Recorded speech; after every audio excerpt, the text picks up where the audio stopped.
Okay, so today I'm going to do another one of these sessions while driving, and now I'm using my Starlink, which seems to be thankfully a little more stable.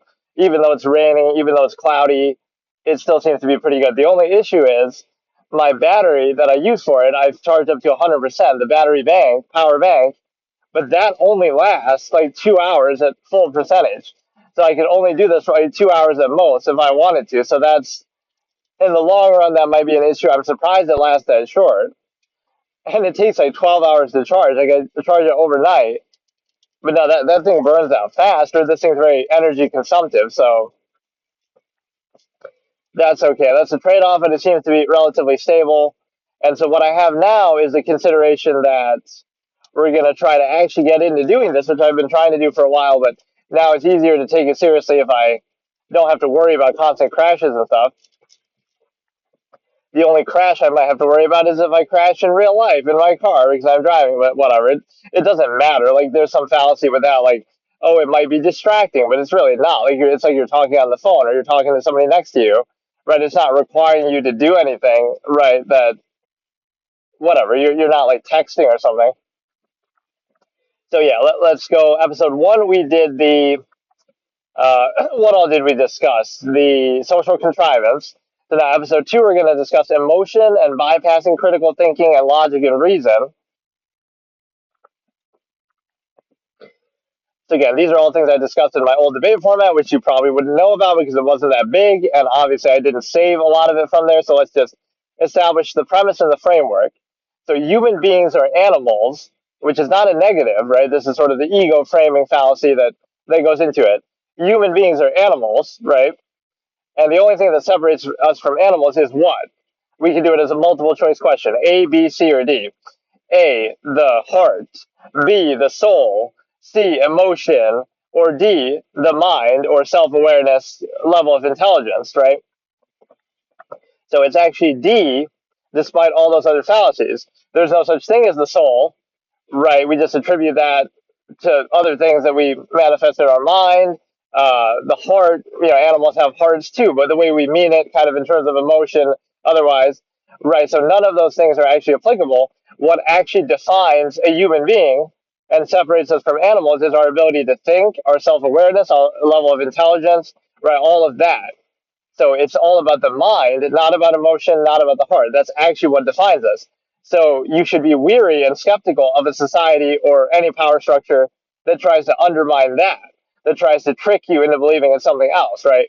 What defines you as a human, as opposed to that makes you separate from animals. I mean, even though we still are animals, but what separates us and defines us as human beings is our ability to think, our ability to, again, at a higher level, self awareness, right? So it's all about the thought and the intelligence, right? That's what defines us and separates us.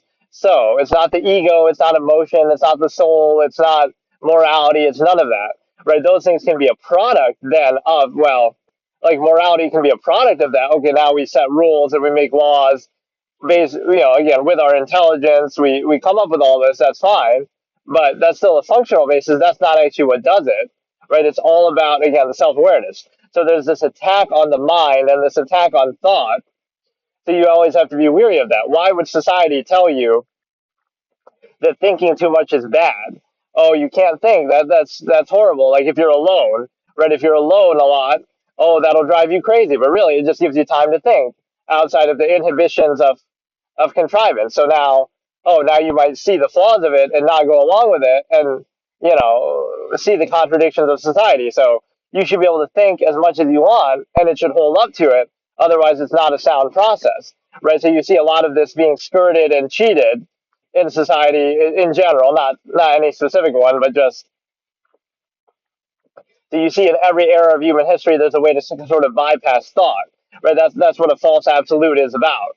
That I always use that term, right? False absolute, like God or something like that. It's a way to sort of prevent you from thinking and sort of satisfy you, give you peace of mind. Like we don't have all the answers. That's really what religion is, or other things are, like belief systems. It's not that it's real or not, right? It's not about whether it's true. It's about this is one of my logical razors too that I said. One of my favorites. You cannot dissuade with reason what came about by desire. So people believe in God and faith and things like that, not because they're true, but because they want to, or it gives them structure. So peace of mind. So rather than it's the unwillingness to be puzzled is the absurdist concept, like basically the fact that um, people would rather have a false certainty or false answer than to be uncertain. So with all the mysteries of the world, especially throughout human history, when we had lesser technology, lesser science, etc., people would rather again attribute something to a god and to have these sort of peace of mind false answers than to simply be ignorant and not know and admit they don't know. Right. So it's a comfort. It's a peace of mind. And so what that allows you to do is that allows you to basically, again, it's a false absolute so that you don't think. Right. So you don't have all the answers. You don't know everything. Right. There are a lot of uncertainties, but you pretend like all the answers are out there and, oh, God has all the answers. So we're just going to use it as a placeholder and not think. Right. And that gives us peace of mind,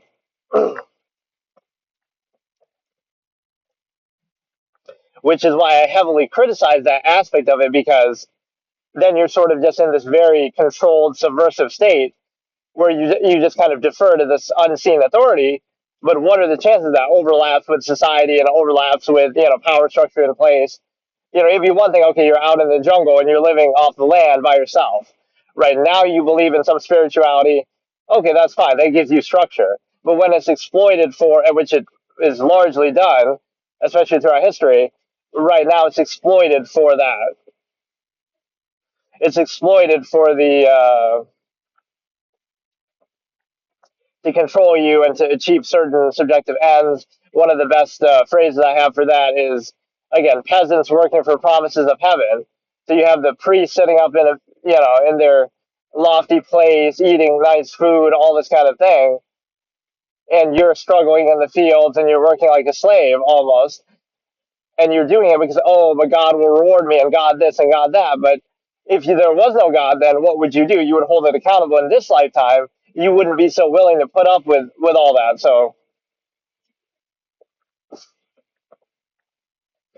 right, we have that, and then we also have the ability to consider that again. So we establish the premise: human beings are defined by thought. We establish the idea that, let me think. Like the way that society tries to prevent you from thinking, the way there's an attack on thought. If you think too much, that's bad. If you're alone, that allows you to think, so that's bad. If you talk to yourself effectively, which is basically just thinking, that's one of my more like comical quotes. I said it in like more story fictional sense, but I said I forget what character actually says that. I use that in like my GTA RP thing too. It's like talking to yourself, or like talking, like somebody like questions them, like, what are you doing? What is he doing? Talking to himself? And then the character responds, um, like talking to myself or whatever. It's assumed that's what they're referring to. Uh, yeah, it's called thinking. You should try it sometime. Right? So he's like mocking them. Yeah, it's called thinking and using your brain. You should try it sometime. So, like, all of those things wouldn't be bad. So think about what you have.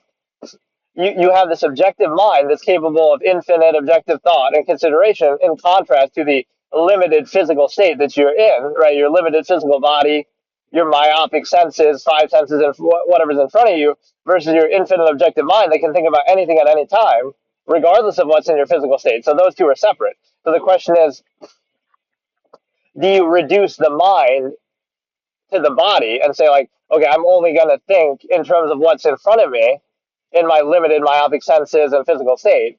Am I going to reduce the infinite objective mind to that? And that's often what people do, and that's how society, indoctrinates people to be easily controlled. Or am I going to try to raise the body to reach the infinite level of the mind, which you can't really do that, obviously. Or you can keep them separate. So that's like cognitive dissonance, always, self-aware, self-actualized from an inherent based state, as I call it. So you look at everything from an inherent standpoint instead of a reactive one, where you're not just reacting, you realize, oh, this is nothing more than a construct, et cetera, et cetera. So you understand the larger process behind it, instead of taking everything at face value as an absolute, just because it's established and structured and preconceived. And so now with that, you have the ability to consider that, again, you would have.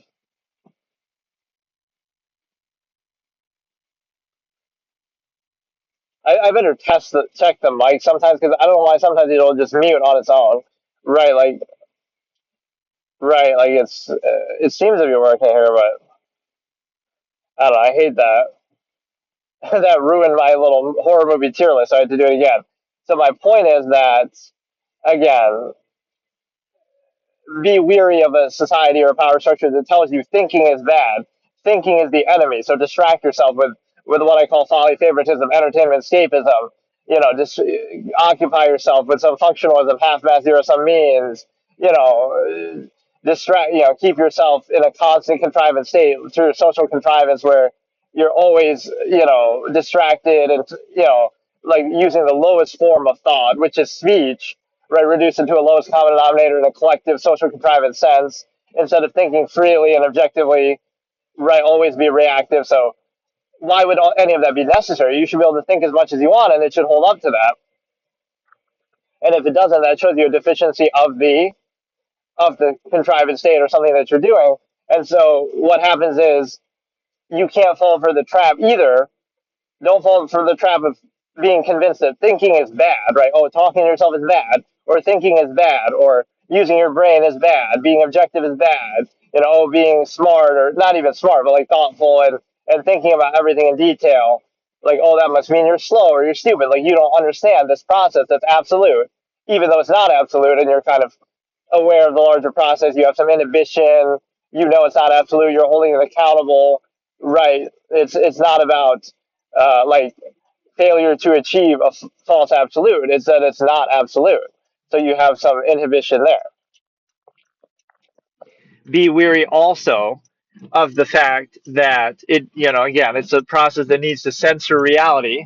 And so it has to control what you perceive, what you consume, right? Like we have to, if you're in a relationship, you can't be friends with people of the same gender, will be often prognostication. Or if you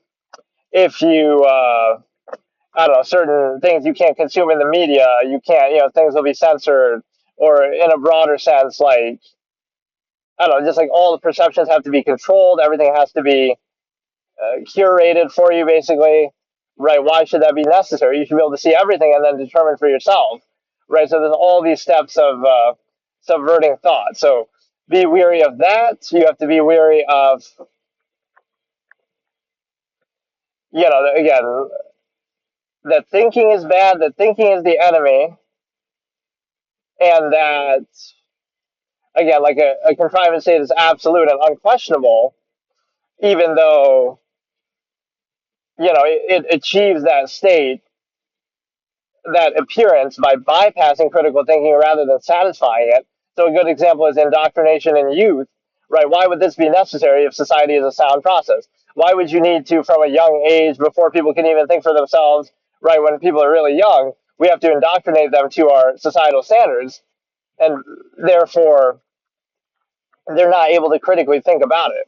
And even after that, there's still a lot of conflict, but it's like, why would we need to bypass that and take advantage of their vulnerable state before they can critically think, right? If what we're doing is actually sound and logical and right by whatever standard you use, right? So there's something disingenuous with that because, oh, well, you can do the same thing with anything, and because you're doing it before they can think for themselves, a lot of that will stick.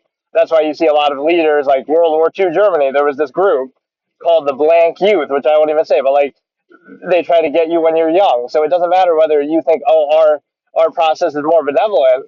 It's still, you're preying on the vulnerable at that point and indoctrinating them, and then you use that in hindsight as validation. Like, look how many people go along with this specific contrivance state. That must mean it's absolute.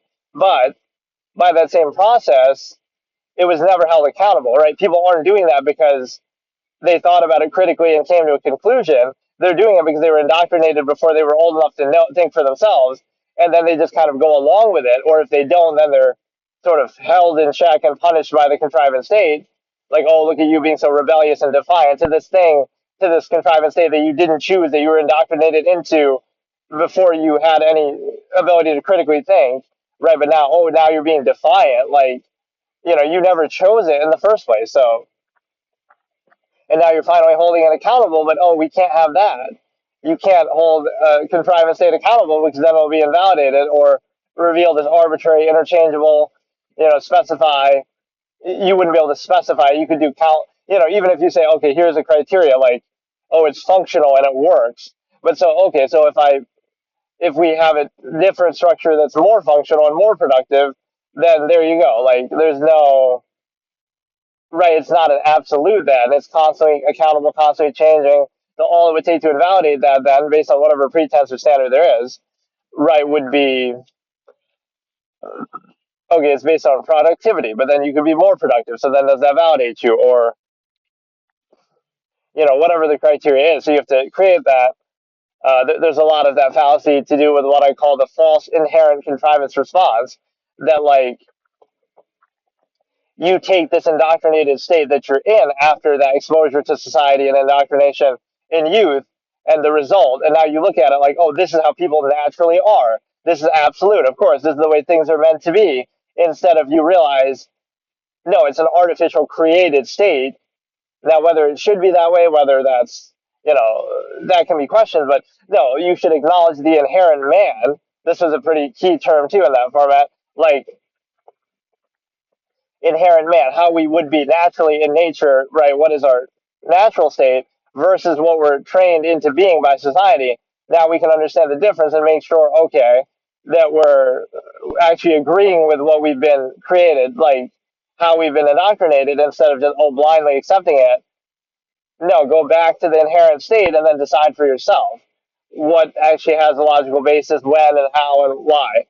Okay, so now we get into the actual modes of control in society. So here we have emotion and ego, right? So this is a big logical razor that I just recently used actually in like a Reddit. I did like this stupid Reddit thing, right? Like responding to the comments. So I happened to drop this line there too. But this is that emotion is nothing more than irrational insistence upon the self. So it's sort of like a cry of egotism, like, oh, everything revolves around me, or you want everything to revolve around you. And then when it doesn't, you get emotional about it and sort of just, you're upset that things aren't going your way. So it's sort of like an outlet for being in a subversive state. Like, you're in this state where you can't actually self actualize and do what you would want to do and all of this. And so now you just get emotional about it as like a catharsis to answer that instead of actually addressing it directly. Right, so you can't do something, you're being prevented from doing something by society, etc. And so you irrationally insist upon the self. And so emotion is just a reflection of some conflict that's existing, some imbalance, right, that you have to overcompensate for. So what happens with that is the simple fact that,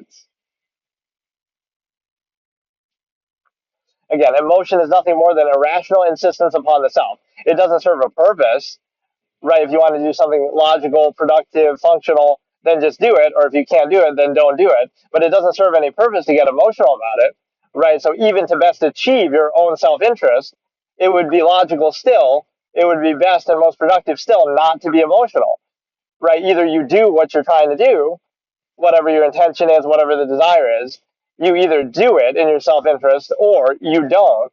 But being emotional is just a placeholder. Again, it'll almost like make you not want to do it then, because you'll express emotionally this frustration or whatever, and then now that acts as like a placeholder instead of, no, there's a reason why you're feeling that emotion, so now let's address the cause of it and actually try to do that. But that's why you're in a subversive state where you can't do a lot of things, so you're meant to just deal with it, right? This imbalanced, unnatural state. And so now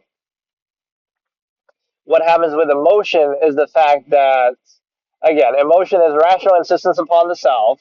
It's not productive. It doesn't serve a purpose, even to best achieve your self-interest. That same self-interest that you're getting emotional about, the same self that you're insisting upon, you would be better served being logical and rational and unemotional so that you can best achieve it right on a practical level, instead of just like beating your chest almost and just, again, you're just insisting upon, like, okay, this is what I want, or this is what it should be, and this is, unfair, but it doesn't do anything. So emotion is totally unproductive. It's even counterproductive to even achieve that same zero sum end, right? So again, there's a lot of ego in that. It doesn't serve a purpose, and so again, it serves as a placeholder. They can sometimes be counterproductive, and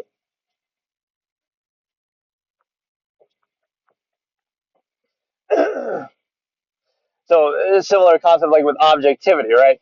Even if the goal of humanity is to serve its own zero sum self interest, like we want to live as long as possible, or we want to be as comfortable as possible, or convenient as possible, whatever.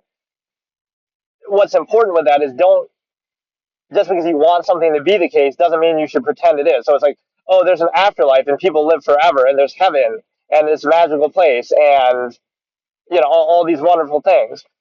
It's actually a bad thing to think like that, because yeah, that might be what we want to happen, but it's important not to be so deluded. We should look at the harsh reality of, like, well, it's not even harsh, but to our self, that we want the world to revolve around us. It seems like, oh, look how harsh this is, because it's not revolving around what we want. We should acknowledge the objective reality so that we can best achieve what subjective end we want. So you might think, oh, it's cold and it's indifferent and it's a negative, but it's actually a positive, because don't pretend like, oh, there's a God and there's morality and it's absolute, and it's meant to be, and it's just so divine and absolute. Well, if that was the case, then we wouldn't need laws, we wouldn't need courts, we wouldn't need police, we wouldn't need social stigma, right? We wouldn't need that. So the best way to achieve that subjective morality is to realize it's subjective, and that's why we create the court system, instead of, oh, we're going to pretend it's absolute just because we want it to be, right? We get deluded by our own desire and egotism. Then we say, oh, well, God is absolute and God's going to take care of it. Then we won't do anything. Okay, then get rid of courts. Don't worry about it, right? God will just take care of it because we want it to be the case.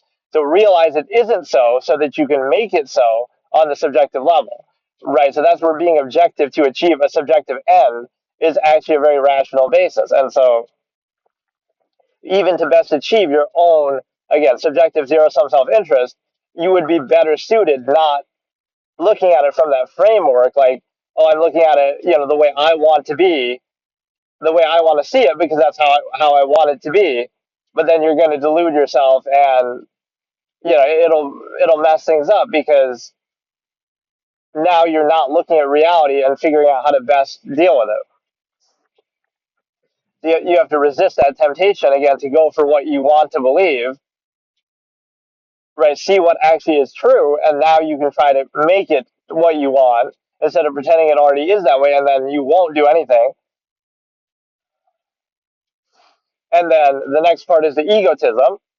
So egotism is, this is something actually I discussed somewhat in that format, but I think I've come to realize its power even more over the years. How much people are controlled by their own ego. This is something that I didn't really fully understand, to the extent even that I'll try to explain now, right, all those years ago. It's like you understand it innately a little bit, but I didn't fully grasp it. I've been sort of, it's hard to explain. I've discovered more with this. A lot of what I'm saying is just things I've already discussed in the past, but this is going to be a little bit different. So the human ego is used to control people in a certain way that is, right, you have this standard of whatever state a person is in, they'll try to reinforce it and indignantly insist upon it, as if they chose it, as if they want it, as if they identify with it. That's what's so dangerous about, again, indoctrination in youth, because, oh, now you're part of this group, and oh, now you'll associate your identity with that group, even if, again, it's just a group, but now you'll associate with it, so now, you'll defend everything it does, and you'll kind of be dug in. So it's like cognitive dissonance. They're like, oh, how can you do something that's not right? Like, everything you do must be right. How could you possibly be wrong? Right? So you'll insist on your ego, and then in the process of doing that, you'll defend the interests of others, right? Like, oh, that group, that's, you don't have to take ownership of that. You don't have to be dug into it. It's like with political parties or anything, right? It creates like a tribalistic thing that you kind of dug in and identify with it, instead of just, okay, I'm going to it can be useful to me. I can get some good out of it, but it doesn't have to be that clear that like everything it does is good because I'm doing it or I'm part of it, or everything it does is bad because I'm not part of it. Right? This is a cognitive dissonance problem.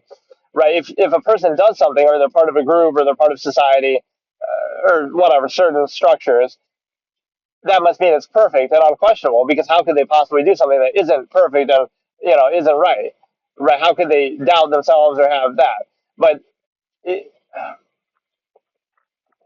this is why it's so easy to control people, because all you have to do is put them in that position first, right? Like when they're young, against their will. And now, no matter what that state is, almost like a Stockholm syndrome thing, no matter what state you put them in as a society, now they'll reinforce it. So again, it could be World War II Germany, it could be China right now, it could be anything, right? People will just deal with it then, and like, oh, look how, it's a fallacy too of like, oh, look how I'm dealing with all this adversity, but it's like, okay, so then we'll give you more adversity. Like you enjoy it. It's the inverse of value, because you're kind of being tricked, right? Well, you'll be put in a position by society, and then you'll fall back on your ego to say like, oh, but I'm proud of it. I want to be in this position. I'm happy with it. Look how it's like you chose it. It's like you identify with it, right? And so you have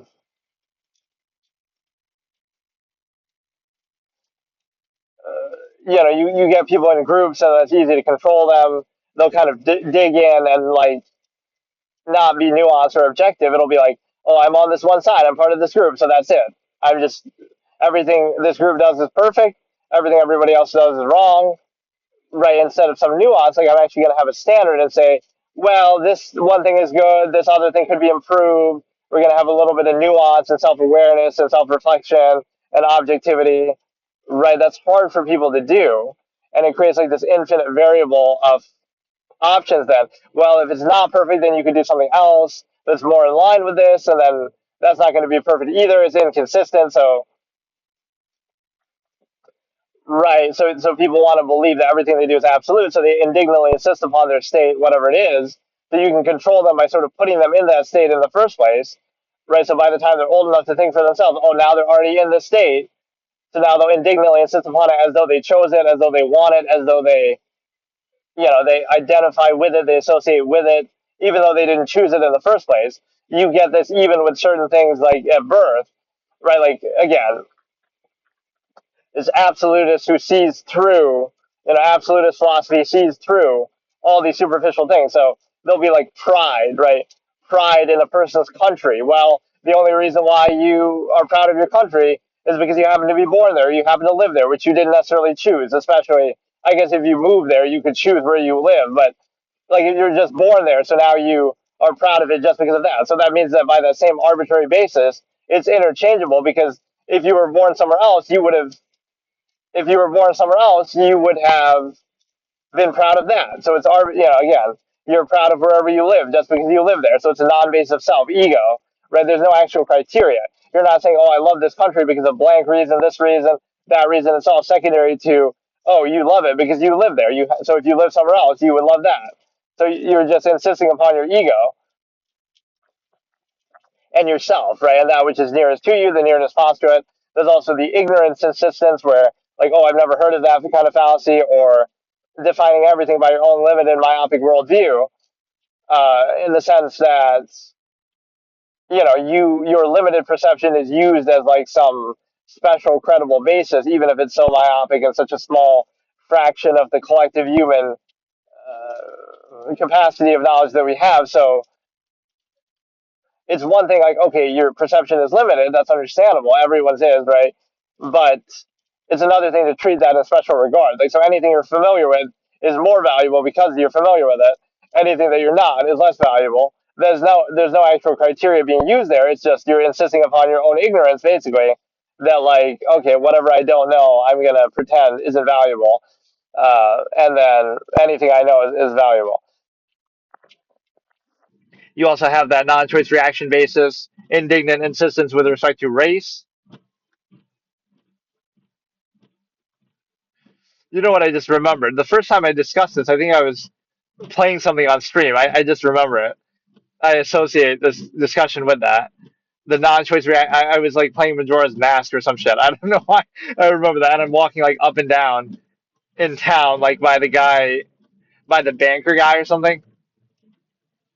I love that. I wish I had saved some of that shit, but you can tell I didn't really care at that point, or I didn't have room for it either. I mean, even now, I wish I could show you. Like, I have like 10 fucking external hard drives that are all like 8 terabytes, 16 terabytes, whatever each. So like, obviously that's over a long period of time, like 4 years, whatever streaming. But right, like that's a lot of shit that I didn't want to worry about at that time. And then you have to go get around to actually uploading and editing and stuff, which I haven't done. But at least I have some of it, it's saved. But no, whatever. That was just a non sequitur. But yeah, you're walking up and down, and you're like I'm discussing that. I remember that right as I'm saying that. But no, what the fuck was I saying?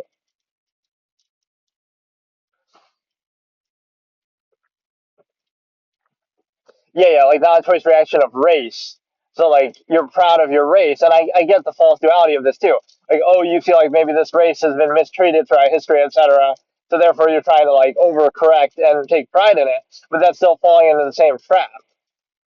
The reality is we shouldn't care about that, and it doesn't matter. It's not a negative, it's not a positive. It doesn't matter. It doesn't have any impact.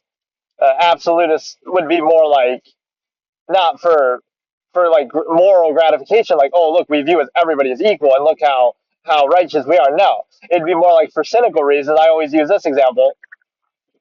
I don't know where this quote actually comes from, if it's my quote or if I did get it from somewhere, but I don't know. That we don't have the luxury to discriminate. So it's like some big time CEO at a company, right, who's scolding somebody for, oh, you didn't hire this guy, right, because of their race. And then it's revealed that it's not for moral reasons, like, oh, you shouldn't discriminate. He doesn't care about that one way or the other. He cares about efficiency. Now, oh, but this person was qualified and you turn them away for that superficial reason that doesn't have any impact. So now the other company will get them and so they're looking at it from a Darwinistic perspective, like they don't care about the whole, yeah, again, look how righteous we are, look how gratified. No, they just care strictly from a cynical perspective that it doesn't have any impact. So therefore, we're trying to make money. We're trying to be successful. We're trying to be productive. If somebody's qualified and you turn them away arbitrarily for something that doesn't have an impact, like race, right? That's not productive. And now the other company will get them. And so, right, they're looking at it on a functional basis, not on anything else. But the end result is still that you wouldn't care about that because it doesn't have an impact and people didn't choose it, right? So to take pride in it is also foolish, right? You didn't choose your. This actually came up on the political compass test, and it's like the exact phrasing that I'd always said. Like I call it non-choice reaction or non-choice reaction insistence, where again, oh, you're proud of your country, but oh, you just happen to be born there. That's why you're proud. So if you were born somewhere else, or oh, you're proud of your race, but that's just because you happen to be your race. So if you were a different race, you'd be proud of that. But you realize it doesn't really matter, and you shouldn't really, don't value things like this. Value actual actions or things that have significance, things that you choose, right? A good example is like cuisine, right? This is not like culture and cuisine. So, for example, we discussed this with Nightmare, one of my viewers who's good at chess, or I don't know if he still even plays chess, but like we would discuss, well, whatever, this topic came up, but I had discussed it before too. But it's like, he's always making fun of me eating so much fast food or whatever I would do. So, like, oh, Japan loves seafood and sushi, right? And you say like, oh, a stereotype or something, or like they're proud of it. Oh, we're proud of our national cuisine, and we take pride in it, and we get offended if somebody doesn't like it or makes fun of it, or we're really steadfast and proud of our cuisine and the kind of food we eat. But in reality, it's a non-choice reaction. You know why? Because it's because of the environment that you're in. So why does Japan like seafood in part? Oh, because they're surrounded by water. Or why does a different country like a certain kind of food? Oh, because that's what happens to be in their environment. So in a way, they didn't choose that, right? Whatever happened to be there is whatever happened to be what they ate, and that became part of their cuisine and their culture over time. So they didn't choose it. They just made the best of what was around them, and that's fine. There's nothing wrong with it. But it's like, don't give it any special value or meaning because, again, it wasn't chosen, it's just reactive. So you're insisting upon something and giving a special value, even though it's just arbitrary, because, oh, if whatever natural resources happen to be around happen to be the ones that were predominant. So, okay, that's fine, but don't fluff it up like, oh, we take pride in it. Like, why would you be proud? You're proud of the fact that your ancestors lived in the same area as you. That's fine, but and made the most of their natural resources around you. That's fine, but in nowhere in that is there a choice. So why would you be so proud of it or care about it? It's like, okay, we made the best of what we had, and that's fine. But there's nothing. There's no special meaning to it, right? It's nothing to be proud of or upset about, right? You're on a you live on an island, so you like seafood. Okay, it makes sense. There's a lot of it. It's available. It's a resource that's in front of you. But it's different. Oh, I'm proud of seafood and I love seafood. But oh, it's only because you happen to be there. Right, you happen to be in that area. Right, and then also you have a sort of non-choice reaction, which allows you to again insist upon something for your ego, and then like certain stereotypes. I won't even say what they are, but like some of them are stupid. Like, oh, they're considered offensive. Well, what are they based on historically? Like, oh, like, I won't say specifics, but oh, like a particular group of people we preconceive. There's a stereotype that oh, they like a particular type of food, but there's multiple fallacies in that. First of all, the world today is so interconnected that it doesn't matter, right? You get food from all around the world. You have so many options that it's not even relevant anymore, right? But even if you trace it back, you'd say there's nothing offensive about that because well, first of all, plenty of people like that food, period, right?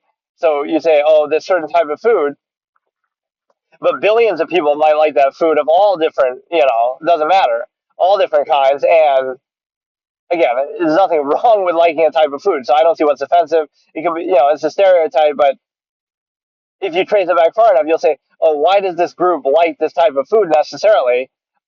Even if you associate that stereotype, the same thing I was just talking about, right? Oh, it just happened to be the resources that were around you, right, around them and their ancestors, so that became part of their culture and their diet. So there's no real choice in that either, like to be either proud of or to be treated as a negative, right? It just happens to be the case. Those happen to be the resources around that happen to be what people ate, and that again, if you treat that as a tradition or a stereotype, so there's nothing really to be proud of. Again, it's just, or again, to be offended by. People who live on islands tend to like seafood or tend to eat seafood because it's there and it's convenient and is that offensive or is that whatever area again and to associate it with race or something is stupid too. No, it has nothing to do with race. It has to do with the environment that you're in. Like, oh, what are the chances that this group of people who lived in this certain area of the world happen to eat the kind of food that grows in that area of the world or that they can find in that area of the world? So it has nothing to do with that. Like, yes, if anybody else had lived there, they would do the same thing because you have to, again, make the best of what you have in that area. So, again, to attach any special meaning or ego or value to that is a definite fallacy. So, I wanted to do something later here where I could maybe do like a horror game or something just for Halloween, even though I usually don't do anything as a tradition, but I almost wanted to do it on mobile just because, it's like, just because I'm doing so much stuff on mobile, I'll do like horror games on mobile. And I kind of wanted to do one other thing to like react to a video of like top scary moments caught on some footage, but I don't want to show the video, so I don't know. Maybe I could do that as a recording or something.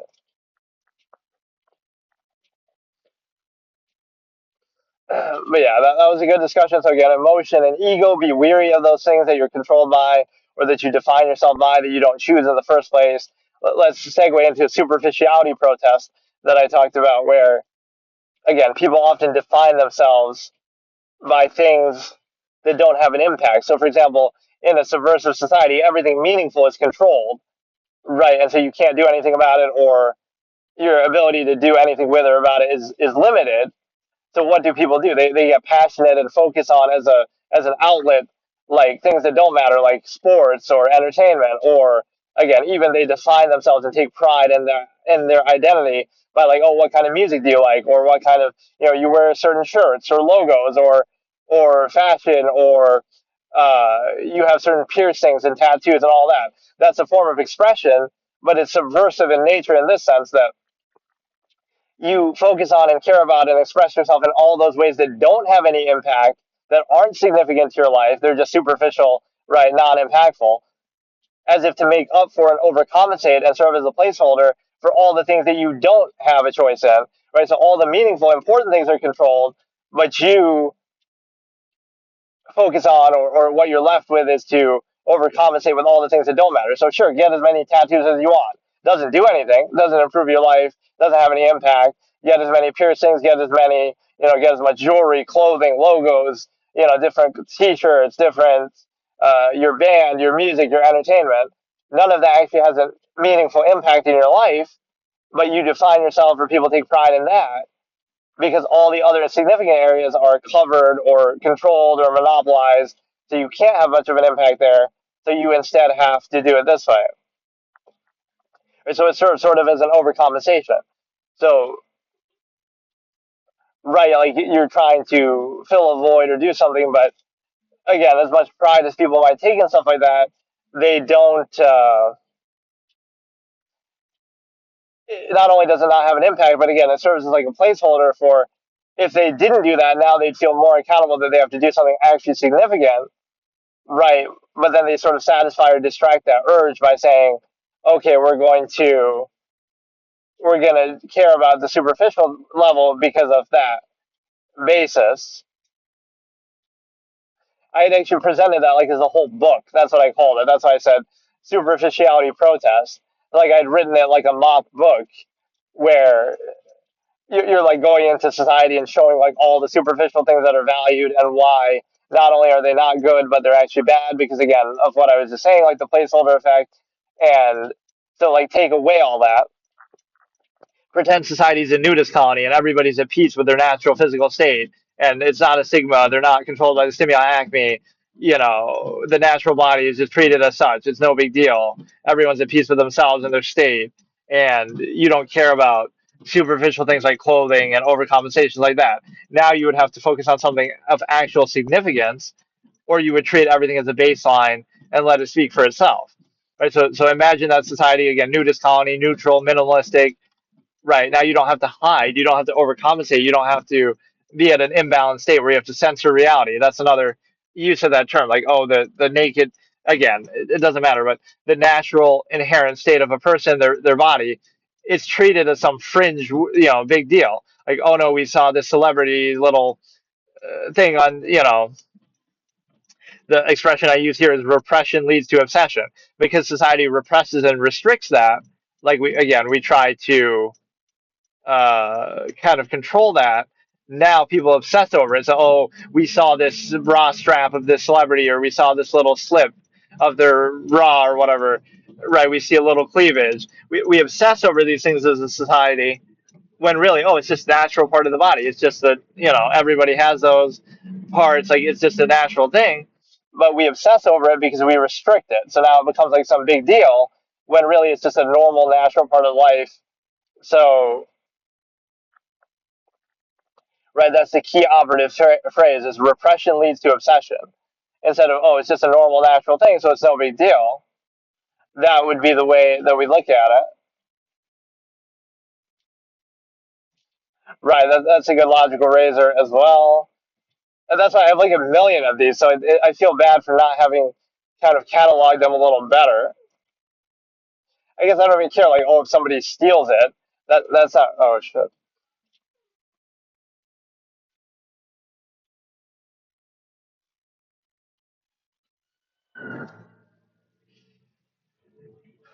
Like, I don't care about if somebody steals it or references it or something, but it's more just like I would have rather kept a record of it. I don't know if you can hear that, like if we have sirens and shit going by. So yeah, we'll maybe take a break, or maybe we'll just end off because this thing is gonna be. But no, I am liking this. If this is actually gonna work, I can finally do what I was trying to do a long time ago. Like I should be able to do these sessions if I want what I want. right, and so the Starlink is working. I don't know how much data this actually takes up, so I'm on a 50 gig plan roaming, but I would like to. I can't believe it actually that this is what I have to use though. Like it's not that crazy, I guess, in the long term, but why should I have to use this if like your regular phone data should be good enough, but whatever. It seems to work pretty well in most locations that I've been at. Sometimes if you're around too many trees, or sometimes if you're, if you go under the overhang of like a drive-through. I guess that was the one thing that maybe seemed to cause it to crash. But yeah, it's a situation where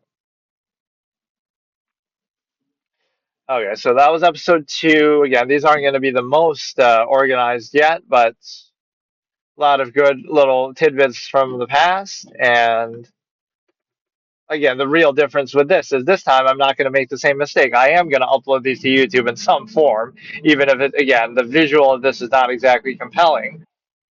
Or I should try to turn it the other way to landscape, but it doesn't really matter. I mean, you're not looking at anything on the screen anyway. But people are controlled by superficial aspects, so yeah, the main trick with this thing, Starlink Mini, is it's got to be facing the sky, and I'm impressed by that. I guess the clouds don't really seem to affect it, rain or weather or clouds. Right, that doesn't seem to be the issue. It's more just the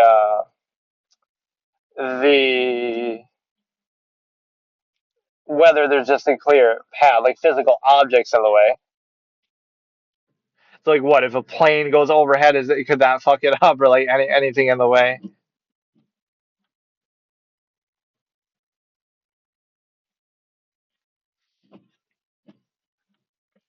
Or that's like a futuristic thing that'll happen one day is like we'll start building in such a way that skylines become you'll never have a clear open sky anymore. There'll always be buildings, there'll always be more things, right, built higher and higher. So you try to look up at the sky and there's always something in the way, right? There'll be we're not at that stage yet, but there'll be something like that.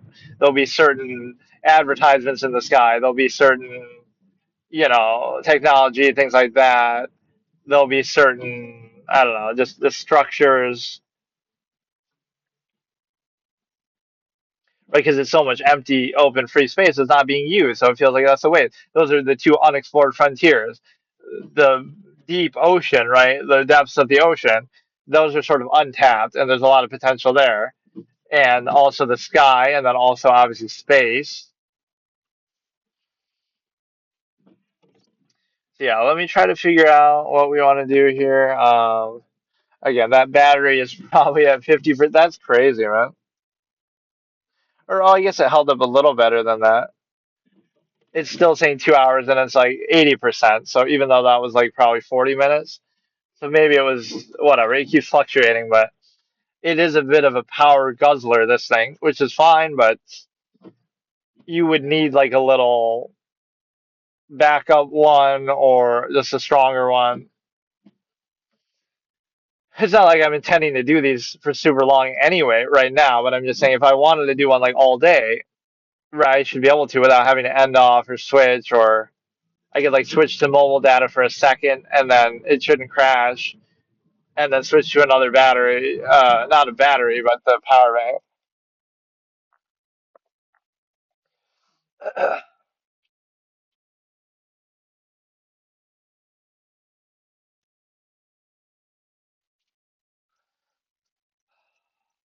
So do I dare to try to go under the overhang again? I can't believe that would have been what done it. That's actually comical. Mobile streamer crashes their stream by trying to get fast food in a drive-through by going under the shit, so my Starlink Mini doesn't work. So I should leave like the cellular data on, or I should just go inside, or I just shouldn't even get fucking fast food, as I'm trying to be a minimalist anyway. So I mostly just want to stop somewhere for a minute. So okay, so that topic was good. Now we'll put the little thing be right back. And then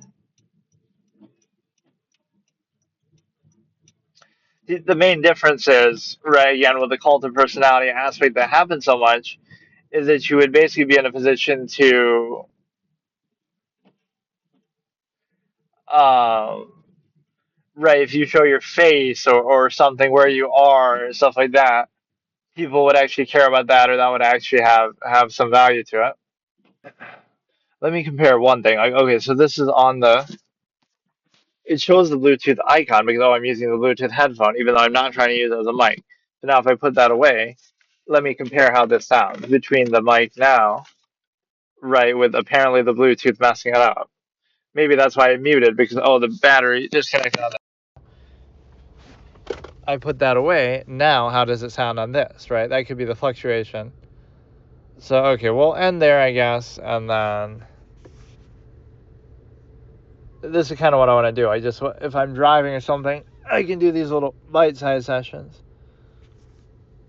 Okay, so here for a little Halloween special episode, even though it's already past Halloween, it's November 1st now, but whatever, like a late night Halloween thing. What we're going to do is we're going to play some mobile horror games, just because I've been doing these iPhone streams lately.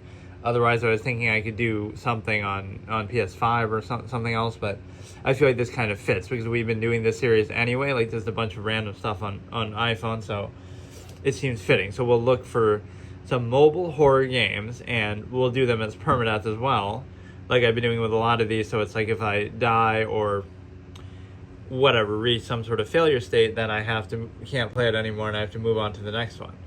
So we should actually do that. Right, that we'll try to find some of these. I feel like I haven't seen too many.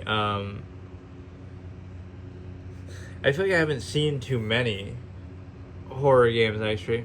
I don't know what this is or why I'm even downloading it. There's such an impulse thing with this whole with the way that these mobile games work. But rearrange icons.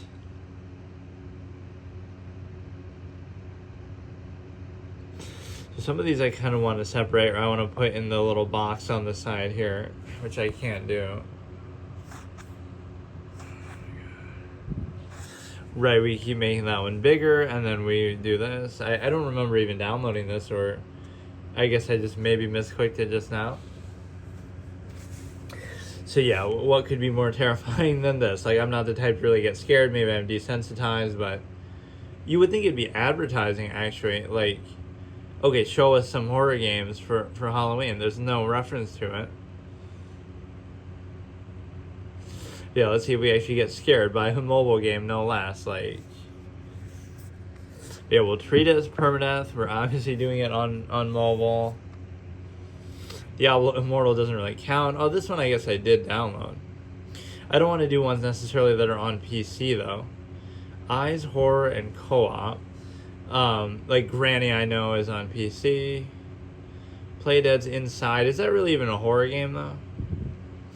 Alien Isolation for mobile.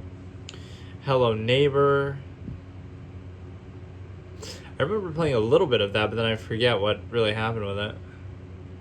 Baldi's Basics was pretty frustrating. Right, but I kept beating my head against it until... So I guess we should just maybe go in order, but I'll skip ones that might be, I'll skip ones that might be, on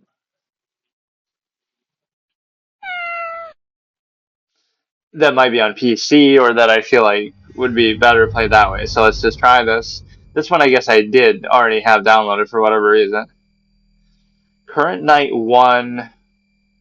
Okay, let's just play it. August 2003. The shadows whisper of a presence. I can't even read that fast. Beneath the gaze of unrelenting specter in the quiet night, a window becomes portal to the past. A chilling broadcast hijacks, spectral voice rises, the message clear, he has come for you. Bro, why you... Yeah, Monopoly Go. That's the ultimate jump scare. You'll get jump scared by an ad.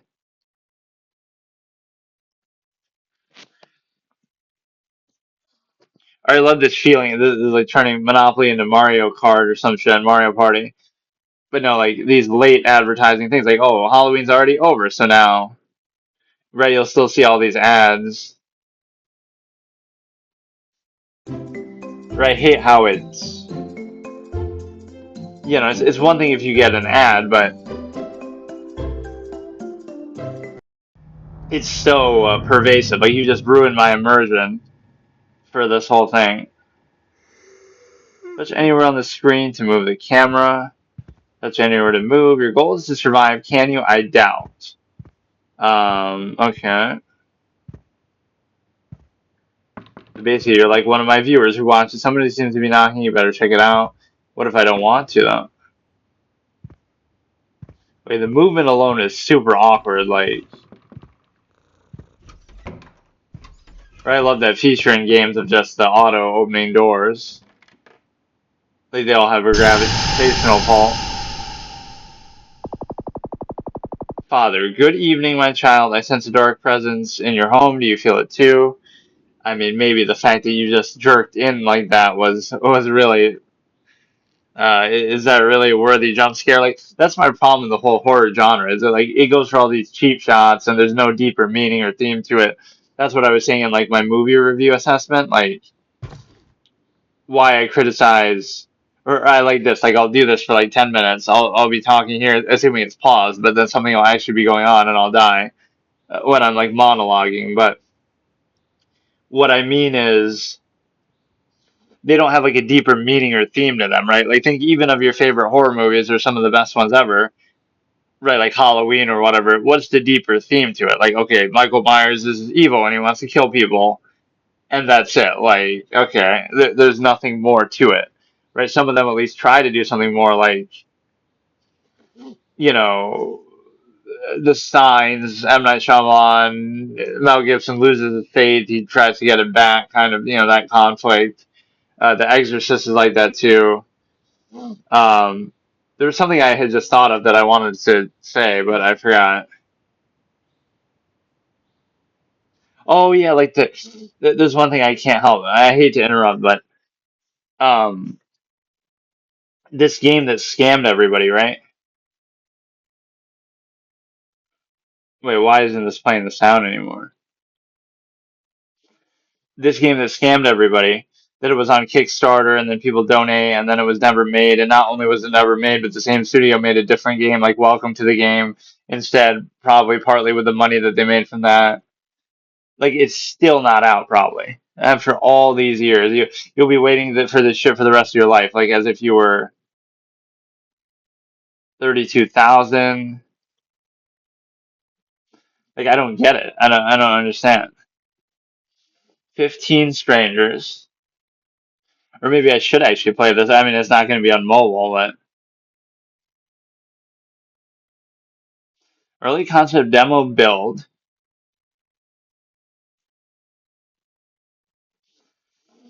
Yeah, but this is total scam behavior. That's kind of shocking that they were able to get away with that. It's like, oh, they met the goal of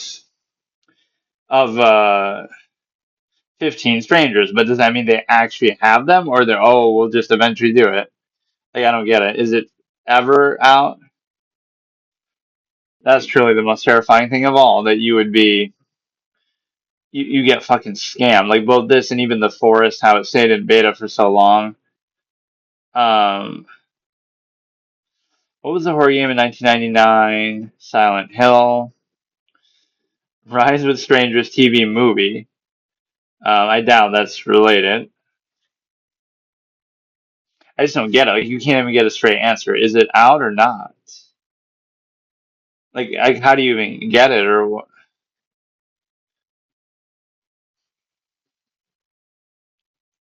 Right, like, they even make that unclear. Okay, let's say I wanted to buy it or I wanted to buy into it. Right, it'll say, okay, look,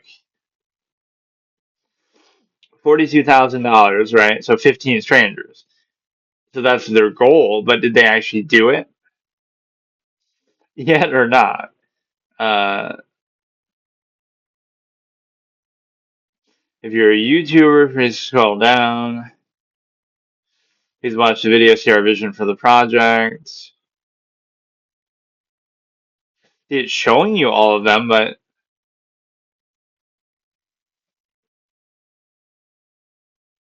If stretch goals for up to 20 straight, yeah, you're already up to 15, but it's a really cool idea. I mean, the team, like, what is the state of it right now, though?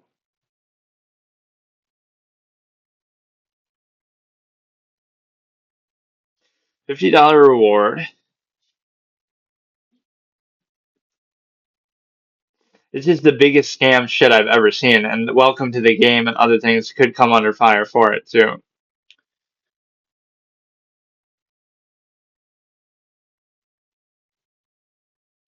Like, it's such a shitty, I don't know, this is the real horror of something that your own custom stranger. Like, you're showing me all this, but what is the actual state of the game right now? Right, and all the videos would kind of indicate that too. Right, like, yeah, accountability. No fucking accountability for this shit. Um, the only videos you'll find probably are, oh, them dealing with that same first demo guy. Right, so there is nothing more. Or at least that's what I had seen from before. So let's look for that. Like games like Rides with Strangers, or what it was supposed to be. Right, somebody else will just fucking do it themselves.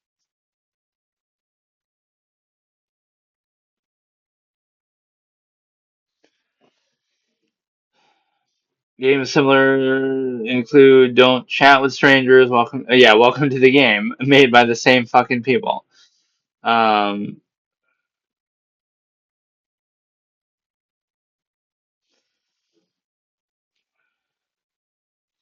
Don't Chat with Strangers. It's so fucking trash, man. I just bought it. There's a free pay what you want game called Glitch Hikers, except you're giving nighttime rides. That sounds interesting. Are any of these on mobile? Yeah, we'll just find some fucking alternative because that game. I mean, imagine how you would feel, right, if you donated to that. I would never forgive them.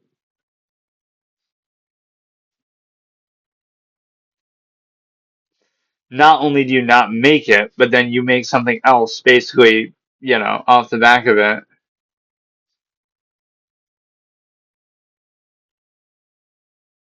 Tech savvy horror game.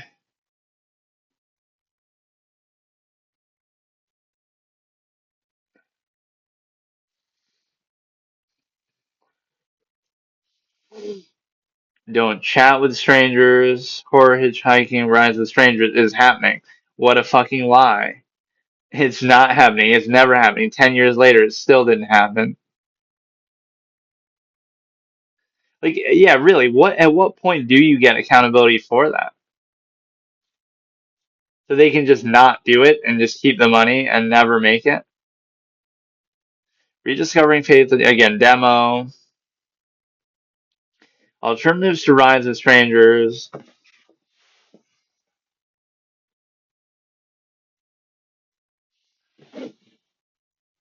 Right, nobody would probably have anything else to show from it. Whatever, let me, I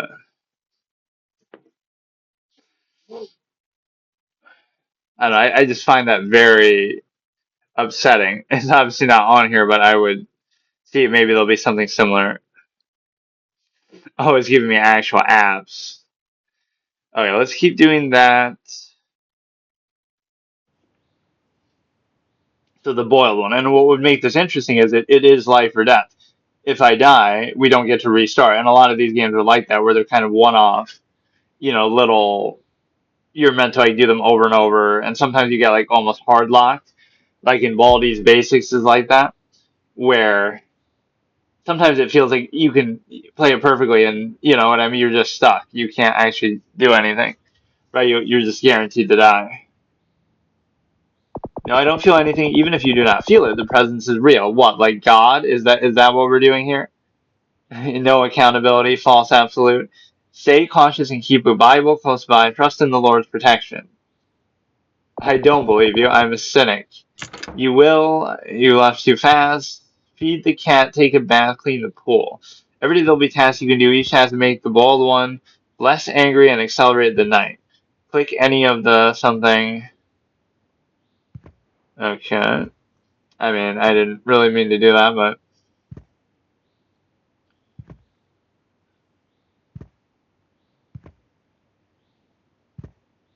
I don't know. Wouldn't it be like a little hard to get scared by this though, because the graphics are just so not even bad, but just sort of basic.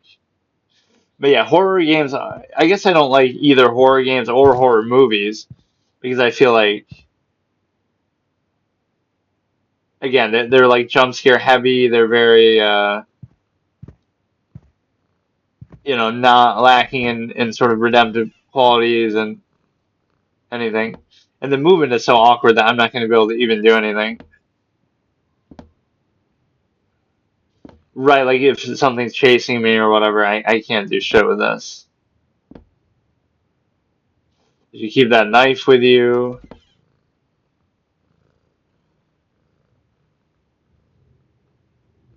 it'll just be a lot of random shit, random noises and stuff. Clean the pool, take a bath. During the hunt, safest place, be there as quickly as possible. Oh, we're doing it as an animation like we're fucking Among Us or some shit, right? Where it's just there to occupy you.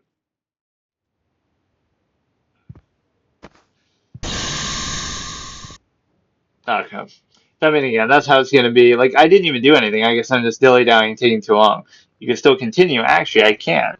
Little do you know who you're dealing with, right? That you get to. I don't even know where that was. Like,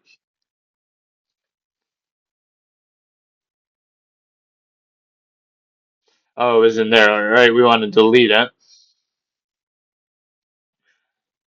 Yeah, this could be fun. We're going to go and do a whole bunch of different ones. Either, again, we'll beat them and we'll move on, or, right, I mean, either we'll beat them and move on or we'll die. Um, it even shows, oh, board games, but then there aren't any good ones on here. Or like this one, just because I've seen ads for it so much over the years, it must be something special.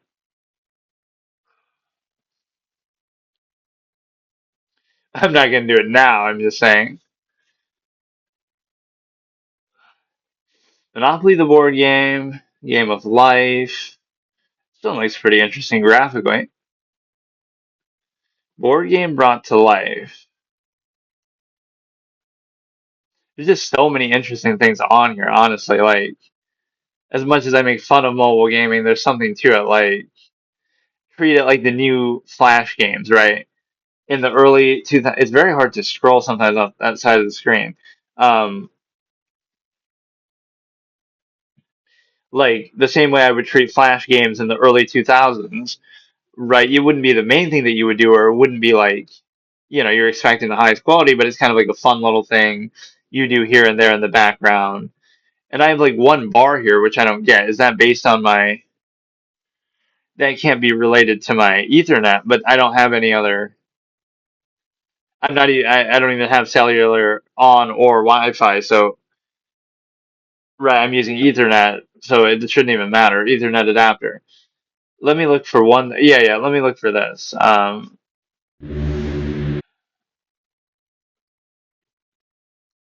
Right. Is there a Newgrounds thing that you can do with this, or maybe you can just play? You can play stuff like on here somehow. There really should be some sort of tie-in app with this, right? Like Rec Room Halloween Special. Welcome to the Rec Room Rec is almost Room a game, Halloween special. game related to kind of like a Roblox wannabe in a way. Yeah, we could even do Newgrounds on here. Like as stupid as that seems, like what are some of the classics that come to mind, right? Like Sunny, Sunny 2, Sunny 3, which never. Wait, where is it?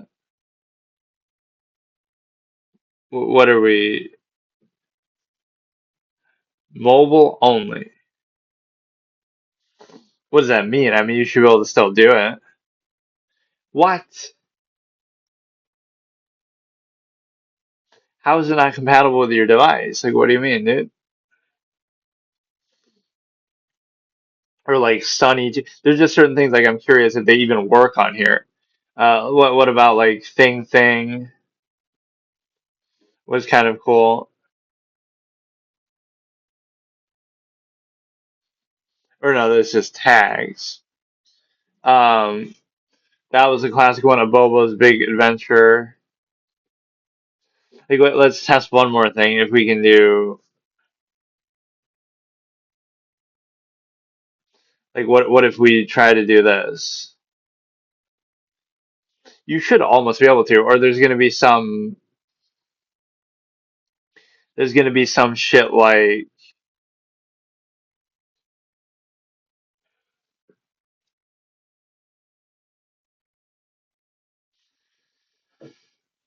you can even download it on the App Store maybe.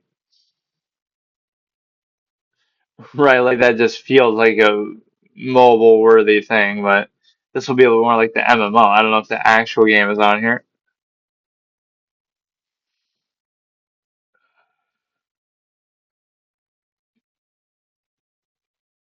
What is this? It's an MMO.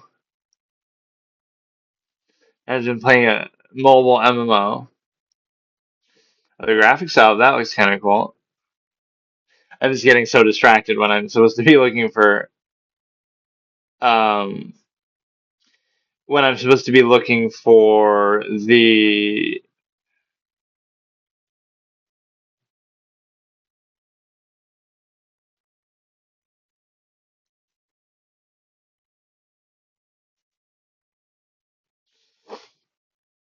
for more horror games. So I'll get back to that in a second, but again, that shows you the quick failure state issue with maybe some of them is that okay, you're just gonna get destroyed by.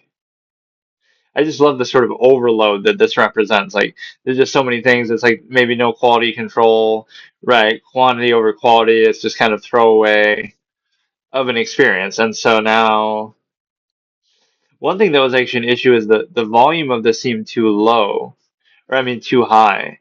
Like I almost maybe need to lower the device volume even more, which seems odd, but I could almost barely hear myself in some of the VODs that I was doing. Let's just do, or is there an actual proper category for it? I guess maybe it's not a big draw on mobile, right? It's like not a category that people really are looking for.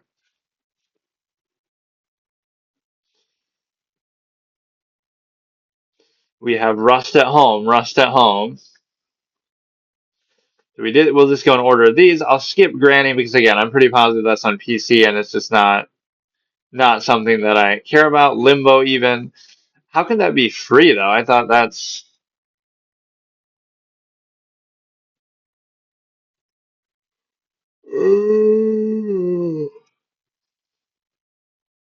scary horror with multiplayer. So I guess I'll just go in order and maybe try this. Um, but yeah, good thing we have a decent amount of storage space on here because we just keep downloading random shit. But or we should look for some of the new releases and stuff another time because wait, what was over here?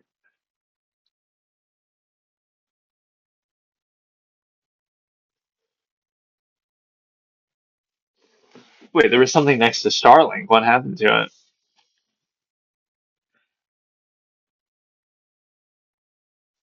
Oh, it somehow got pushed over here. I don't know why.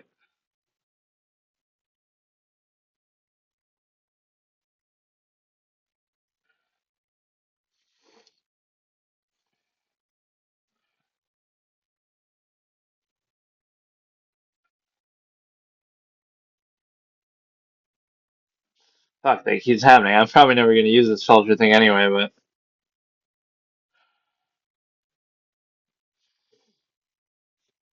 okay, let's do this one here, and it's going to be eyes. Apparently has a multiplayer aspect too. which I feel like that's not too common of a thing. Like, okay, Deceit maybe is like a multiplayer horror game, or Phasmophobia over the years maybe. Wants to stay free. This video may contain, wait, video may contain plan, oh, just a, like a cutscene probably. Chapter 1, Kraus haunts the mansion.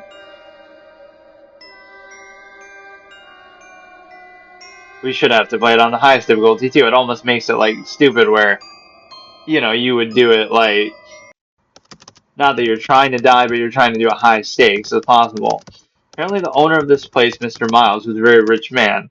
And that means that a fat paycheck for me. All I need to do is get the riches.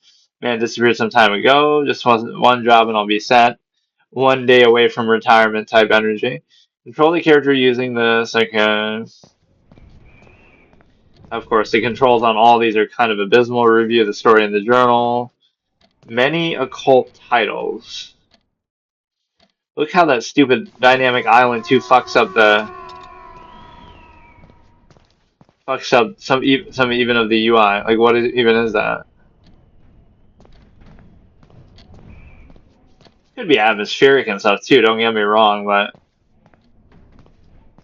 I'm not even somebody who cares too much about graphics. But then it does make it a little harder to take seriously.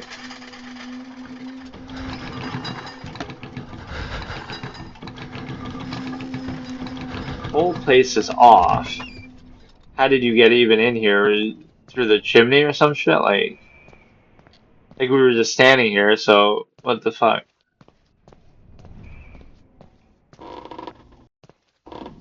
Yeah, this is on nightmare difficulty, so I better locate the monster by using the eye runes to hide from it.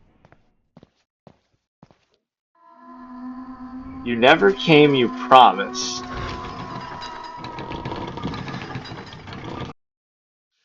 Check hand-drawn map to navigate the level. You have to steal all his shit before he gets you, maybe.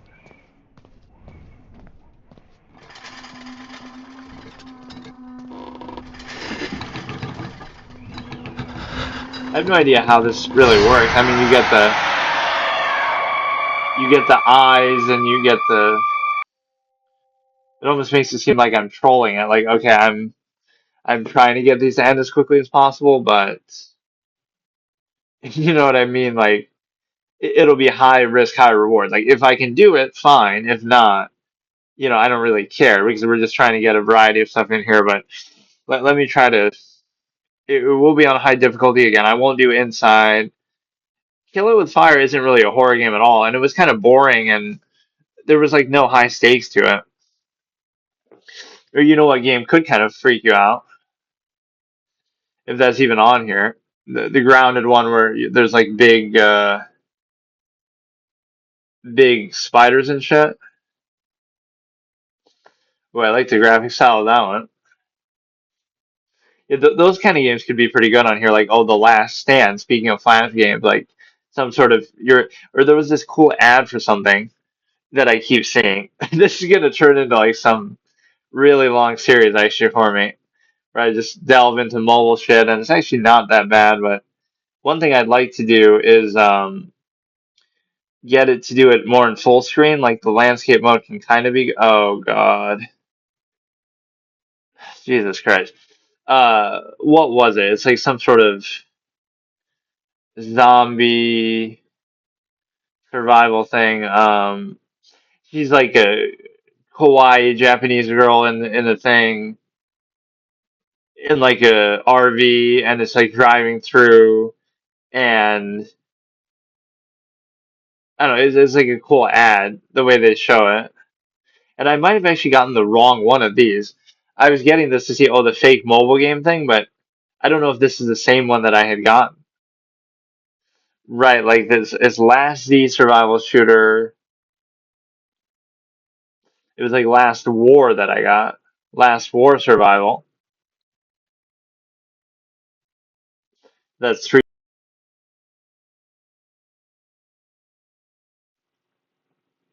So 328K. This one is 47K. So I don't know which is which. The clone.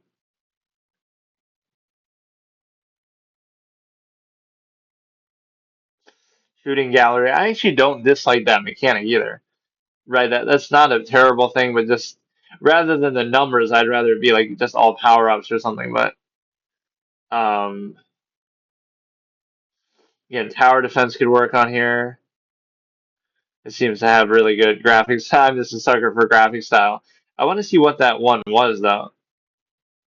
Um,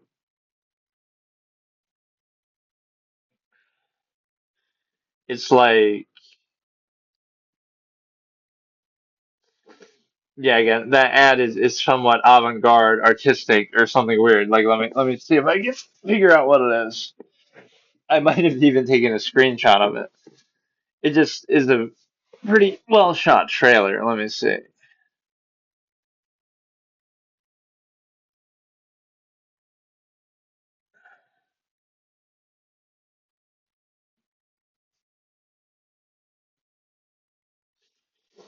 I was taking screenshots of these stupid things, um, like these stupid channels that are showing this stupid Roblox thing over on loop, like a parade thing, and they're getting like thousands of views. I don't know why or how. Um,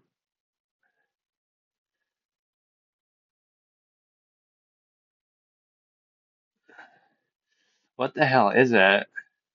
Not that it even would count or constitute as a horror game, but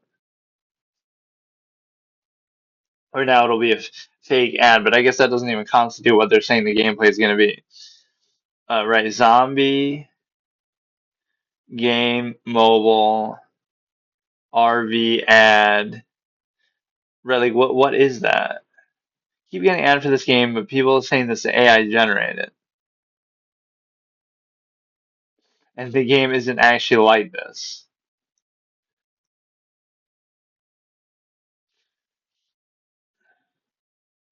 Dark War Survival. Well, even what I'm looking at here is that first picture straight up has a door to come in right next to the steering wheel. As near the door, no driver, see open shelves. Illogical bits give away that's not authentic.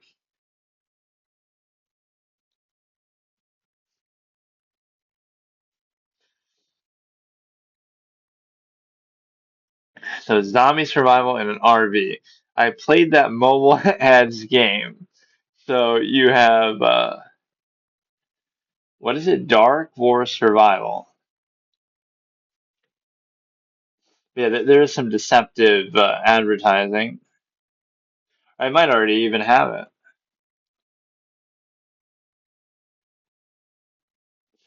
Yeah, like what is that graphic style? That's not what it is. Where's the RV? What the hell is this? Dive into thrilling gameplay. Cozy life is shattered. Is that really the one?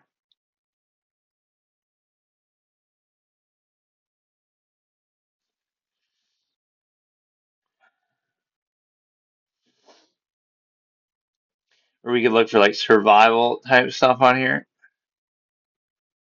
Let me see. But no, mainly I want to. Obviously, we're doing horror stuff now. I'm just getting distracted.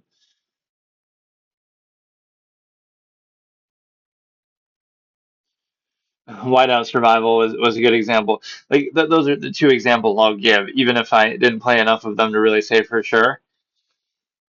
One thing I'll say is, okay, between the false advertising considerations, right?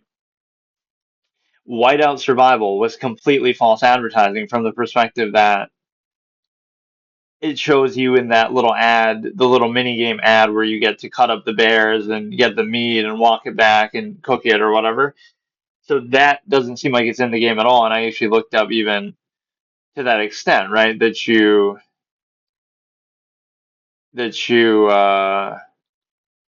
right, people are saying that's not actually in the game.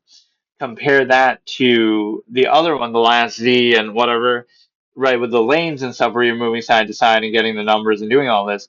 That actually is, even if the business model is bad and there's the base building and whatever thing going on, the reality is that at least that's in the game, right? At least that's actually what it's advertising itself to be. That is, that maybe isn't false advertising because at least that mechanic is in the game. It doesn't mean that's the only thing you do or you do it all the time. And then also on the flip side, you have, again, so that's a good example. Whiteout Survival seems like false advertising because what it shows isn't even in the game at all, I don't think.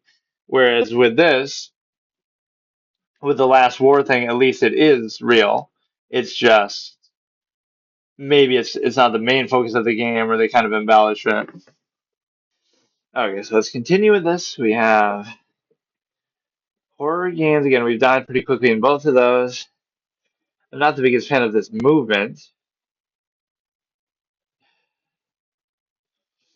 So again, we'll skip inside. We could do Hello Neighbor. Again, that I thought I had tried to play that on PC. Maybe I didn't do it on stream. Stealth horror with adaptive AI, like Alien Isolation. Um, I just don't want to ruin it if it's. You know what? Let's do it because it could be something I'll do on PC and it'll be more meaningful. And maybe I'll do all these basics again, even though I've already beaten them. But the thing what we're doing here that's cool is it doesn't matter because either I'll beat the whole game, or if we die, then that's it. Like I'm not doing it again. And then maybe one day I can do it on PC. So I did play this briefly, maybe just the beginning before. Let's try to make one actually last here. There was some like creepy sound that it made that actually was a little memorable. For some reason, I remember some little musical tune or cue, like when he starts to chase you. Tiny build, and there's like a multiplayer version of this, or there's like a sequel or something. Eerie Guest Studios. This doesn't seem like it'd be a scary game, but right, like the vibe of it is more laid back. The game has an autosave feature. Whenever the indicator is saving, well, we can't really reload anyway. How old are you? 5. Would I be allowed to play it if I was 5? Oh, let's look at all the different versions of how these people look. Really, there you go from 30 looking like this to just you're an old man. And that's really, you're catching strays. Everybody who's 36 and up is catching strays. You look the same here as you do at 100.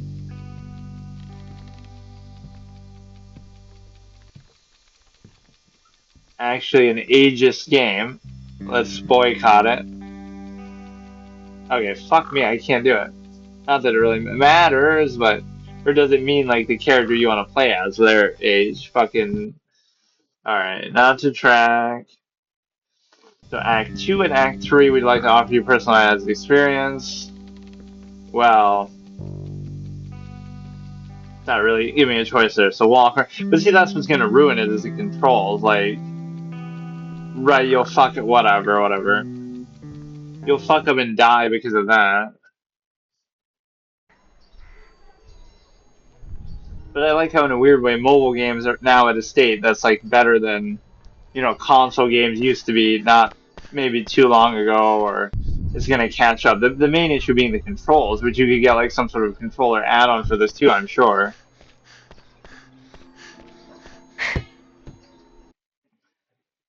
Use the joystick to move your character. Use the highlighted area to rotate the camera. Yeah, I think I played it only very briefly, and I don't think it was even on stream. Maybe that's why. Simming. I prefer simping myself. What the hell is this? What alien language is it fucking talking to me in now? Russian or some shit?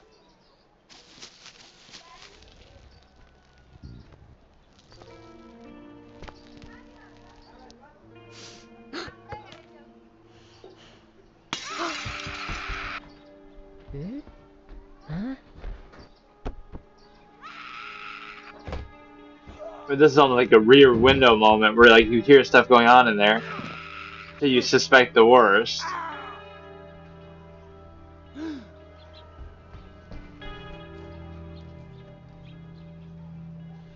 Right now you'll have no survival instincts and actually try to go in there.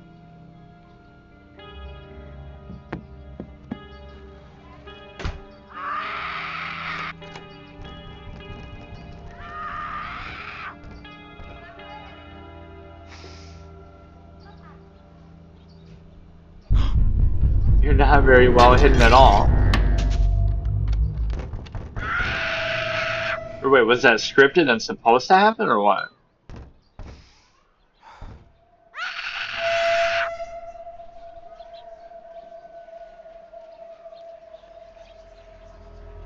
What is going on?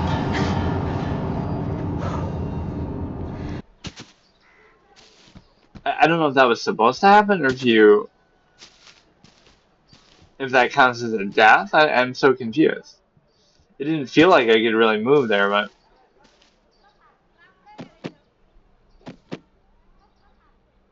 or like you should be able to crouch somehow. But he's still doing like his little sprint there. Whoops. Press this button to throw an item. Hold the button to throw as hard as you can.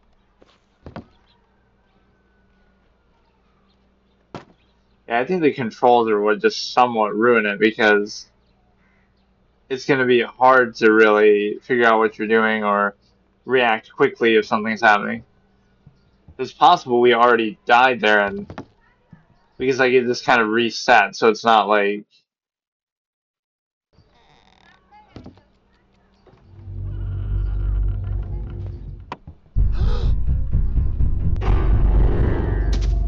it's very hard to. Okay, I'll count that I guess as a death. Like I don't know, all these you gotta kind of get used to it a little bit, and it's just like they're not really meant to be played like that, right? You're meant to die kind of over and over and whatever, but how did I even make this little box here? Because I almost want to do it again. So let's do. I guess we'll end up doing Baldi's basics actually, because even though again I've already done it, this game is not what it seems. The ghost multiplayer horror, fine. The baby in yellow.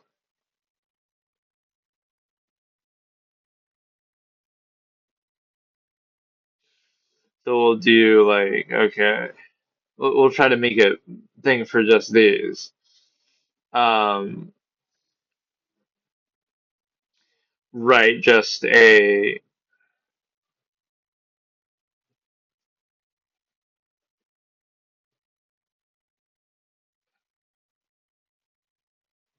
yeah. Let's do it like that. Let's just have a whole bunch ready, not to necessarily give away what we're gonna do next if and when I die. But I'm dying so quickly in these, it's kind of ice scream. Yeah, we'll just kind of turn this into a. Why is this even showing up for horror? Among Us, Rec Room. Rec Room could be kind of cool to do on here. Actually, what was I doing it on? I think I was doing it on my Xbox, just to kind of warm up to using it. Backrooms Descent. Now, is this actually? Huh. Horror Clown Scary Escape.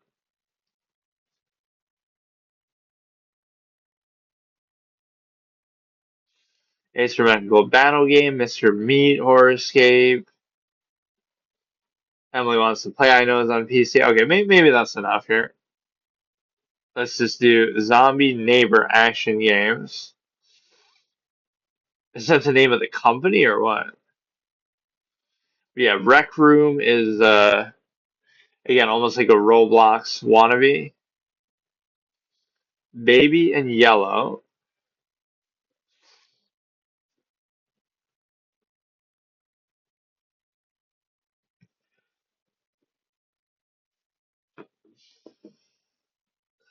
Yeah, let's just categorize these. Again, we're sort of speed running through this. I should take them a little more seriously, but when the movement is like that, I can't even do anything. Right? It's like I'm trying to get like quantity over quality, I guess, with doing this. Like, I just want to try a whole bunch of different ones, so that's why I'm dying on purpose so quickly. Or there was this ad that was showing like, oh, how to play GTA 5 on mobile on your phone, and obviously it's going to be a scam, but the back rooms is like a whole right subgenre of stuff in its own right. The liminal spaces type thing. But maybe one of the only games that I played in that genre is that pools one, which I played very briefly, but it had a good atmosphere, but I wasn't really sure. Um, like nothing really happened in my experience with it. Let's maybe look for a couple more. So again, we won't do Emily Wants to Play. Geometry Dash kicked my ass when I tried to play it on PC. Horror Adventure Scary Teacher 3D. Evil Nun Horror Escape.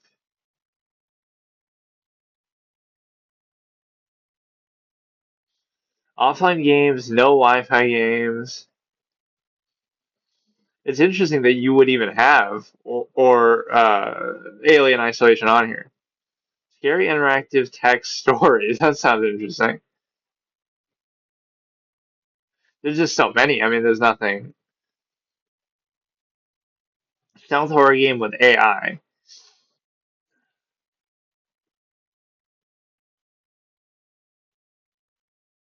Since we failed that so badly.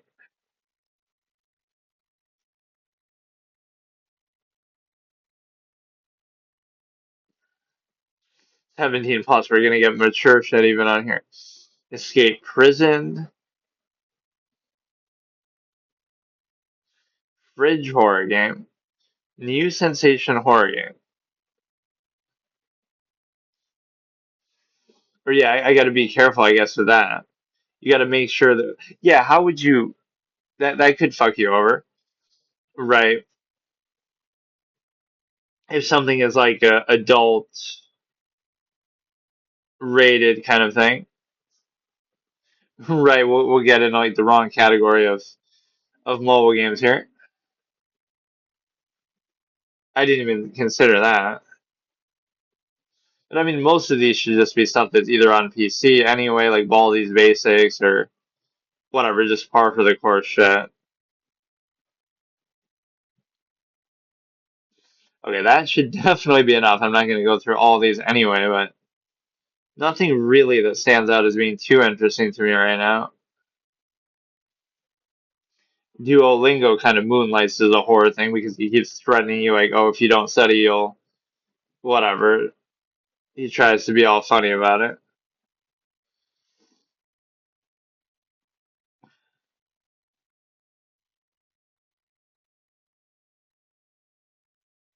You got the scary teacher thing over there. Because I kind of bumped something else out. We kind of fucked up. I kind of want to keep all these in order of when I downloaded them, but now I don't know because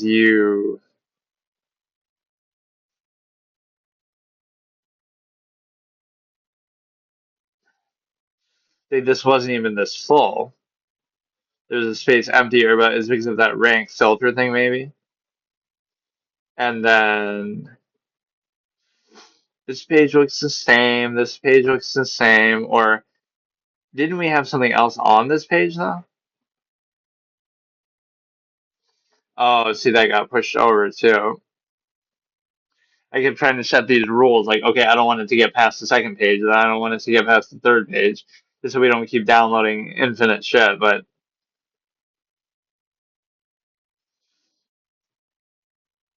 yeah, let's just go in order of these, each one till I die. GTA figured out game is intended to be a horror game. As such, something's like, yeah, we've already played it. Welcome to Baldi's Basics in Education and Learning. That's me. There's some other version of this game too Welcome to my that I should probably try. schoolhouse. And the movement is just so difficult sometimes.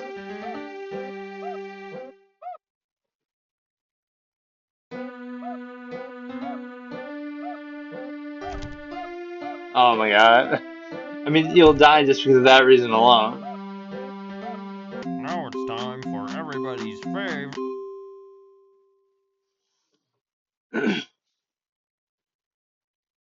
Wait, how did I hear every door you open. Wait, how did I get the first one wrong?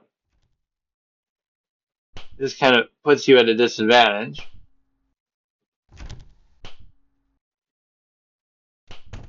And yeah, like, I swear, you sometimes can get hard luck. You need to collect two notebooks before you can use these doors. Yeah, this game kind of has a good, like, what do I do now? Um, like a good sense of style and humor in a way. You need to collect before you can use these doors. Right, like you can get hard locked or hard stuck here because, or I guess he didn't come through.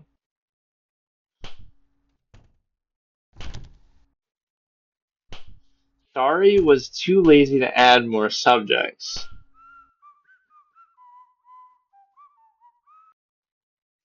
I don't really find it scary, but it's more just like, and obviously they do that as a troll. Like you have to get that wrong because it's just random shit.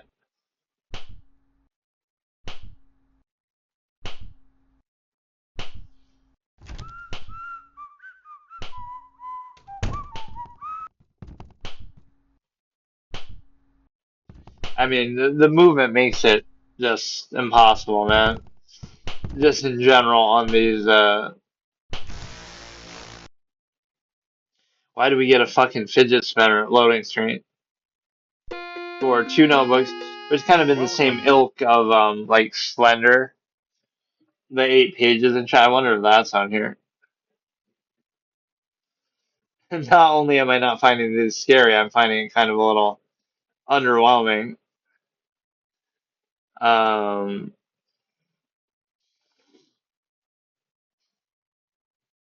Slenderman's Forest, which seems like almost a copy of that. Or, I mean, that game was free anyway, so Slender the Arrival was one you actually had to buy. It's interesting. All these games you would have to buy on PC, right? Like Slender the Arrival is on PC. All these ones you'd have to do,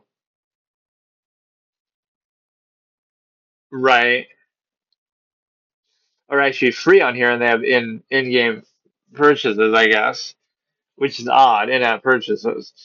Like, what are you gonna buy in that? It's a fucking linear single-player story horror game or whatever. Maybe you have to buy like the next chapter or something. But and yeah, Slender is one of those weird things because action, it's like nobody really owns it, so anybody can just do what they want with it. It's like when something becomes public domain. Like there's a Winnie the Pooh horror movie. Whenever something becomes public domain, right? You see like some shitty that happened with a couple different things like Popeye or like Winnie the Pooh, Blood and Honey. Discord or other apps might not work. Um, I don't know. Let me make sure that didn't fuck up my mic in here though, even though it shouldn't have anything to do with it. To turn the microphone on or off in screencast mode.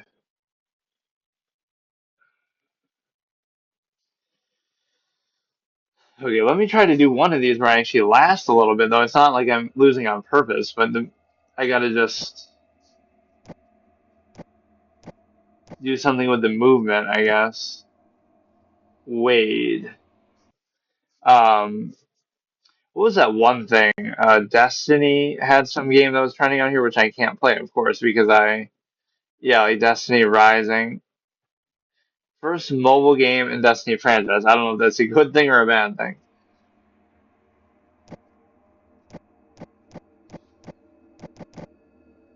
Let's go with Wade, I guess.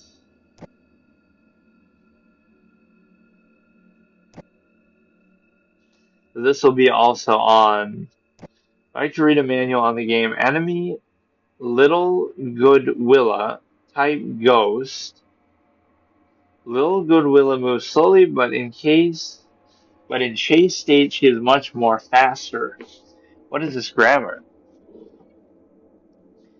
Can appear in rooms. Yeah, where else are you going to appear? Or, like, I guess maybe out of the blue randomly. Don't go in the direction of whispers. You begin You begin in one of three hospital garages. The goal is to repair the car to escape. You need to find the following parts to escape: four wheels, a battery, fuel, and key. Okay, we don't need to read all this, dude. No rooms found.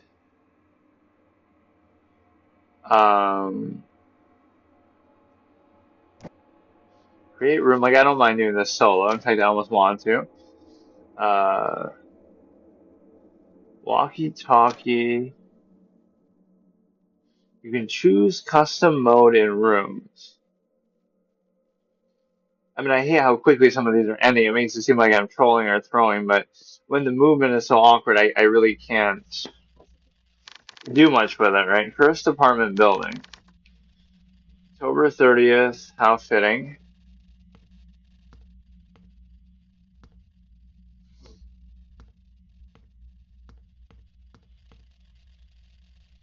This is not meant for precise kind of things.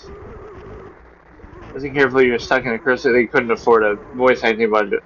Full of anomalies, missing or anomalous objects, living inhabited sounds or environment changes, red room med kits, or collectibles are not anomalies.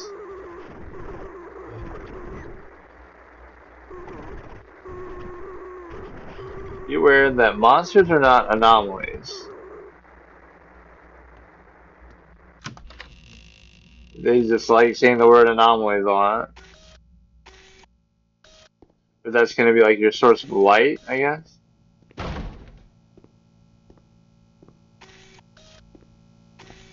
It gets hard to get in a rhythm of actually trying to survive or do something when, yeah, why not just leave this open all the time then?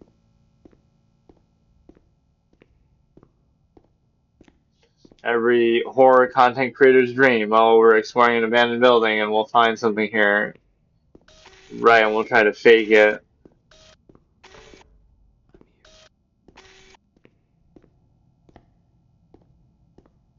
I heard something like somebody say, come here. I don't know if there's some downside to doing this. Maybe they told me and I didn't read it.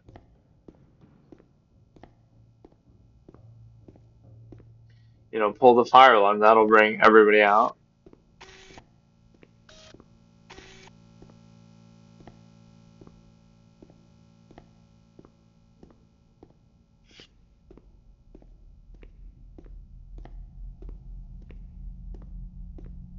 Yeah, like, just let me explore around a little bit. Like, I'm not trying to prove anything right now.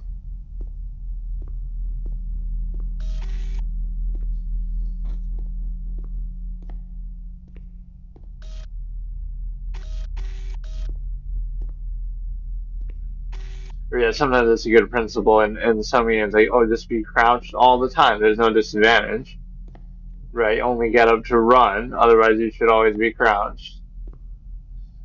You're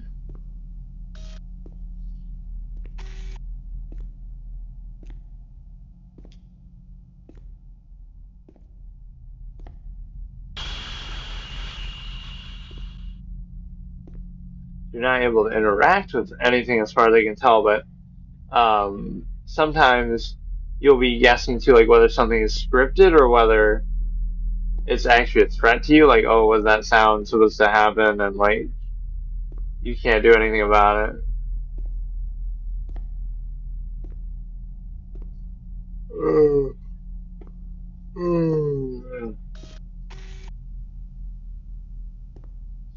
Maybe I'm just missing something obvious, but I don't understand what we're doing.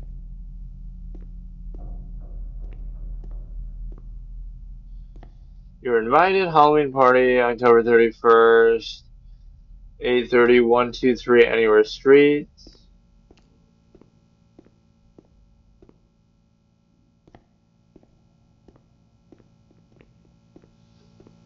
But yeah, I like the idea of like,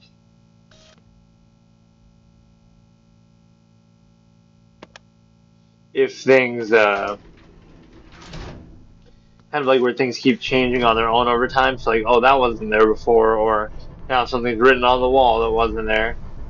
Playable teaser does a good job. Like that'll keep changing stuff as you're going through the same thing over and over, same area. So that was a game that we never got. It was supposed to be like a Silent Hill precursor, the playable teaser, but then they never actually made it.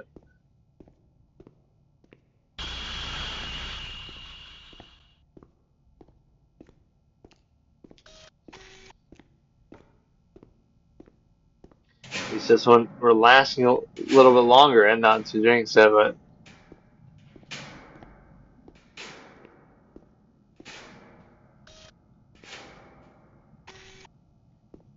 I don't get it though. Like there's nothing we can do.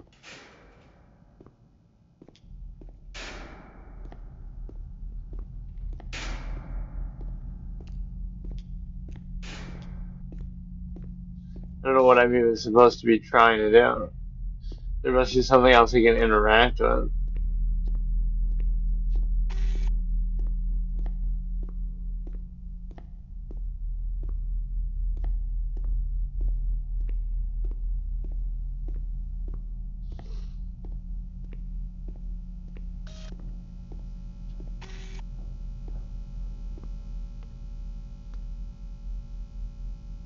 Press upward sound anomaly.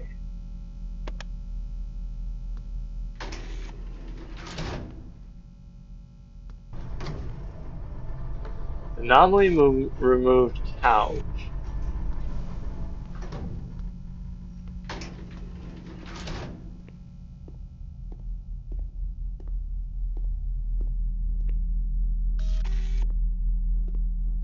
I like how it, rather than scaring me, it would bore me to sleep.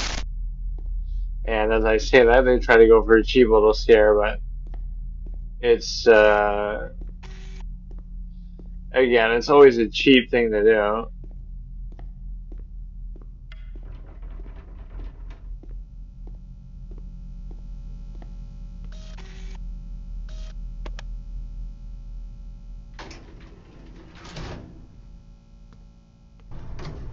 Anomaly removes creepy poster.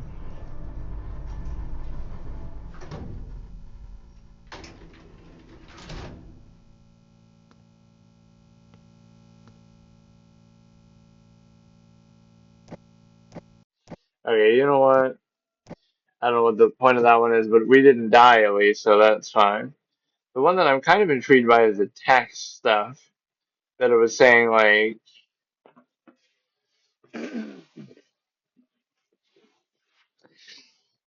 whatever. We tried at least a few things. This one was becoming a little tedious actually, but let me see what this will be like. Oh man, it'll be like some role play. Hundreds of chess prizes. What? Write your story. Wait, what?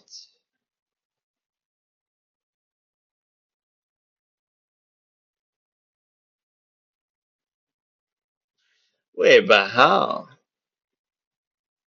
That's crazy. So in order to even use it, you're trying to make me what?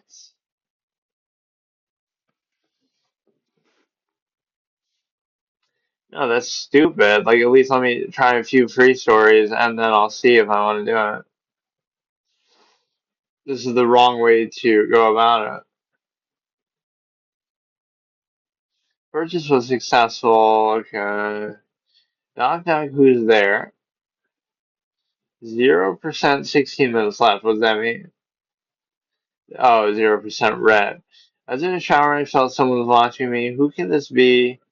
And who texted me this? Hey, babe. Oh, hi. How are you? Just woke up. Thinking about a quick shower. Ooh. Can I join in if you hurry? On my way. I have fantastic news. I got a divorce. It's not a prank, is it? Filled all the paperwork yesterday. Not much is left. I took everything from her, even her cat. She won't be a problem anymore. He sent me a video from the shower. Turn on your notifications so you don't miss any messages.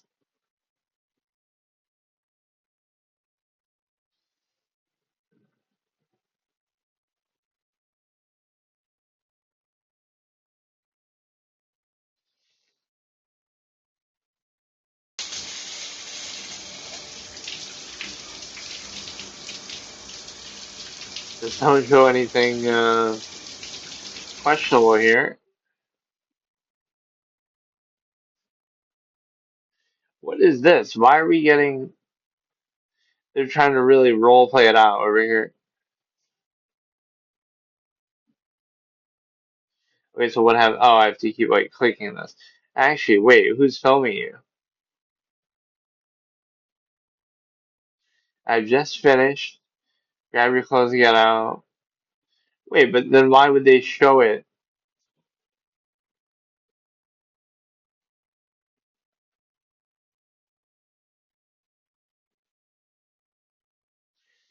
What's wrong with you? Relax, just run. Are you drunk? So it's somebody else with the phone now. Listen, no one is here but me. I checked all the rooms. Actually, wait. I hear some strange noise. End of episode 1. Are you ready for the next episode? What do you mean? Nothing happened.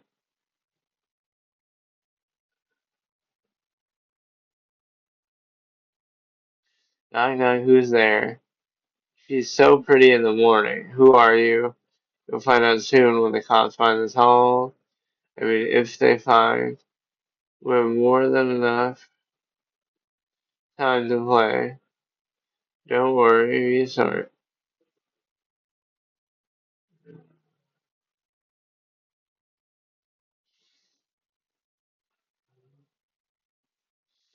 Okay, that one seems somewhat interesting. I don't know. A lot of these might be throwaway stuff. You also have,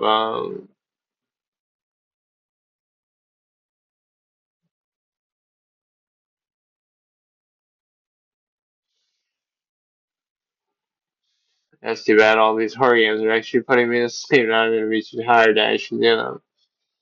Okay, so today I'm going to do episode 3 in my Absolutist Philosophy series, and of course these terms and concepts are all things I discussed over the years, and especially stemming from my debate format back in 2013 to 2014, right, which I have some things uploaded on that channel that I made to kind of rehash it and recreate it, but it's not something I ever kept track of at the time, so it was just something I did offhandedly, but some of these concepts are pretty in-depth, so I want to kind of rehash them here a little bit, and so I've done these sessions kind of while driving. So I'm doing it in my car while driving, and like on my...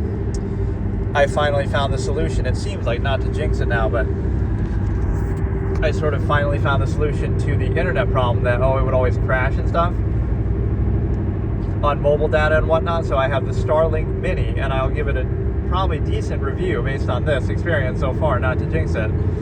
But, again, I put a little stand, I hook it up in my car, and this is working very, very well. Like, it's not crashing, it's not having issues. I even tested playing some games and it was okay. Like, again, it would depend on the area that you're in and stuff, but generally it's been way better than the stupid mobile data, so that's at least a good thing. So Elon Musk saves the day. But no, we have, so episode 1 I talked about social contrivance, episode 2 I talked about, and again, all these terms are from that debate format that I had made for that, so, and again, things that I've referenced over the years, but again, it's not like that was very well known, so I didn't really do a good job of preserving it, so I'll just have to, start fresh here. So, the, episode 1 I did social contrivance, episode 2 I did emotion, so let me give like one logical razor for each. I'm also trying to talk a little quieter this time because it feels like maybe it was like muffled and stuff, so I don't know if that's because I'm in my car or what really causes that, but I'll keep trying different angles. I don't expect it to be super clear, but it shouldn't be so muffled and scratchy like that. So,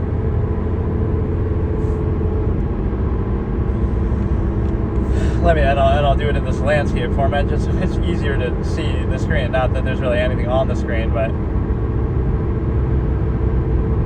yeah, okay, so social contrivance is merely the way that your self-interest is overextended to the collective. So, for example, everything you're doing for that is like you're just,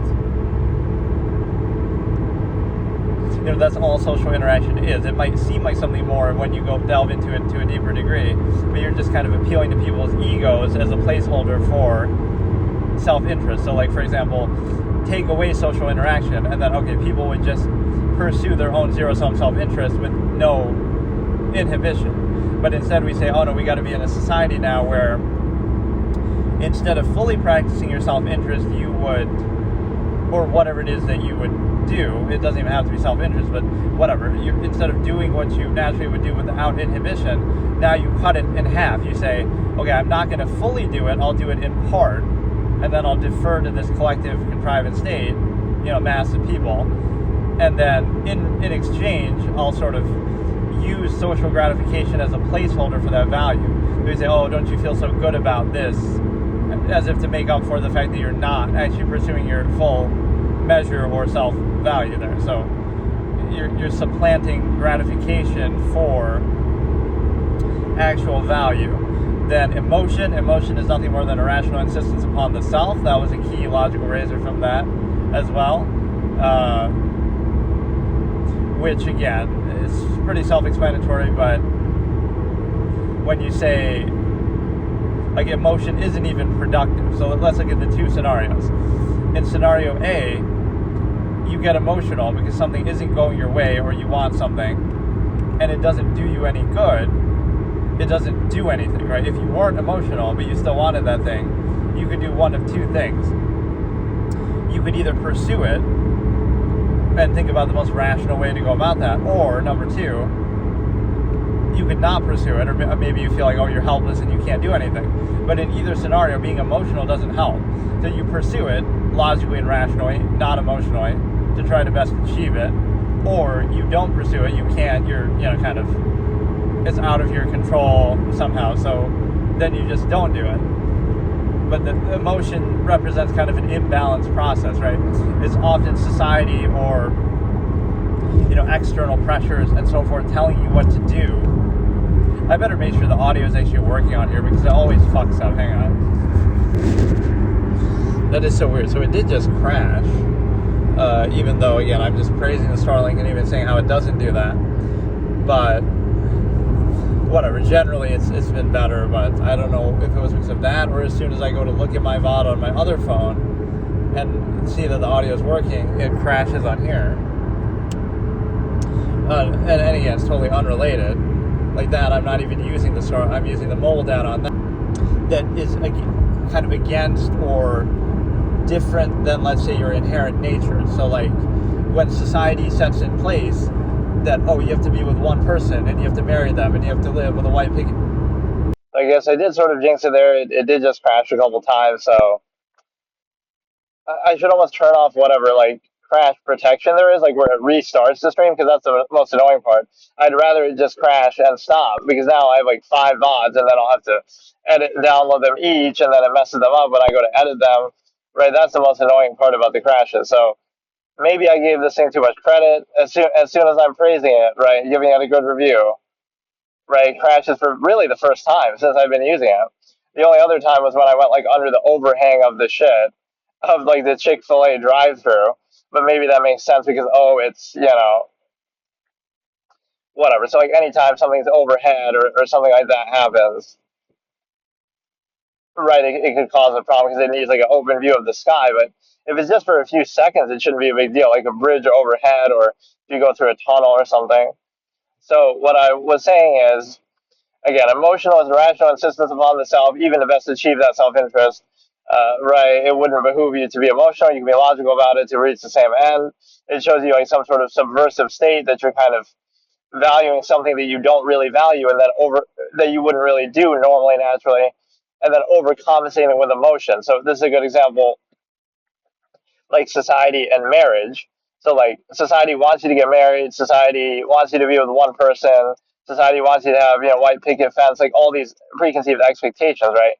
That doesn't mean that those are things that you or human beings inherently want in their what I call inherent desired suggested tendencies. kind of observable practice. So again, not saying nobody wants that or you can't do it, right? It's never that framing. It's more that you can do it if then from your perspective you're thrust into that pressure, like, oh, you have to do this. You don't inherently necessarily want it, or everybody doesn't want it or want the same thing, right? But society pressures you, so then you feel like, okay, now you have to overcompensate with the placeholder of emotion to say, well, what are the chances? This is a nearness posture right here. What are the chances that your soulmate out of 8 billion people happens to live in the same general geographical area as you and happen to go to the same school or job or whatever, they live nearby? What are the chances that that person, it's your absolute soulmate and it's love and it's meant to be, right? But what are the chances they live around you? So could it be that it's not absolute and you have to pretend it's absolute in order to justify and rationalize specifying that larger process, which I call the stimuli acme, specifying that to one person, right? So it's more like an emotional, or you basically have to do like mental gymnastics to make it work, right? That you wouldn't be able to rationalize that normally, right? To specify to one person, but instead you do it as a placeholder, like, well,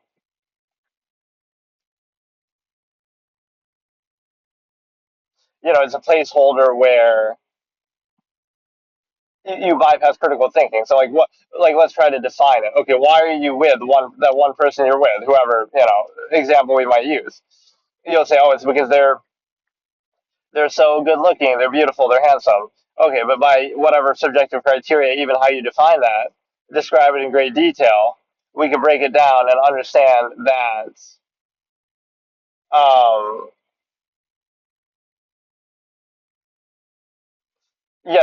oh, so you're saying there's no celebrity, no model, nobody else anywhere else in the world who could be subjectively as attractive or more so. You'll say, oh, it's because of their personality. Okay, but you're saying nobody else out of 8 billion people in the world could have an equal or better personality, even by your subjective standard, right? So it's like these vague, non-accountable, false absolute things to try to justify and specify something that otherwise could be universally applicable, which also goes into the sensor reality fallacy that I talk about, that, oh, you can have this absolute union that's unquestionable and sacred and all this, but all you need to do is cut out of your life 4 billion people of the same gender as what you're attracted to, which I always make the joke with, what if you're bisexual? That, oh, then you can't be friends with all 8 billion people. You can't have any friends at all because for fear that you might invalidate the false absolute by simply interacting and being friends with the opposite gender. Oh no, now you might become attracted to them. So the fact that you have to censor that shows you the fallacy right there. Right, it's so absolute that you're so insecure that you can't even be friends with the same gender as that person, which is implying that all it would take for you to, again, be in that same level of attraction would be, oh, it's absolute, but all it would take is simply interacting with them and being friends with them or being around them for periods of time. That's all it would take. That's how shallow it is. So you try to take a monopoly over it. You say, right, this is a textbook definition of a false absolute, right? It's absolute, it's love, it's meant to be, it's a soulmate, but the way it comes about, the origin point is, oh, they happen to go to the same school as you, they happen to live in the same geographical area as you, something like this, they work at the same job, things that you didn't even choose that you're just reacting to. So, oh, what are the chances that an absolute, that's the key word, not saying you shouldn't do it, not saying what you should do, but what are the chances that an absolute specified exclusive to all others, right? What are the chances that an absolute would be present under those kind of non-choice reactionary circumstances, right? Limited myopic nearness postulate. And then also you have a situation where, you know, uh, again, the criteria being held accountable, but there was one other thing. It's like, right, what are the chances of that, but also what are the chances of, like, in order to sustain this absolute, all you have to do, you see, is just don't question it, just don't think about it, perform ritualistic behaviors, like you have these symbols, rings, and vows, and social structure, marriage, and all these things which are constructs. You need all these ritualistic tendencies. You have to constantly, remind yourself, as if to convince yourself, like, oh, I love you, back and forth. You have to keep doing these things, that again, they're not bad to do. They're not invalidating to do. They're not, no one's saying don't do them. But what they would indicate in observable practice, as I call it, would be that, oh, it's not absolute, in other words, because it requires constant contrivance, constant upholding, constant, reinforcement. So by that same logic, well, if you're going to keep doing that, you can do that with anybody or with any circumstance. Thinking there to specify something that's a universal process. And then, oh, man. I think it just crashed again. Yeah, I might. I think I'll start doing these on recordings. I can't do this with the. I don't know what it is, man. Like, is it crashing or what? It just showed me an ad, even though I don't run ads during my stream. Yeah, I don't know. Even Elon Musk is letting me down, man. What the fuck, man?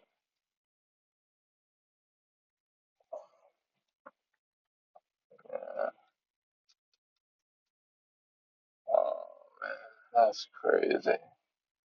Yeah, I'm gonna record. That's fucking wild, man. What the fuck is that?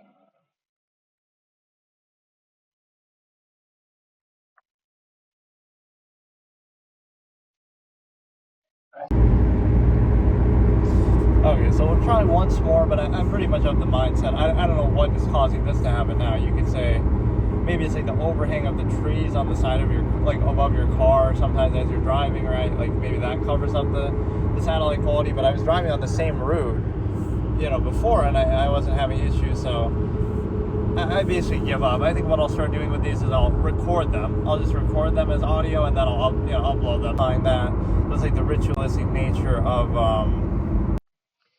Okay, I'll try once more. Then I turn on the mobile data too as a backup, even though that's not very good. But I don't know why this is happening now. I was just praising it. I was just saying it was doing fine, right? Like, and you could argue, well, maybe if you're in one spot and not driving. But part of the point of it is so that you can do it like this. In fact, that's almost exclusively what I was trying to use it for, even like the mobile data and stuff.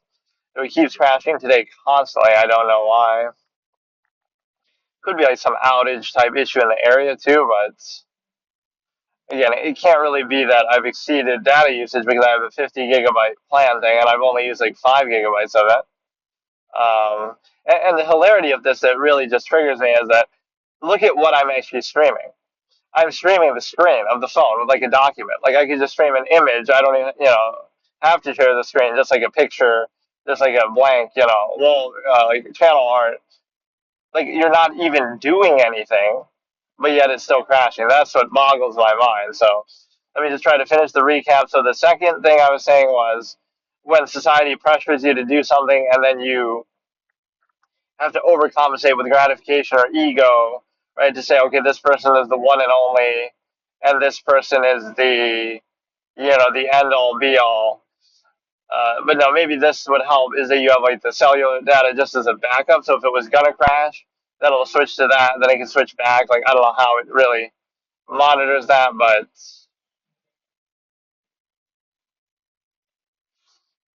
no, but it's a situation where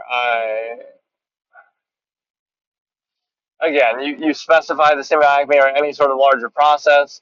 So how do you rationalize that? You don't, and then you bypass it. You bypass it initially by like again, like wooing them or whatever, being wooed in a way that's like bypasses your critical thinking and awareness of the process. Because if you were aware of it, right? Like imagine a state where a person is fully aware all the time of everything, but oh, that wouldn't work for what society wants because it wants you to reduce you to a subversive, lower value state. And so now it requires you not to think. So now thinking becomes the enemy. It's like shooting the messenger or the observer, right? It's not the process that's at fault. It's your fault for thinking about it or being aware of it, right? And then, or like your fault for not overcompensating for the flawed process. So now what you have next is the ability to consider the fact that, and I didn't have that on before, I'm doing it for my own benefit to compare. Like, this is just an experiment, right? Like, none of this shit ever works anyway. But I didn't have mobile data on. I just had the Wi-Fi, just had the Starlink on before, and it was working perfectly fine. It didn't crash. Um, yeah, it didn't crash. I don't think even once. right? When I was driving the same route, everything. So now it's crashed numerous times, like almost 7, 8 times. Um, yeah, we'd have the mobile data as the backup. It'll probably still crash. I don't care. But yeah, again, you're trying to specify something and all that. So you have to bypass critical thinking, right? That you would say, oh, why is this? Why are you with this one person, as opposed to your natural tendency or instinct, or like that you might be with anybody or multiple or like unrestricted. Like, how do you specify that larger process? And so you do it through a false absolute. You say, oh, it's love, it's meant to be, it's the soulmate, right? All things that would not be necessarily held accountable actively. But what you have is the ability to consider that. Again, you have to pose the false absolute in order to specify a larger process. So, right, the basis of something like that. That's why there's so much conflict with it. And again, it's the expectation going into it that is flawed. Right, you're saying, okay, how do I rationalize specifying this thing? We pretend like it's an absolute, that everybody has their own absolute, which is self-invalidating, right? Like, and then it requires constant reinforcement through externality, etc., which you shouldn't need that either if it's truly absolute. So you try to create the illusion of an absolute to try to gratify and satisfy yourself and try to rationalize what would otherwise be just a larger process with no undue emphasis, no exclusive kind of limit to it. Right, especially when you try to pressure it and force everyone to do it uniformly, like across society. That would be the basis of it. Like, again, when society pressures the collective mass of people to all do the same thing, and then it's up to the person. It's your fault then for either not doing it, for deviating, like, oh, this got to be one size fits all. It's your fault for daring to do something different, or for not doing the process they want you to do, or for not adequately overcompensating for the process, or for doing it in a way that kind of exposes or reveals it, or for this is like one of the great fallacies of society in general, right? If somebody was at peace and free and like just uninhibited, that would be posed as a negative because everyone sees it and like they have to ridicule it to feel at peace with themselves and their own limited, controlled state. So that's what you see with open relationships a lot, right? Somebody who's in an open relationship could just be minding their own business. They're just doing it and they're consensual and that's fine, right? They're just doing their own thing. But they're not telling anybody else to do that. But people who are in single partner relationships or people who are, just society in general will attack and look at that. Oh, look at Destiny and Melina. They broke up. So that proves that open relationships don't work because one conspicuous breakup of a certain type of relationship by some celebrity or public figure invalidates that type of relationship overall. I see. So every time a celebrity couple, right, who are I like using single partner relationship. I don't like some of the other terms, but anytime a single partner couple breaks up, that means that they don't work. And the high rate of divorces, etc., would invalidate that. Like, that's such a fallacy, but again, society and individuals cannot look at that. They cannot look at an open relationship and just say, oh, maybe it does work, maybe they're perfectly fine, maybe they're content. And if it does work or if you have the option, you can't look at that as just a neutral way or accept it because it reveals and exposes, oh, so in other words, you would want to do that too. Or it exposes that, oh, the only reason why you're not doing that is because you can't control yourself. You don't have self-control or you don't have the options or you don't have the means or the resources or you don't, you pretend like you don't want it and you pretend like you do want a more subversive, limited state. And so, right, it's difficult to rationalize that. So it's like somebody showing you an example of what freedom would look like in a certain way, and you have to condemn that example, and you have to hope and pray and frame it incorrectly that it wouldn't work, that, oh, it doesn't work, it's bad. That way you don't have to question your own subversive state and say, well, how come I'm reduced to this state and pretending that I want this when, oh, if that works, then maybe I would do that too, right? Maybe we would want to do that too. So it completely shows you the insecurity, right? That it's necessary to attack that. Oh, it's bad. It doesn't work. It has all these negatives, right? You have to outwardly insist because you're insecure and not at peace with the cognitive dissonance of your own subversive state. And so that was not the topic that I have listed here, but I'm very upset about the crashes. I don't know why it does that, but let me maybe do something a little else on here for a bit. It just ruins it because I cannot concentrate, and then it keeps cutting me off, and then when I go to download, like, it fucks everything up. So this thing is far from perfect then, I guess. I don't know what happened. That's the thing, I don't even care. Like, I'll pay extra for it, or I'll pay a better plan, but I do have the 50 gigabytes of data, so I don't know why. And I've only used like 5, because I've only done this a couple times. So yeah, that makes me doubt this as well, so we could use, like, the mobile data as the backup. I guess that's good, like, for if it cuts off for a second. So, like, let's say the Starlink cuts off for just a brief second where it would normally crash. The mobile data can pick it up there for a second, and then it goes back to this, I guess. Right, would be the idea. So you don't really need that to be too strong or too good, but it's just there as an extra bonus. Right, like, I guess that's what IRL streamers do. They'll, like, kind of tether different things together. So they'll have their main mobile data, then they'll have a hotspot, then they'll have something else. Like, they just combine, and there's, like, a term for it that I forgot.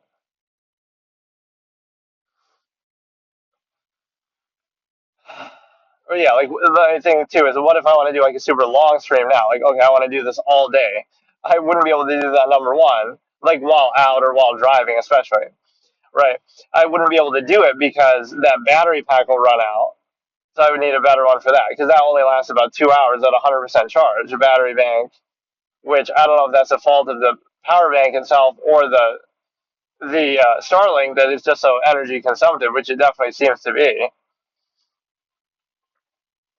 Which again would be a fair trade-off, but then you have all these other issues too. So my only guess is it could be the overhang of the trees sometimes that's getting you. But I was driving on this route before.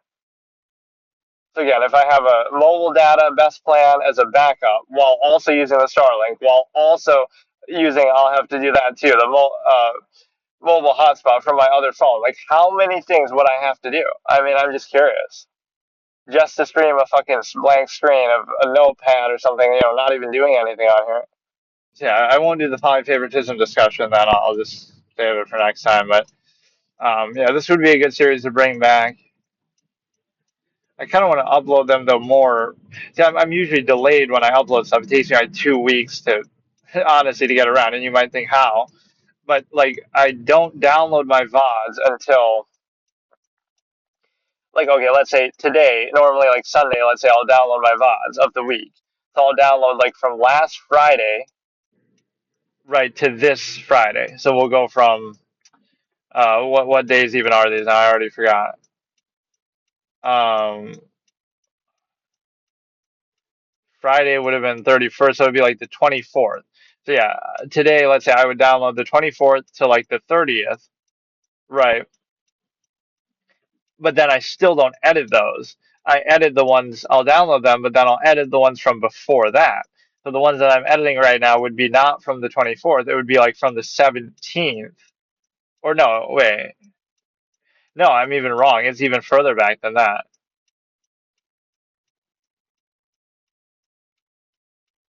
I'd be downloading, I think, now from the 10th to the 17th. Right, because again, I haven't even downloaded these VODs yet. And then I have the other ones downloaded, okay, let's say the 17th to the 24th, right?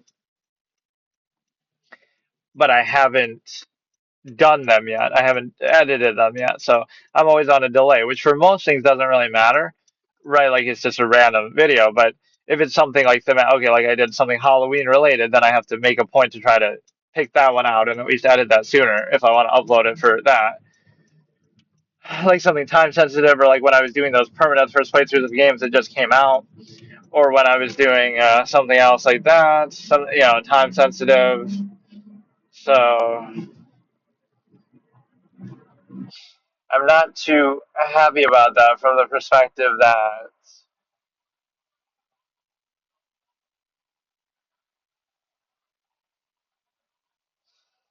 I mean, that just ruins the whole fucking thing, right? Right? You have to be able to rely on it all the time. So the cellular data thing maybe helped a little bit, but that's going to have issues too. Again, that's just to keep it afloat, just to keep it alive, not to actually, um, you shouldn't really need to do it. What's funny is I think when I stream, maybe it's something with the iPhone itself too. Is when I stream on my other phone, I feel like I did that a few times to test mobile streaming, and it worked right pretty well. I don't think it crashed even there. Or maybe I'm trying to do it in too high of a quality, but I'm doing that also to test it, right? Like, I'm doing this notepad and I'm streaming at 1080p, but I'm not because I really have to do that. I don't mind streaming at something lower, but it would require you to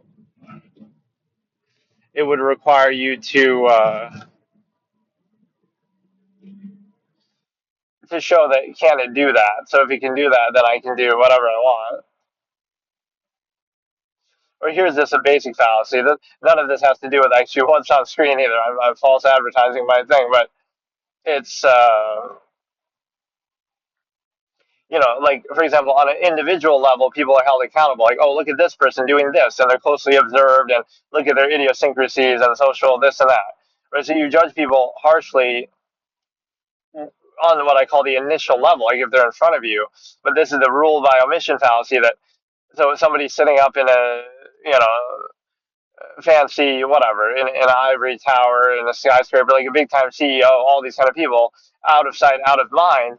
You're not judging them, right? So this is how you control people. Like you could have somebody that people would judge very negatively. They would say, "Oh, this Jeff Bezos or somebody, Elon Musk is at least very vocal, so people don't like him." So some obscure unknown person is behind all this and getting the money, and you might disagree with everything they think and do and say, and you hate them and whatever, but it doesn't matter because they're out of sight, out of mind. So it's like it doesn't exist. So all that person would have to do is, oh, we're gonna hire some little, innocent old lady, and you know, we're gonna appeal to that. But the problem is that The problem is that, again, that's basically just you falling for the initial level. We put that in front and we control you with it, something kind of lower standard or lower expectation. Whereas if you saw that actual person, then it would be, it's hard to explain, but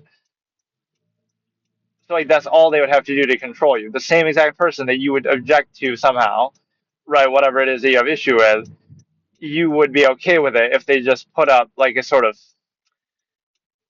it's hard to explain that. Like, some lower they do this in certain parts of history, like one of your own kind of a, not exactly like that, but sometimes identity, right? Like, oh, they'll respond better to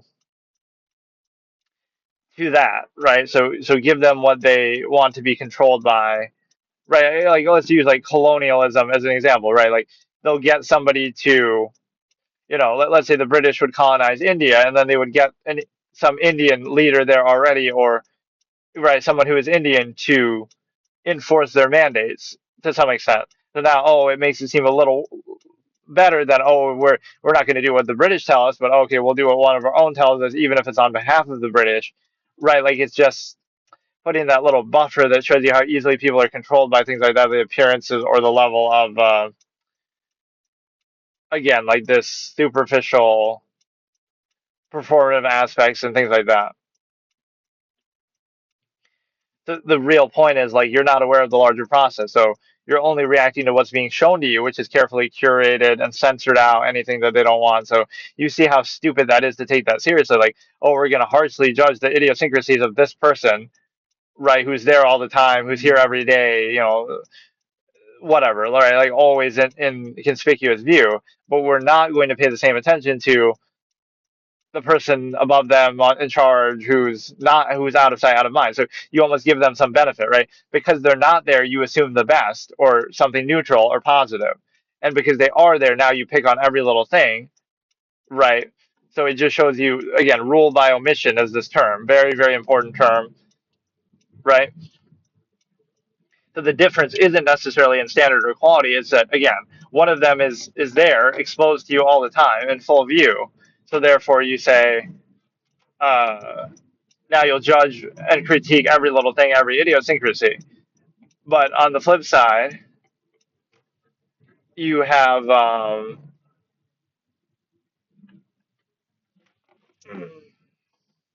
on the flip side that could be a part of this. Like you make the sounds according to really dramatic sounds according to the condition of the roads and showing that. And of course, you got to appeal to face cam, cult of personality. That's one thing I don't do, but it's kind of something you have to do. So one thing I'll say is, okay, one thing I'll say is that I basically feel like, all right, let me do this, and then maybe I'll do some. I kind of want to go till the battery runs out. Then we can switch. Then I'll try to switch to the Ethernet and still keep this going, right? Like I'll do this. I'll try to do this for a long period of time, which has already been ruined a bit by the fact that it's been ruined by the fact that it crashed so many times. So I don't think it's crashed since then. Let me double check it. So yeah, we'll skip the polyfavoritism thing. Let me count the number of streams, so the number of crashes. And so you have, again, so what we're using is the Starlink Mini combined with the mobile data.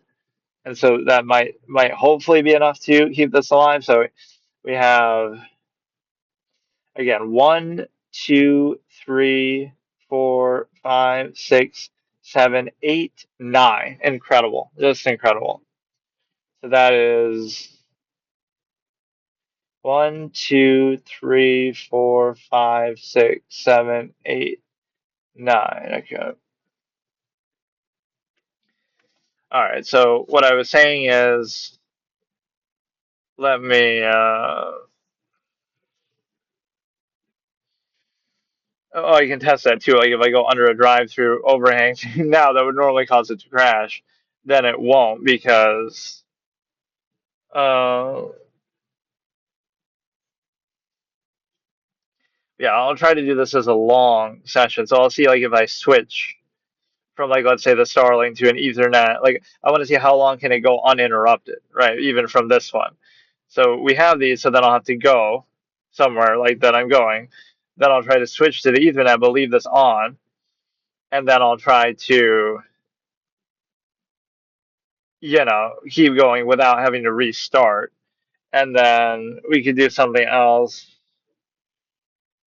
Right, so I'll do something here in a minute. I'll get some other fast food and do some sort of muck. Yeah, we should turn it into like a routine and just try to do it like this. So like what we did last time was like the horror movie tier list and the other thing. Right, like what is it called? Uh we did the like a fast food tier list and the horror movie tier list. Right, so here we could do something like that, like a blind rank or whatever. And then we should do, right, we do like the absolutist philosophy thing for a bit. Then we do like some little mini games like that, like browser stuff. We could do Wordle or whatever. And then I should do like an actual proper game series. And then I'll kind of see what else I want to do. Either, and that'll be until the battery of this thing runs out at least. They're at 79%. Oh, but it keeps changing that. It says 2 hours 59 for a second, and then it says, oh, I might have plugged it into the wrong thing though, actually. Normally it's in the first. Oh, is that maybe why it was crashing? But I feel like I only did that after it crashed.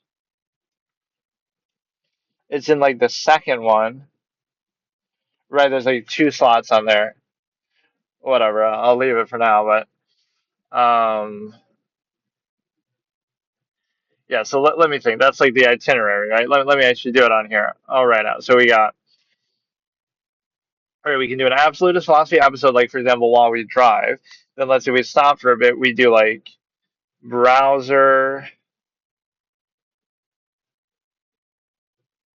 right? Browser.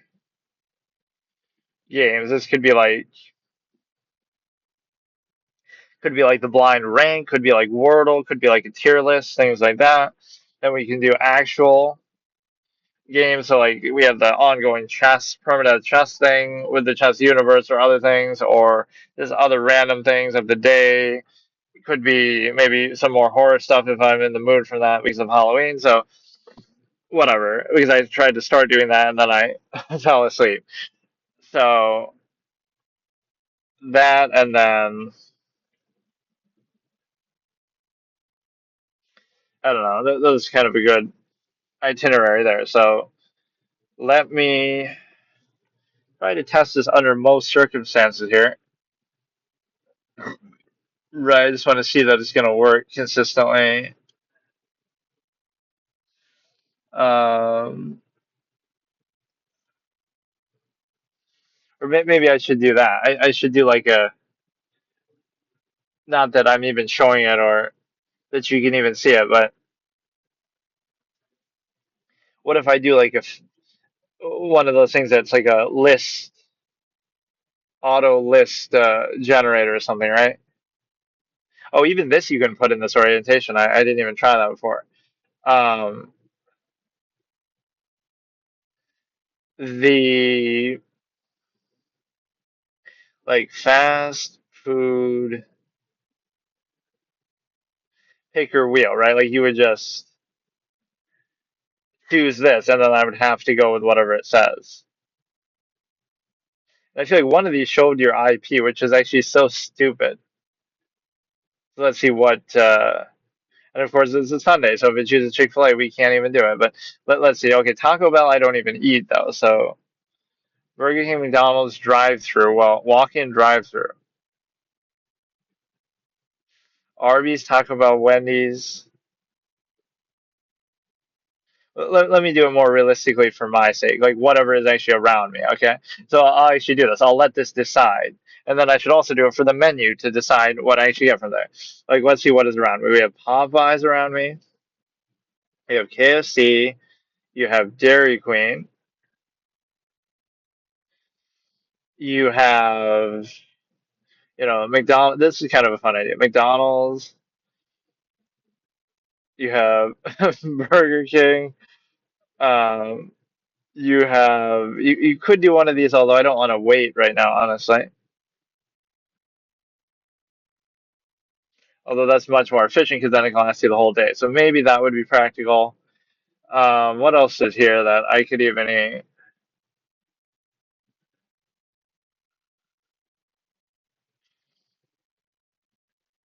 Here, I'll even do this to keep out of it. Yeah, we'll get like a little 7-Eleven slice of pizza.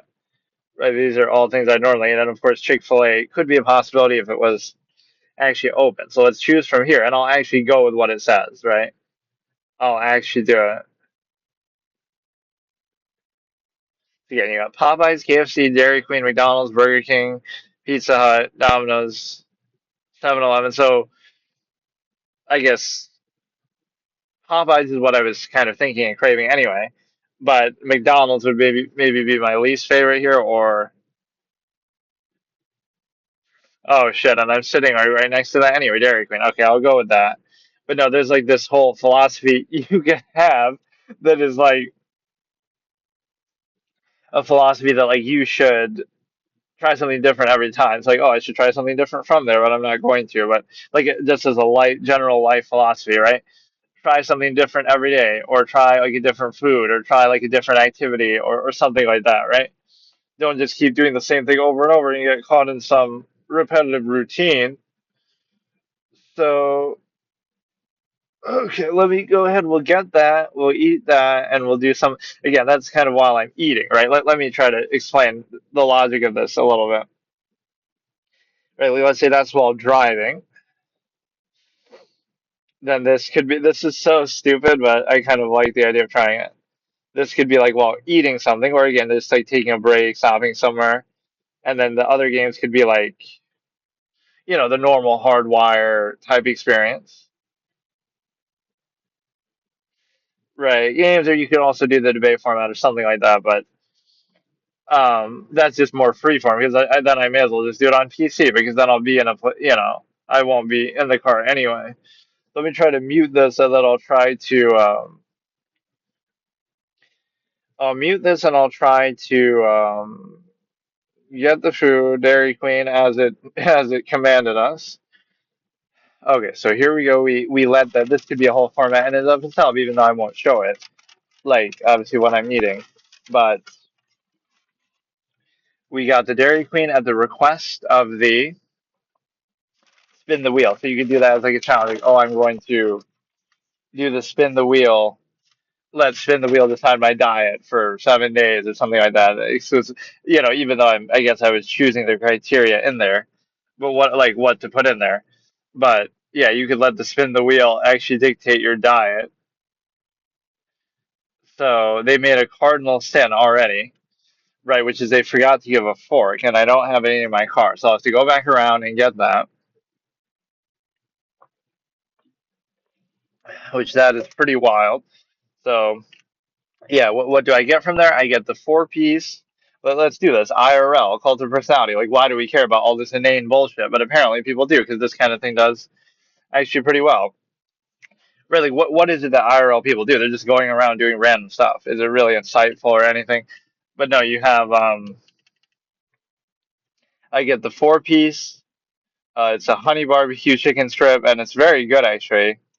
Some of the better chicken you get from fast food, which I was shocked. Like some many years ago, I had tried it just on a whim, right? Like I didn't go specifically for that. I didn't know what it was, and I'm like, okay, I'm getting something from here anyway, so I may as well try.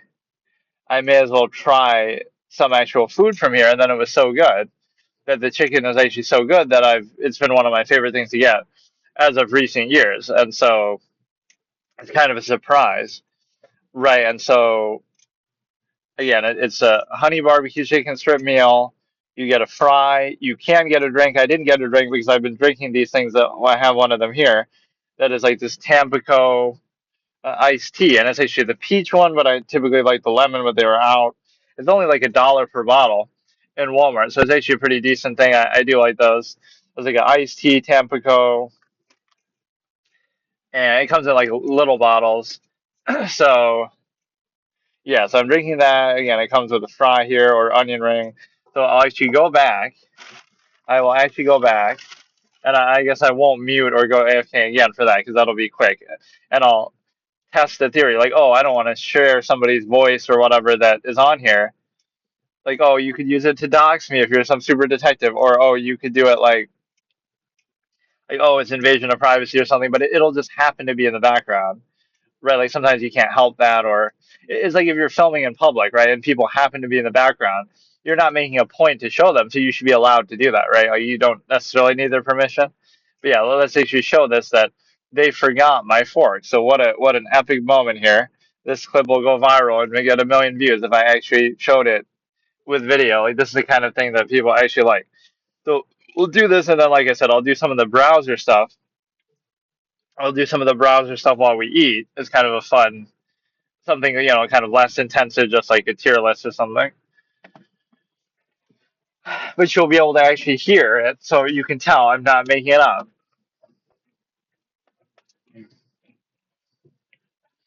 And this has actually happened a number of times when I go here. There's only like one Dairy Queen around, right, in my general area that I would ever be able to go to. So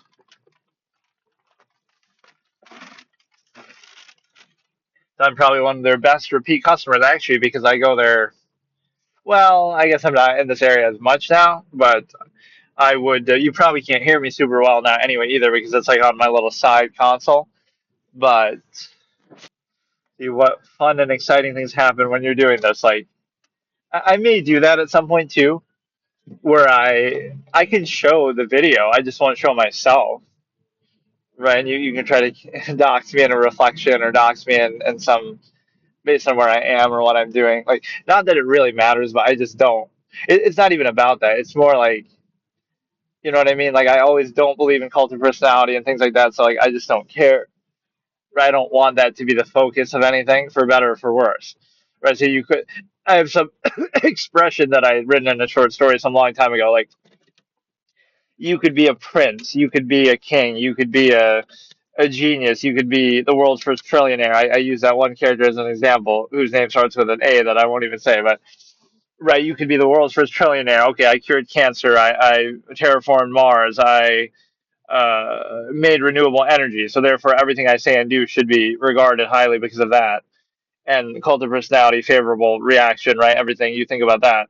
Or I could be some unknown random dude just on the street doing my own thing. I could be a minimalist. I don't need possessions or gratification or to appease society or functionalism. Or I could be some random middle of the road. Like it doesn't matter, right? You can focus on the individual, or you can focus on actually practice the idea, the the actions, the ideas, right? So that's the point, right? I hate that notion, and I try to avoid that notion. But that's a lot of what things in society generally are, or you know, obviously content will be like that. Like you're focusing on the individual, not the idea. So or some substance of what they're doing or anything like that. But because if you let's explore this before we as we do a little ASMR mukbang thing. But what it is you would think like, okay, you're watching I Show Speed or somebody like that, right? And they're doing something, right? They're just walking around, they're eating food, or they're just talking and just doing random stuff. Part of it is like the self-fulfilling fallacy of fame, like, oh, because they're famous, people want to be around them, and because people want to be around them, that makes it a whole event, and because it makes it a whole event, so it's like popularity just feeds into itself. But pretend you create this illusion of popularity, like, oh, this person has 1 million followers, but they're all bots, but you don't know that. So now everybody wants to be around them, and they become famous just because they're already perceived to be famous, not based on any standard that or they're good at something or whatever, right? So it's like people could be doing ordinary things, but they become valuable because of oh the person who's doing it, rather than oh they're actually good at what they're doing, like they're a world class athlete or something so then you're watching because of that. But even then, you overextend and say because they're a world class athlete, now we care about their personal life and things that they do that have nothing to do with that. So even that subverts meritocracy. So you could start with something like, okay, they're really good at this, but then people start to care about things in their life that are just ordinary, that they're not good at, or that aren't tied to that expectation.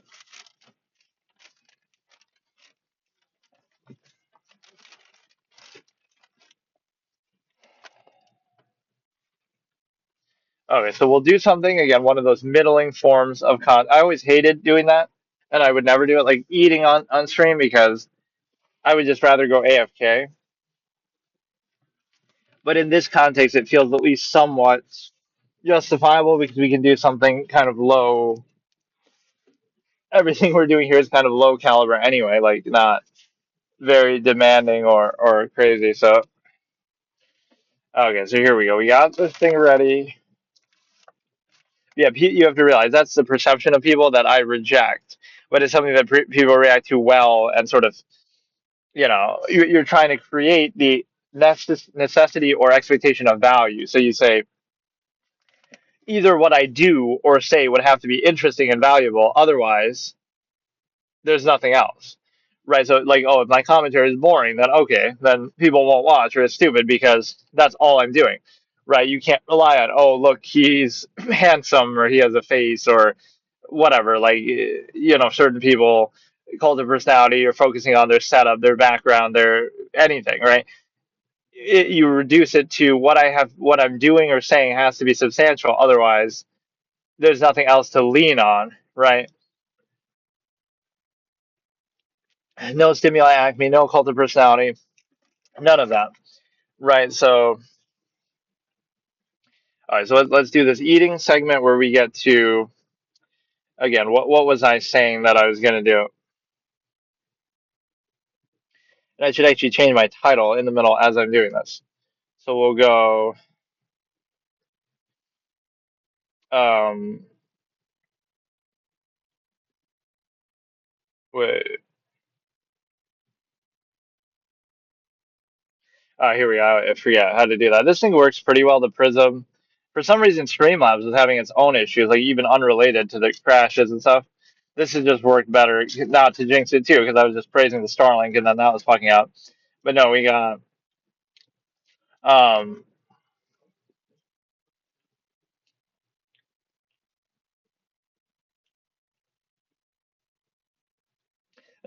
Let's do one of those hyper literal titles.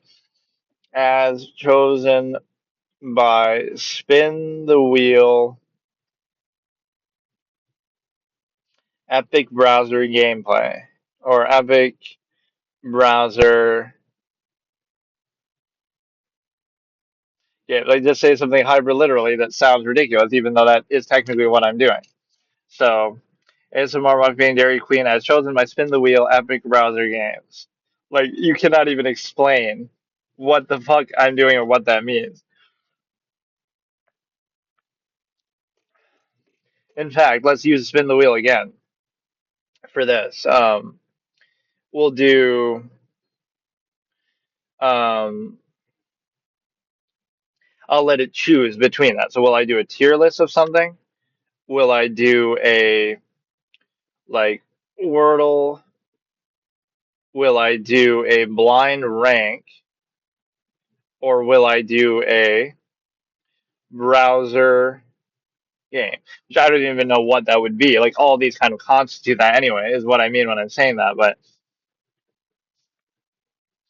so I'll do again tier list, like we just did the horror tier list, Wordle, which I haven't done maybe in a bit, but I is pretty good. Blind rank, which would be like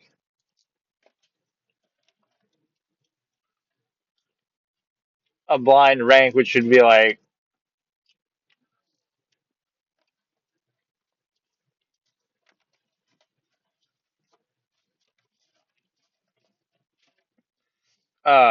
whatever we had tried it on that one site for all kind of different categories like athletes and shit, and then browser game. So we'll let this decide. Oh, I keep trying to go down and think that you have to go there. You have to actually hit this. So I don't really have any preference. Let's see what it chooses. Oh shit! Now we're it's like a little mini game like these. It's like best browser games,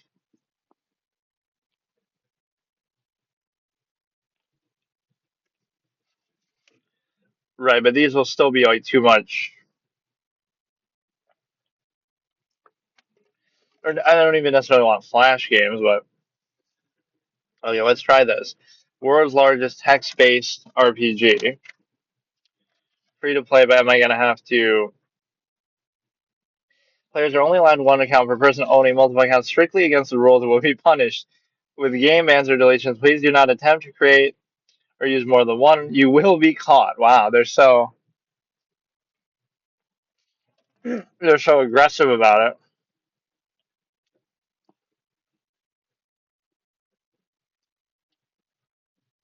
Earn distinguished awards. Very addictive. Minor drug addiction in the game. I don't know if they're referring to me. I don't know if that's something that should be shown as a positive review. Very entertaining. I didn't give stars because navigation is lacking. The beginning, I believe, something tutorial. Um,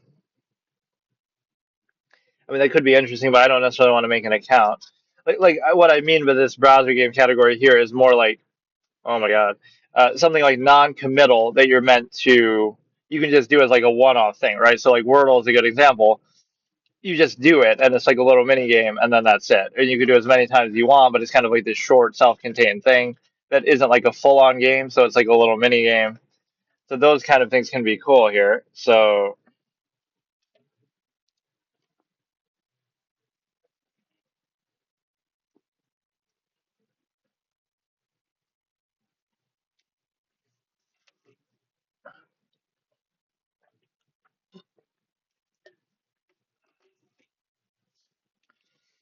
Agonia Lands.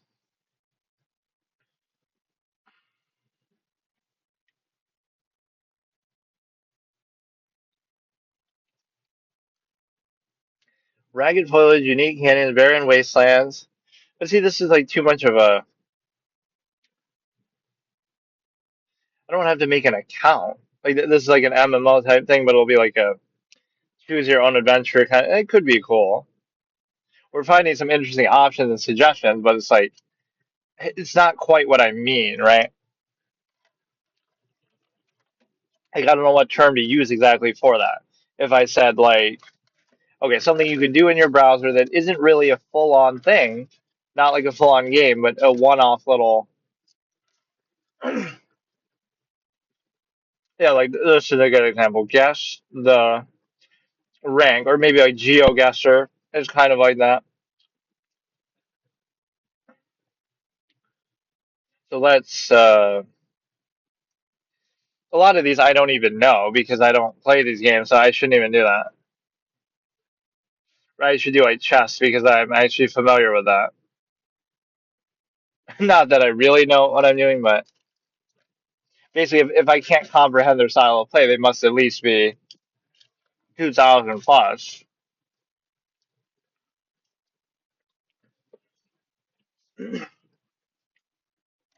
Yeah, this is what I mean. Like again, you can just do this as a one-off thing.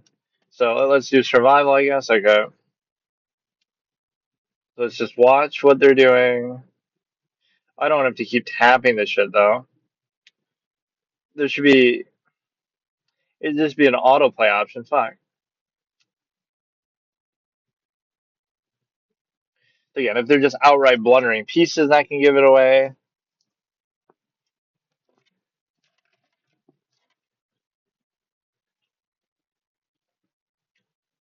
That queen move is extremely dubious. That tells me right there they're not like 2000 plus. Like a 2000 would never do that. Even in hyperbolic, look at that move. That tells you right there. That's a giveaway.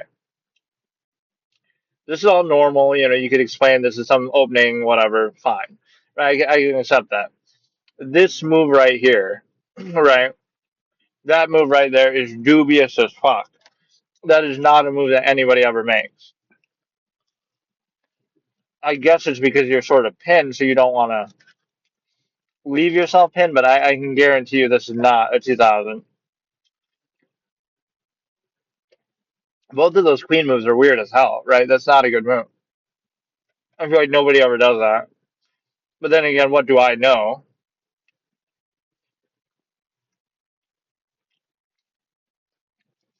Yeah, this is maybe like 1000. This looks sloppy as hell.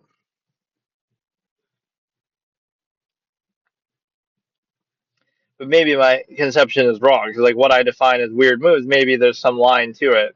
There's some. It just nobody's. Oh, I don't know. I'm gonna go with like 1000, honestly. Like this looks pretty bad,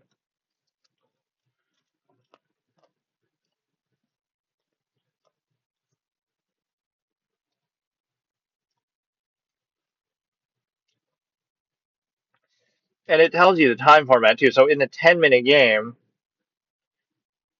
there ain't no way this is like a 2000, right?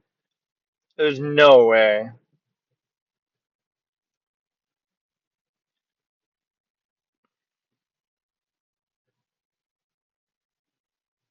Although the end game, they're playing kind of smoothly where,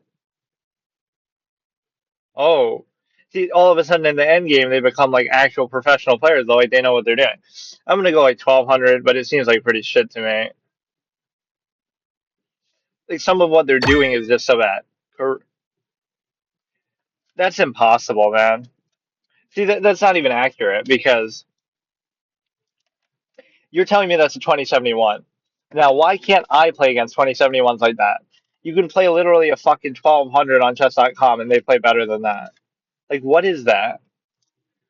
Maybe it looks worse because they're playing against each other, so it kind of evens out, or there's certain in-depth line. There's no way, bro.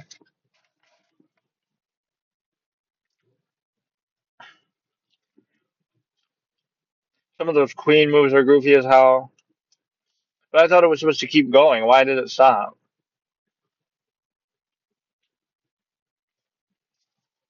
That was kind of annoying. Like, is that really 2000 though? Like, come on. I guess I don't know what I'm expecting, but I expect it to be like a little more clean. But they're confident with playing some of these messy positions, maybe. Like, I don't know.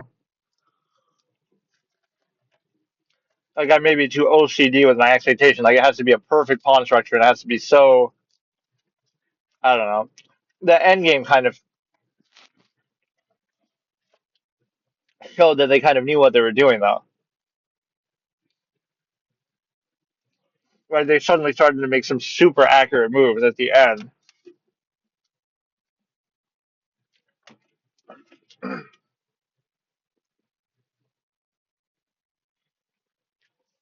Okay, this is not too crazy. See, like that knight move tells you right there. Like, what is that? What is it? What? Okay, yeah, okay, dude.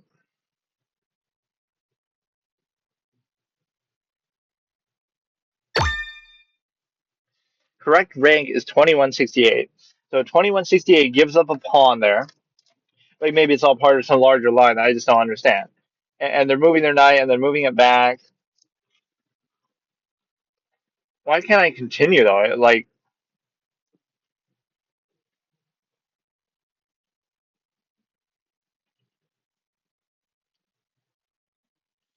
okay, maybe I'll do it in this orientation, or maybe just at the end.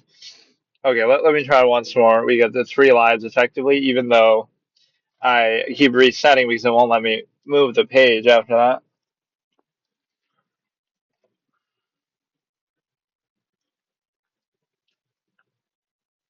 Both of those seem sort of sloppy, but again, my like even that queen move, right? Nobody moves the queen that early. Or you should look at the time format too, like especially in a 10-minute game, right? Like if I make a queen move like that, I get clowned by it, right? People in chat will be clowning me hard, like I'm Kravnik or some shit. Like, bro,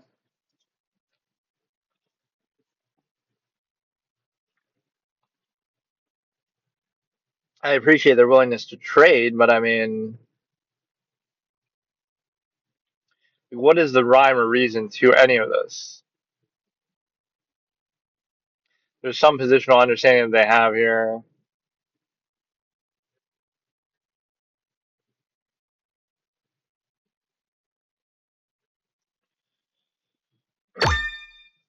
So all these people are just gods, and they're all fucking trash at the same time.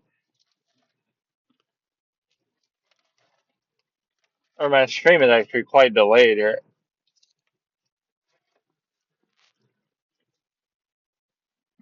I'm not sure I really believe that, honestly.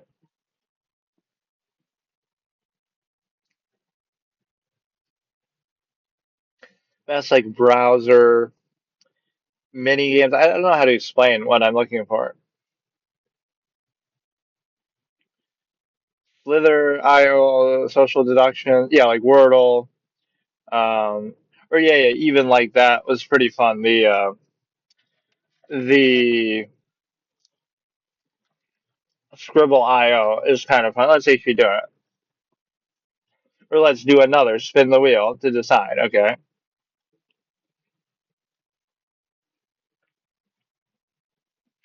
Or you know what? Let's just do it because we already did that.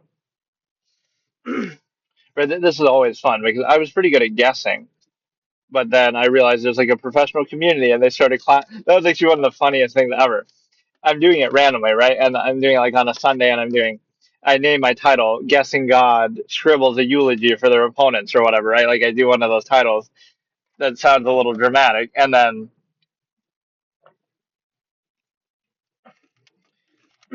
people come in there and they get offended and like trying to show off, and they're showing like there's a professional community and they're like gods at it.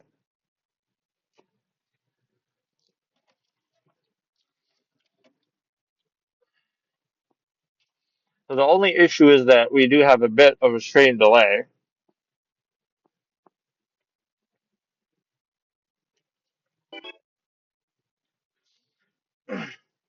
Again, mainly I'm trying to. Oh, I might have to do it in the other orientation though. We mainly just want to guess.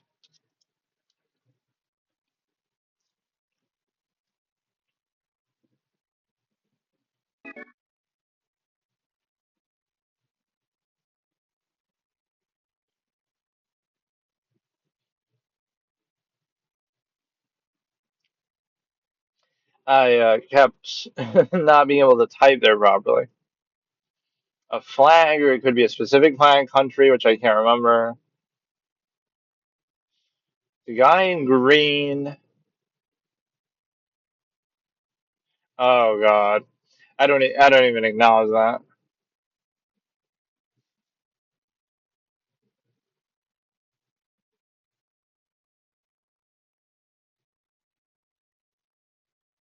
Okay, let's leave that.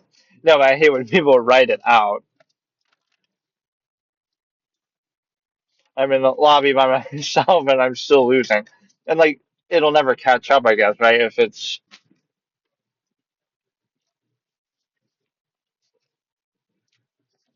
delayed, right? You'd have to just restart.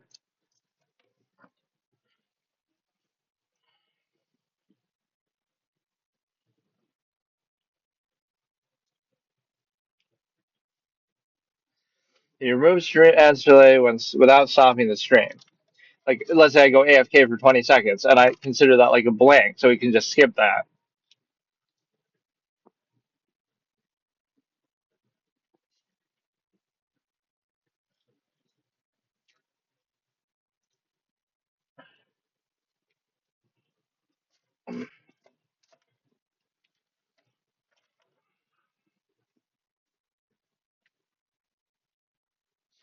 Let me try that once more.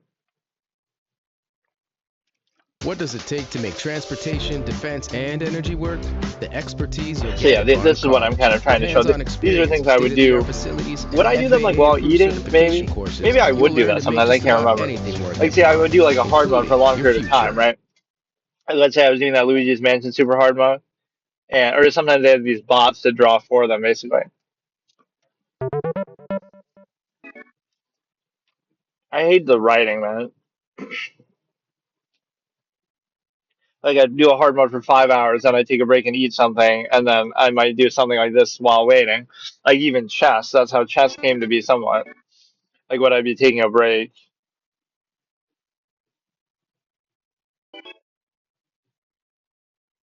Not one equals zero.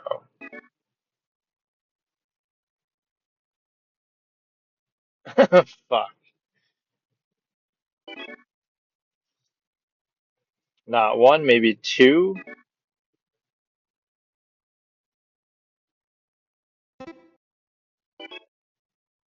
What? Oh, many. The A really doesn't work on here for some reason. Okay, I mean, I guess that's somewhat acceptable to write there. But you're not writing the word, you're writing, but still, writing should be off the rule. The whole point is to draw, not to write. It's not write IO.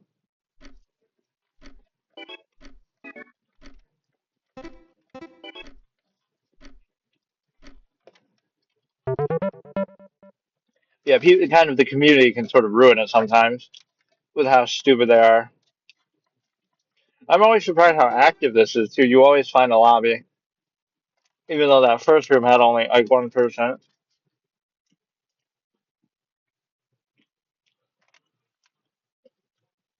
I'm good at guessing, but I'm it's a flashlight. I have the disadvantage of being able to type so slow. Um, like people do something TOS, or they will just kind of ruin it by doing shitty drawings. Like I suck at drawing, but I'm good at guessing. I'm a little confused. I did flashlight, didn't I? Torch. Okay.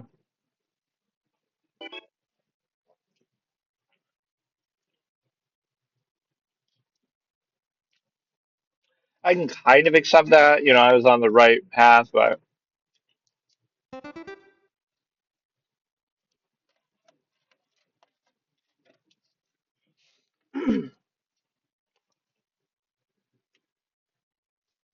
submarine.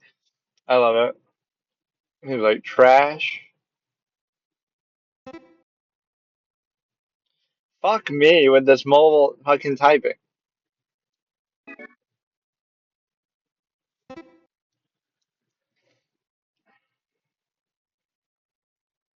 I'm not even looking at the clue. I like the number of letters. I was just doing it Okay. And I kind of give it away. Don't do that. Don't do that. See, now that could be anything, though. I guess that shouldn't even matter, right? Like, that's not a real thing, so, you're not really showing anything. Um,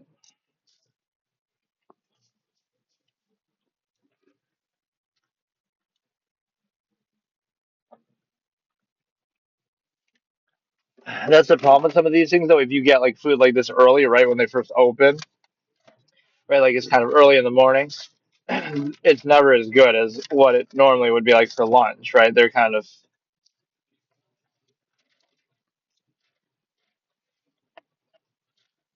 either reusing stuff from the last day or they're kind of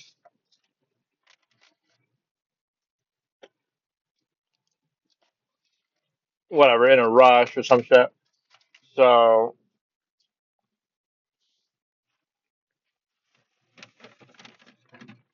all right, what else can I do? I've been trying to do that, but like I just said, even the toxic community is kind of dumb there. But no, it's pretty active. That's something I'm usually impressed by. Is that there's actually always people in there, right? You can always find a match. This is from like 10 years ago that I could have been doing it. Right, that there's never. That's the one thing that never dies. Not that it requires a ton of people, right? You could just have one lobby and you feel like it's alive, but that's always a fallacy, like with dead games, right? You say, um,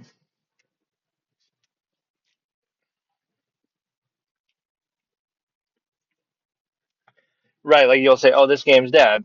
But if there's always enough, even if there's 20 people playing and there's always enough to get in the lobby and find a match, then why does it matter to you, right? Like, oh, you're playing Hearthstone and it's dead. And there's only 10 people online at a time, but you always have somebody to play, right? Like, obviously, based on rank and matchmaking and stuff like that might be limited, but if there's always at least one person that's alive for you, like, what's the difference if there's a million or 10?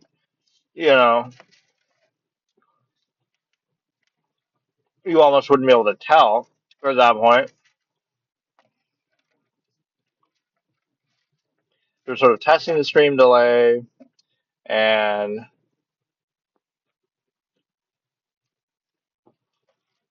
a little bit longer than I thought, I guess.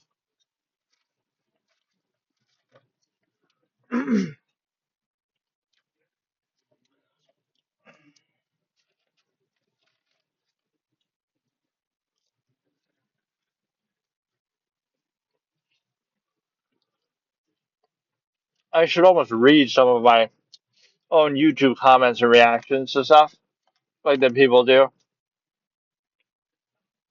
because I'll always trigger people and then they'll get mad, but they like make some unrelated point to what I'm actually saying. So, like, I just posted a few things on the Kramnik situation, like equating Kramnik's accusation of Danya to Magnus's accusation of Hans Niemann, and people are getting mad and keep bringing up the fact that he cheated online, but it's not like a character assassination argument. It's like,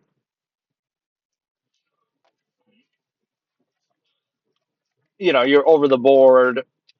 It would have caused him a lot of psychological stress. There was never any proof of that particular accusation.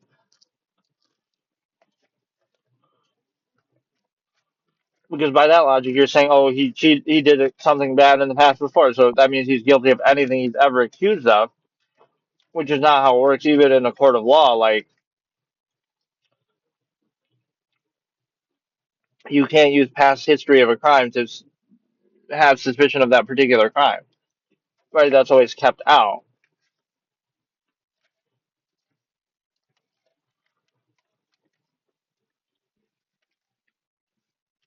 Because think about it, it has nothing to do with the evidence of that. Okay, maybe he has the intent to cheat over the board, right? Hans Niemann wanted to cheat over the board, but it doesn't matter because he might not have the ability to do it. He doesn't have the means to do it because they're searching him, they're body scanning. That one was just as irresponsible, regardless of the outcome being obviously horrible here. Imagine the psychological stress it caused Hans.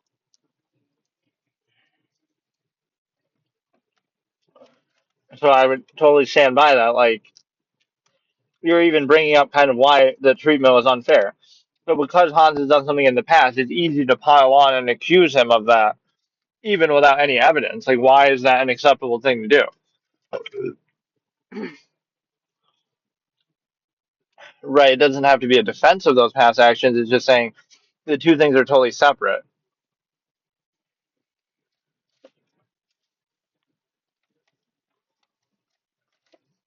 So assume even that he has the intent, fine, but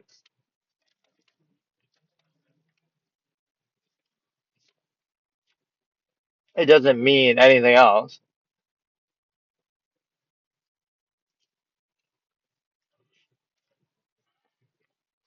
You almost get caught between some tribalistic thing here, where it's like, people will get triggered, like, oh, they think you're somehow defending Hans, or you're somehow saying something negative about Daniel, or they think you're defending Kramnik. Right? It'll be some false duality straw man like that, but really what you're saying is nuance that, again, those accusations are similarly unsubstantiated. They're similarly irresponsible. But let's even equalize that. Okay, Hans had a track record of cheating online. He had admitted it in the past. And Daniel hadn't had any, right, negative reputation. His reputation was impeccable. So, but you use that to equalize the fact that one of them is being accused of cheating online, which is a lot harder to, prove or disprove. Again, not saying it has any merit to it. They're both baseless. But Hans, so Hans had cheated online before, and Daniel had never, had an impeccable reputation, right? But you use that then to say, well, now Hans is being accused at an over the board event without any evidence. So even if he has that past history, that should be negated by the fact that, well, he's in person, they're searching him, right? So it's a different circumstance. And then maybe you'd say, okay, why is the Daniel one even possible? Because it's online and it's sort of vague, right? That you could accuse anybody at any time just because of, unfortunately, how online works.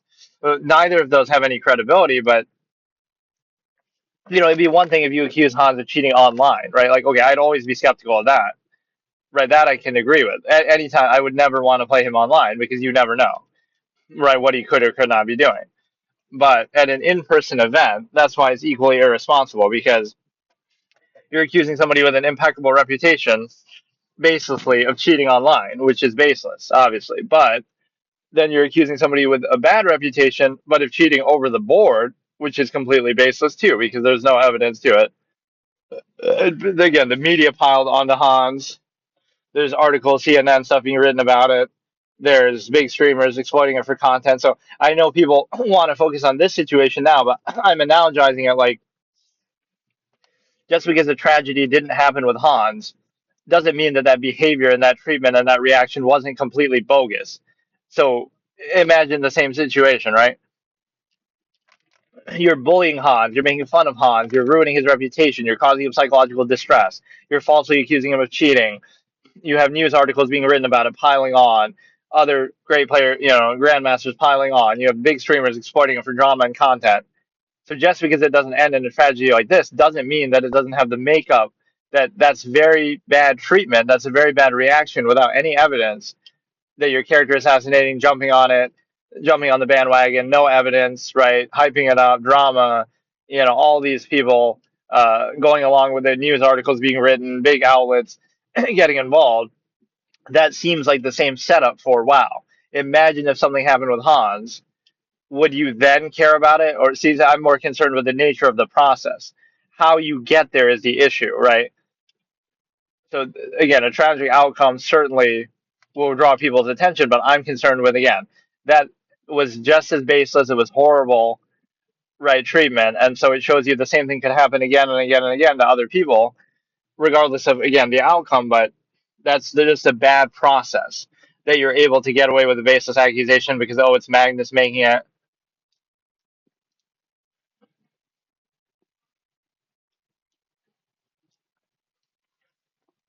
So really, scapegoating Kramnik is missing the whole point because you have, you know,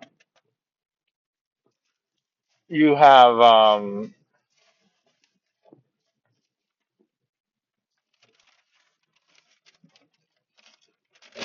that sort of setup that shows you, it shows you that you're clearly,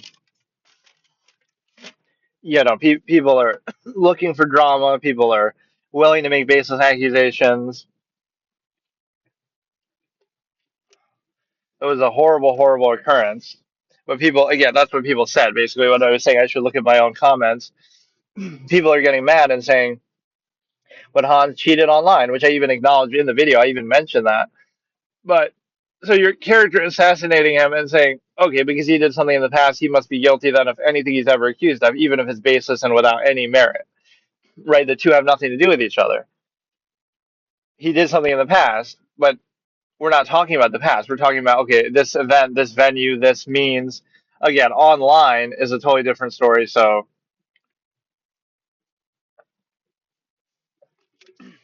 it's just one of those things. It's impossible to prove. So therefore, right, it ends up in a difficult situation. It doesn't matter, right, who the individual is. It could be, again, somebody like Hans who you'd expect to maybe want to cheat. It could be somebody with an impeccable record. The reason why you're even able to make that accusation, right, whoever you are, it could be Cramming, it could be somebody else. The reason why you're able to make that accusation is because, um, right, because online is vague and impossible to define. So, oh, her car is looking at his ceiling. Oh, there could be something on there. Oh, could be a million different things you could do in the comfort of your home. The whole irony of that is this is the problem, right? The same people who would say, oh, yeah, Hans was, the same people who would say Hans was cheating with anal beads, right? Let me, hang on.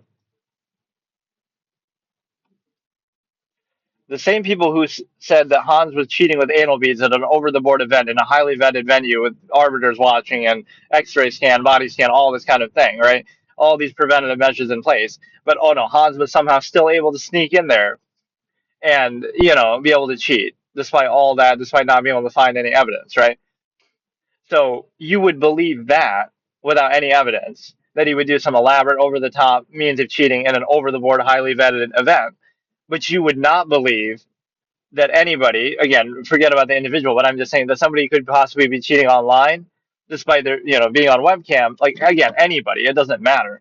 You wouldn't believe that anybody could be cheating online using a million different methods, again, looking off the screen, the way that Kramnik would say, or again, having something on the roof, having something behind the computer, having something, a friend, a little hidden earpiece that you can hear stuff with, or a glasses fixture that has some cheating capability, or, there's a million different ways. And again, I hate to do that like you're paranoid, but you would, again, people are so paranoid that they thought Hans is cheating on an over the board event where he's been searched and body scanned, but yet he's somehow still magically able to do it, like he's a James Bond villain. But then you wouldn't understand why these accusations are so dangerous, because, or why they're possible, and why online chess is so dangerous that way, because it's impossible then, right? For everybody could be accused all the time, and it's impossible to prove anything. So the whole thing should just be thrown out and just don't even take it seriously, right? Like it never used to be taken seriously until the last many years with streamers and COVID happening and whatnot, right? So let's just not, okay, online chess is just for fun, and let's get back to serious tournament play, right? Because it's impossible. Why do you think they have all those precautions at in-person events, right, to prevent cheating, right? That they search you and they're watching you. You go to the bathroom and they're skeptical because that one clown pulled the Tessio technique, the fucking Igor Rouses, and then they let him be an arbiter or something even after that. But like, who would know better the methods of cheating? But no, that's what I mean is like, if you have the ability to consider that, if you have the ability to consider that, the problem is that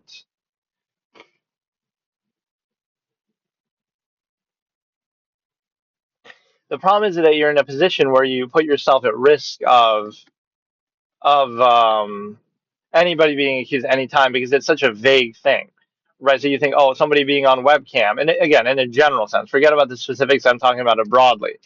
Any individual being on a webcam that somehow prevents them from potentially being able to cheat, but then being physically at an event and being watched and searched and all that doesn't prevent them. So again, these same paranoid people, clown people who would accuse Hans, right, would not understand how online is such a shitty thing to do that we just should a bit don't take online seriously, right? You do it for fun, you do it casually, but the serious event should be in person then, and just let it go because you'll never win this argument, right? You'll never. There's no way to actually prove it. You just can't do it, right? You can kind of trust the person. Okay, I don't believe this person did it. I don't believe any big streamer would do it because why would Hikaru need to cheat, right? Which Kramnik did accuse, right? He's made so much money from streaming. He's established himself so well. He's not really proving anything online. He's been ranked number 2 in the world. He's won some speed championships. He's a decorated player. He has nothing to prove. He has nothing to gain. He's making so much money from streaming. Why would he put that at risk to cheat in some random online event that he could care less about? That he makes more money than the prize pool in one fucking stream, probably, than the whole tournament. So that element is kind of stupid. But you also have the ability that, um, even like any streamer, right, would have the incentive not to do it because, and that's even the dumbest thing. It's one thing, think about it this way. It's one thing if somebody cheats against you, like let's say he's playing against Hikaru or one of these streamers when they're offline, so like they're not streaming. So Hikaru's not streaming, but Kramnik gets matched up against him in some tournament or whatever. Which most of the time, if they're doing a tournament like that, they would probably be streaming it anyway. But that's different. Like, okay, he plays some random IM who's not streaming, who's not a streamer, and accuses them of cheating, and they're not even on camera because again, they're just, or maybe in these tournaments you have to be on camera, but whatever. If they're not even streaming, that's different at least than saying not only are they a streamer and they have that, make their income from that a lot and they're, a lot of popularity and brand and all this, not only would they be putting that at risk, right? Like, why would you do that? Like, why would you even care? Okay, you lose the tournament, you play badly, but your stream still has viewers and you're doing well. So you make more money from that. So why would you put your whole stream and brand at risk? But also, why would you do it on stream actively? I guess maybe the overlap is that you have to for a lot of these tournaments that you do have to show your face in order to compete in them. But um, that would be the whole thing. Is like, right? You would have the audacity not only to cheat supposedly, but to do it on stream, right? Like it's one thing on your own time. Like okay, some random person is just playing, right? It's not a tournament. It's not on webcam, but yeah, it's a really tough situation. So let me do like one more thing. We did each of these categories that I was talking about. Right, we did the absolute philosophy even though it kept crashing. We did some of the browser stuff. So now we should do one actual thing, like an actual game on here. Just I'm doing this partly still to test it all because you know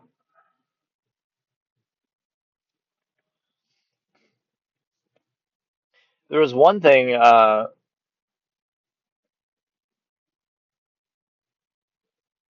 wanted to get actually. I had like these dinner rolls in some restaurant a little bit ago, and I've been craving them. So there's like some like Wegmans one. So I figure maybe I should get that. And we can do another ASMR mukbang session. But let me maybe go in here quickly. We'll take another break, and we'll try to get these little dinner rolls from Wegmans to try them. I'll review them, and then we will do a game on here, and then I'll go to my actual setup and try to switch to the Ethernet, and then we'll continue to do maybe something on here. I wanted this to be kind of a long one just to test, like, could I do this all day? And of course, I can't do it just in the car like this all day, right? Because my battery's already at 50% from that. So I would have to, I would have to basically, I guess I could still do a lot of things that Like, let's say somebody wants to play chess on chess.com or something, I could do it on here. Right. It's just that I don't really use those sites. Right, because I failed my challenges, so I have like a backup. Or yeah, we should almost do that. Let's react to some of the. Ah, that's a good idea. Okay, let me go look for that sweet roll really quick, and then I'll come and I'll react to some stuff that people are saying about this issue, and then we'll do a game, and then we'll do some other stuff later. Okay. Okay, so now that we're done with that, let's actually do the chess drama. Let's see what people are actually saying about it, and that would allow me to kind of react to some of this shit in the news and whatnot. Again, people are going to be scapegoating Kramnik, but I do disagree with that perception because it's not the right. Oh, here we go. Everybody's, and there is a certain thing like this. I hate that even I'm talking about it, but I'm more so doing the thing that I normally criticize. Like, don't just jump on the bandwagon of a topic, even though I play chess a little bit and whatever, just because it's hyped up in the new age of right. Like everybody's going to be posting videos or content about this tragedy and stuff like this because they know this is what everybody's talking about. They're kind of jumping on the bandwagon of drama, right? Like exploiting a tragedy for views. So I hate that implication. Let's get romantic.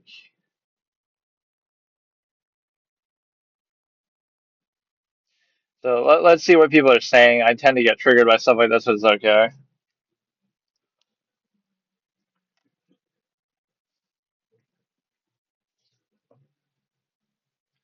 Germany's response to FIDE revealing they actually did ask him for his evidence and never received anything.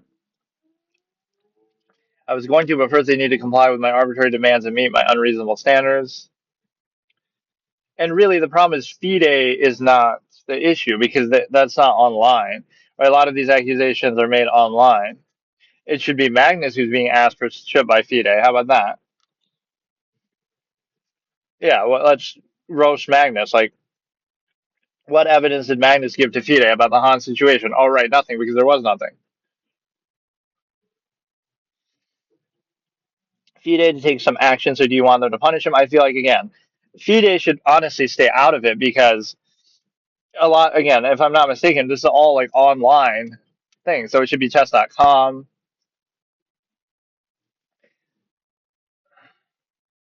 So we're trying to scapegoat him a little bit too much. Moderators paid by FIDE confirm crowd users all the hate you can get. Chess mods. Let it die down like all the things. Comment get deleted. Yeah, I mean, again, you can scapegoat him if you want, but you're missing the big picture, which to me is like, again, online chess is very vague, and so it opens itself up to do these kind of accusations, right?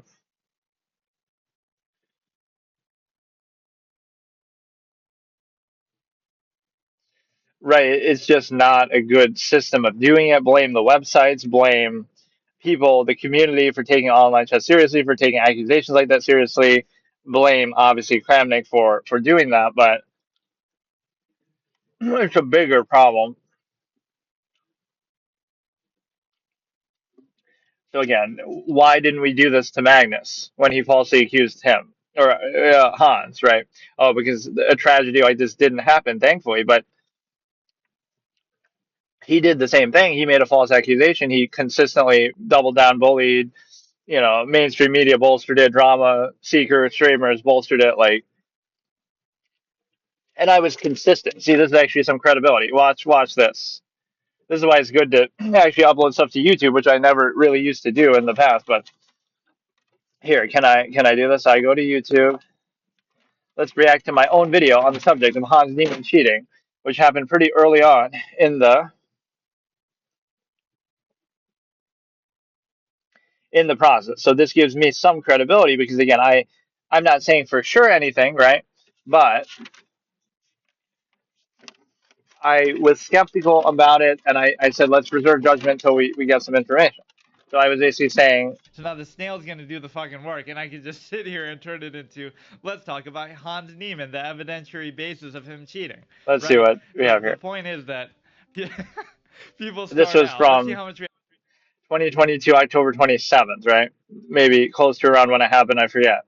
reaction So matrix. let's just see People what start I out, right? say, The basically. accusation is made, right, by Magnus, and the problem is there's no physical evidence. They have the venue under control. They can X-ray No people, they can physical body check people, evidence. they can frisk, they can do whatever they want, and so it turns into just the clout and the fame of Magnus allows him to get through an accusation that otherwise might not have merit or might not be taken seriously. So he turns it into like a contest of celebrity, and then over time, still no evidence is presented. So now they're doing character assassination through, oh, he's cheated online before, which is completely different, right? In a court case, you wouldn't be able to bring that up. Like somebody committed a crime before, so therefore they committed this crime. That's not how it works, and that's not how it should work, right? You're not allowed to do that in most cases unless there's some actual relevance that is brought up on the other side. Like you try to defend yourself by saying, oh, I'm such a good person, I've never done, I've done this community service and this and that. So then they can bring it in maybe to counter it. But in a general sense, that has nothing to do with it. And it's also a means argument. Like you have more of a means to be able to do it online. It's a lot easier to do it online. But even if you say he has the intent, you can say that about anybody. Oh, maybe Magnus has the intent to do it, right? That's just arbitrary. So they're trying to character assassinate based on that. And then what else? They try to do ex post facto justification, which is terrible because they'll say, oh, well, he had this one game with higher accuracy than this guy or that guy or the other thing, which again has no basis in fact, because maybe he's just that good, or it's just, again, it's arbitrary. Even if that's true, right? Like as a basis to believe he did something wrong, you would still have to produce how he did it. What is the method? How did he do it?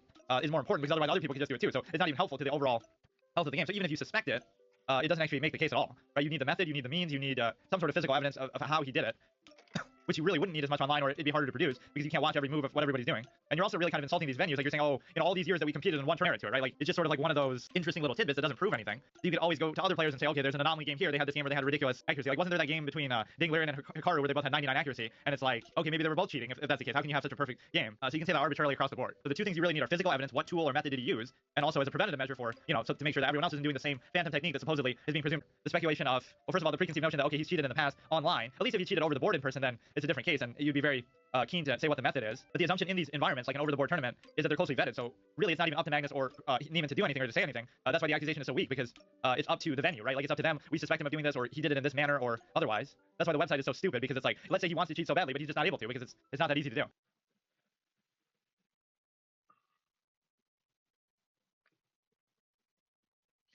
So yeah, the essence of that, which again, I said this much closer to the time of when it happened, right around when it happened, that again, there's no evidence, so let's wait at least and see. And so, um, the reaction to that is kind of a good indication of the same issue, that people are eager to jump on the bandwagon and make drama. So be more weary of how you treat people, right? Whether it be Hans, whether it be anybody, don't let the fact of something he did in the past justify some unfair treatment that you're giving him now.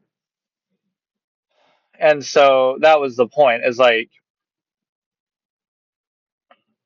there was no evidence there. It's similar, a lot of things similar to this. Um, but no, that's a funny thing. Like, I could just do that too. I could stream all day and just replay my own videos, and you wouldn't even know the difference, or I'd be allowed to do that because it's still my content anyway. Like, you could do it as a rerun, but it's just like, I could have a rerun channel going all the time, showing my old streams and old videos, and you might think, oh, but that's recycling content, but it's really not, because, well, I mean, it's not a meaningful thing because nobody's watched all my shit anyway, right? Like nobody has watched it in the first place because I'm a dead streamer, but dead stream. But even if they did, like I have hundreds of hours of stuff. There's no way anybody's watched all of it, right? Or would care. So in that sense, it keeps it fresh. Like, oh, I'll just stream my Paper Mario Hard Mode series. That was one of the first things I did when I came back to streaming. Or I'll stream some random chess games for 2022. It's like, it gives you an infinite amount of content that you'll never exhaust all of it. So you could just keep playing it on loop all the time, 24/7. Right? It's actually not a bad idea to do that. Like, I wonder, what if, I'm actually kind of intrigued. What if I did that? I guess I don't have the setup or the means to do it right now, but that would be kind of funny, right? I could have either, I guess it would be another channel, and I could run that nonstop, like all the old videos of me, like on my YouTube, all those series. And they're even edited down so there'd be no pauses, there'd be no breaks. It'd be just nonstop. It kind of actually makes me want to do it, but I would need like a separate thing to do that, like a separate setup, so it doesn't interfere with what I'm trying to do here, like normally. And that is such an interesting idea. Because again, you're not doing anything wrong, like, oh, you're stealing somebody else's content. No, you're using your own content, And again, it's already edited down like all my videos, and it's also like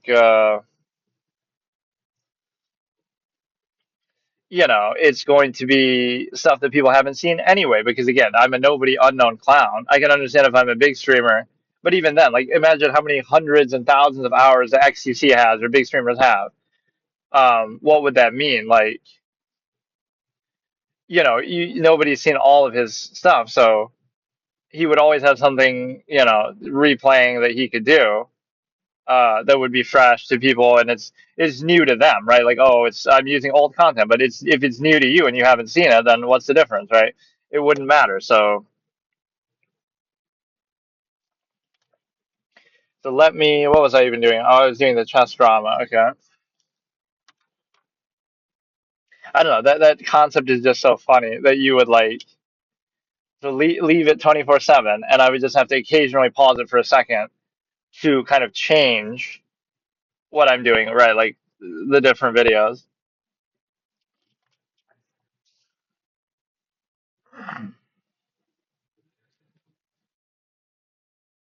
Right, but there is. I don't know. I don't know. I'm trying to think how I would do it. I would need a dedicated setup just for that, just to do it all the time.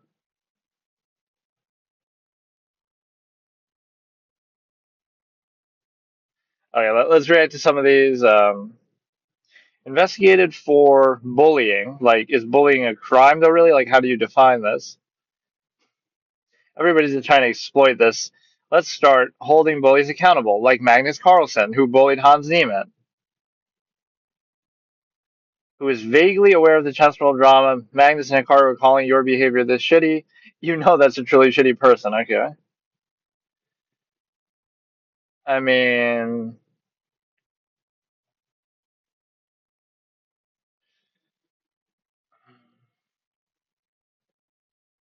American Chess Master, Nerd. Okay, these are all kind of old things. What is the stupidest chess opening? I guess there maybe isn't that much about it. Like, let me just look up Kramnik.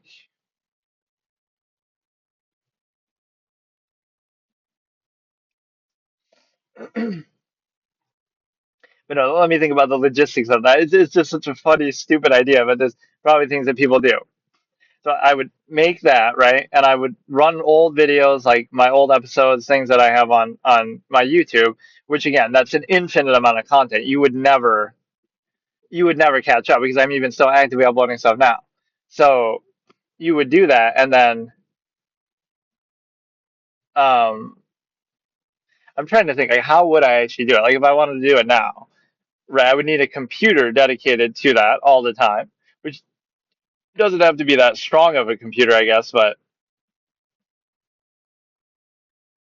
you need a computer dedicated to that, and then you would need like a internet, connection all dedicated to that, and then you leave it running. Again, just occasionally take a break, go AFK for a second, and come back and like make sure you change up the videos so that you keep,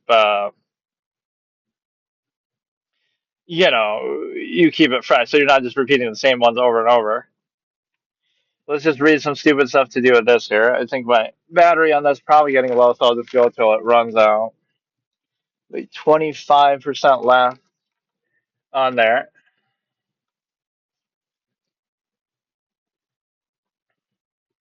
FIDE chief reveals he tried to persuade Kramnik to be less aggressive. Of course, everybody's trying to cover their own butts now, but Kramnik had gone too far in the wrong direction.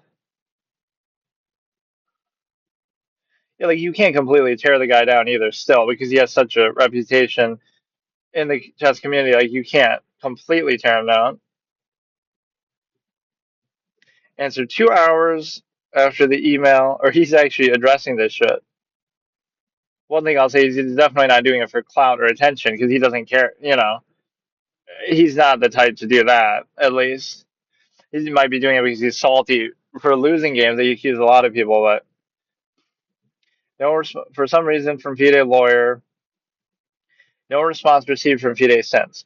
On top, offered myself a year ago a formal letter, present my findings, ignored. Sorry for being uncomfortable. Before, got nothing. I don't doubt that he was willing to do it, but I don't know what he actually has. Right? It might be very vague. He'll do some mental gymnastics, statistical analysis.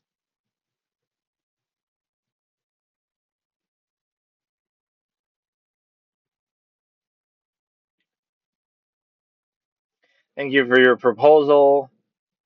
Join forces in FIDE to develop efficient, modern anti-cheating system. See, this is at least good, right? He's saying this in a general sense. He's not even talking about a specific thing. I would definitely like to join forces with FIDE in order to develop an efficient, modern anti-cheating system, and in general, ready to reveal our methodology and data we already collected and analyzed. Since there are many advanced new methods in it, I would like to discuss at the first intellectual rights issue, because if revealing it in full detail, I need to be reassured it will not be hijacked by anyone involved. Oh, wow, so it's so advanced that he can't share it for that reason. And he can't spell hijacked either.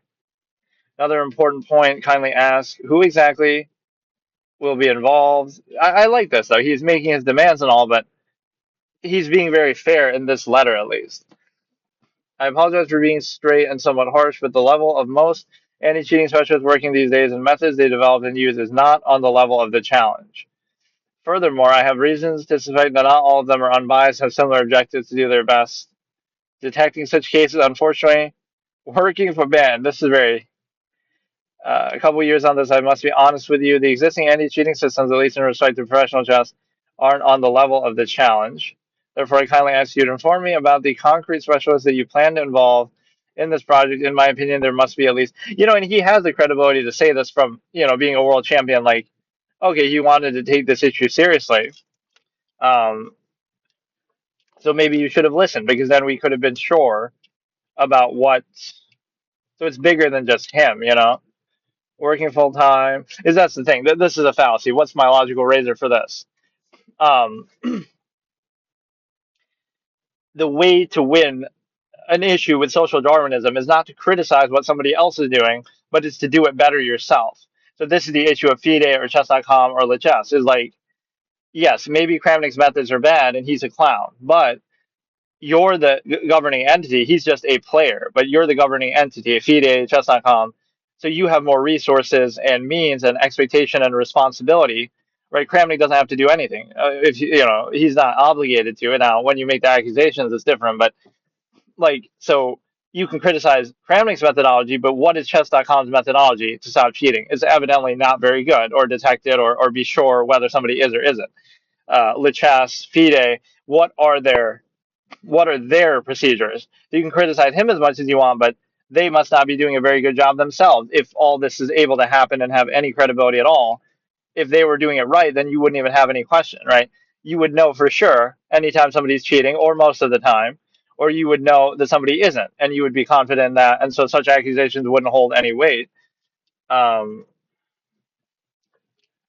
Including the fields of mathematics, AI, eye tracking, face motion recognition. I mean, I got to admire his dedication to statistics, couple IT specialists, one or two high-level chess players, including yourself, no doubt. Probably uniting forces with specialists of anti-cheating from esports. Oh, that's a good idea, too. Would be needed. All of them. He's written this from a sincere place, though. This is actually pretty good. And this is very old, I'm sure, but all of them must be extremely competent in their field and unbiased. If you agree, I would definitely take part. And so they dismissed this and didn't respond. It's essential for the general integrity of chess to start the project like this now. I'll give him respect for this letter. Seems very genuine in my psychological analysis. If again, he was maybe asking a lot, but I don't know. Like, I'll never accuse him of that, at least. That, oh, he's just doing it for attention or to chase clout. Right? It couldn't be, because for so long, and he puts himself in the line of fire, right? He genuinely does care about this issue. Now, his methods may be wrong. He might be too harsh about it.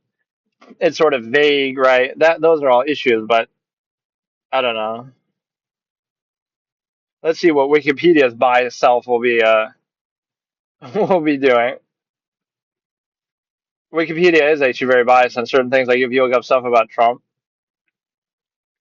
He's a classical world champion 2000, 2006, 14th undisputed 2006. What does that mean in this context? Undisputed.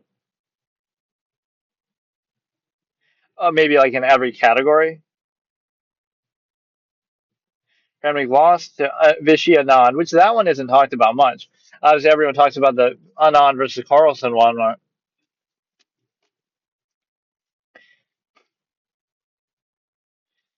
He announced his retirement in 2019, focused on projects relating to chess for children and education. Oh, and not the cheating part, huh? Reached a peak rating of 2817, which that's pretty late in his career, too. That's kind of crazy. Eighth highest rated player, widely recognized contributions, has since been widely criticized by other professional chess players in the media for frequently accusing fellow players of cheating without substantial evidence. FIDE was investigating him for his comments. Now we'll tie it to this, but this would have been there anyway. Before Naroditsky, yeah, don't scapegoat somebody for the two things are still. I don't know. I hate the scapegoating. Yes, he was irresponsible, but you're going too far, right? If you're blaming him solely for that.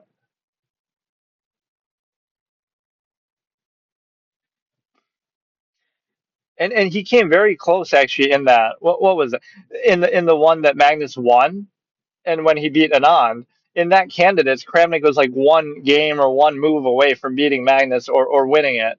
Maybe not beating Magnus, but like beating him out to play in the right. He was having a great tournament, so he was very close to delaying Magnus's ascent to the world champion because he would have played Anand then, and who knows what would have happened, right? Because they were both kind of older.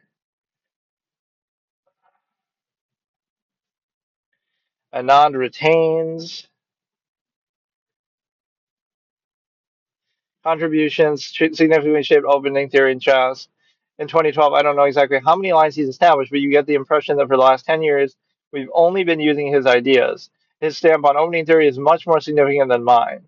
Kramnik's results with the white pieces against.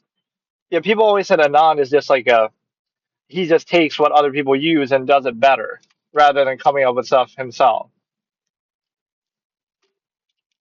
Kramnik's result with the white piece against the King's Indian made Kasparov drop the opening from his repertoire.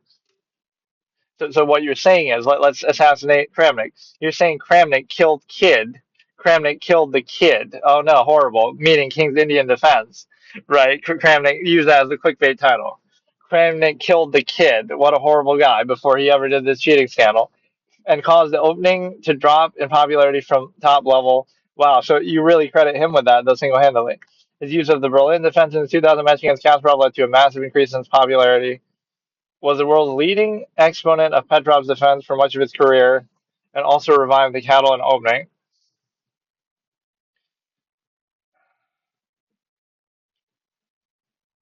It's kind of sad to see, like I think the issue is online chess, though. Period. That's still the bigger problem, right? You can blame him, no doubt, but the issue is like again, it's so vague and so hard to judge, and it's somebody who's an older person who's slow at clicking and probably gets frustrated by getting flagged and like all these different things working against him as like a boomer clicker old kind of guy, but it's something that I always like to look at the big picture. You can character assassinate him all you want. Okay, he's the bad guy, whatever, but it's not going to solve the issue of the online scene.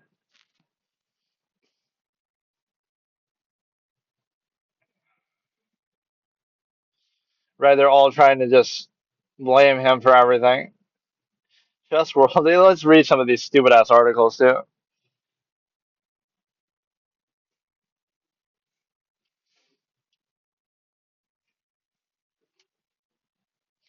I was trying to like react to more content comments, but I don't see any really.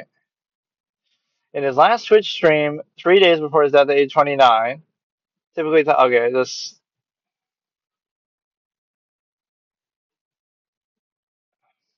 I hate when these major news outlets, try to jump on this. Like, really, you'll see. Oh, what was the last thing that CNN wrote about chess? Oh, probably the Hans Niemann scandal, and now you write about this. Like, I get it because it's a big story, but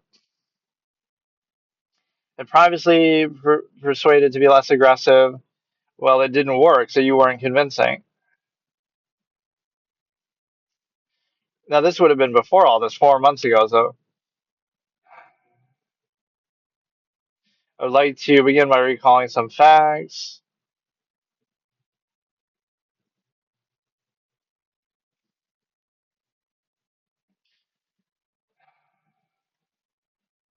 He looks a little bit older than 50, too. But no, this is a trap that people always fall into. There could be a bigger issue that it reflects, like just the state of online and everything. Disciplinary proceedings. I mean, I don't see what you can really do, though, too. Like, you have to just don't take his claim seriously then. But how can you, like, oh, yeah, yeah, people saying, oh, he should lose his Grandmaster title and stuff like that. That's so ridiculous. That's so unnecessary. Right? Like, I get that you're trying to scapegoat him, but you should be able to address that. This is the problem. Should chess.com, okay, so any random, let's say Magnus accuses somebody of cheating online on chess.com, like Hans Niemann again, let's say. Shouldn't they be able to address that? Like, so leave it up to chess.com so they can resolve that. Either they are cheating or they're not and tell us, and we take their word and we move on. Shouldn't it be that civil? Like, it shouldn't be this vague thing like, okay, he just keeps accusing, which is his fault too, but they should be able to settle it a little bit. Like, right? They should just be able to come out and say with confidence, right? Okay, this player isn't cheating, so the accusation is false, it has no credibility, and that's the end of the story. Right? Same thing at like an event, right? The St. Louis thing said that Hans Niemann wasn't cheating, so that's it. He only has 18K subscribers, or maybe he lost some because of all this. Dedicated to promoting fair play, integrity, and beauty of our game. Has denied any responsibility. I wouldn't say any responsibility, but it's not fair to make him like he's the big bad guy directly responsible. He never actually accused him. Rather, he claims that he was merely asking reasonable questions about his performance. I mean, he definitely did accuse him, but right. The point is, he accused a lot of people. Right. There's video compilations you can find of him accusing people. But again, it's hard to really prove that. Like, what is the? You could do like a little slander suit, but there's not much.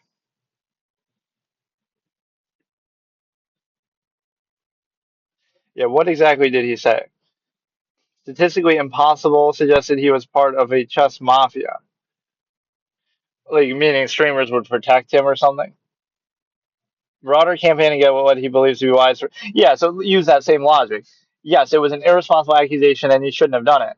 But guess what? By everybody's own admission, Kramnik is a clown who accuses a lot of people all the time. And thankfully, obviously, he shouldn't do that. But thankfully, it doesn't lead to some extreme outcome like this. Accusations were baseless and caused him immense pressure and pain, kind of like Hans Niemann. He has literally taken a life. Actually, that's not what literal would mean, but I think it crashed again. I don't know. I don't know what to really do about that, but this thing definitely has its limits. The Starlink, it was doing good for a while, but so is it back up now again? Okay, fine. So let me just rehash these in case it got cut off by the crash. That's crazy though, how much that happens. Okay. Kramnik alleged his online play was statistically impossible, part of a chess mafia. Again, maybe streamers kind of protecting each other or something. Accusations were part of a broader campaign. So again, the logical razor you could use there is, again, despite, don't really have to defend anything, but it's like he made a lot of irresponsible accusations, and that is still bad, but it's not linked to such an extreme outcome. And it's not like every single person he accused has like an outcome like that happen. So there's obviously more to it. You can't just blame him 100%, right, for something so extreme happening.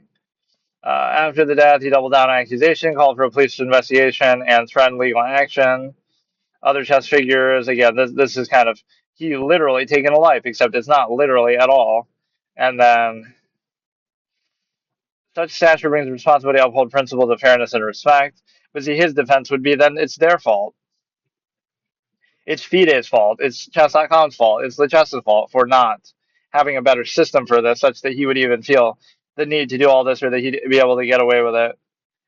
Like the fact that the accusation would have any weight. He did nothing wrong. There's no explanation why the establishment is not responding to his complaints.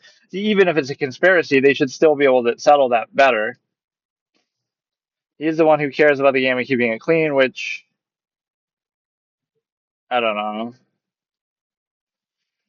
This will be eating Kramnik up, even if his prefrontal cortex is in denial. Kramnik should just fuck off. Ban him ever. See, that's not something I agree with at all. Don't do that. Ban him everywhere, serve him with titles. That just feels like we disagree with what you're saying, so we're going to try to punish you and silence you. That's not right. May not be legally culpable. He's somewhat morally culpable. I would agree, but again, literally begging for him to stop. And of course, it wasn't just him that he was accusing, but sanctioned by like the same way I disagree with the Sergey card. It makes it seem like, oh, look, I'm defending all the bad people, right?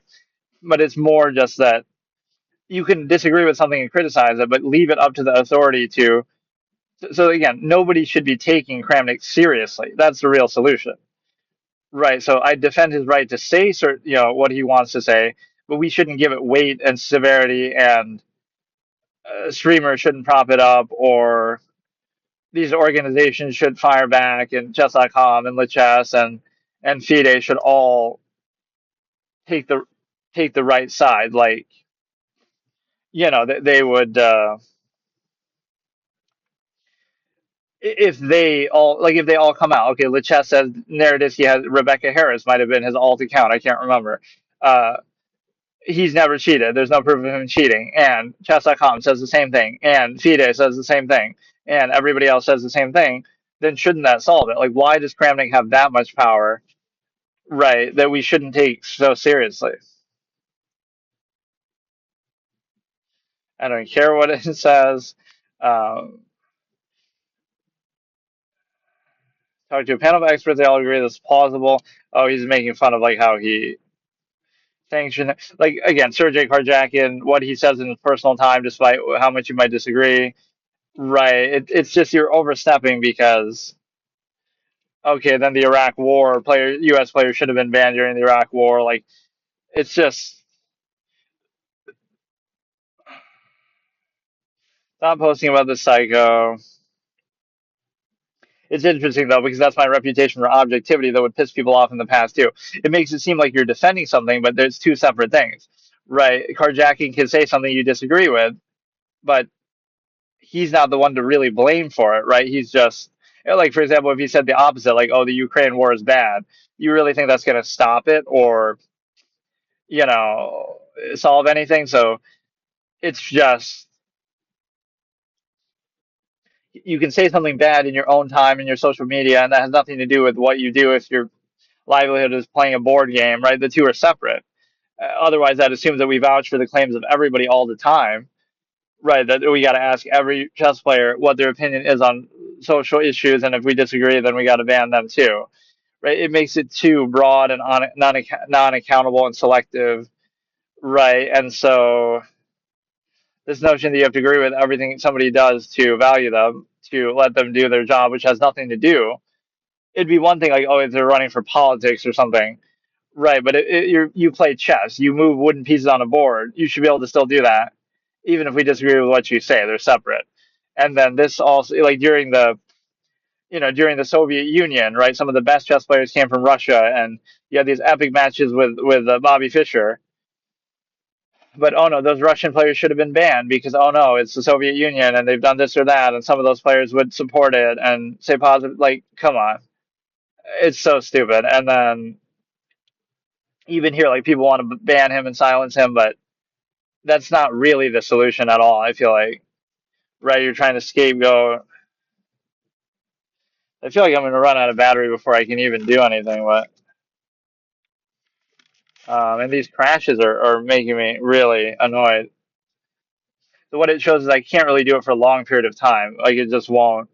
I guess that was like 2 hours, but I wanted to see if I could do it like 12 hours. Like I want to do it all day just to test it, right? Just once, and it just doesn't work. So let me think here.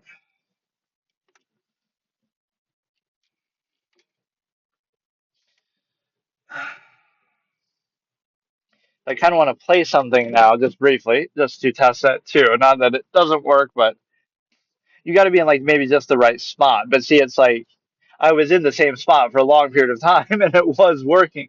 So that's what I hate. Is like it's sort of inconsistent a little bit, and so that is really really annoying. You don't want to have to keep worrying about that or being distracted by that.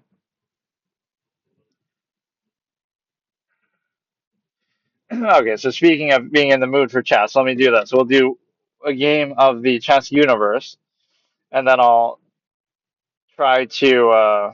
So it's permadeath. If I lose a game, I have to delete my account. See, this one I don't think you can go in landscape mode at all, though. Let me double check that this is still working. Although I shouldn't even need it. That's the thing. Like, I don't know why it tries to use that Bluetooth as the mic when I have. Okay. Remove ads for 20 days. I haven't even noticed or cared about the ads too much. Um, yeah, remove the ad that tells you to remove ads. So yeah, this does not let you play in the landscape mode. Player something generic name. It makes it feel like these aren't even real players at all. But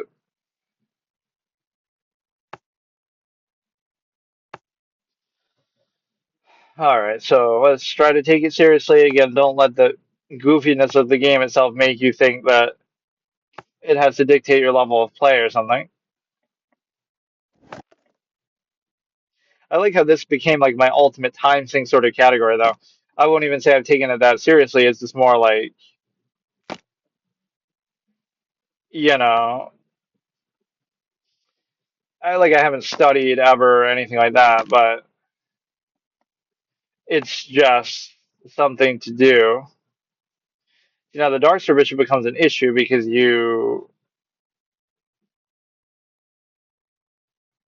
don't know,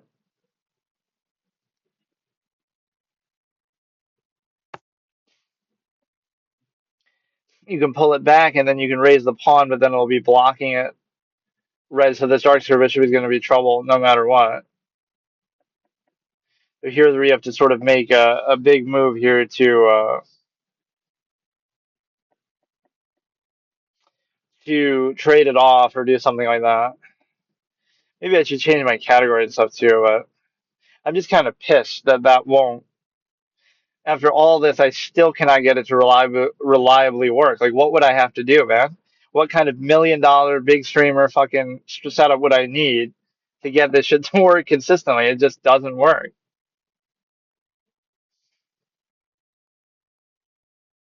Right? You might say, "Oh, use the proper Wi-Fi or Ethernet," but the whole point of doing, I can do that on my computer. Then the whole point of doing it like this is if you're not there, right? If I don't have Wi-Fi, Ethernet, if I'm out traveling or something, right? I should be able to do it then. I don't know, but no, I like how it puts me in that weird position. Like I could debunk fallacies about something, and unfair treatment of somebody, even if, but then it'll make it seem like, oh, I'm defending them. Right. But I'm really not. I'm just more so attacking unfair things. Right, like fallacies and stuff like that. And I don't know if there's meant to be music here or what, but it doesn't actually work. A lot of mobile games are actually like that, where the audio warns. I don't know what. I can't deal with it. Now here's where I get maybe a little too trade happy, but can't even do one fucking game of chess universe here.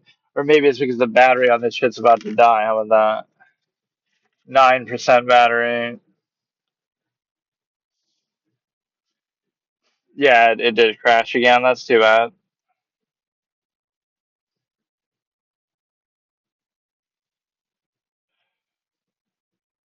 That is just awful, man.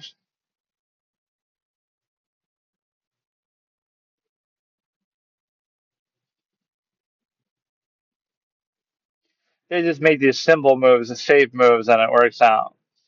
So the thing with the crashes is the fact that there's really nothing I can do about it. And so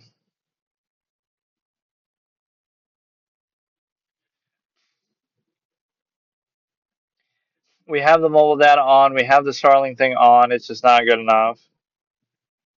It makes it seem like maybe I ran out of data with it or something because because I had been using it a couple times, but it says I have quite a lot. I've only used like 5 gigs out of 50. So they're maybe throttling me a little bit.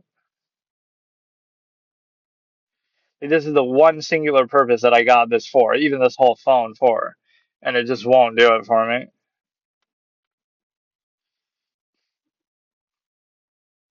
We go ahead, we pin that, and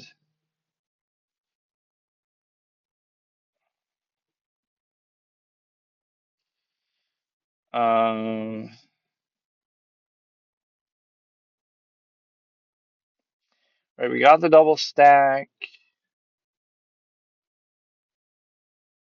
We can't even put the rook there on the back rank, otherwise I can take both.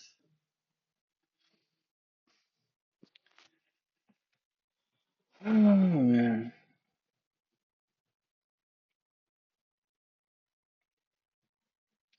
You have the double stack, he can't really move his queen too much. So he's in a bit. This is what you got to do too with calculation: is try to predict their next move. Like, what is his best move, and what's my best reaction to it? If he goes back behind the knight, then it's pinned. Then I can tag it with the queen too. Then he has to bring something else to support it. Or if he goes back further, then I can just take the knight. So he's almost forced to go only to the. Or I guess he could just move the knight itself too. But now that could pose problems too. That you.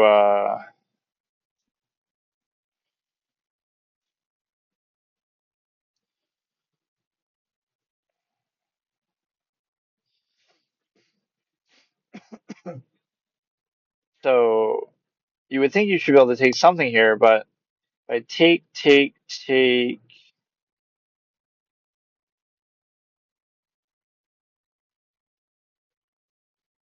I don't know. I feel like I'm missing something there. That it feels like you should be able to take the pawn and bait something, but now we're hitting the knight. He can move the knight again. Then we're sort of back to square one because I still can't.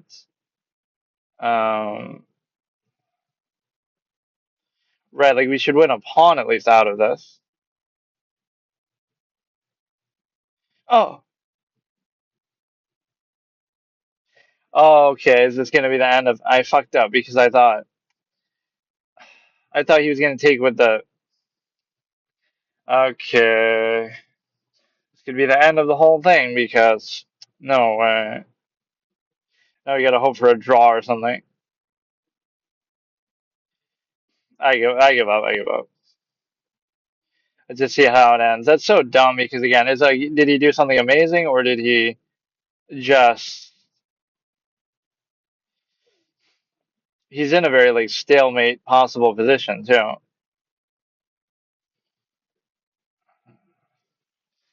Right, so that was too bad. I maybe was trying to play too fast unnecessarily,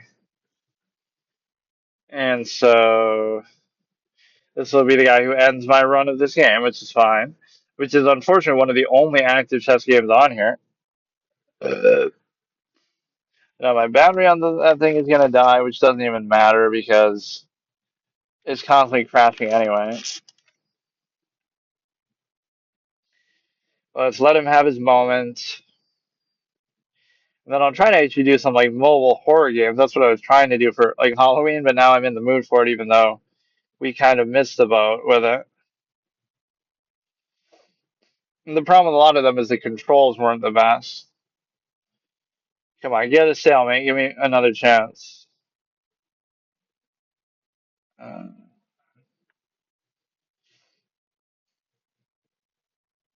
so the knight tricks me again because you get to. Okay, checkmate. At least I don't think I had lost up to that point. So again, these are permanent games, so I'll get rid of that. And then I will. I really wish I knew why it kept crashing like that, but I don't. Man.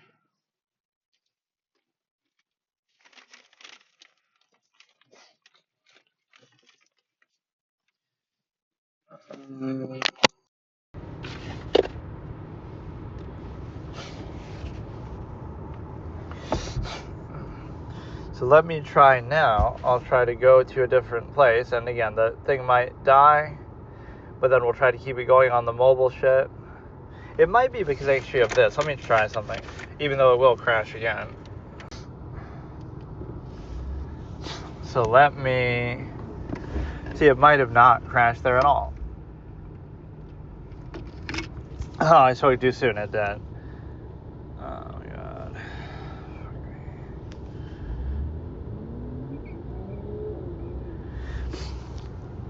I can't even tell half the time whether it's working or not.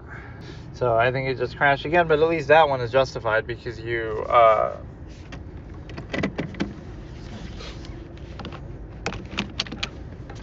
let's see how long is left on the battery here. So my power bank has like 6 minutes left apparently. And then after that, I wouldn't be able to use it really for the rest of the day because it takes forever to actually charge. But that's not even my concern is the power bank. It's more the fact that it keeps crashing is really stupid.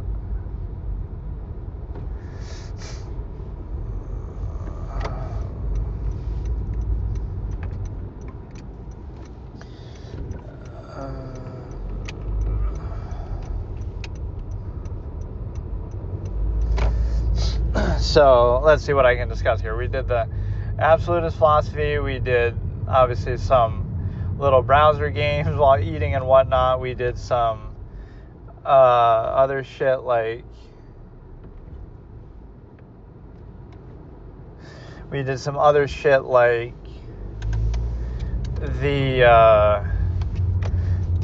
the mobile game or chess drama, and then see, that's like something you would have to upload quickly to get viewed. Not that I care, but I mean, like, oh, you should do that. And I guess I already said my thoughts on it.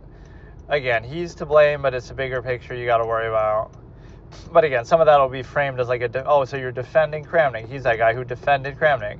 Like, it'll be like that false duality, but it's really not. Like, I could care less about him. He's just stupid and the butt of jokes, and it feels like a lot of people don't take him seriously anyway.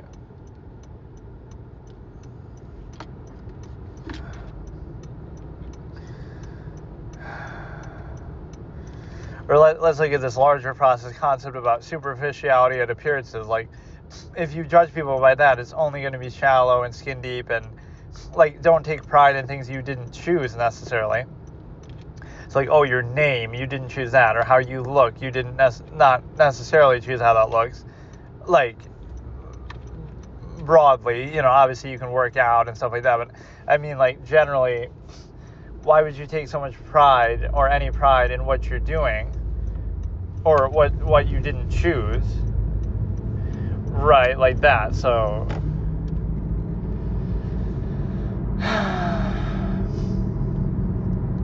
again, let's see if it'll crash again. I mean, it crashed like 6 or 7 or 8 times.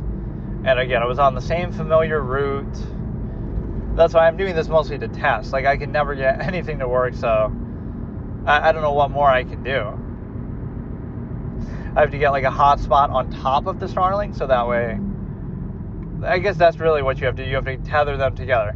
Use like 10 different things. So you got to get your built-in car Wi-Fi, plus the Starlink, plus mobile data hotspot, plus your actual mobile data, plus fucking hotspot from the phone. Like, I don't know. Right, you have to keep building those on top of each other so that if one goes down, the other one does. Yes, yeah, even there, we just went under a bridge, but I don't think that ever caused an issue because it's just like for a millisecond. Right, it should be able to handle that, or my mobile data can pick it up. So yeah, what else can I talk about here? Again, the Kramnik thing, the carjacking thing.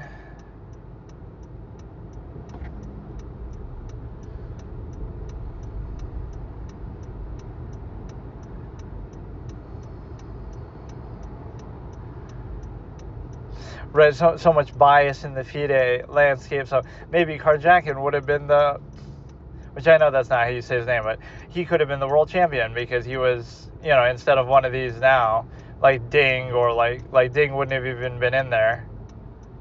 But because of political interference, now you get some unnatural outcome. And you also have this with the guy, with Kramnik, that you're going to get some... I mean, it doesn't matter for professional chess as much because he's not even playing, but it just feels like... Again, okay, scapegoat him, ban him from FIDE, ban him, take his title away.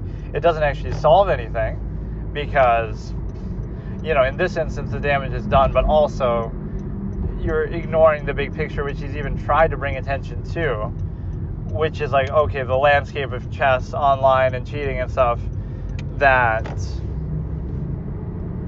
if you found a solution to it, then his accusations would have no merit because you would already have the answer. So it's not even so much about whether they're baseless or not. It's about whether there's a sound process for establishing these things, which there kind of isn't because it's very vague. I don't know. It's just...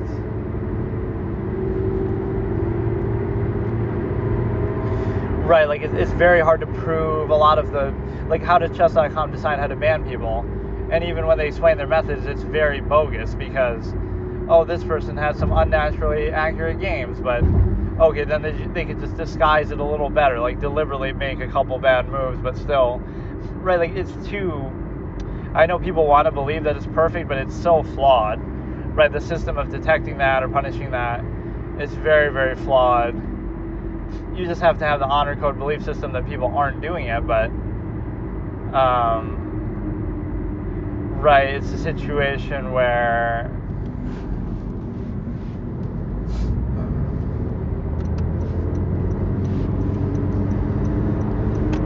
again, would a big streamer put their livelihood at risk and things like that to cheat?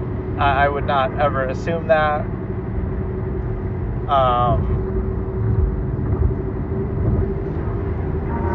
Or yeah, like, is that what they make you do? They actually make you stream if you're in a tournament? Like, some of these require it? Like, what if you're not a streamer? Then you'd have to do it just for that reason, or what?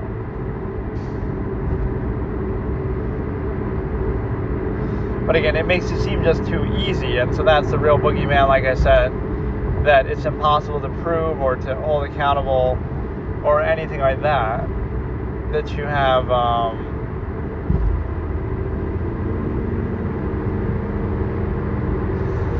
Right, there's no...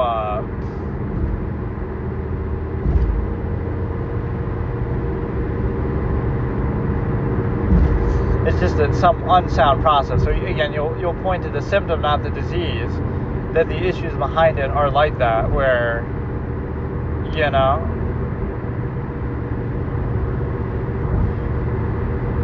or yeah, like that's why they say put the Starlink on like the sunroof if you have one, right, where that way if you go under tree, it still wouldn't help with everything, but if you go under trees on the side or something, it might not have as much of an impact. But everything is very brief, you're moving, I don't know, it feels like it's throttling me or something. I have to get maybe a better mobile data backup service for this.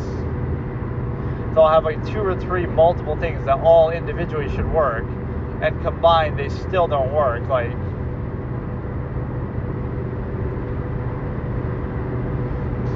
Right, because then I'll use like my hotspot on the other phone to connect on here. But I don't know if you can even do that when you're already connected to,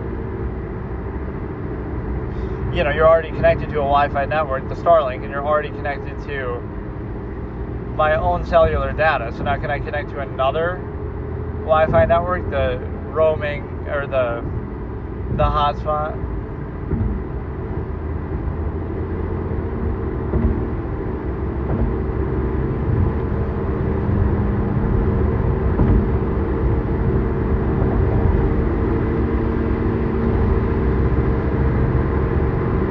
Yeah, this is the fallacy that people often do. They try to personalize something. They try to, for better or for worse, they try to scapegoat. They try to focus on one thing, one person, when they're just a reflection of a larger problem. That it's very hard to regulate that, especially online. So it opens itself up to a lot of these accusations and so forth.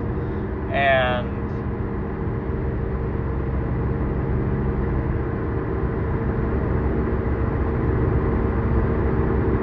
it allows you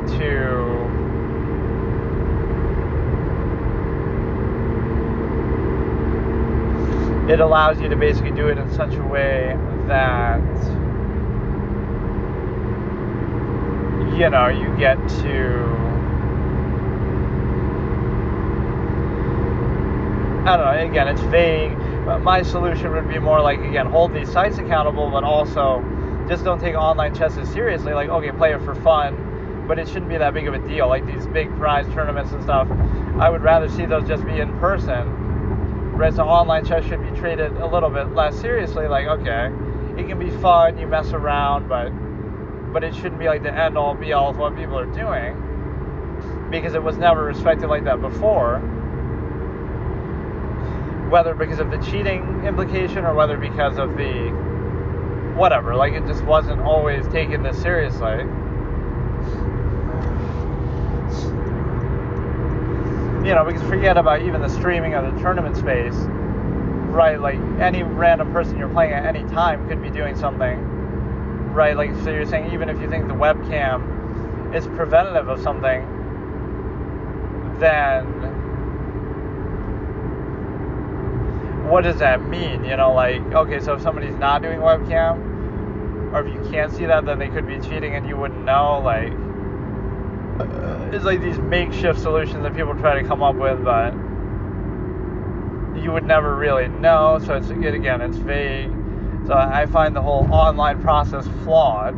Again, irrespective of who it is that's making the accusation, who's being accused, right? It's only possible because of the flawed nature. So what would I want the sites to even do if you want to scapegoat them instead, or as well? What would I want chess.com or LitChess to do? And the answer is there isn't much they really can do.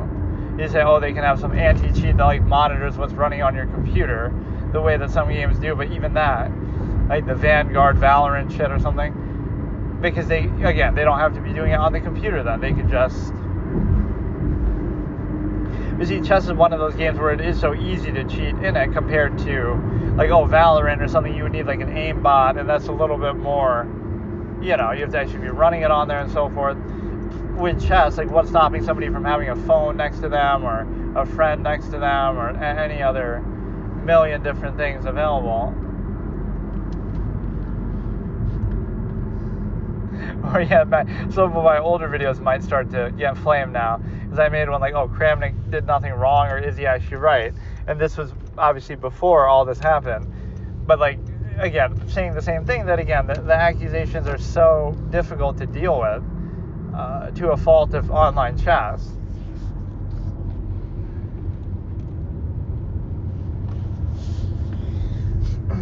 So that's the point. Is it really just, it's Kramnik just keeps saying it and accusing it, so that's all there is to it? Like, why is that possible then? Why is he able to keep saying that?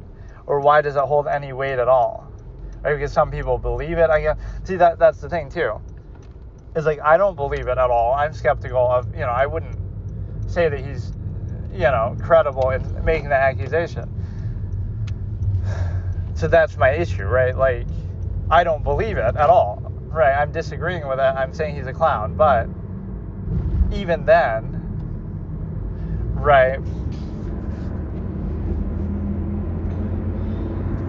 even if I say he's a clown, it's very difficult to substantiate that in the environment that you're in, because you would never know, or you would never be able to do anything about it. It's very hard to prove, again, because really, it's the same thing. Blame the arbiter. Right, blame the St. Louis Chess Club for allowing Haziman to cheat or not confirming, things right away. Or blame chess.com for allowing somebody to cheat, or for not verifying that they weren't cheating, right? It's up to them. They're the real boss. They're the real, they have the power, they have the control, right? Kramnik is just a player, he's just an observer.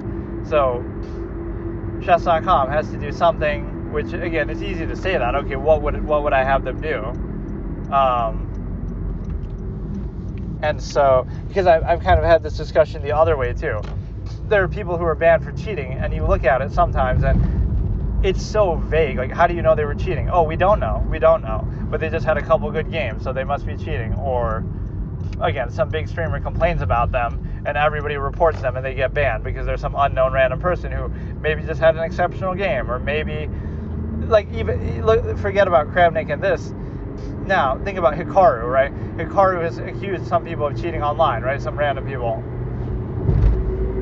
Or other streamers, other people have accused somebody. So if Hikaru accuses somebody, they might get banned just because, oh, he knows this opening too well, or, oh, I didn't know that move, or whatever. It's like, what if he just studied that line really well? What if he's just really good in this one part of the game, right? There's so many vague things that are used to justify the fact that somebody's cheating.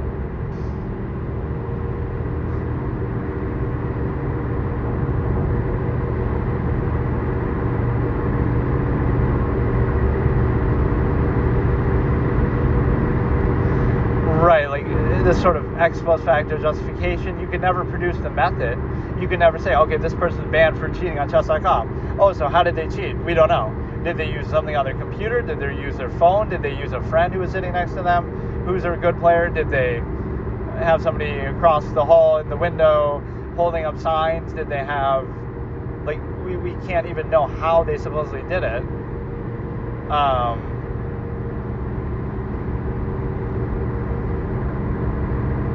I know people want to oversimplify, or Magnus even said something interesting himself, which shows you for like mid to high level players, this could apply to. It's like,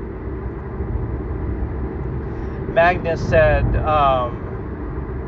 if I was cheating, he's talking about like in person or whatever, Magnus says, you can look up the clip, if I was cheating, you would never know, because all I would need is like one move here or there, or I would need some general guidance of what to do, and that would be enough. So I'm go from playing at a very high level to a perfect level, but it's like, I'm already so close to that, you can't tell the difference. So, you go from almost unbeatable to unbeatable. So the same thing is true of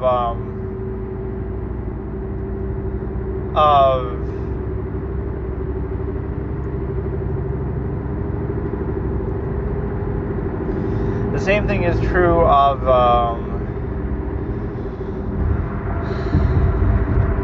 like if people do cheat online, then what do we consider? Like, they wouldn't have to be super obvious. Oh, he's using first line moves, engine lines the whole way through, and 100% accuracy.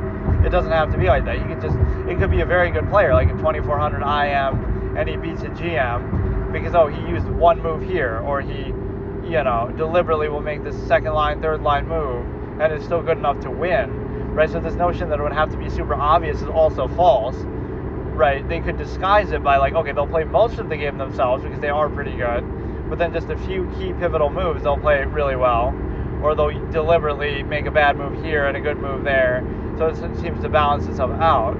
So then you try to make this whole like, mental gymnastics case of like, oh, but they played too good for these moves, or oh, they're too good in the opening, or they're too good in the end game, or you try to piece it together when you really don't have any idea at all what is happening. So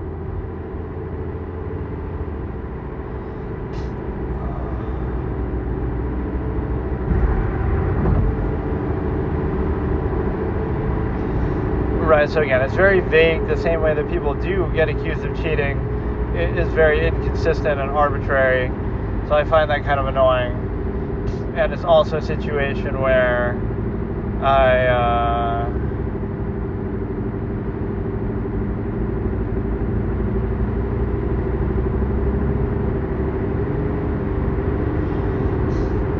I don't know, I'd always be skeptical of that too. It's very hard to say. You could say anybody at any time, or you could say nobody ever is doing it.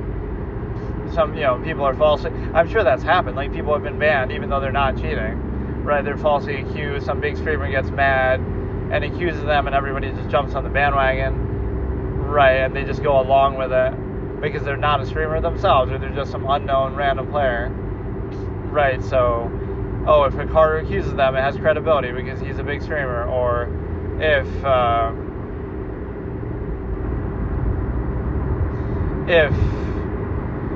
Magnus accuses Hans, that's given credibility. Or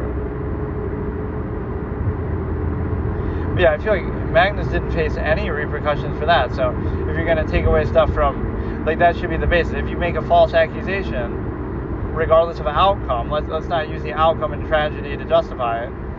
If you make a false accusation and you dig in, and I don't think Magnus still ever apologized or anything for it, right? He just doubled down, and people were even trying to dunk on Hans, like, oh, look, he lost to somebody in a tournament, so that proves that, they try to attack and character assassinate. So it's like,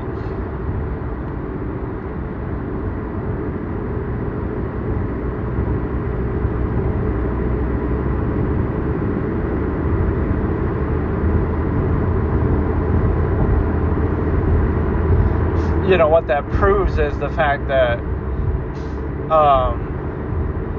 again, Magnus made a false accusation and never apologized or never got punished for it.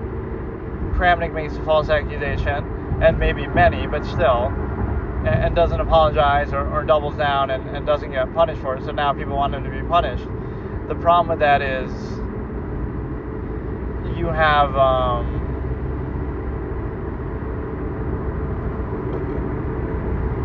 double standard, and you're maybe using the tragedy just as a hypothetical, even though I hate to say it, but like, what if some tragedy happened with Hans because of all the stress of the false accusation? Would that make it now Magnus has to bear some culpability or what?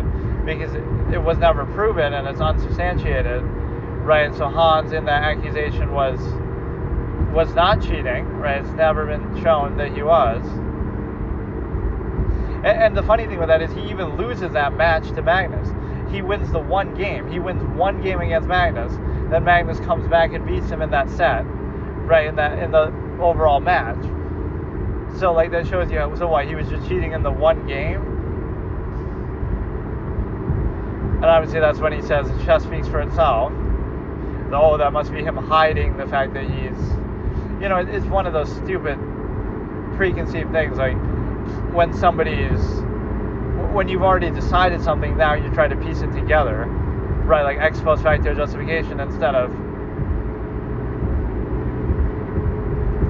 right? And like, oh, if he doesn't try to disprove it, then he's guilty of it. It's like, right? So he's guilty until proven innocent, and every little thing he does is going to turn into a witch hunt. Like it's his fault for not appeasing your suspicion. But if if someone's really innocent, then maybe they don't care. Like they don't feel the need to justify themselves because they're just doing what they have to do, or they feel like they didn't do anything wrong. So why do I have to justify it? So the fact of you justifying it proves that you're guilty because this is a very basic fallacy. Oh, he addressed it and he tried to defend himself. That proves he's guilty. Look at him trying to defend himself. Or if you don't address it, oh, look how he's trying to avoid it and be evasive and ignore it. That proves he's guilty. So. Right, like, so either way, if you address it, that's validating it. If you don't address it, oh, that's hiding from it. Right, so it can be self-fulfilling. Like, oh, they're right, you're wrong, you're right no matter what. They're wrong no matter what. Right, when you go into it with a preconceived notion of guilt or whatever you have here. And so,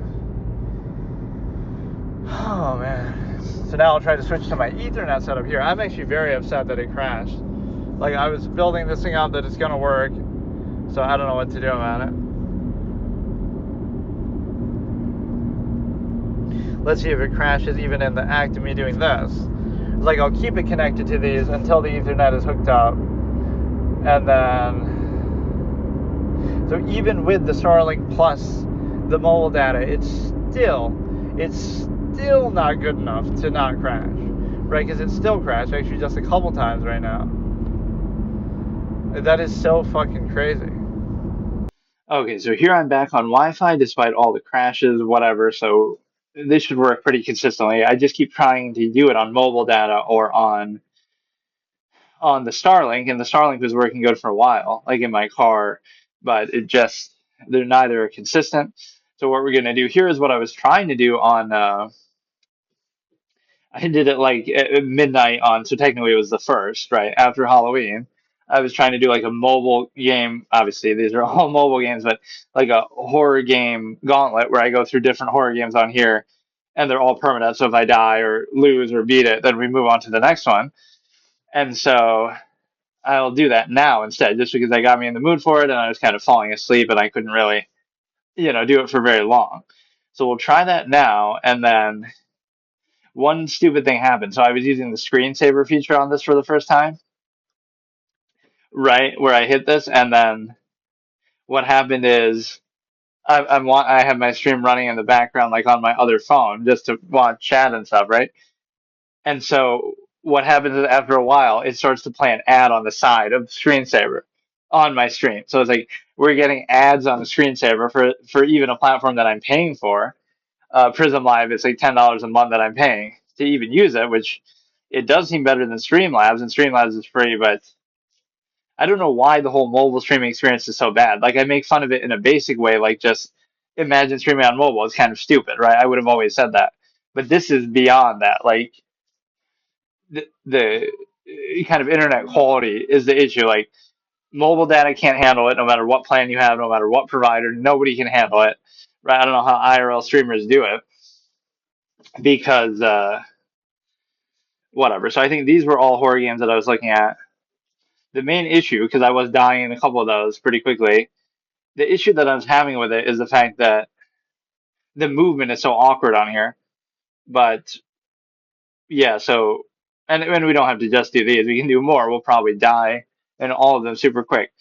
But no, it's like the funny thing is the longest playthrough in some of these might be kind of like when I'm doing the permadeath first playthroughs, like Amnesia, Machine for Pigs. Oh, how come that playthrough went on for so long compared to a lot of the other ones, like the other Amnesia games even? Oh, because it doesn't have a failure state until like the end of the game, right when they finally attack you. So it's like there is no way to die, I don't think, for like the first 75-90% of the game.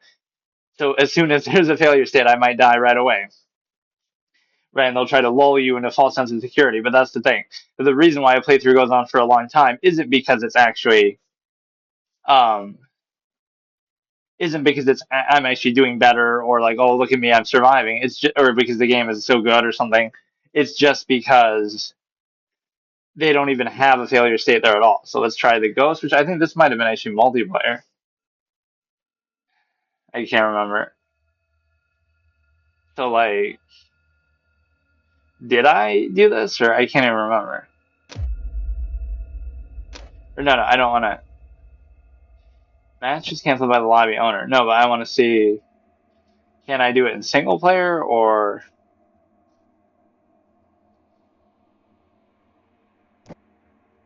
Like, I don't even know what it is. I guess I could still do it in a. Or that stupid dynamic island is blocking my thing here, which is always annoying. So we get some black bars despite the landscape format. Casual match. Can I do it like by myself or what? All maps competitive, casual. Like I don't even know what I'm doing. So how do I? I guess I can just try it. So if it's a multiplayer thing, it's not so much if I die that we have to delete the game, but it's more if I lose, right? If I lose a match. So that's the one difference in multiplayer permadeath gauntlets that I do. But like because in some of them it doesn't even make sense. Like, oh, you're playing Overwatch and you die, but you keep respawning. So that doesn't mean if you die you can't play as that character anymore, right? It means that if I lose the match as that character, then they die, and then I can't use them anymore. Or like, you know what I mean? It's like, wait, why are we getting an ad now? Wait, what? Wait a second. Wait, that never happens, does it? Wait a fucking second now. What the fuck? What are you talking about? What the fuck am I paying for? That's bullshit.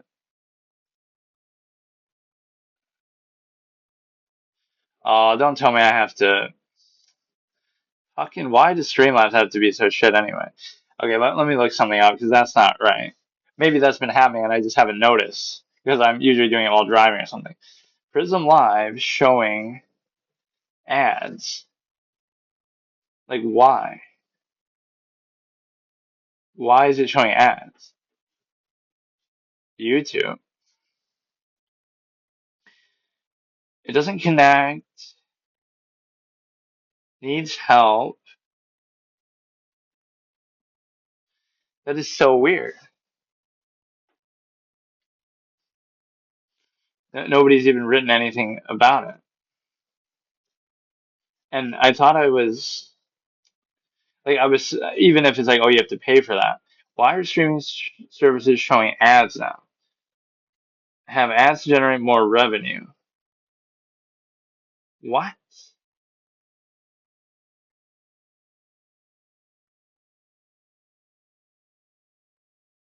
As you're seeing, default feature on your streaming platform.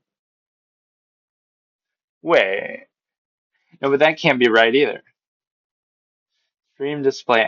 Oh, is it actually a thing on Twitch? Are you serious? Okay, that might excuse it a little bit. I thought it was because I put that screensaver thing on. So let me try to go in here. Okay, bro. Okay, let me see. And of course, they would do a feature like that without telling you. Right, so just trying to earn drops. Um,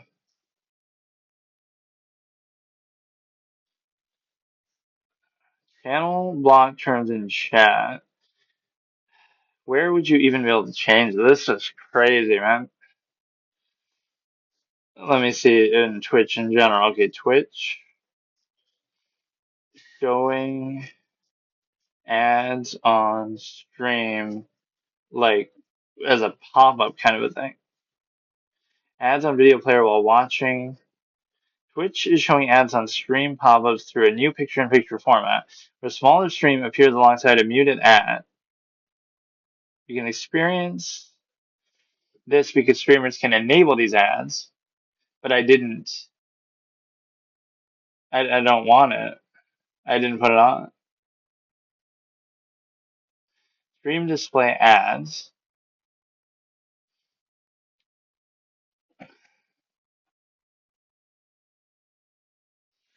Stream display ads are 15-second video ads that appear on channels before or during a live stream. Able to see or hear while they're displayed. No ad revenue difference. So how do I turn it off? That's a really, really crazy feature.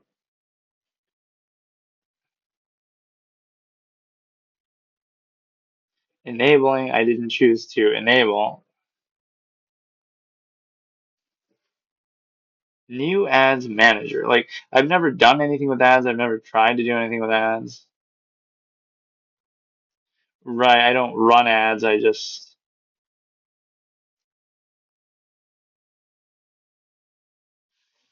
Set your. Okay, man, what is this shit? I don't want ads. Like, I don't care.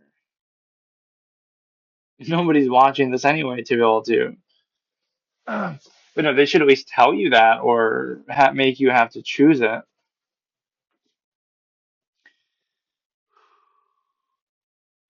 Ad length and frequency. Run a 1.5 minute every ad every 18 minutes. No, I don't want that. Manual. How often do you want race on your stream? So is it forcing me to do that?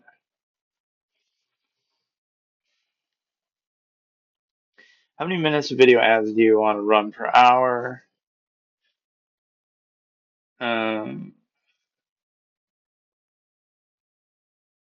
I don't know what's happened to this really. Pre-roll ads for incoming viewers. 3 minutes of mid-roll ads per hour.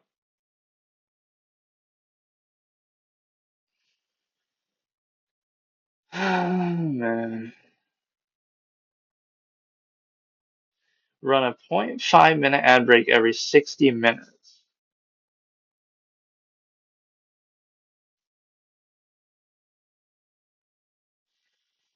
Automatic have ad manager adjust ad length frequency based on available ad demand, time of year.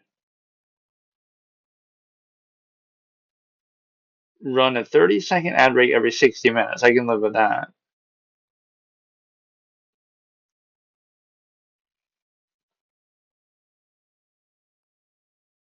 You see stream display? I'm so confused. Like, I can't even figure it out. I don't know what's going on.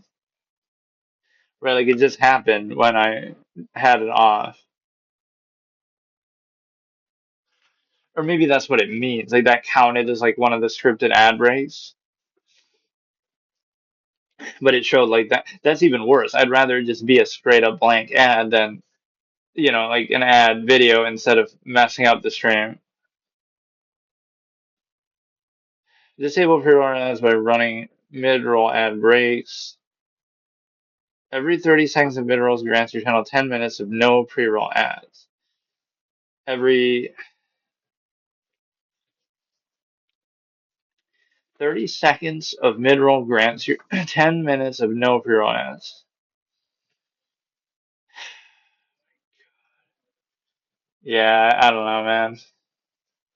I don't get what's happening with it at all.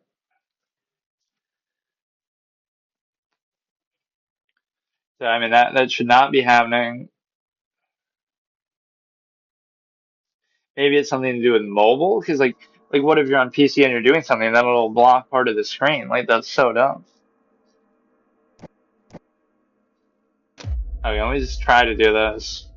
So these multiplayer ones might be a little bit different, but that seems like a crazy feature, though. It's one thing if it, I don't mind that pre-roll kind of idea of, or let me check one more thing. That what if I do it the other way? Like,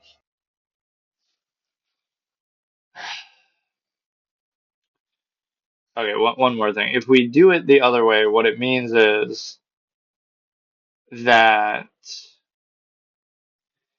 let's say 30 seconds per hour, which is like the lowest that you can do. Manual is like run a 30-second minute break every 60 minutes. Disable pre-roll ads by running mid-roll ad breaks. Every 30 seconds, I'm doing it an hour though. So what? Disable 3 minutes of mid-rolls to disable pre-rolls for an hour, keeping your stream pre-roll ad free. If I keep pre-roll ads on, because it's not going to disable them anyway, because I run so, it won't make a difference, right? There'll be pre-rolls anyway because I can't, I won't be running enough of that. I thought before it used to make you choose. Like, I thought that was the option I had.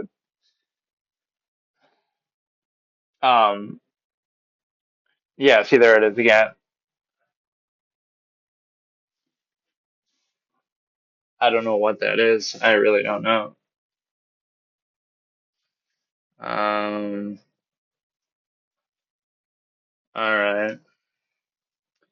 Add on side of video stream. I don't know what's happening with this.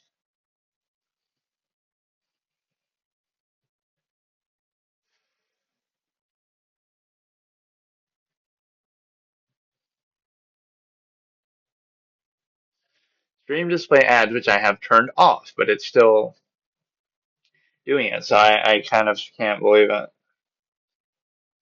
That's really bad how they do it too, because it's like, it's just very unclear. Like, it doesn't,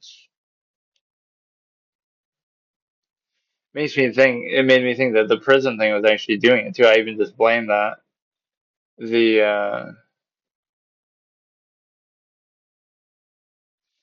That I thought it was because of that. That just ruins it. I mean, because think about it. Even if there's an ad in the live, right? There's an ad in the live stream for somebody, like a pre-roll or whatever. and then they watch it, and then they come back to watching the stream. But now this will be on the video, so it'll ruin it, right? Like, oh, I'm doing a world first permadeath clear up something, and you'll see that ad on the video when even I go to do it. Whereas if somebody's watching like an ad, it won't, that's not actually part of the VOD, right? So when I go to download it, it won't show that.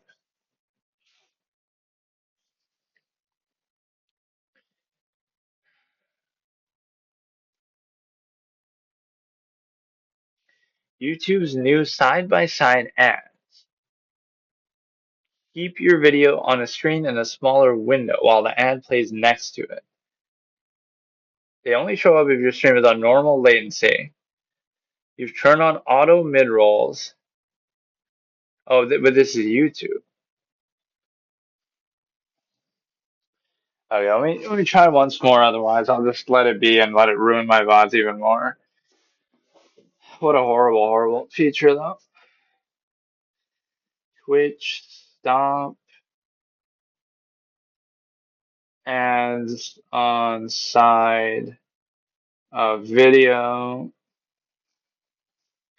Not Twitch on side of either. No, not an ad blocker because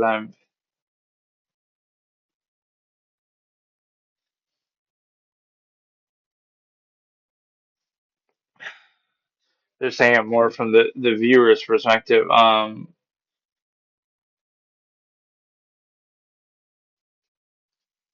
What was it even called? Stream. Okay.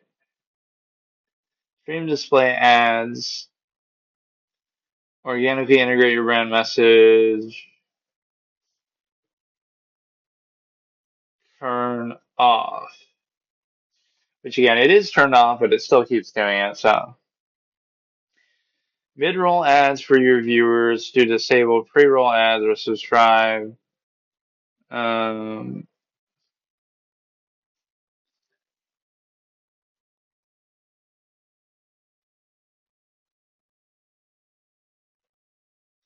Twitch is testing a new ad displaying muted video advertisements in a dedicated space alongside the mainstream content.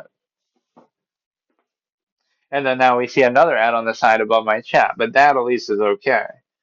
Because let me look at it once more, otherwise I give up.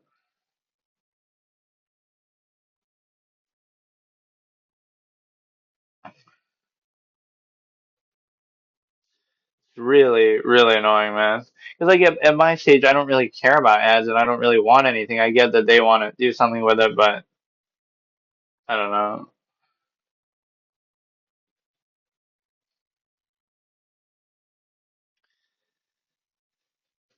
Oh, man.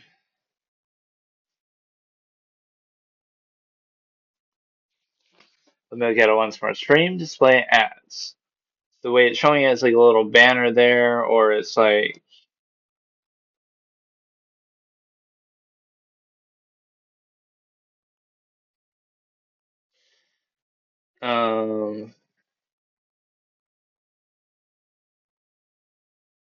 opting out means you're opting out of a less disruptive ad experience. Creators can opt out. Shown on their channel via the creator dashboard. I find it more disruptive because if it messes up the VOD in any way, I'd rather have somebody have to sit through an ad, even if not very often, than enable ad manager automatically schedule the ads.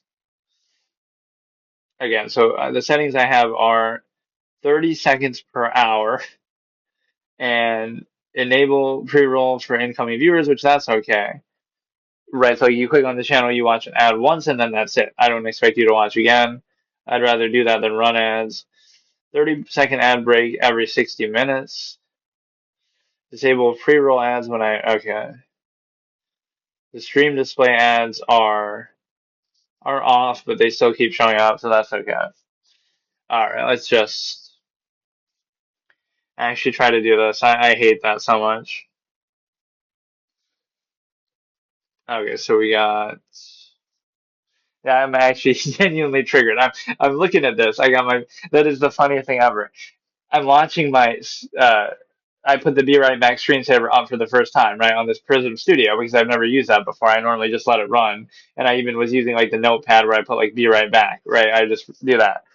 But then I try it, and then I see the little ad on the side of my screen, like, why are we seeing, because I'm watching my own stream to see the chat, why am I seeing this little stupid banner ad on my video? It's one thing if it's on Twitch, right next to the chat or something. It's on the actual video, messing up my VOD, right? They could be very significant, because what if that covers something up, or what if that fucks up? I'm doing a world first clear of something, and it's like actually a big deal. I don't want that VOD to be corrupted for all time, right? When I go to upload it to YouTube or something, it's just so dumb. And so then I'm blaming the Prism Live. Oh, it must be them. And then, oh no, it's apparently Twitch. And then, like, dude.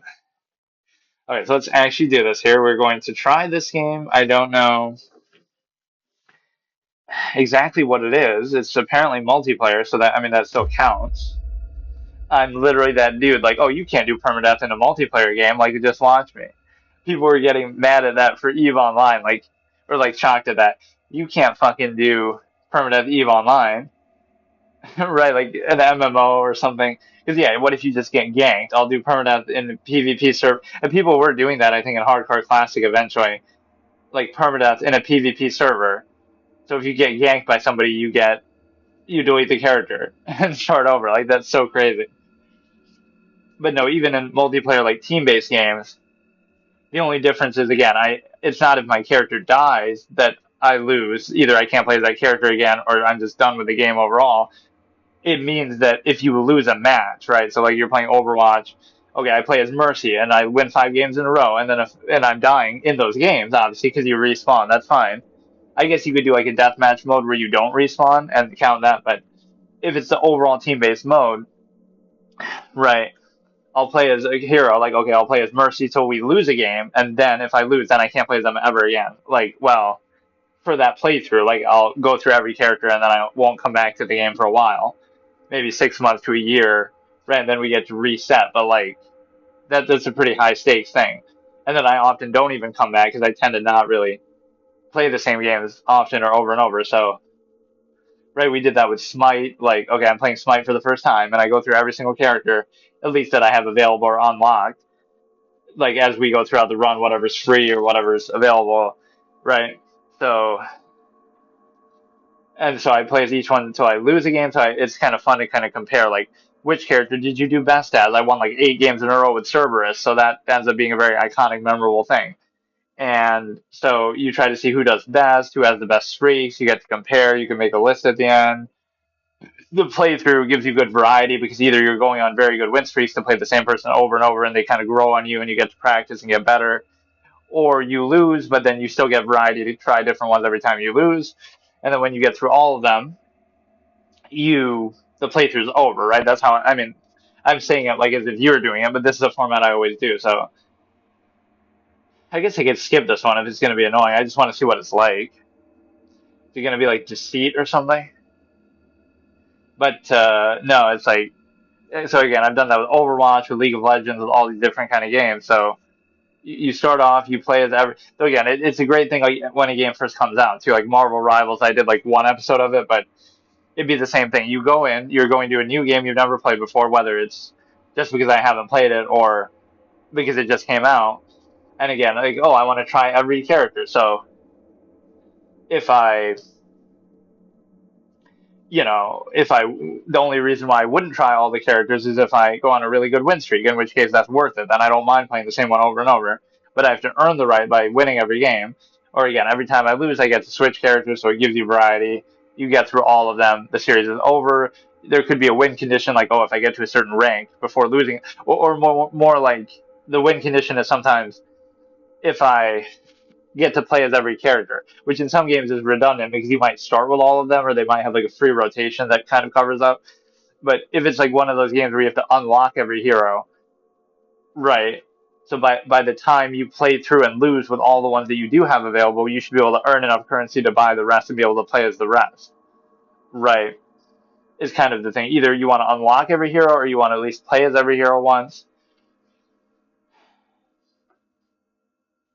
But no, look at the layers of ads that we have to deal with. Like, okay, we have ads on Twitch and we have ads on the banner ads and ads in the video, and then we have ads in the mobile games itself that we're playing because goal is to find the ghost room. You're kidnapped and brought to an underground secret facility. Okay. Oh, whoops, I didn't mean that. Yeah, so why don't you show my IP? Why don't you fucking dox my fucking... No, that's the most miserable thing about these games so far, is the movement is so awkward. Like, it's not something comfortable. Even like Baldi's Basics, I had beaten on PC. Then I try to play it on here, and I mean, to be fair, it takes many, many tries, but which here we only get one try.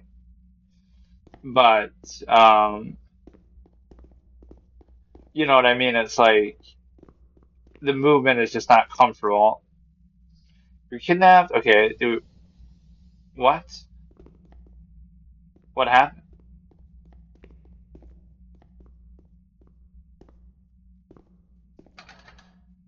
What is happening?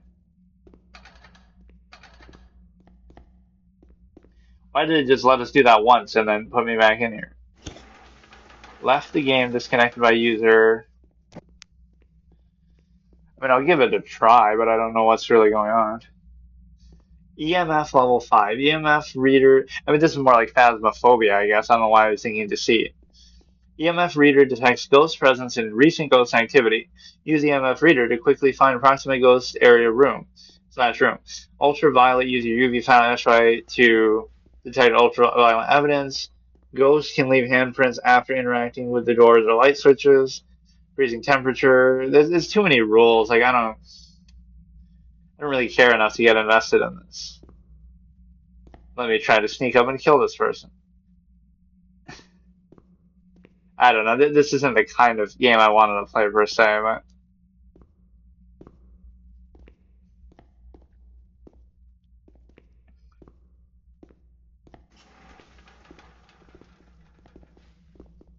like, what are we doing? Let me follow their lead. Like, what's happening? Let's just random. Let's just try to do it on instinct. Like, if we just let's just find the ghost. That's like the little device here. Like, you could say it's my laziness. I don't want to read all that, but it doesn't matter. Like, let's just see what the game is about. Why not just leave this on all the time? It looks pretty decent though. I'm always impressed by the graphics of some of these games, but I mean, obviously, mobile gaming has come a long way. I think there's some issue with my audio all the time too. Like, it's never quite loud enough on here.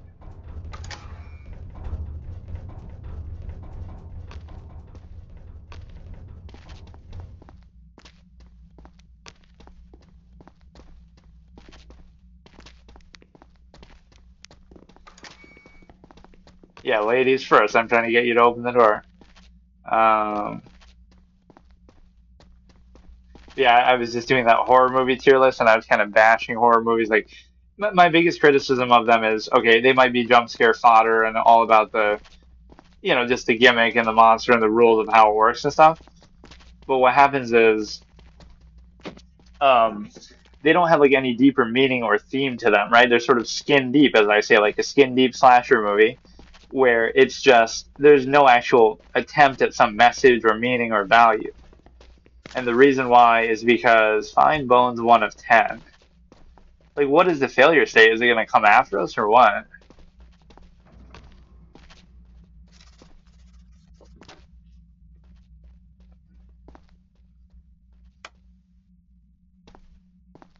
Yeah, thank God. That's what we've been dying for the whole time, is a fucking light.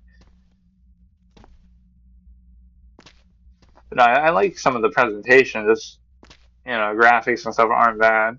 But maybe I'll be too easily impressed by that. Like, it's on shitty mobile games, so you expect the graphics to be garbage.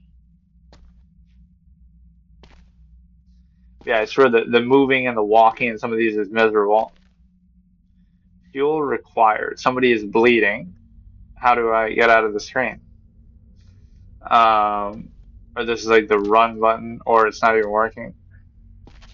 That's always the worst feature, even in like AAA games where you have to like tap a button to run, or you have to like, why not just leave this on all the time then? Like in GTA, even you have to tap X to run, or hold it. Like, that's more a button for like a stick. You pushing the stick, and you used to be able to run. I don't know about this one. I don't know even exactly what I'm trying to do. But also, I'm a clown who didn't read. We were trying to find the bones. I like to just explore, you know?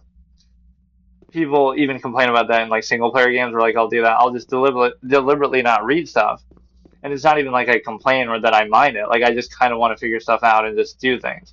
I don't want the game to handhold me or tell me too much what to do. So even if I do get stuck, I enjoy that, right? Like knowing is half the battle. It's okay if I get stuck. It's okay if I make mistakes. It's okay if I wander around.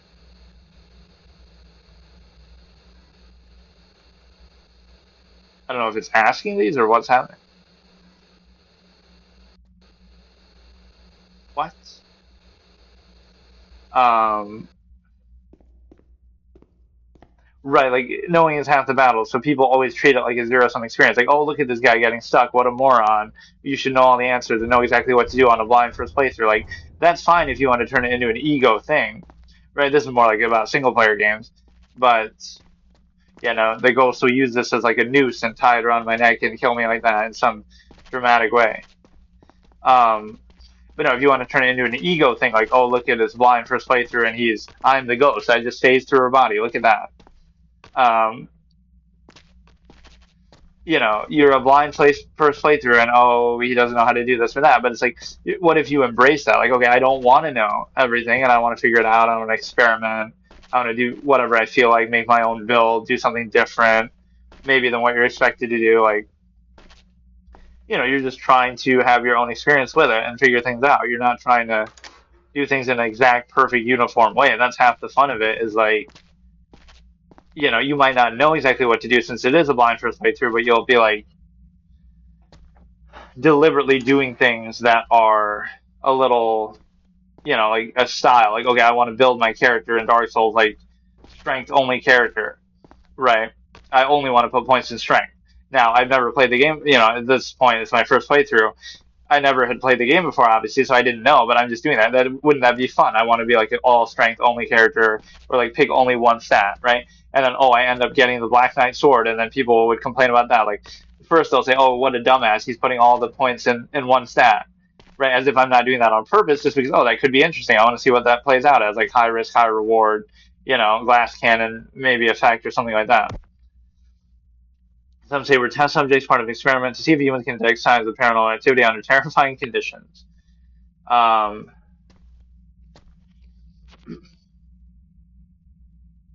Here, somebody's yelling.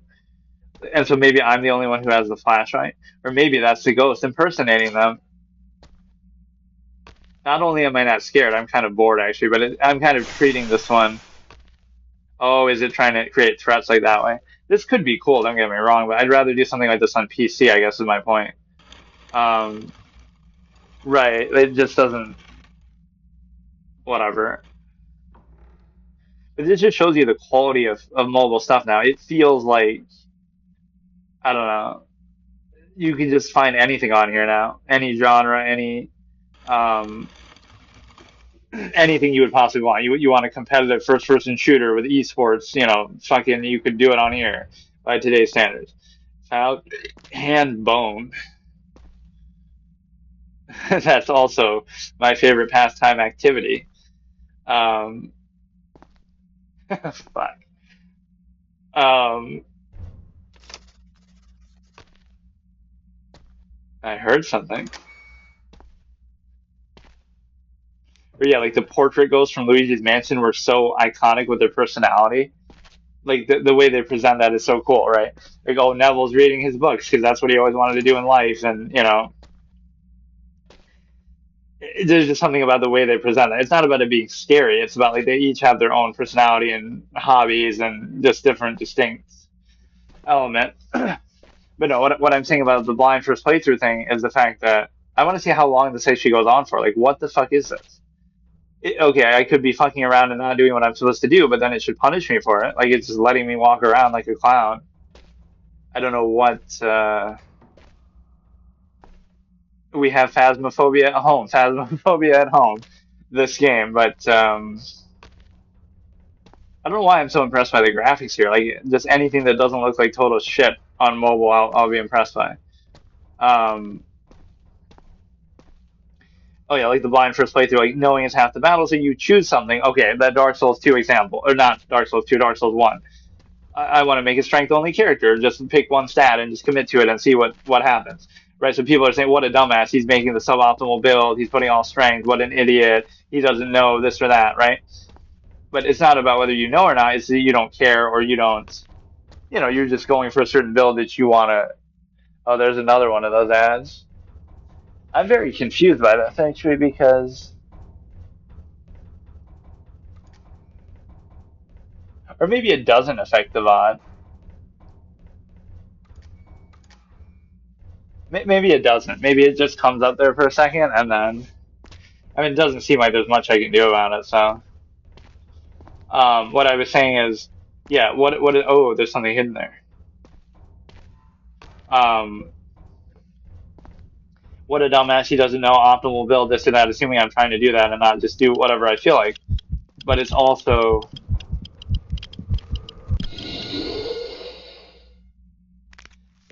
a situation where I assume that I died there.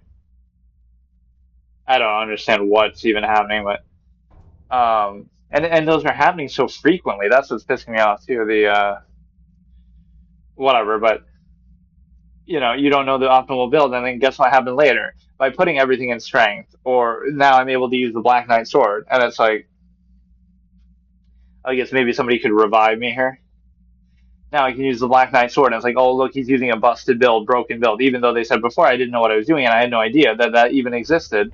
But you're putting it in there to try to have high risk, high reward. Like, oh, it might benefit you, and you might be really strong and do a lot of damage, but you're gonna have low stats in other areas. Or do I become the ghost now?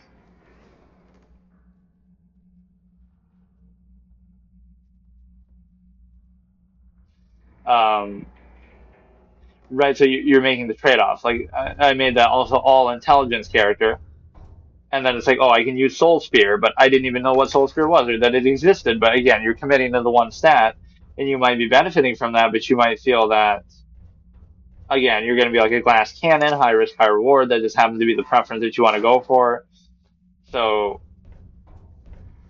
then when your random build that you just happen to be choosing to do works out, um,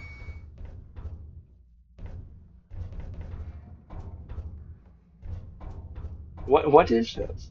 Um, when your random build happens to work out, then people will complain, oh, look at this busted broken build.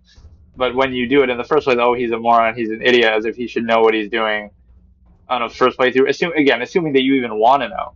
Do you want it to just be a zero sum experience? This is how people treat like MMOs and multiplayer games. Like, it's a zero sum experience where, oh, you should just go in and do the same build as everybody else and do everything optimally.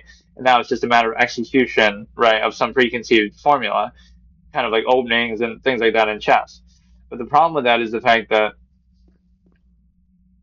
what if you want to self-actualize a little bit and knowing is half the battle and kind of learn and just experiment and do your own thing where you still care about the outcome to some extent, winning or not, but you don't care so much about borrowed knowledge or getting bogged down by the meta and things like that, especially when you're playing for the first time, especially early on.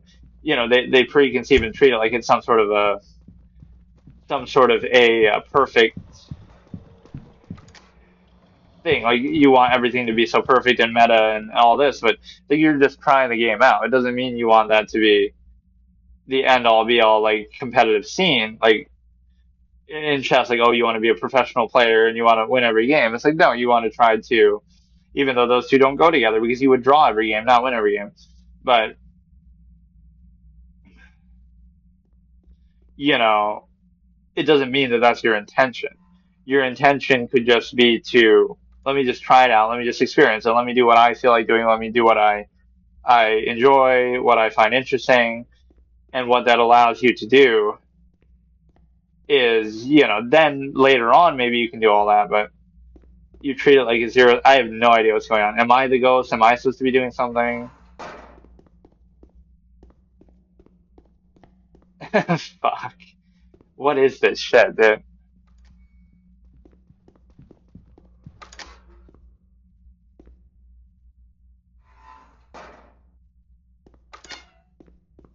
Or yeah, that could be like a comic interpretation of a ghost.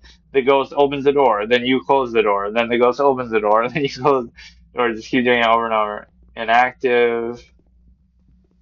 Doesn't seem necessarily like a bad game, but I just don't have the interest level to try to. Like, I thought I already died, so I don't even know what's happening now. But no, there's a certain value in games of that, of like just kind of, wander around and just do your own thing and figure it out. And it's not about a zero sum process. Like, by that logic, okay, it's just about beating the game. Then you could just, let's just cheat, or let's just skip to the end and um, let's cheat and skip to the end and just beat it. But it's about the experience, not the destination. And so it's like, you know what I mean? It's not about that. So it's about the experience. It's about, experiment, enjoy it, wander around, do your own thing, figure it out. And they say the walls and the floors hide countless victims. They call this place a slaughterhouse. I thought this wasn't the slaughterhouse. I thought that was a different map that we didn't choose.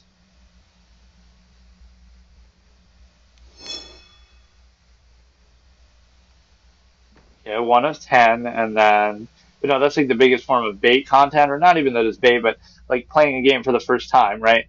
That format, I would do that like on Saturday, right? Oh, I'm playing Dead by Daylight for the first time, or this or that, which is true, but it's like those would be the kind of videos that get more views rather than just like a continual series of me just playing something normally, right? So, not saying that I would do it for that reason, but that seemed to do better than anything else.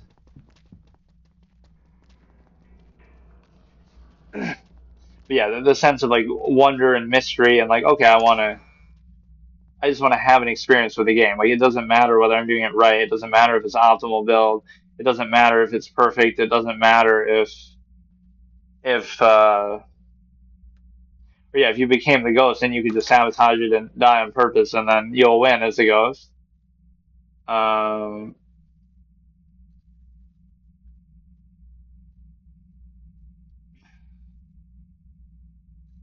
like, again, it's not a zero sum process. You're not just trying to beat it. You're not just trying to do everything optimally, especially playing it for the first time. People are kind of jaded and cynical. There's a certain sense of wonder. There's a certain sense of, again, knowing is half the battle. You want to figure things out yourself. You want to be lost a little bit. You want to get immersed. You want to, be surprised and sense of wonder and experiment and trial and error. And you want that experience. You don't want it to be uniform. And in the end, it often doesn't matter, especially in single player games. Like, oh, you did the suboptimal build, but so what? Right? You can still beat the game just fine. It's not like you have to do the optimal build, or, oh, you did like, you know, you would assume these other players are trying to do something too. So why are they just walking around and not doing anything either? Just like I am. But the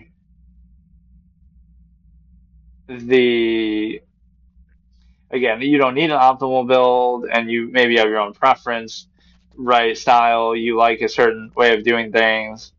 You don't do it because you think it's optimal or care about that. You just do it because you want to play like that, right? You want to be defensive. You want to be a one stat character. You want to do something, preference style, and you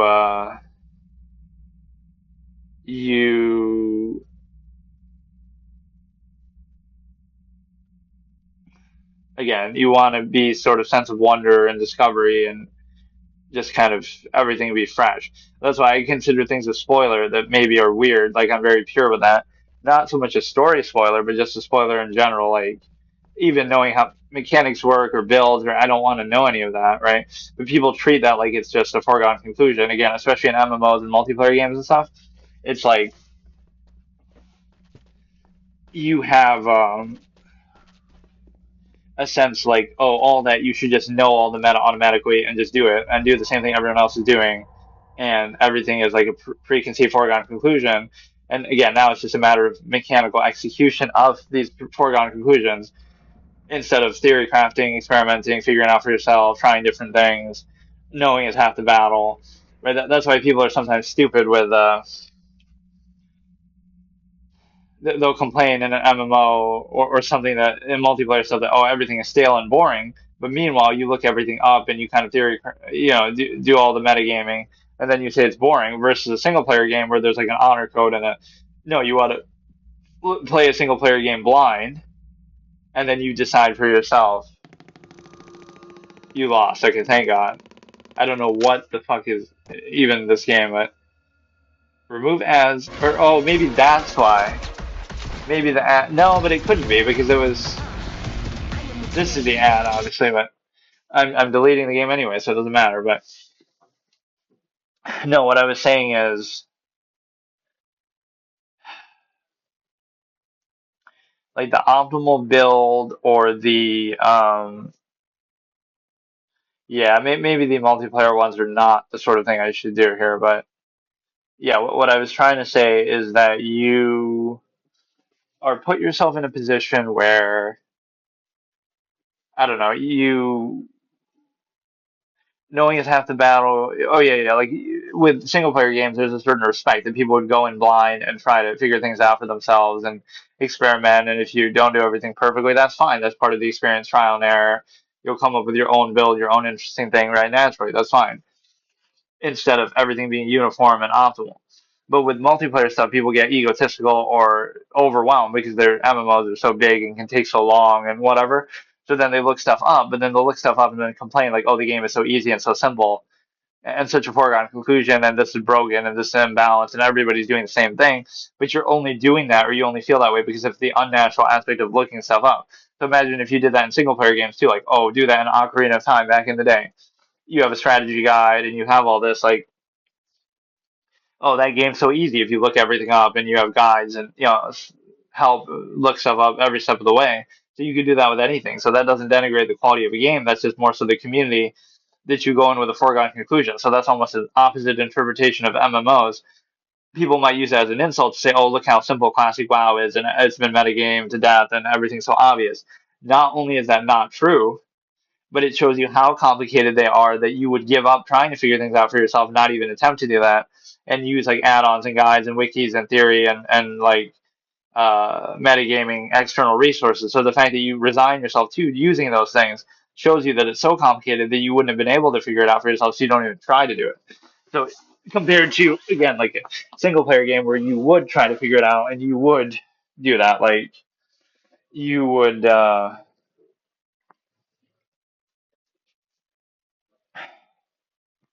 you would basically feel that you're is like an honor code, but even with like open world games and stuff now, people treat it that way.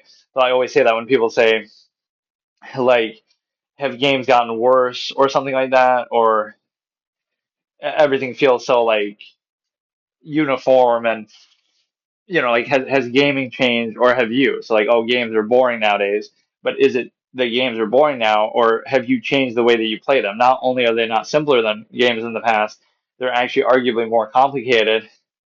Right, but the approach that people have, oh, they're looking stuff up and then they're complaining how easy and how boring everything is. Right, but imagine trying to figure that out for yourself. So that's part of the experience and part of the sense of wonder and discovery. So again, have they really changed? Are they worse, or is the approach and the way that you're playing doing them wrong, right? Or not even wrong, but just different.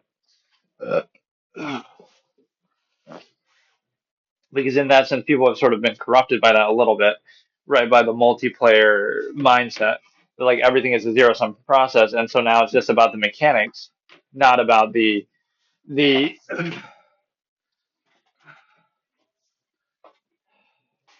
not about actually thinking about it yourself and trying to figure it out for yourself and trying to sort of self actualize that and knowing is half the battle.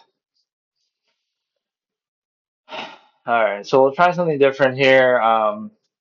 That was not really the type of genre game that I wanted to do.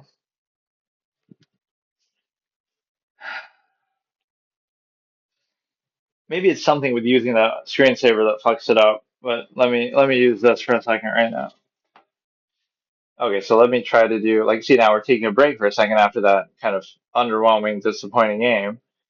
But what we can do is like let me try a blind ring or do one of these little mini games in the middle here, and then we'll continue. So current footballers, but now oh that's a trick because it's actually it's actually I was thinking like American football, which I actually also don't know that either, but There's no point doing something that I don't even know who any of these people are. Like, okay, let's do current NBA players. Bam is probably 3 is probably correct. Decent, solid, but there's going to be better. Lillard, I feel like at this point is not going to be very good. He's been through injuries. Maybe I'm wrong, but Julius Randle, I don't really know how good he is. Kyle Kuzma, who I always would kill with in 2K for some reason. He would be like my leading scorer for some of the Lakers teams around maybe 2020, 2021. I don't know why.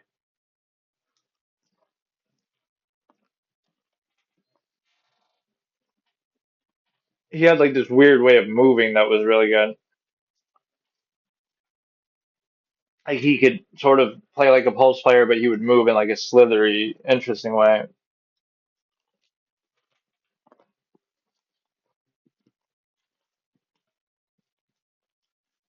Well, NBA players 2000s, but this is how could this be 2000s? Like not just 2000s, but including 2010s. Like I'll do it for their whole career. I won't just count it like for what time he would have played in the 2000s. So Clay, I'll put at 3. But let me give like a take on each of these players. Like Clay's one of the greatest under. Oh, here's the ad pop up again. I don't know. I don't know why that is. I really don't. That's crazy. But Clay is one of the great underrated defenders of all time because he's only made like one all defensive teams. I feel like maybe all defensive first team once or something.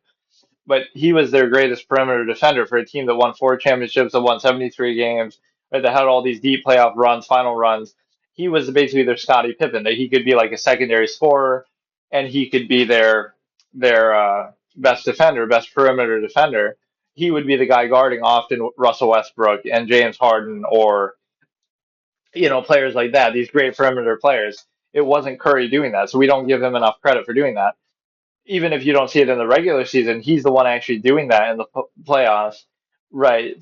Major series against big stars, against Harden, against Westbrook, against Lillard, all these kind of players, right? He's often the one guarding their best perimeter players. So how can you not give him more credit? So he's very Scottie Pippen like in that, but also give him number 3.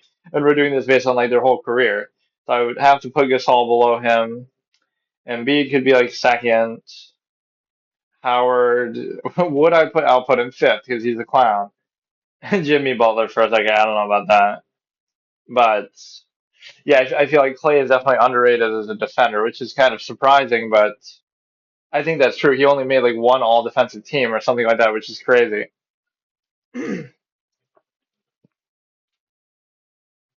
I wanted one of these to be like horror movies or something, but you can't really search for categories, can you?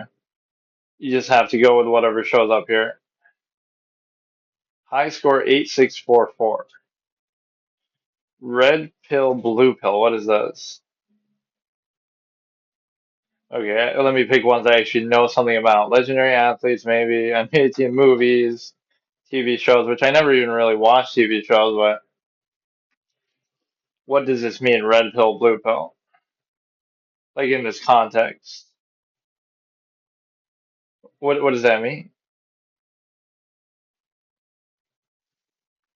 Like I'm just choosing which one's better. So Jaylen Brown is one of my 2 favorite players actually in the league right now for years, like him and Devin Booker. They have like the similar, very smooth offensive game. Zion is good. Trey is good. Embiid. Okay, so between Brown and Giannis, though, those 2 alone have to sell it for me. Jalen Green is all right. Right, like Zion is good, but I like Brown better. Embiid is good. I like Giannis better. I'm not too super crazy about Trey. What kind of comparison is this, too? You got Messi on both sides. What a messy list. Tiger Woods, Diego Maradona.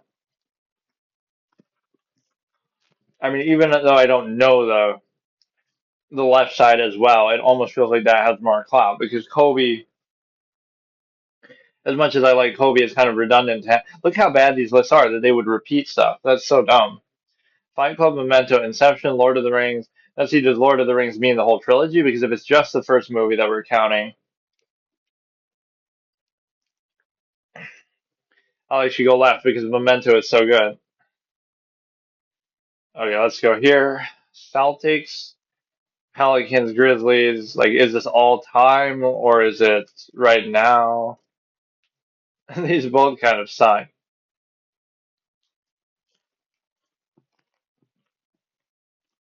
I'll do the Celtics just because I have so many rings, I guess. But yeah, that shows you what a shitty site this is. The fact that they repeat that. They repeat the same options again and again. Red pill wins, but it's just random. Like, what meaning does it really have? But no, I almost want to go back and watch my VOD for a second here and see like when one of those ads pop up. Does that mean that you can see it on stream? Because it plays it like on the side, so maybe it doesn't do that. Or is it still constantly crashing even right now? What's happening? I don't get it. It shouldn't be crashing now because I'm on actual stable Wi-Fi. So yeah, let me try to go through, and I don't know if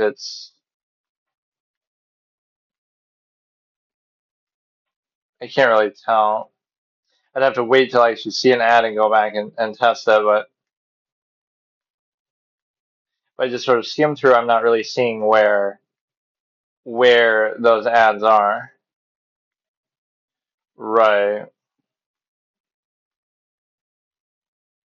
That might be okay, actually, then. It's an ad on the side, which disrupts the stream, but it maybe isn't in the VOD, so maybe they were smart enough at least not to fuck that up.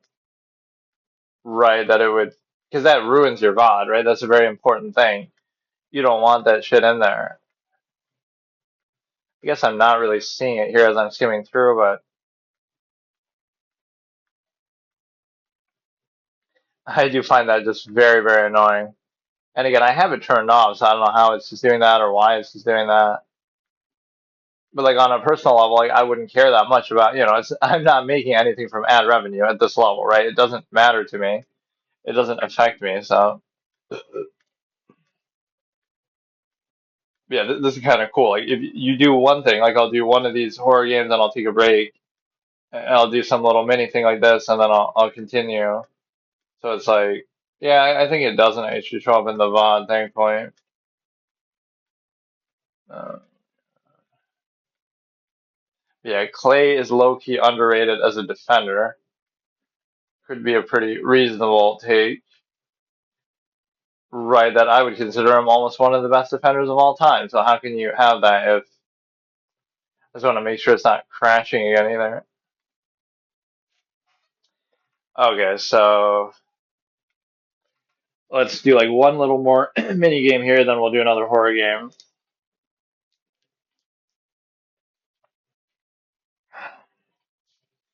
I don't know, this site just kind of sucks. I want to do these blind ranks, but um fuck. This one just seems to repeat too many options. Right, where you keep even as we're comparing red pill, blue pill, but then oh Messi is on both sides or somebody is on both sides. Attractive women. As a psychology expert, modeling scout guy, prognosticators, Shimei Acme. Natalie Portman is decent, maybe 3. Good facial structure. Penelope Cruz, based on that picture they're showing, the GIF, maybe number 2. I don't know her super well, though. I don't know who this really even is too well. I don't know. I'm just going basically by the picture. Although all 5 of those are pretty good picks. Um, Let me look for a different blind rank thing here.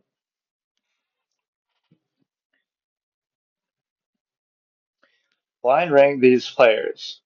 Trying to remember what was I trying to edit today? I wanted to edit maybe another one of those absolutist videos, and then um,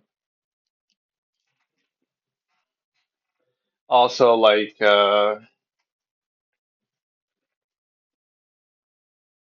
Oh, maybe I won't even bother. Like part of this me talking about the Kramnik thing or something, like anything that's time sensitive.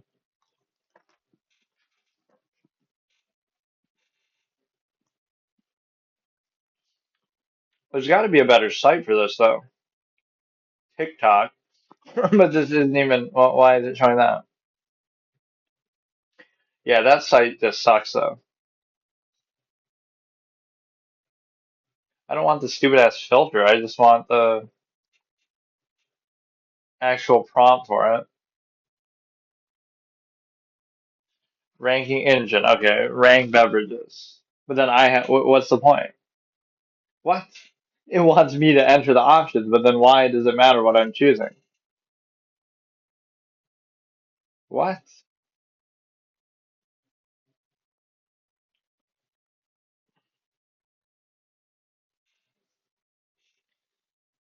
That is so pointless. And why am I even?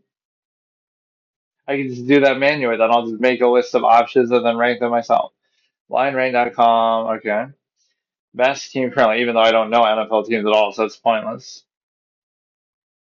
I know some of these things just by memes, like oh, sports me, the Seahawks should have run the ball, or was that? Yeah, it must have been the Seahawks, I think. Right, where everybody clowns the coach. Ranked by greatest legacy, best game of all time. Okay, here, let's try this. 38 items available.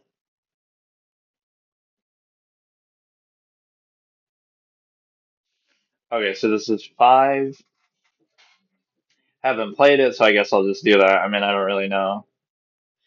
Super Mario Brothers, I mean, just for the legacy, you'll give it a high spot. I haven't played a lot of these. Destiny 2, I've only played Destiny 1 and lost. Okay, a lot of those I haven't even played. But yeah, I haven't played. I mean, that has a certain value to it. GTA 5, I guess. League, maybe, is okay. Haven't played. Makes me seem like a casual. Like, I haven't even played a lot of these, but fuck off.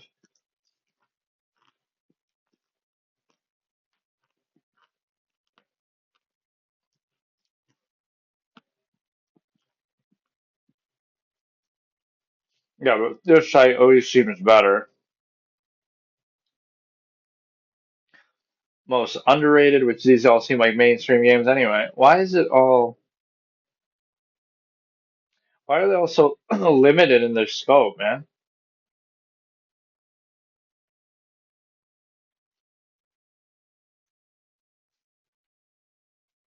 Most toxic fan base, most overrated. Like, I appreciate what they're trying to do with it, but it's not very substantial here. Yeah, this is the best resolution I guess I'm gonna get is if I go in the landscape mode.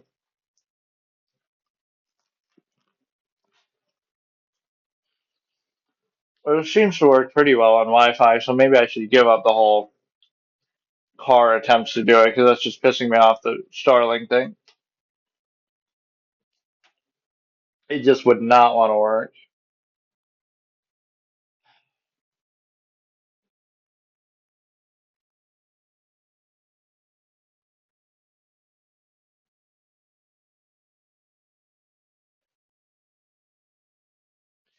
Okay, let's try this. Or somehow it's in the wrong resolution here. Or I'm sure there's some app you can just download for this. I thought you only got 5 tries though. Yeah, let's do like urine. How about that?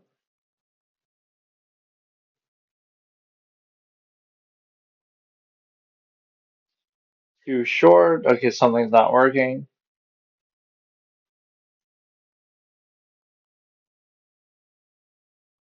Okay, so you get the A. So again, green means it's there for sure. And then the rest means it's somewhere in there, like yellow. So it could be, almost thinking it starts with a R. Like it could be roach.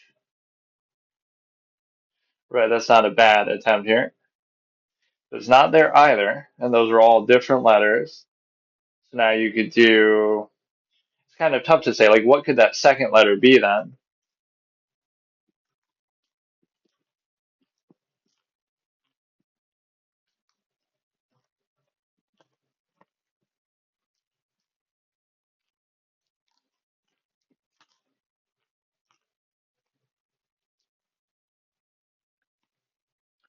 So no C, what else could we use here? Like, maybe something that starts with an I.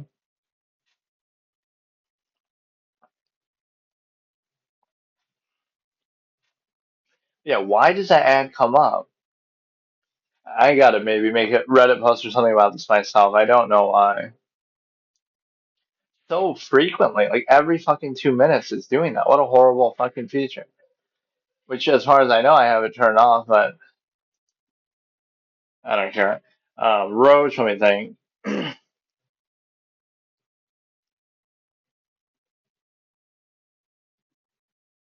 Okay, even though we're reusing the E, maybe the R. So now we know where the R is, kind of. Um,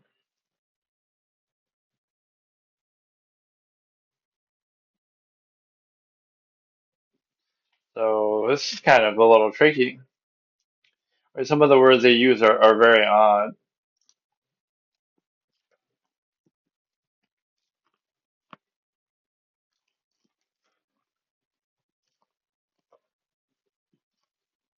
That seems like a bad pick because I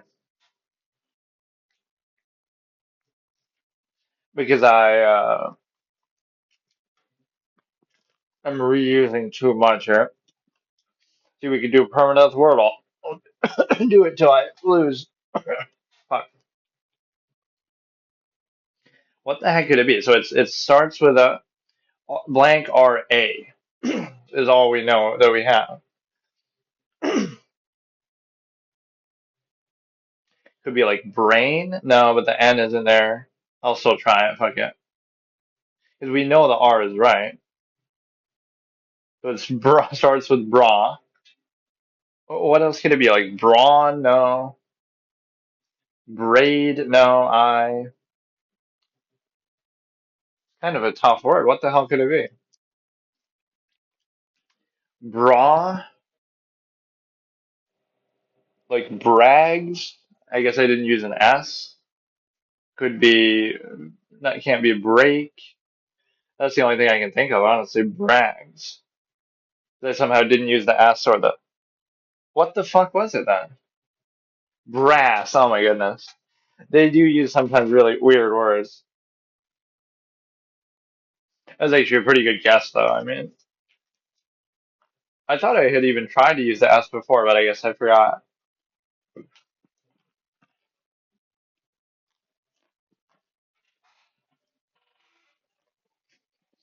So we're gonna have like 20 VODs from today, just because. Okay, so we lost the chess universe thing. So what is the next chess game that we could do? Right, we got the whatever is the most popular on here, which is not going to include the sites. Right, so 1.6K. Learn, compete, and meet friends. I like the visuals of that at least, but it just seems like there's no actual good ones that are active or anything.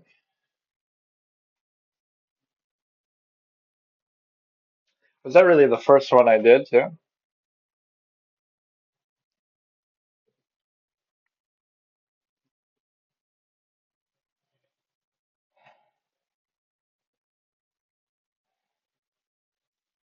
Chess Universe Plus. Wait, isn't that the same thing? Chess Universe Plus versus Chess Universe. What the fuck is the difference?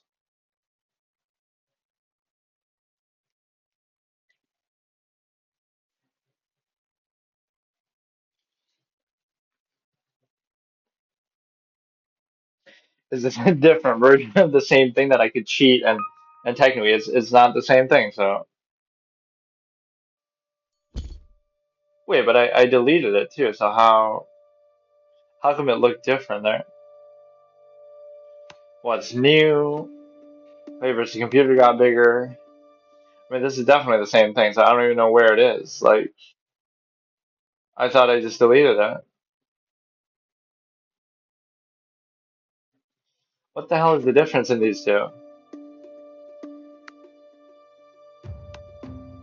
Opponent 822. Wait, so these are different games though, but how? Because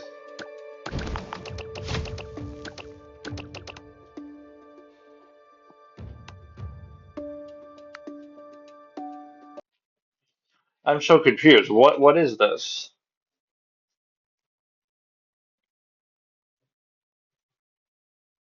Maybe we will get to cheat death and have another chance there. So we had played. That's really, really dumb, but I'll maybe do it because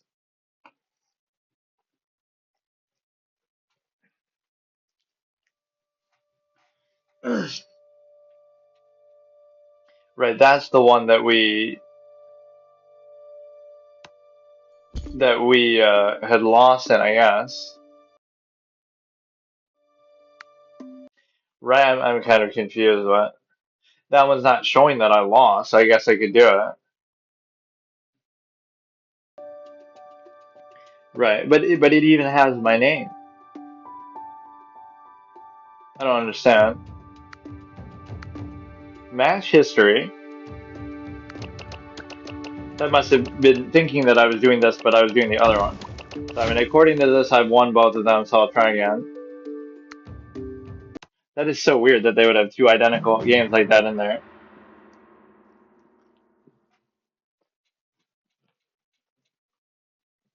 And you can't go in the landscape resolution with this anyway.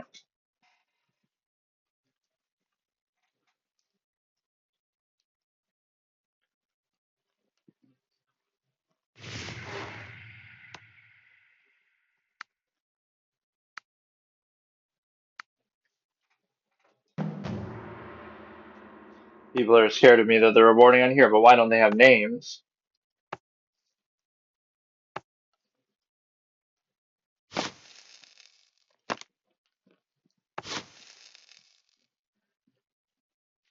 What is this clown behavior, man?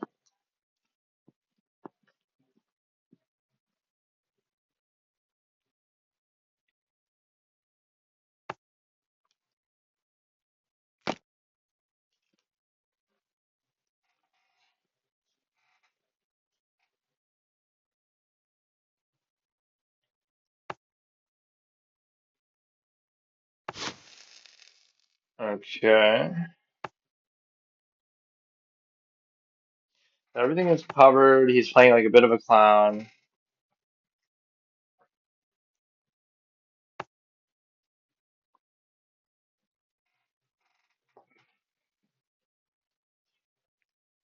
So we're threatening the queen and the pawn, or you got the queen. You can't even take back. Can't even take back. You can't take either one.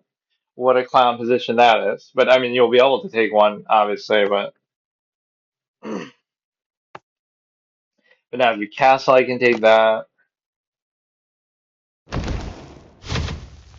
What a shitty opponent. Yeah, why can't we see people's names?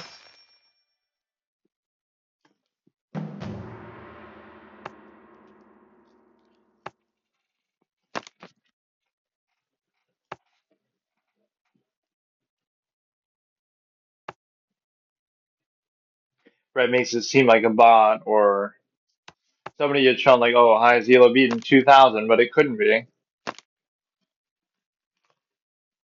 because he sucked.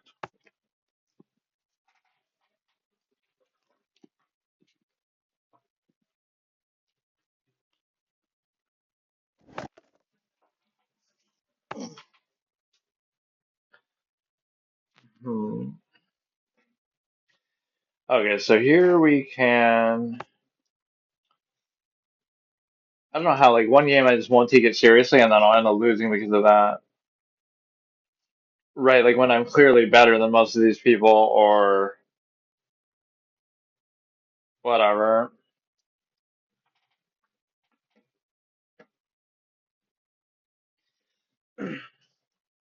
It always seems like a weird flex. Like, it doesn't mean that I'm actually even good. It just means that these people are bad.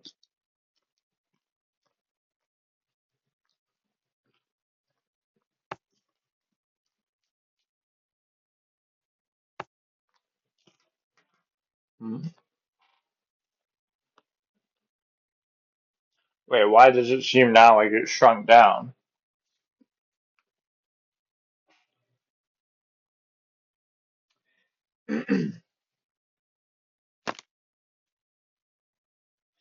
This is like where at least the quality of the stream matches the quality of my gameplay. Like where um you're watching it on this shitty portrait resolution.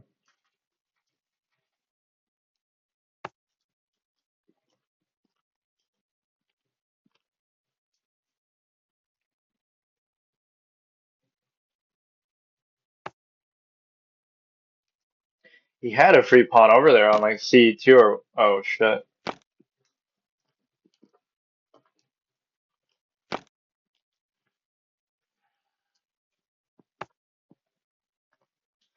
All right, we're gonna lose it. We got a second chance and we lose this right away too.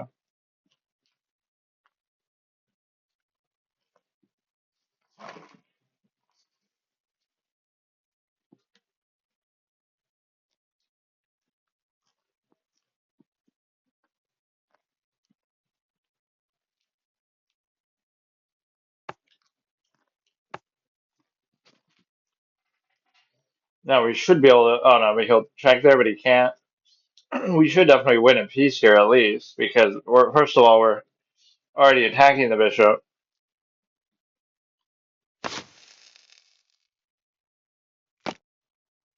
That was a bad move basically because you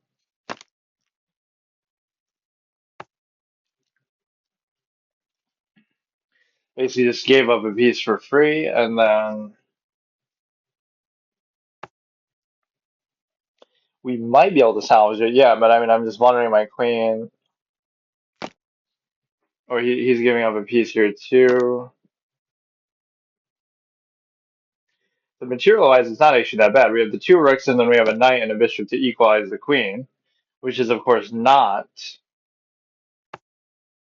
an even trade, even equation, especially with the pawn difference too. But it's not as bad as you might think.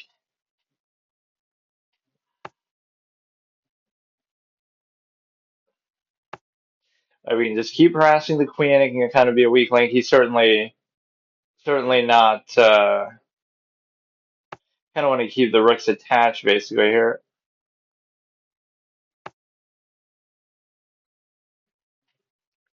Right, and if you keep the rooks attached, then it's much safer. But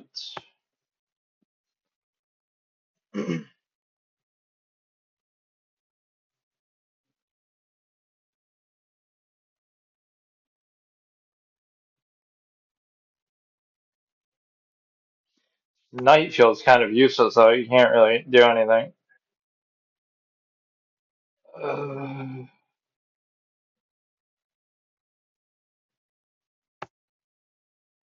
yeah, either we're playing against bots or some such nonsense that they don't have names. This could be the end again, even though we just got a second chance because there's two of these games apparently, and they are keeping like scores and everything separately. That's actually horrible because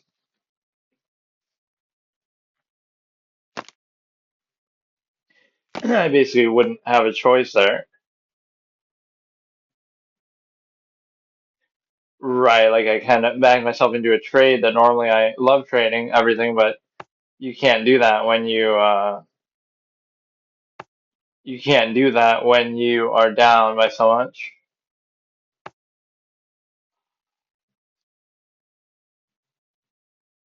You got to keep harassing the queen, and maybe something will stick there, which allows you to.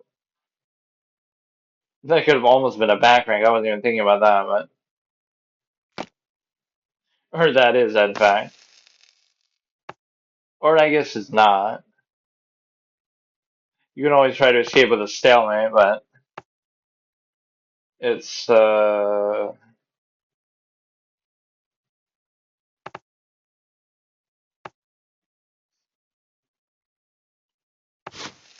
just try to move with reckless abandon and try to get rid of as many pieces as possible as quickly as possible.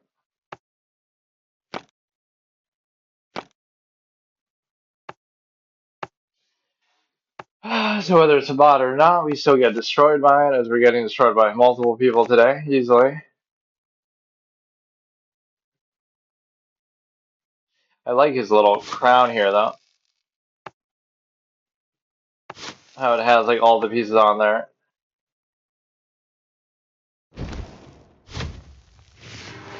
Okay, so I guess that's good karma because or like appropriate, because technically, it's like I'm trying to cheat the permadeath thing by saying, oh, I get another chance in the other game, even though, um, that should count for the same thing. Okay, so let's continue the horror game, Permadeath Gauntlet. Again, we're playing a lot of these for the first time, and we are, like maybe something I played on PC, but most of these are either mobile exclusive. Baby in yellow wants to send you notifications. Interesting phrase. Um,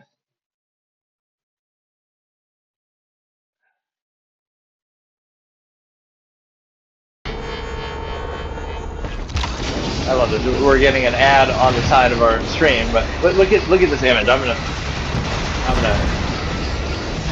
make a paint copy of it. You might think they're related, but no. One of them is on my stream as an ad, and one of them is in the game itself. One of them is in the game itself, like right that I'm doing.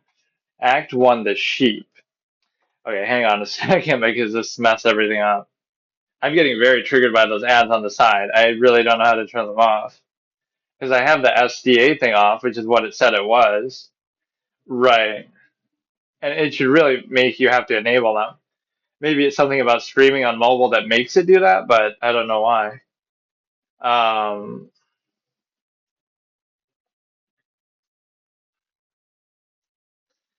Okay, so again, Permadeath first playthrough, Act 1, the sheep. Can we get one where... Childcare, the gold standard in babysitting. You have one new client message. Oh, hello. I'd like to book a sitter for my little prince. It's for 3 nights. You just need to feed him and put him to bed. Easy peasy. His bottle's in the fridge. The address is apartment 10, Euclidean Towers, and the key's under the plant pot. Take care. Thanks. Like, can we get one where we don't have to move around? Because that's been my big weakness in a lot of these games. Like, the movement on mobile is so shitty, right, that it fucks everything up. But, right, even like, oh, a game that I've beaten, like Baldi's Basics, although obviously it would have taken way more tries than just one life. Yeah, we'll play double. Yeah, we got to read all the flavor in Notice to all residents. See, this will be like some subliminal reference to the baby doing something evil. All mail that remains, corridors, between the hours, collected mail can be retrieved from the dead letter office. Wait, they can be accessed from the lobby. But yeah, they badly want a babysitter here. We'll pay you double of what you're getting paid now. Lost cat, which again, the baby could be responsible for that. You have to, yeah, let's just say we said no and left. Like we're about to go in there and baby said, no, fuck it. We're just gonna leave. We picked up some context clues that something weird's going on here. And we just find apartment 10. Or this is what people say too when I play stuff for the first time. Like, oh, he's stupid. He's not doing what it says. But like, I'll do everything that I'm not supposed to do and then do what I'm supposed to do last so that I don't miss any flavor. Which that could come off a little different context, but the baby in yellow, not the yellow baby. This is like Chauncey from Luigi's Mansion, the origin story, maybe.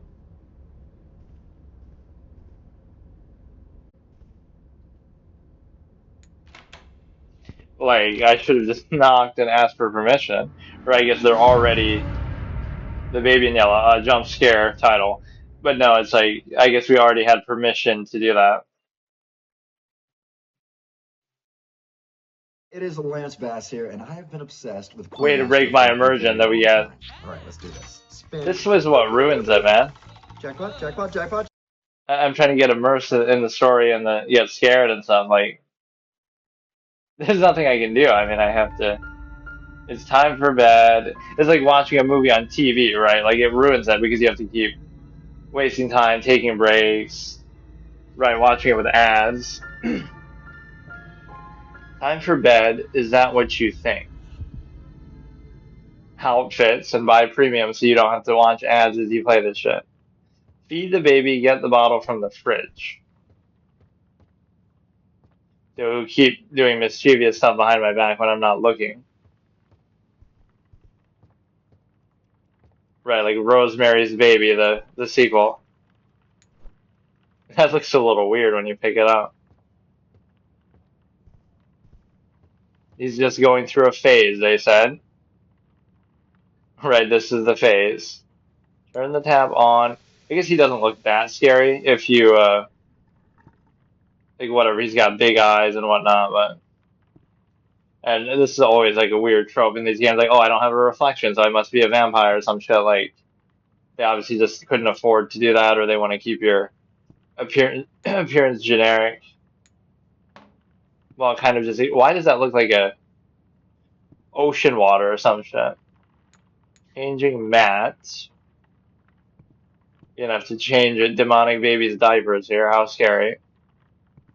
Or yeah, like what is the feeling on gross out stuff in movies? Like free soul. A soul trapped by the baby in yellow has been set free. But how would you know that already? Like your character isn't freaked out or anything. But oh, we just freed the soul of a cat. Okay, totally cool. Like we totally know what that is and what's happening with it, and we wouldn't leave at this point. Oh, I just freed a soul trapped by that baby. Okay, let's go back to our babysitting duties. Like nothing happened. Lake of Halley, a visitor's guide. This is when Tyrese Halliburton keeps splashing game winners for the whole fucking playoffs. We call it the Lake of Halley. Mysteries of the Heidies. Reputations and how to repair them. Okay. Free the soul. Big head mode unlocked.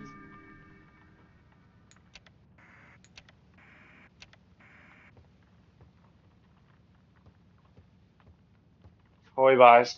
You know, I always take my time, so we could be on the clock and then we fuck up. Like, you know, we'll end up dying because of that. Free 4 more souls. I like how literal it is with that. It's like in Until Dawn, right? You see those totems, and presumably those characters are seeing what the totems are showing you, but it doesn't matter because, or yeah, I'm sort of starving him out, and no, and then you'll wonder why he tries to kill you.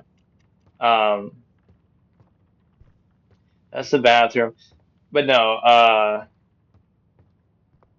you know, it's like.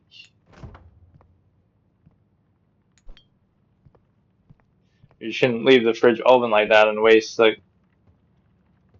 Okay, feed the baby, he's happy. And then you create the new problem with this. Or maybe he likes it. He likes the dirtiness of it because he's literally the devil. Get a new nappy. Which should be here. Oh, there's the one. I thought we'd have like a whole box of them or something. Wait, where'd he go? Is that supposed to be a jump scare, or did I actually just fuck something up? What the fuck? Wait, but then why do I even need the... What's the point of the changing table? Or take the baby to bed? Let's let him stay up a little bit. He'll reward me later by not killing me in my sleep.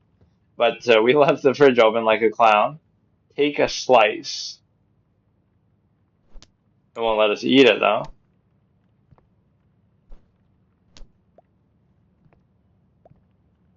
Yeah, we have to survive 3 nights with the baby.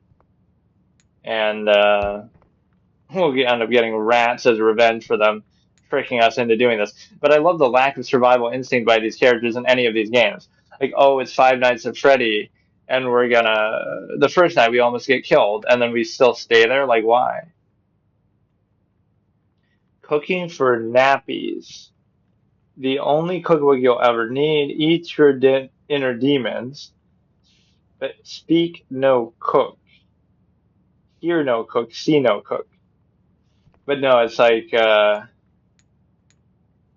whatever. Yeah, like they don't have any survival instincts. Take an egg. I like the amount of stuff you can just interact with though randomly, which might be irrelevant later. Like at least if we get killed by this guy, we're doing enough damage here to deserve it. Or we got to take revenge on these clowns for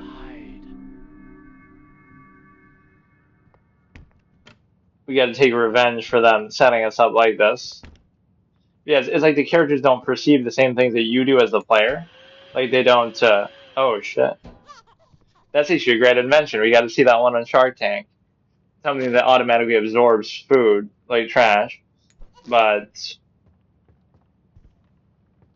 you know he's we got to dunk him through the. Watch, he'll enjoy this. We just dunked a baby. He'll remember this. I wonder how many people, that should be an achievement. How many people would have tried that? He seems to be enjoying himself though.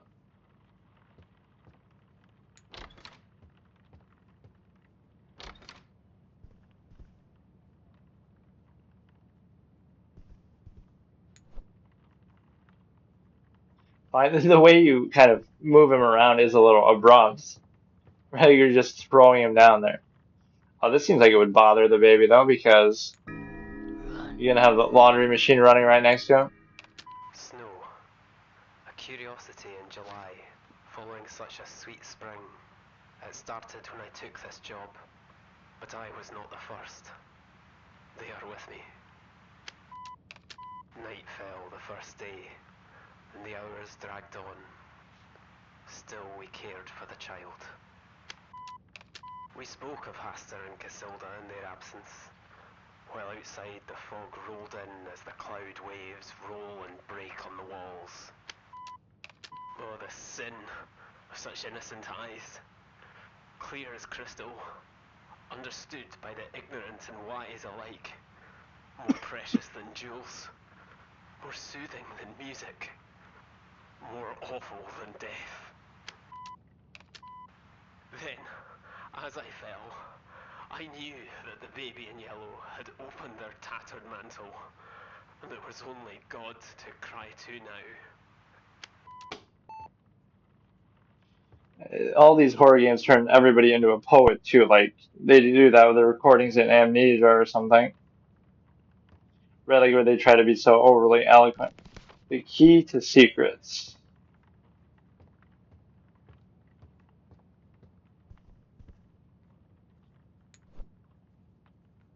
Or will the thing actually stay there? Or we get an ad to interrupt? Like, what if the character was? We're in the middle. It's not even paused. So what if he tries to kill me now or something? Because it would be one of those bait ads that is the game is actually nothing like that. I can't believe this aspect of having like I get it, but it just ruins your immersion, doesn't it? Pick up Cat Storybook, The Prince and the Cat, The Underworld, Stories for Creepy Children. Shouldn't it be creepy stories for children? Not. Why do you even have a plushie that looks like him? Why would there be such a thing? King Peace, yeah. Let's play a game of chess with the baby to determine if we get to live or not, like the Seventh Seal. So find the storybook and sit down. Kind of want to find the other shit though. Or yeah, it'll be arranged in such a way like RIP, right? There'll be all these little subtle things. There was something we could open here because of the 4 that we got. Or no, wait, what? Find one more soul. There could be something under the table, or it'll keep. Maybe are those 12 just for this section of the game, or is it? Or I thought we had gotten 4 of them.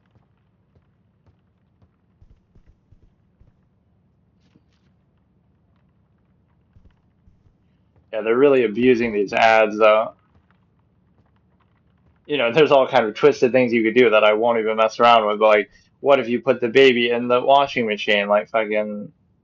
That's why you got to be careful even when you make a game like this, because yes, he might be a demonic baby, but you know, you can't. You know, you can't portray it like that too much of you like actually doing anything. Like, what's one interesting moment in the history of fiction where that's relevant, right? You portray like a child that's evil, but then you can't show anything happening to them, even in retaliation. So it's like in Full Metal Alchemist Brotherhood or the manga, right? Spoilers, I guess, if you haven't seen it. Pride is one of the homunculi, and it's actually Salim Bradley, who looks like a kid. So even though the other homunculi can regenerate, they never show Pride actually, you know, like other homunculi will have their arms cut off and then they'll regenerate or something like that. They never show that with Salim Bradley or Pride, even though presumably he can still regenerate and that happens because, oh, he looks like a little kid. So then that would be like, make it look inappropriate. Like, oh, this little kid just got his head cut off and then regenerates. So, like, it's okay for the adult looking characters to have that happen, but not him. Even though he is a homunculus and he can regenerate and that presumably is happening, right? They just never show that. So that's an interesting, you know, like form of censorship that they had to do. Distant lands, with dark stars overhead. The prince was fast asleep until a cat jumped on his bed. I found a secret garden, said the cat with much delight. Excitedly they ran outside, explorers in the night. No, I should have to read it, like, fuck. They walked through the golden garden gate. Look at the pretty trees. They walked along the pretty pebble path. Look at the colourful flowers. They walked past the fabulous flowing fountain. Look at the dancing water. Look, look, look. But the prince didn't like the garden and started kicking down the trees. Why do all these kids look so creepy? The plushie and this in the book. All the leaves. He ruined everything for fun. The cat watched on in fear. What a mistake I made, the cat cried out. I should never have brought him here. What kind of a book is that?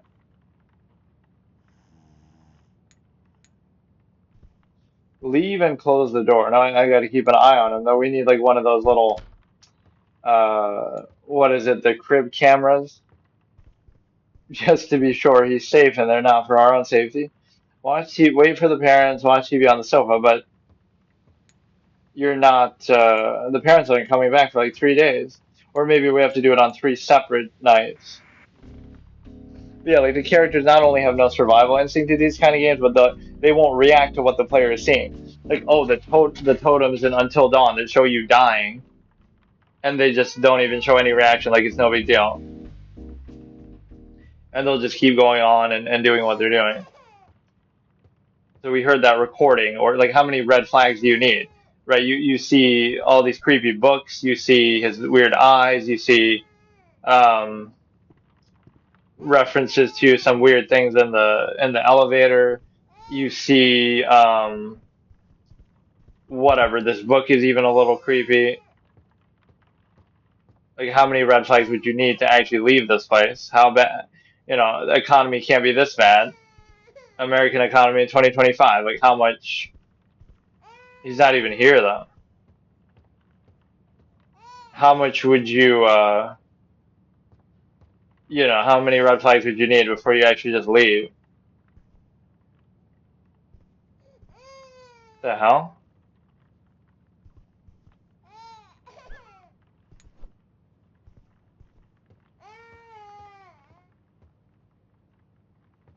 I mean, he seems very capable of moving on his own.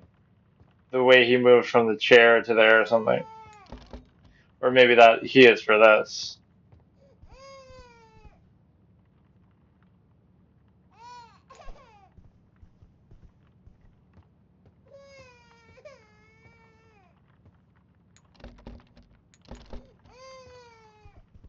Well, where the hell did he go?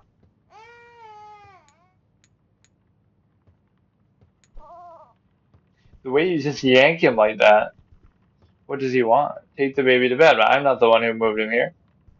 This is the first time he actually looks worried and like sad. Put the plushie in the cot. Correct plushie in the cot. How do you know which is the correct one?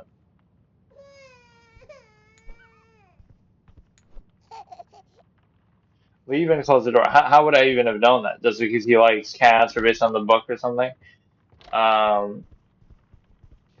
Chill out, watch TV on the sofa. Like, this is interesting. Like, I don't really find it scary, but I find it, at least a little immersive until we get interrupted by the fucking ads. Oh, man. Okay, let's see if this TV wasn't even working before. Or the act of sitting causes the TV to magically work. The old couch remote, of course.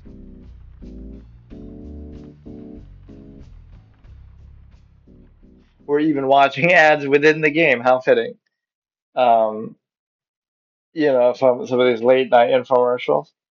Was that already like the second night? Or no, he just woke up in the middle of the night. At least this one's good because I don't have to watch ads. Look how even the ad is lagging. Or look how he's not even moving. Look how awkward the gameplay is even in the fucking ad. Or you could make that joke for any mobile game. Like we have this at home, even though it almost makes more sense that we have this on the road, like because you can play it anywhere. Yeah, I've never really even played a Call of Duty game. There's a lot of series that maybe I avoid, or I might have played one of them briefly for like some mode, but daily reward outfit available. So is there like some randomly generated roguelike element to this? Because what would be the staying power? You need more than just child laughing. Look, isn't it funny? I told you not to do that. He hasn't really done anything too crazy. He'll just kind of move on his own, but feed the baby, get the bottle from the fridge, or you want to see stuff kind of randomly changing on its own, right? There'll be like little things that are disturbed or in creepy ways to show that he's been around and doing stuff that he shouldn't be doing.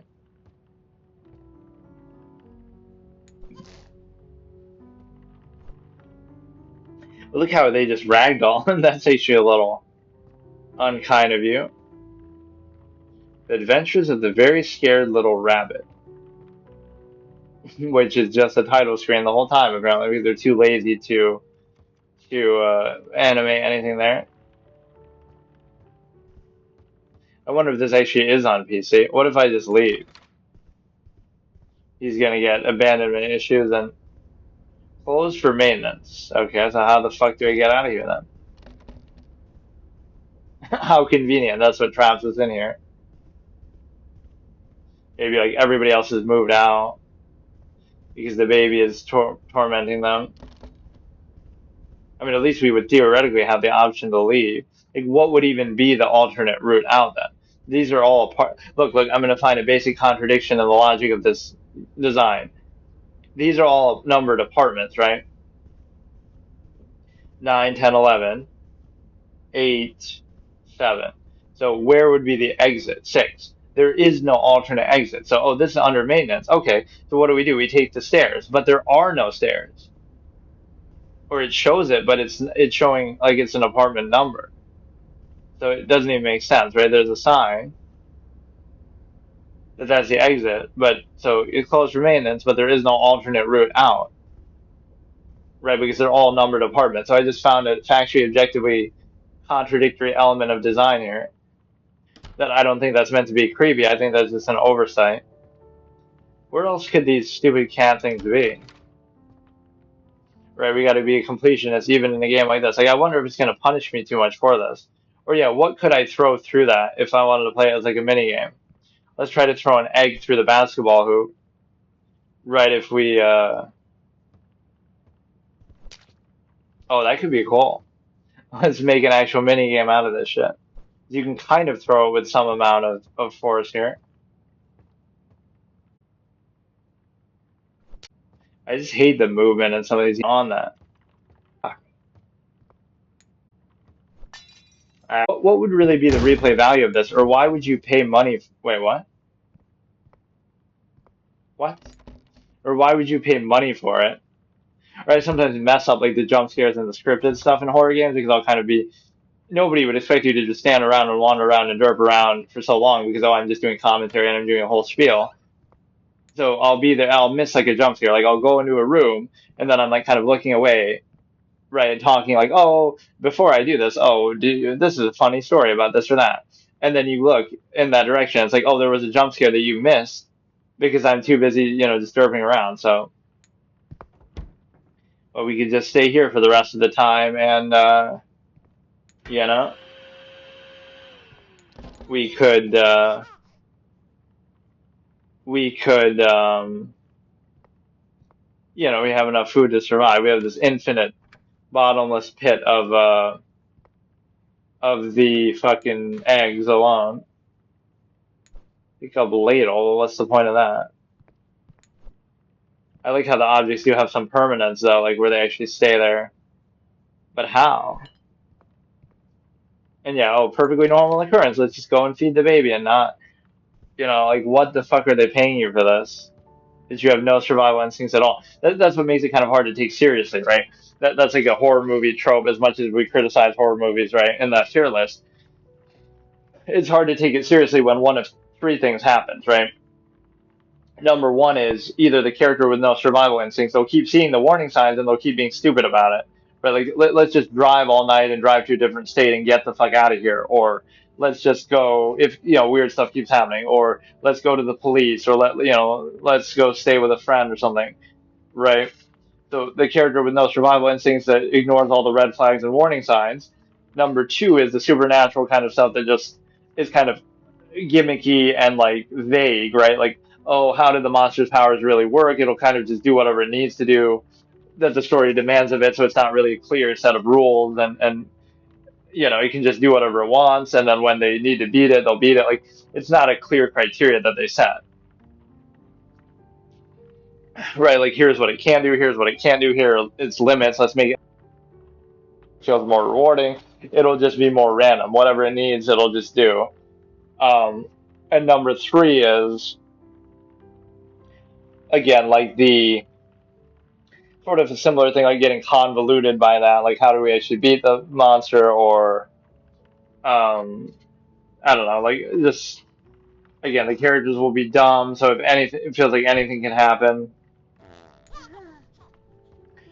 Okay, so we're in the routine here, night 2. I certainly don't find it scary, but I mean, it can be interesting. I don't like how he just ragdolls like that, though. Some Banjo-Kazooie type graphics here.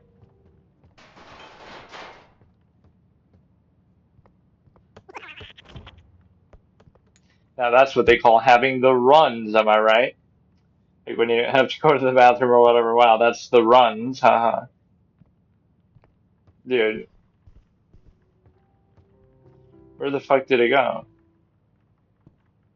He just doesn't seem to care either when he's has that shit going, literally. No, I haven't really felt too threatened by him. He's literally having his fucking underwears come into the kitchen of all places. I love that. Like, it's actually meant to...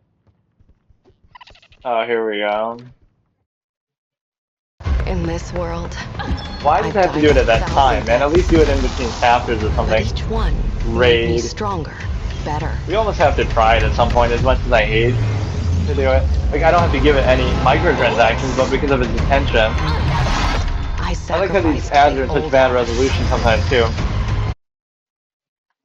No, despite the marketing budget and all the memes about it, as much as I would never want to try something like that, it's not like I have to say that it's good. Like, I'll give an honest, objective opinion of it. But because of all the hype and marketing, I would have to, maybe check it out since I'm doing all this mobile stuff. It is on PC though, too. But it's like, I don't know. There must be something about it that makes it actually good and popular, as much as people might dismiss it like, oh, it's just, they have like a marketing budget or something.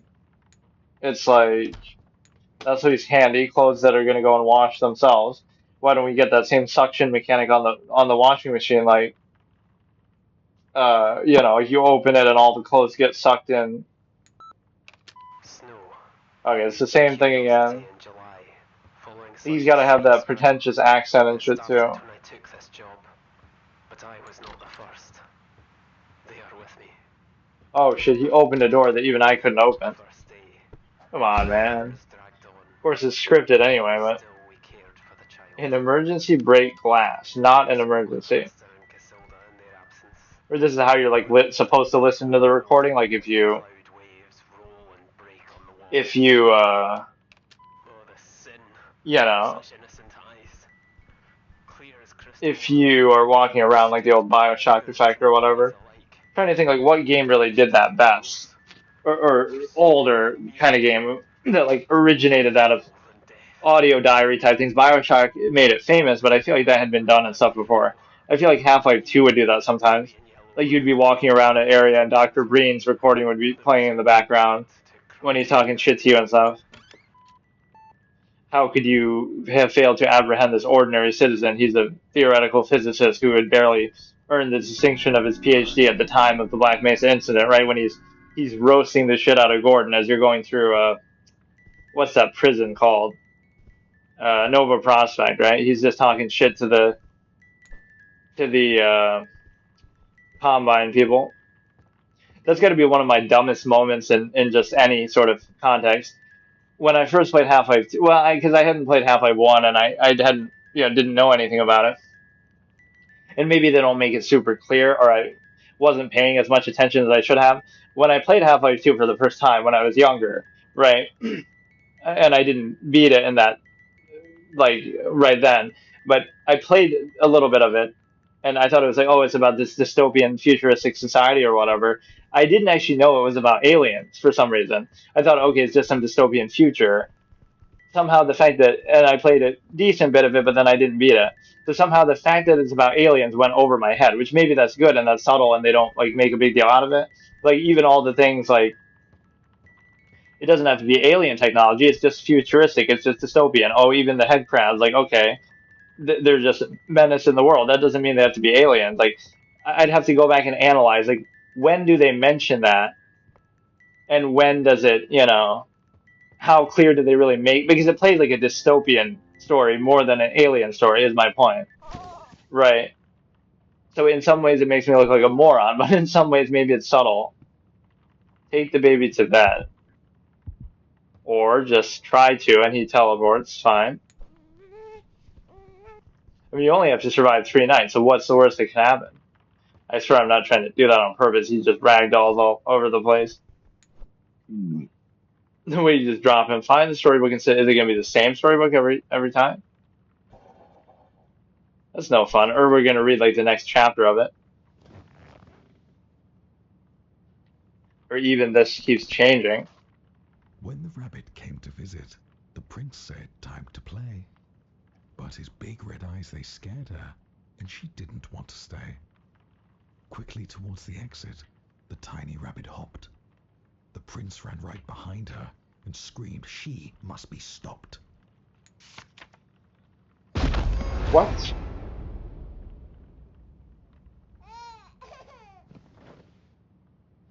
Is that his sign that he doesn't want to read the book or what? But the plushie in the car, he got bored. You could just tell me fucking. Isn't it the cat one? Where'd it go?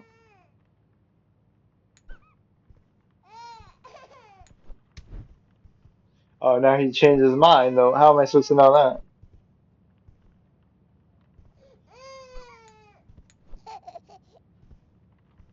Continue reading. Well, he didn't seem to appreciate that before.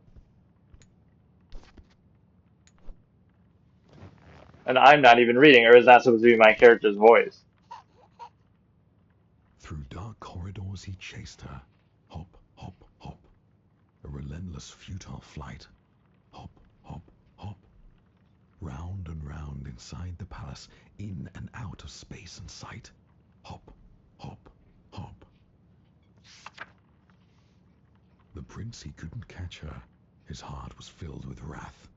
The rabbit slipped right out the door and vanished down the path. I like the selective rhyming, like sometimes it's not trying to. More, now, another. I'll bring you some, don't worry now, replied his loving, caring mother.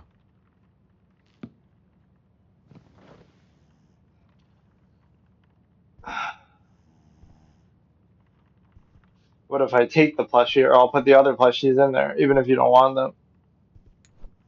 Take them all. Where'd the other one go? Here. Yeah, it hasn't been really trying to be too scary yet, I feel. It's got an interesting theme to it, but let me try to, like, glitch the system. Like, what if I close the door, but then I don't leave?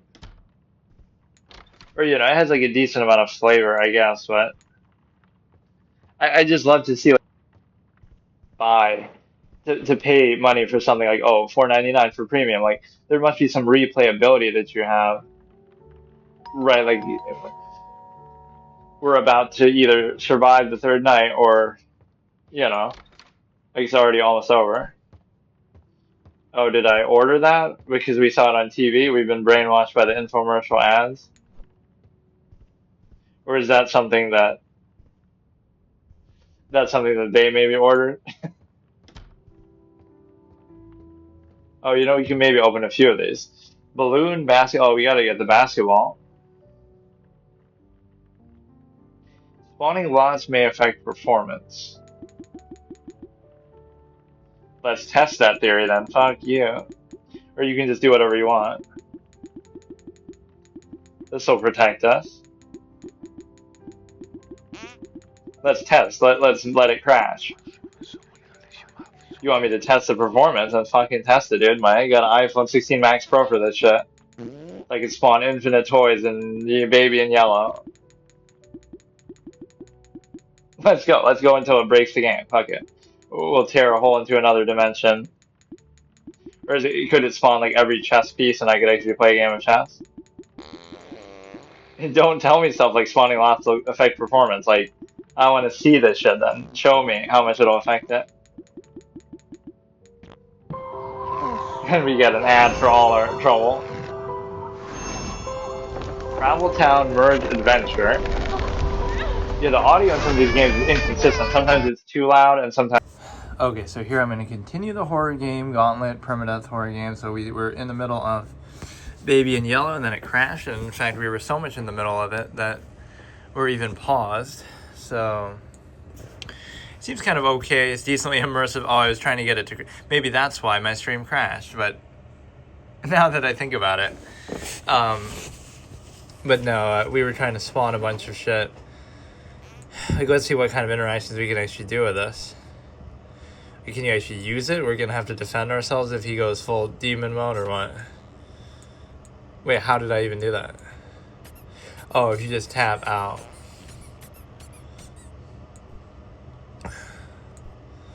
Whoopee cushion? I thought it was like a tennis racket or some shit at some point. Can we actually shoot with this? Fire. I like when games give you this little, I'll keep this to defend my, like these little bits of flavor and shit to do. The basketball could have been a fun mini game if not for, let me destroy the TV. The old Travis Bickle effect where or I don't think he shoots it, he like kicks it down.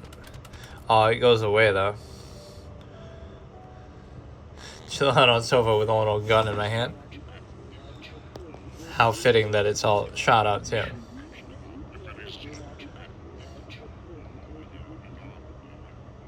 Oh, I thought that was like supposed to be something like a cutscene. That something was happening on there for once, but because that looked like some dystopian. Here we go. Millions of players, really? That seems hard to believe that any shitty mobile game would have that.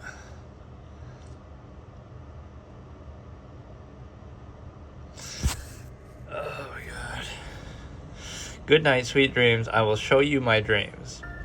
Now, this should be the end of the game because... Or maybe this is just like the first part of it, but like the night 3 was supposed to be watch TV on the sofa.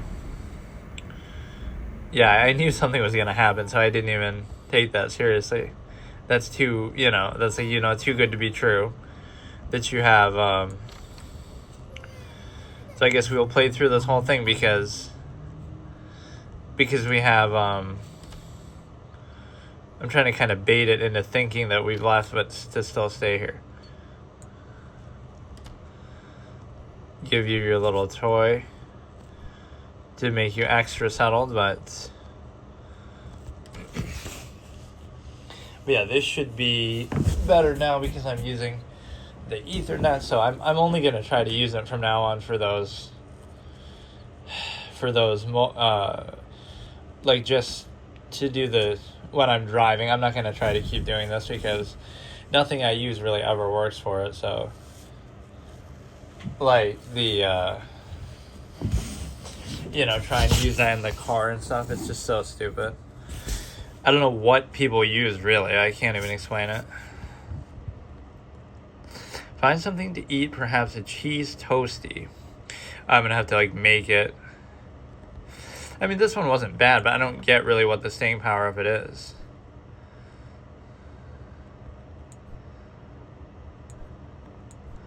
Or what, like I went the full 2 days without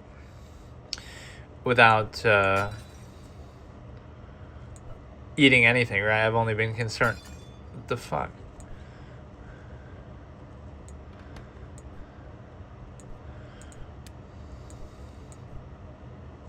And this is my minimalistic nature that I would add toasty, but just what if I don't want any fucking... Yeah, I don't want any toppings. I'm like that in real life too. I'll eat everything very plain. Holy shit. Feed the baby, you monster.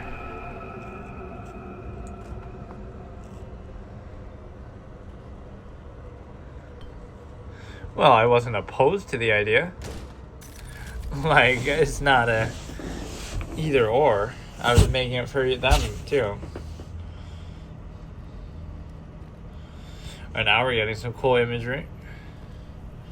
It's just out of reach.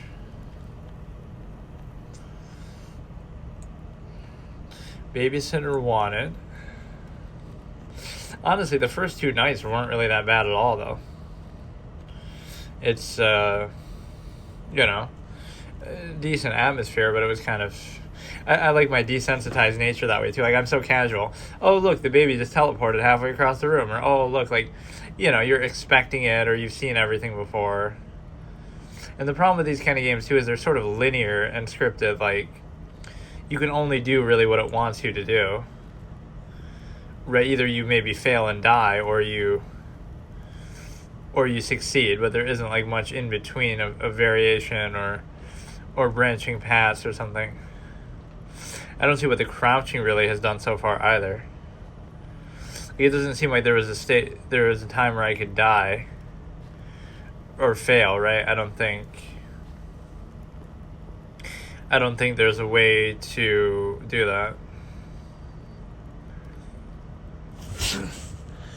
Yes, right, like there might be now, but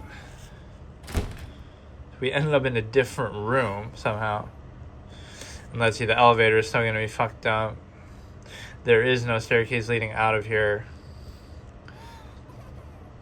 The twist is going to be where the parents or something. I maybe shouldn't have closed the door there, but I didn't mean to actually do that, but it's a good gesture.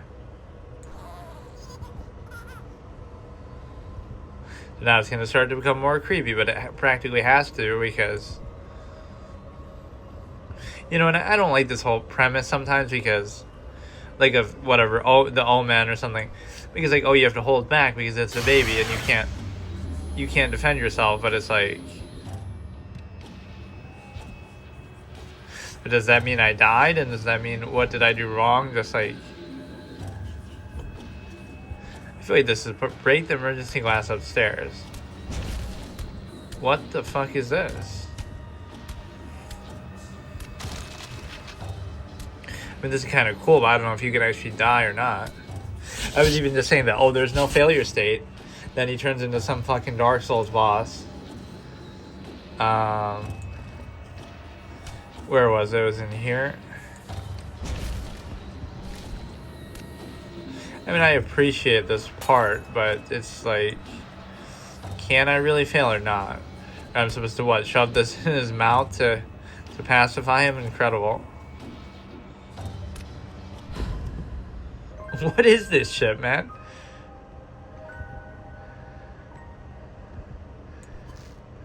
Why not just keep that in there for a while? That part was pretty cool. Take baby to bedroom, okay. Everything seems scripted, like it's not based on how long I'm taking or what I'm doing. The Prince and the Sheep.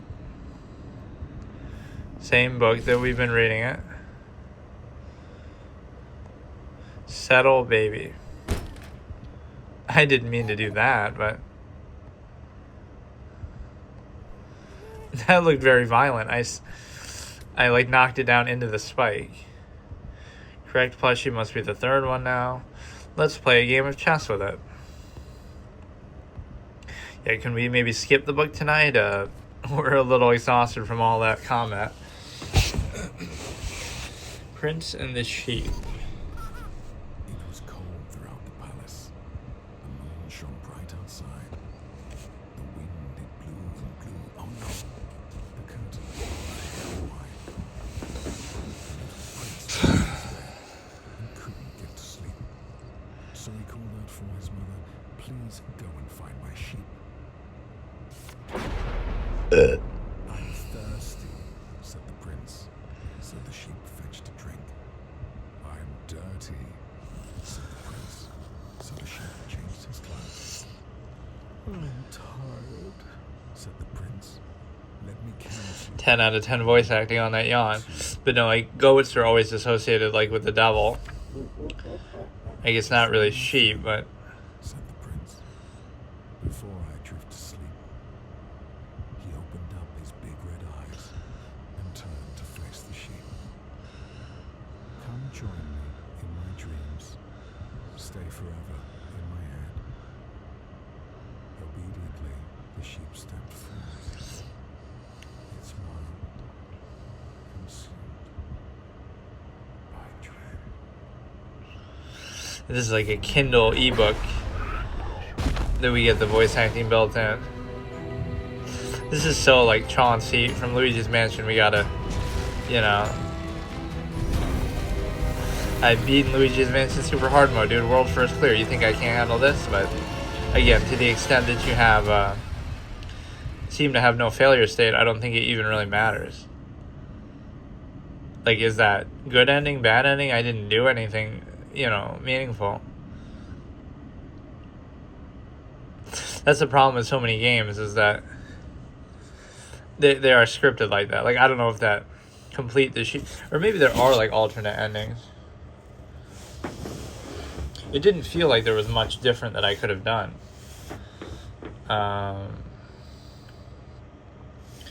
Bruh.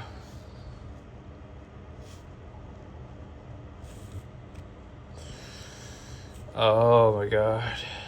Fucking ads, man.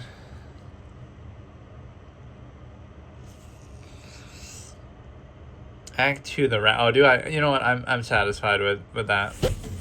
I thought we fucking died though, so what's the point of that? Having another act. So that one we didn't fail, or we didn't die, as far as I can tell.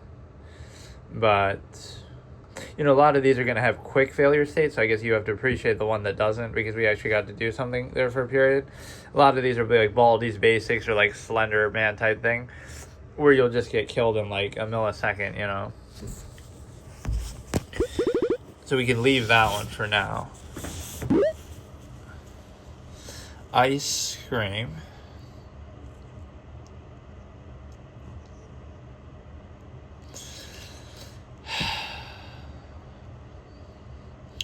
King shot. See, like this whole model of these ads is so weird, because it's like they're all made in seemingly like the same template, like where you get to play. Okay, can we skip it or what? But this one always seems somewhat true to form because I did actually play this briefly. I mean, as long as the gameplay is present there, even if it's not accurate, right? It has, like, I'll just beat the whole fucking game. Is that what I have to do here? Like, yeah, this actually seems awesome. Like a little tower defense, you get to do it actively a little bit. So at no point are you able to close this shit out. Or I like that when the ad is actually better than like the whole fucking game. Like that winter survival, whiteout survival.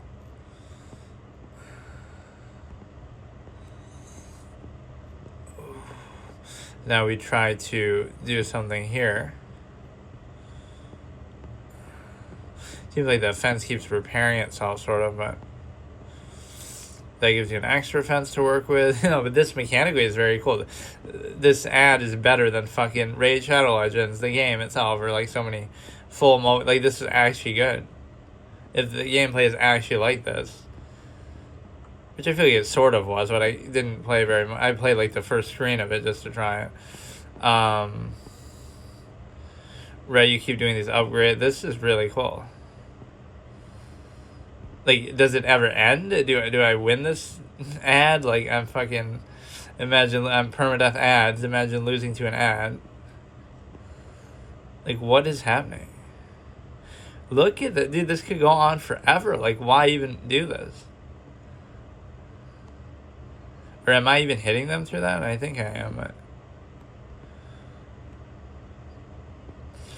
It's gonna take a fucking century to actually do this, though. I don't know if they'll even attack me or if they'll just go by me on the way to the... whatever, to try to get my base. Like, how much of this coins can I even carry, anyway? Yeah, this is kind of a cool take on a tower defense experience, but... just to be clear, as I'm doing this, there is no X or any way to actually close out the fucking ad, so what am I supposed to do with that? Okay, 95 is done, and then...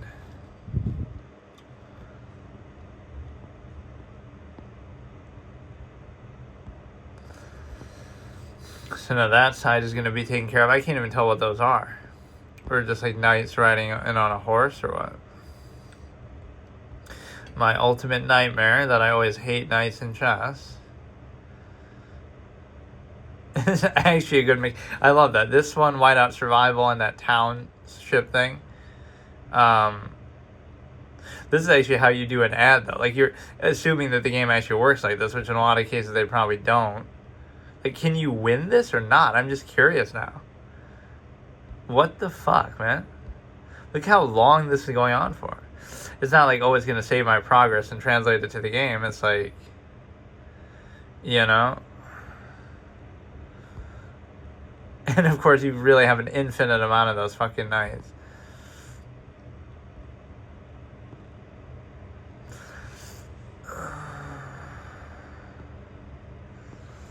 Yeah, this one seems at least somewhat true to that based on what I played, but I think they all turn into some weird microtransaction bait shit later.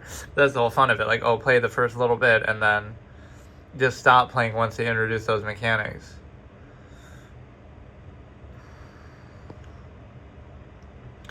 Okay, this pretty much could go on for the rest of my life, so maybe I shouldn't do it, but yeah, even the ads getting sick of me.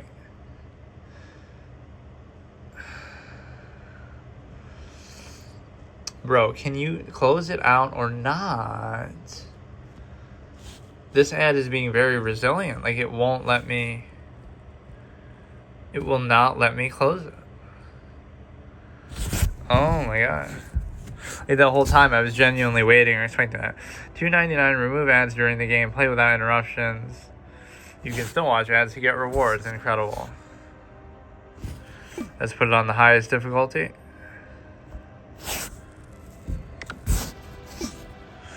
Rod can't see you. Ads will be shown during the gameplay. What do you mean Rod can't see you? Oh, it's like the difficulty.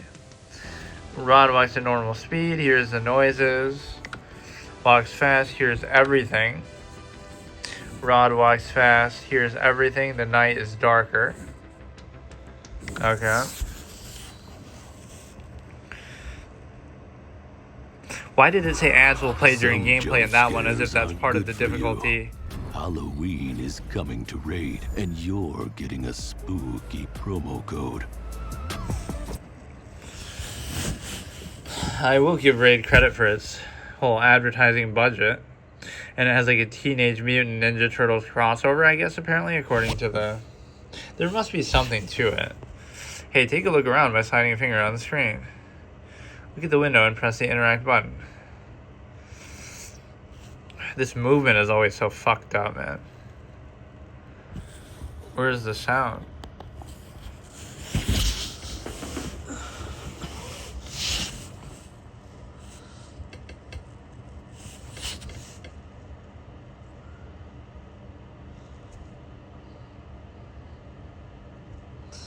So is it going to be one of those where the sound is bugged out, even though I thought I just heard the sound?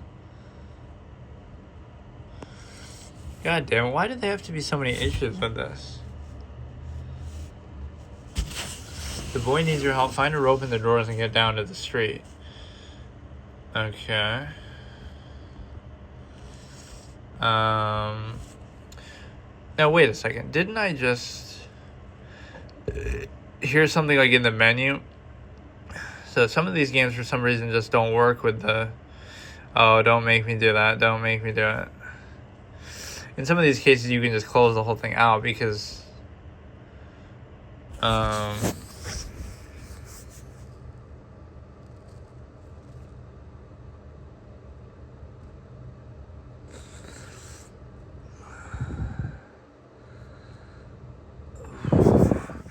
Right, you can just close it out and restart, because if you're going to deal with the ads, then it doesn't really matter. Yes, there is audio here, so I'm not sure why that's the case, right? But no, I'm going to try all the cliche games and stuff too. Like all the... Now, this looks pretty good graphically. I think I've seen an ad for this before. It's some sort of RP type experience.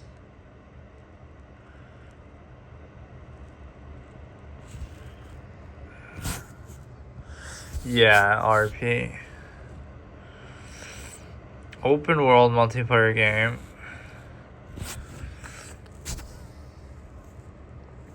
Now the sound won't actually work, or it does work here, but then it stops. No tutorial, highest difficulty, first playthrough permadeath. Just another day on my stream. I mean, look, man, I can tolerate the ads to an extent, but... Well, this could be a cool mechanic for a mobile game because, you know, what? Because again, anything that doesn't require movement is like VR, where, oh, you can't walk around in VR, or there's like motion sickness issues or something. It's the same thing because you get, alright, we can skip this, so there's no sound, I guess, it's fine. Check for a rope in the drawer, okay. What is this shit, dude? Oh my god.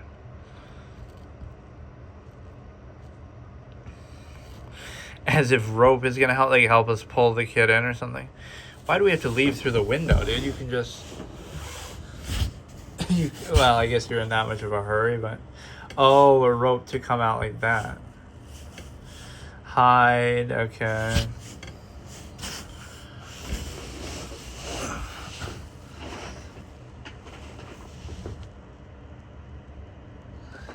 I mean, he was pretty conspicuous about it. Like, if there was sound, we would have heard the kid scream, or he would have made a big fuss about it.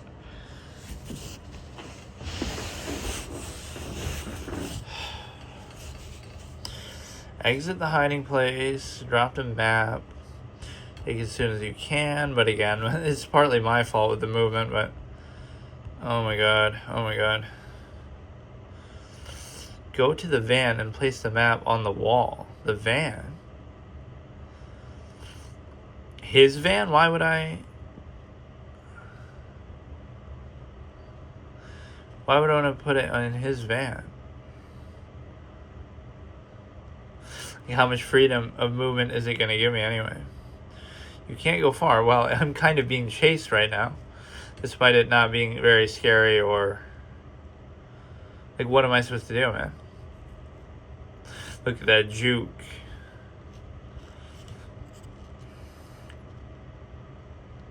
So how exactly would I escape from this dude anyway? It's so scary. We can just run the guy in circles, but...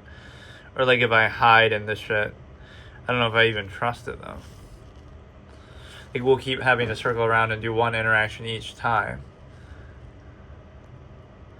He sort of hears everything, so it doesn't really matter what I'm doing.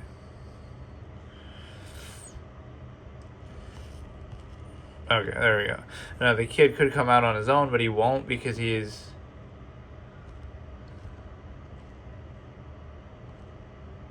Oh, did I actually somehow lose him there? Apparently he hears everything, so he'll hear me even when I'm crouched, maybe. That was odd. He was chasing me the whole time, but then I thought I already did that.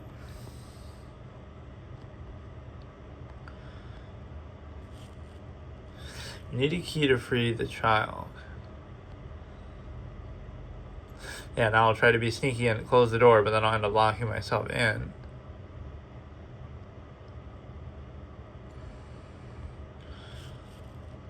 Great, now that you know the route, you can choose the next stop. Well, that was pretty unfair. I mean, don't give up, keep playing. No, well, not just out of protest of not wanting to watch an ad, but that is the format that we have here. This is what it should be like, even though there's no audio, and that's kind of underwhelming. It's like... Okay, let me try this one, actually. This seems like a cool premise. It's like text... Or wait. What is this even? Knock, knock, who's there? I was in the shower, felt somebody watching me. Who can it be and who texts me this? What? Oh, maybe this isn't what I thought it was. I thought it would be more of like a interactive thing. How far are you willing to go? Escape, who can you trust? Help. So what is my level of interactivity here that we can even do? Who's this? Psycho kidnapped me, he locked me for months. I'm begging you help, is it a joke? I'll prove it.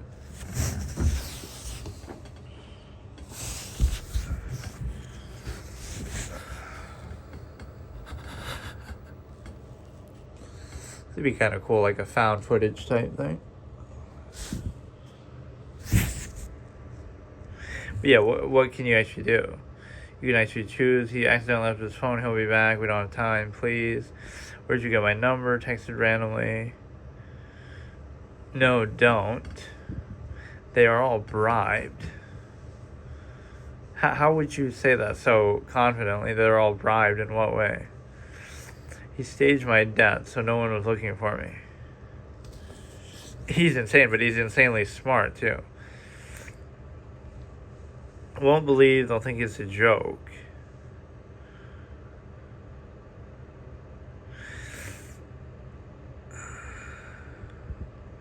I'm a well-known artist, I have money.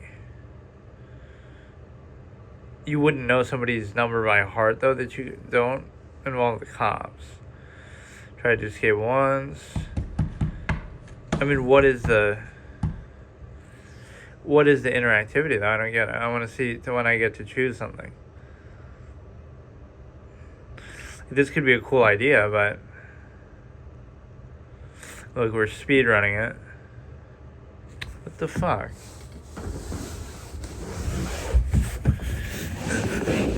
That could have been good if you could actually do something there. Rather, you get some choice, like plot choices and stuff. Like horror choice, game. Right, you choose, do I trust this guy? Do I save this guy? Right.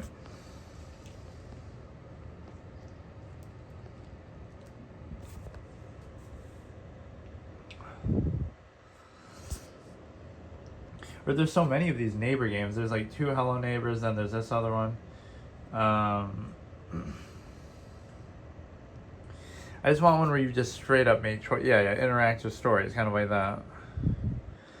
The alpha wants me as his mate. It doesn't have to be like sexual based though. Like just, oh my god. Bit Life.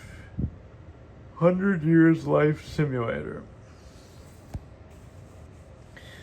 I want something where you just get to choose constantly. Right, like just back to back to back choices.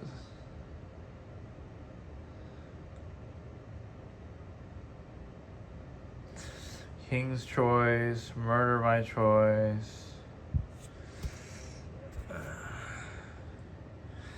Right, like constant choices. I don't know if that's a good search term, but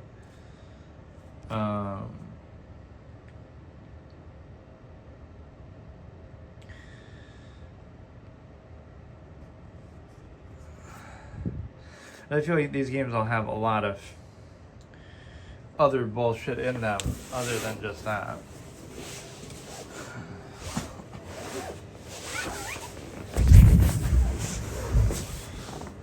So let me see here.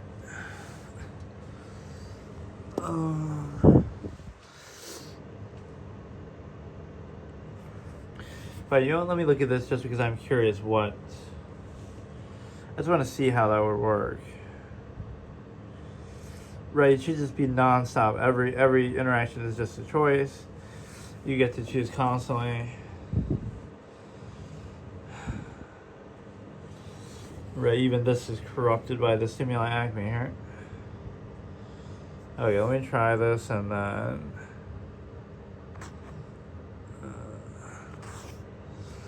just sort of take a break from the horror that we experience, even though it's not scary at all. And that one was bugged out with that shit anyway.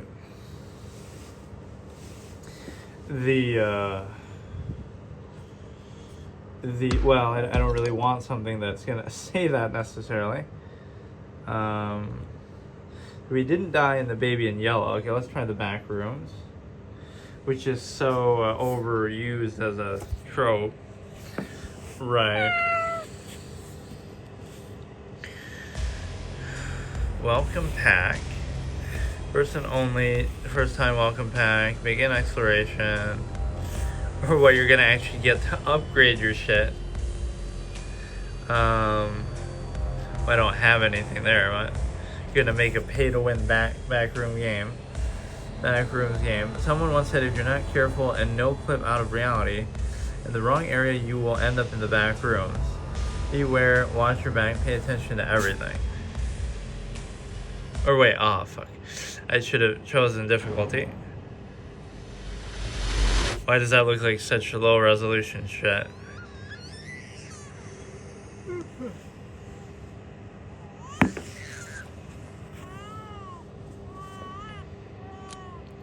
Oh, we've had enough of fucking babies crying for one day, dude. Holy shit. But no, let me choose the difficulty better. Enemies are everywhere. There's almost no items around. Enemies are the fastest. Okay.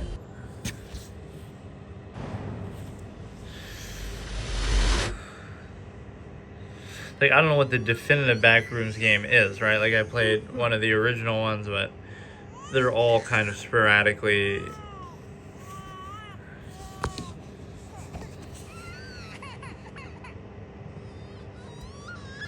Approach the baby and look at it to activate. Maybe I should get him some food in the kitchen.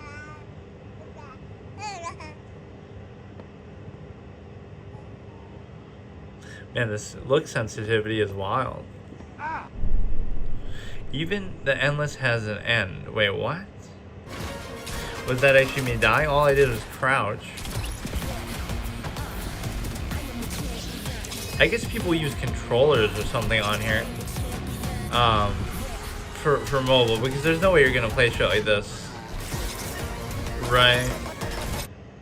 I don't even know if I died or not. Seems like there's a flashlight here. I should get it. Or I guess I didn't die, I just went into the back rooms.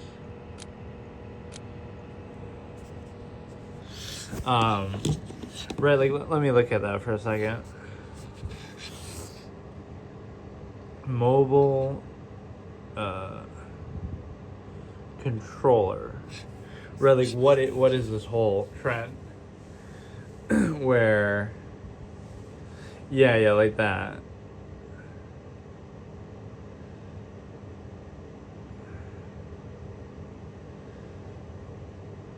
Right, you like attach it to your shit, and then it'll work with some games.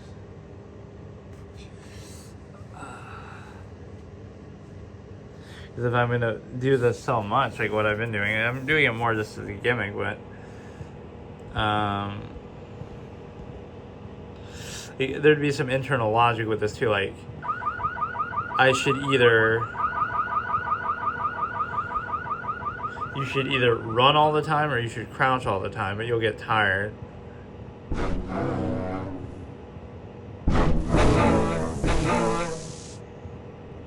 Wait, this is starting off a little crazy.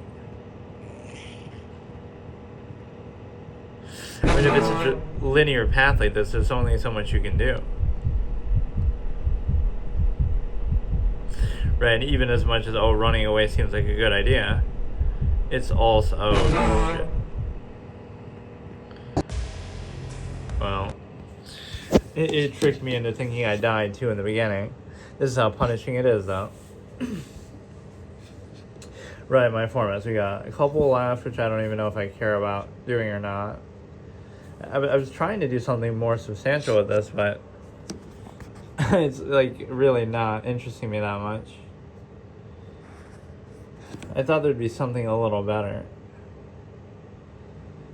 Or again, I keep getting fucked over by the controls. Let's try Akinator. I was always pretty good at beating this actually, because I would use some obscure character that nobody's ever heard of from some random shit. Explore ever-shifting levels. That could be a good thing, like a roguelike, any sort of dynamic element. Horror games and chat stories. Yeah, this one's kind of garbage because where's the game part of it? I don't even know. Right, it just seems like... Okay, come on. Oh my god. Alright, so we have a couple more to look at. We'll just look at those three, I guess. Right, doesn't mean we even have to reach an outcome, like if we die in one of these, but... Wait, where'd it go?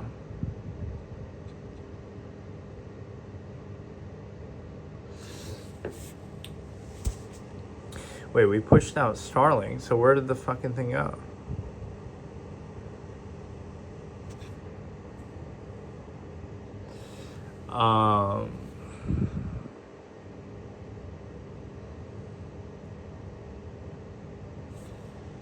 What? This was supposed to go like here.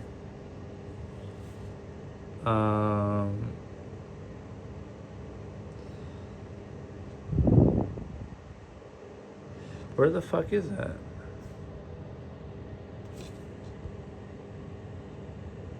Alright, we'll try to beat this Akinator thing. I don't know what's going on. We'll try to beat it once and then we'll try to do another horror game. I keep liking to do these things in the middle as like a little break. Well, even this isn't horror, I guess. I don't know why that's in there.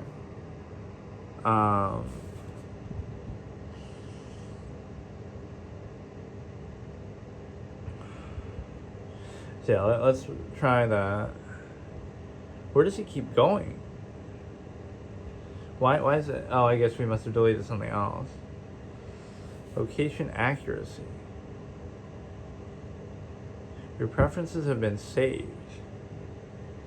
Why does it need location and shit, dude? Challenge me, I will read your mind. Okay, so I won't tell you who it is until, right? So that if they're stream sniping me, they can fucking whatever. Has my character really existed? No.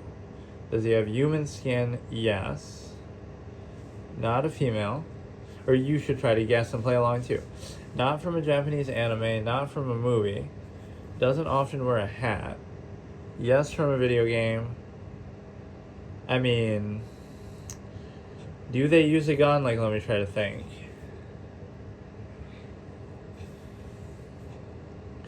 You control it? No. I mean, yes, no, no. Not from a mobile game, not from a shooting game. Like, kind of a boss fight. Oh, here we go, they're already... See, they get the wrong one, though. Orange would be Damon Gant. Right, that's what they were going for with the orange, I guarantee it. Oh, here we go.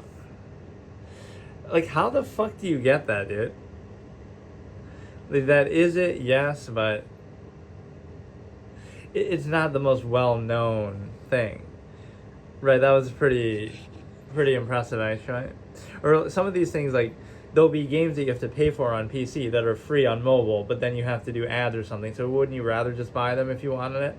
Or there'll be free things on PC, like you can play Akinator just as a web browser thing for free, but now it'll have ads or something built into it, or you'll have to pay for it. So it's kind of weird.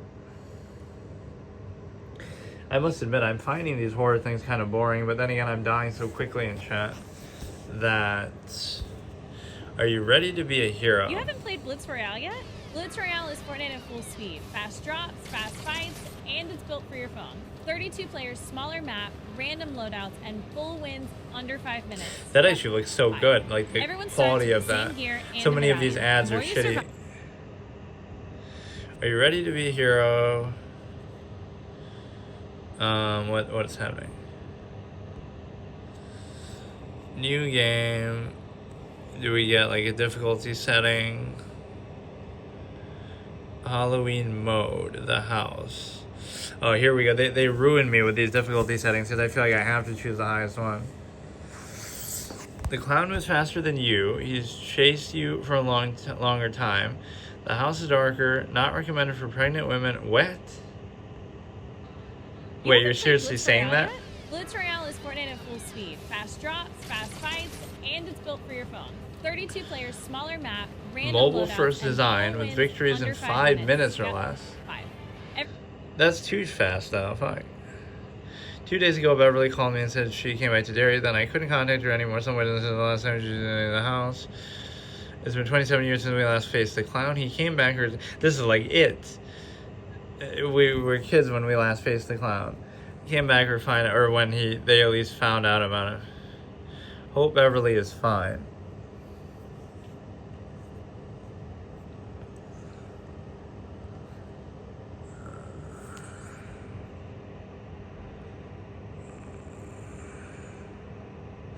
Picked up a map, and of course this won't have audio either, I guess. Right, like some of them just don't have audio. I don't know why, but that just happens with some games. It's one of the million issues with mobile streaming that just makes me question why I even bothered trying to do it in the first. Like, it's so stupid. Like, every little thing has to fuck up. And it's just some games that do it. Like, plenty of other games work.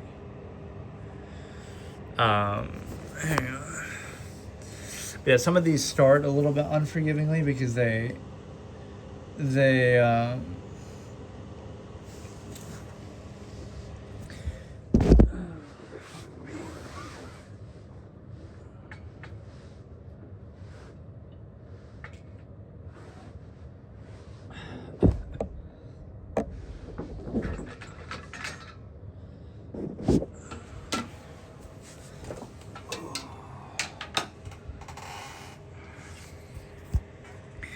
yeah, I was just saying, some of these start unforgivingly, and then I go AFK, and I swear I'm not doing this on purpose, but...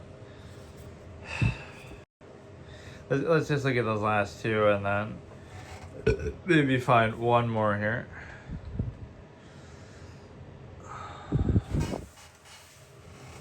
right? Because a lot of these will be on PC anyway. It seems like horror games kind of suck for this. Like for mobile, there aren't really any that really interest me. Crown Childcare. But there must be more to it than just what I saw there. Oh yeah, what happened to some of those? Maybe I do have more in there. Oh, there's a whole other page. Okay.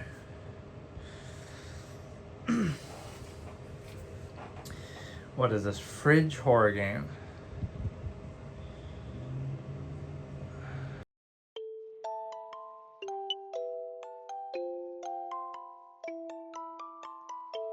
I always check with everything, whether it works in landscape mode. At least this one I don't have to... What? What does that mean? What do you mean fit? What is this? Wait, what am I even doing? I don't understand. I won't even count that as a failure state. Am I trying to identify like what's weird about it? Okay, okay. I didn't understand what I was doing. Don't worry, so much. That doesn't count because I just didn't know what to do. Although I guess it kind of should count. Oh my god. So yeah, you identify what's wrong with the picture. I was just clicking on random stuff to interact with it. So okay, we get that. No matter how much she tried to comfort her beloved child, they wouldn't stop crying. The confused mother didn't realize how terrifying her own face was. Kind of a cool idea. So it's the fact that this guy's head is backwards. Or he has hair on the front of his face. I don't care what the person next door is doing this way. I won't notice the person's head and body are facing different directions.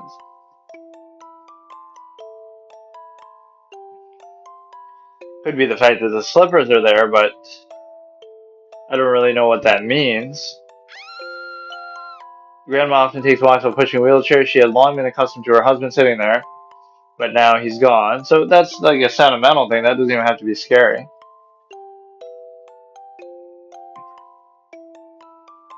Well, actually, there's multiple things that are wrong. Like this, the one on the left looks like she's drooling blood, or like blood coming out of her mouth. Cool down the wife.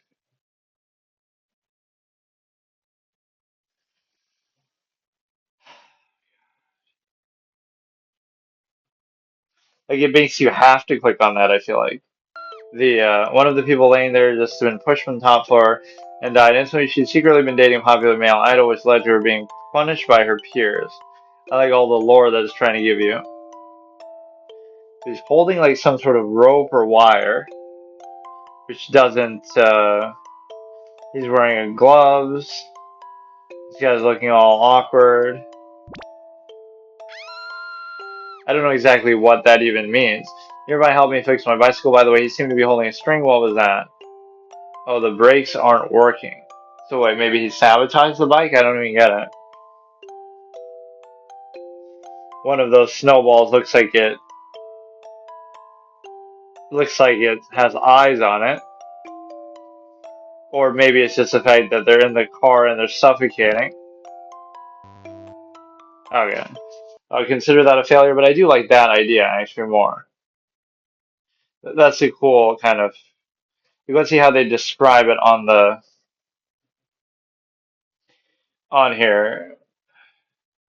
Right, like something similar to that isn't horror. Right, but the same concept. Yeah, like number 26 in horror. So show me the category then. You would think because of Halloween, some of the stuff would have been on the top list, but I wasn't seeing any horror things on there.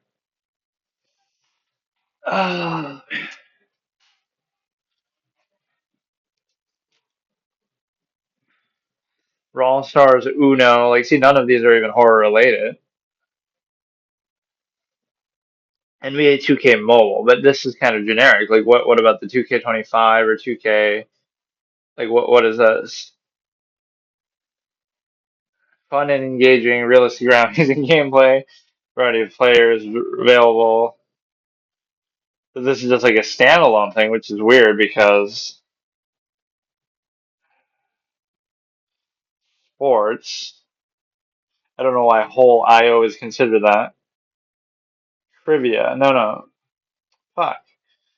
Um, I want to find something that says horror and then see like the top charts for that.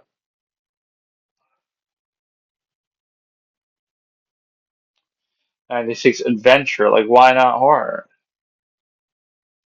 VHS horror only has 42 reviews though. 99 in casual, so I guess there is no horror category really. Um, we got Hello Neighbor again. There's like two Hello Neighbors, and there's the Secret Neighbor. This is a bit of a clown experience because I just keep going in these and dying instantly. But, you know.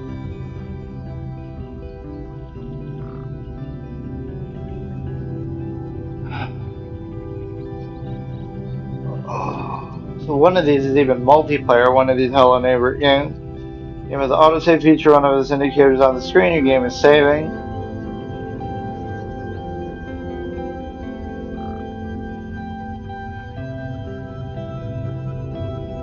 This is a trial with brother.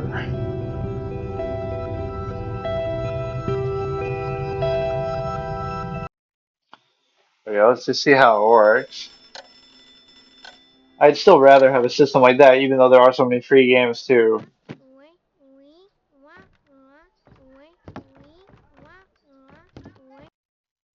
Open a door, tap the button.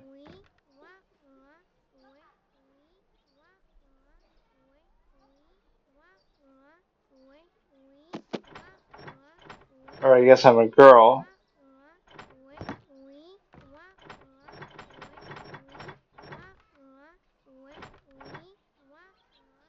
So what? We open the thing, but then how do we...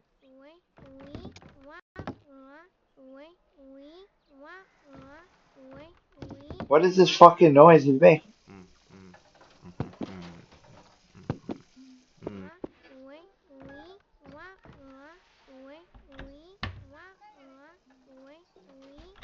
He didn't seem to notice me there, like maybe we're not in the scary phase of it yet.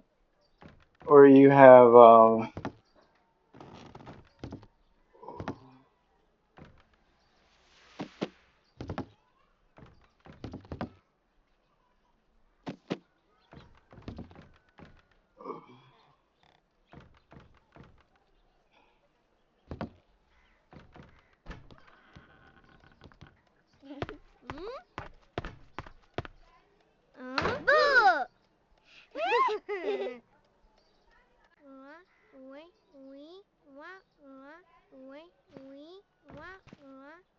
they're playing hide and seek, I guess, but you're making that annoying ass sound.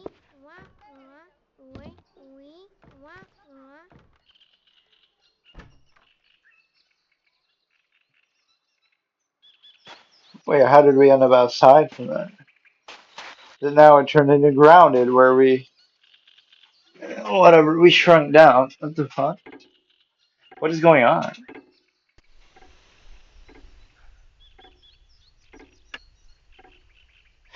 Is this even really horror? I mean, I guess the guy will chase us after, but is there a breath meter?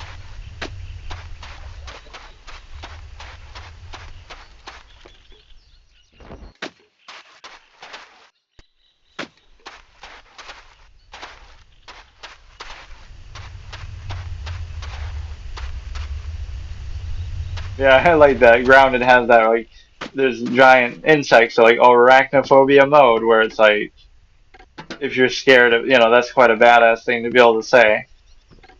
If you're scared of insects, don't play this, or either then there won't be spiders, assuming you wouldn't be freaked out by all the other kind of things.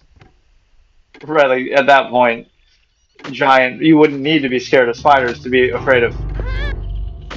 But I just, like, ran into that, I don't know. Fuck. I swear, between the movement and the... What is that? Oh, it's an ad. Um, between the movement and the other shit, it's just fucked up. right, like, it might seem like, oh, I'm doing shittier than even usual in my permanent runs lately, at least. Permadeath expert professional, by the way. But it's the fact that, again, the movement is fucked up, and so is the way that some of these games work is kind of a little weird at the beginning. Scary teacher. I must admit, these have been very boring though, regardless of my ability to survive in them or not. Misty is the most cruel and evil teacher of the school. Unluckily, she is our math teacher. Every student is scared of her anger and punishments. You have to teach her lesson by setting up pranks in house. Okay, what is this fucking grammar, first of all? To torture Miss T. Wow.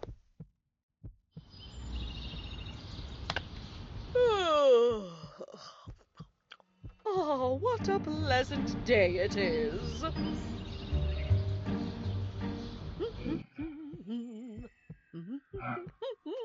Move the joystick towards the door. Open the door. Find the mousetrap in the cupboard.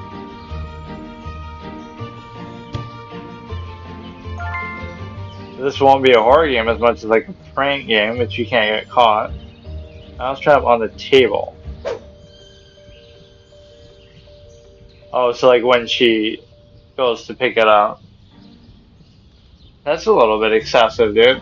Today's the day I make the front cover of the paper. I mean, who else could it be? Ah! My hand! My hand!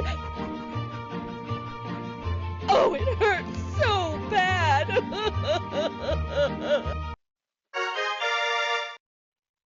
What the fuck? Now you'll wonder why she's... Oh yeah.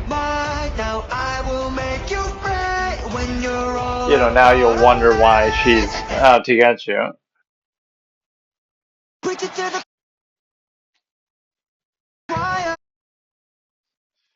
Magic tiles. I'm always bad at rhythm games, I'll be honest. That Friday Night Funkin' or something that somebody kept telling me to play a long time ago. And then I do, and then I can't keep up with the rhythm at all. Even like that Geometry Dash.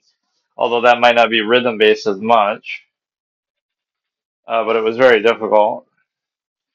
Add salt in Miss T's breakfast. Man, these suck, man. I'm definitely the best chef in the world. I don't care. Like, I'm just not interested in these. Okay, English. Like, none of these are actually scary or anything.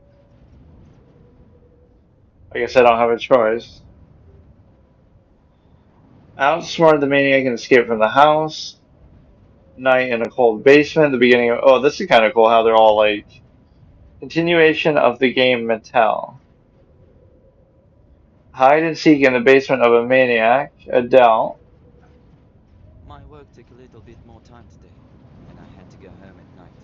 There was a snowstorm. That's why I wanted to come home as soon as possible.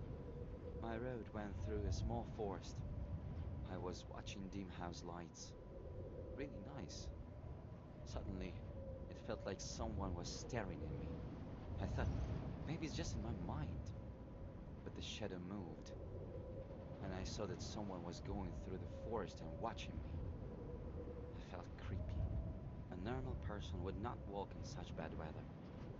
A normal person wouldn't walk in such bad weather, but you are. Someone was chasing me. I ran as fast as I could. He was also running, trying his best to catch me. At some moment, I fell face into the snow. I stood up very quickly, but it was too late. Someone rapidly... Look at these mist types, too. I've seen only a shadow because I was knocked out with a strong punch. I have no idea how much time I spent unconscious, but I woke up in a cold, old building.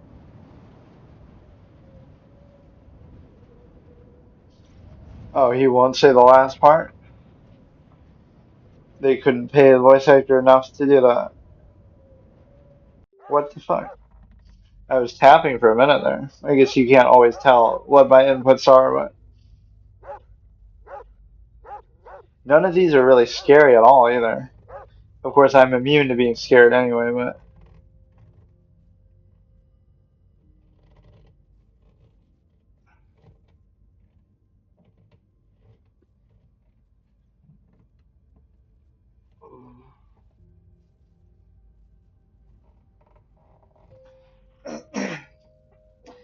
I don't quite understand what's happening here. We use that to try to get out, but I can't even reach it or anything. The fuck is going on?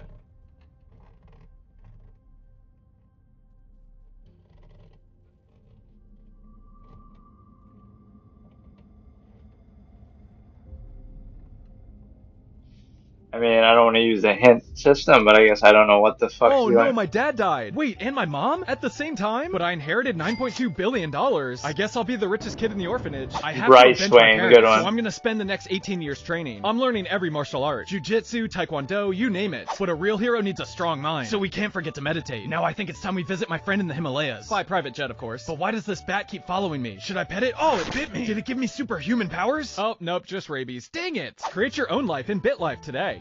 Your parents call you a cheese log. That was a good bit, at least trying to be bootleg Bruce Wayne. That's how COVID started, though, next, right?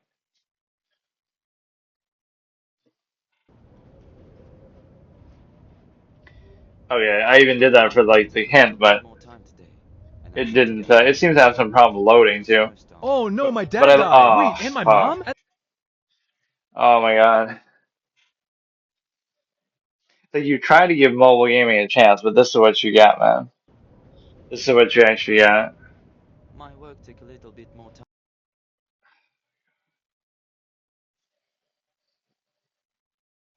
today, and I had to go Bro. home. Okay, what the fuck do I do?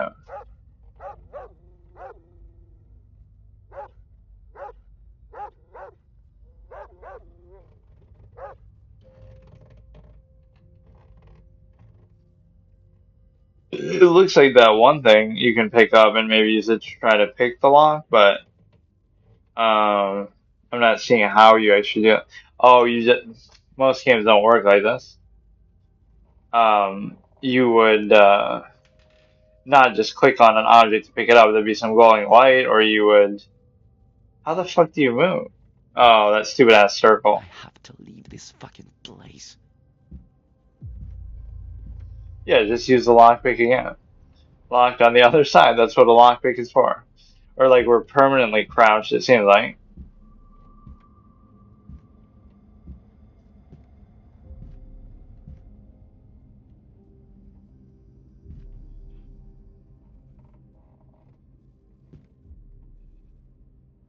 Door with electronic lock, but it's fucking wooden and old and shitty.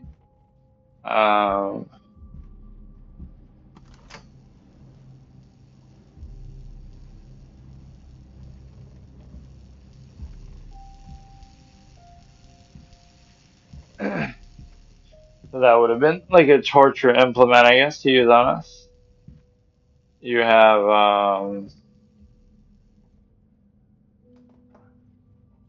we're at such a low level. Like, why are we fucking.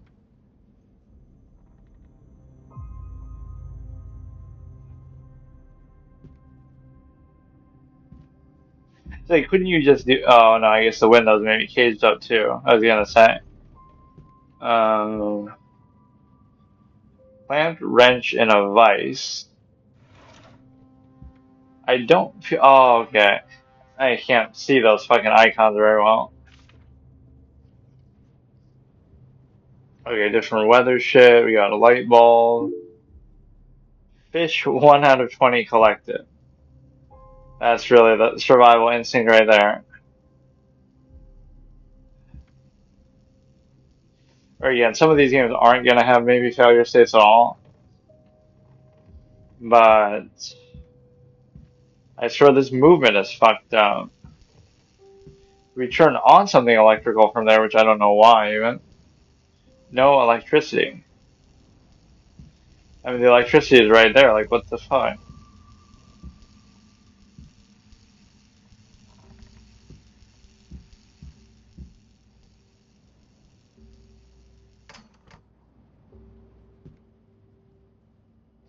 No electricity. So whether we hit that thing or not, there's no electricity.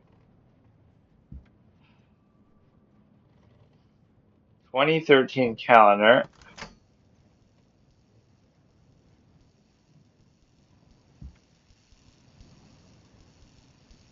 It's an interesting like interaction mechanic where you just click, it doesn't highlight stuff, so sometimes you'll just take a guess. You're used to your hand being held all the time, so right in games where it'll glow and stuff. Can't give in, can you try again? What, I wasn't trying to give up by doing that. Bell. Control panel's off, no electricity, even though there's electricity right there, so I don't know what we're trying to do with that.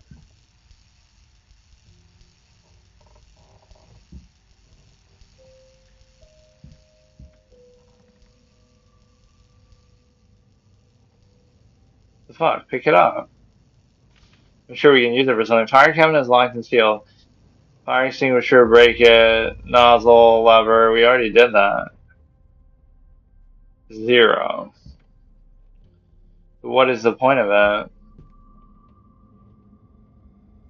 Key behind glass.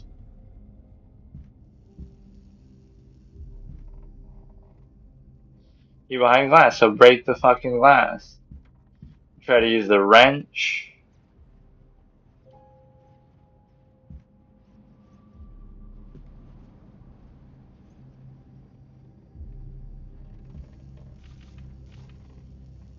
Break the glass and take the key. Open the cabinet with the key. Take the fire extinguisher. Pull the pin, nozzle, lever.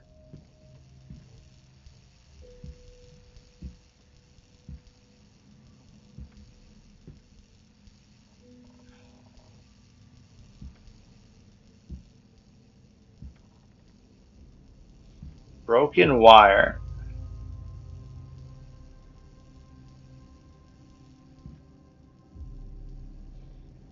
Handle nailed with staple to the. Yeah, either of these games. I don't know. Either of these games are like very.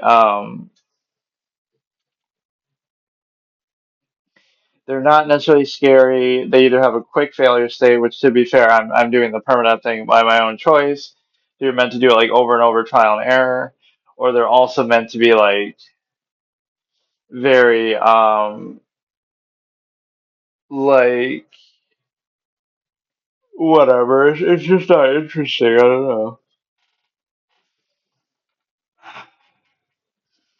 This is like the low attention span issue of these kind of things.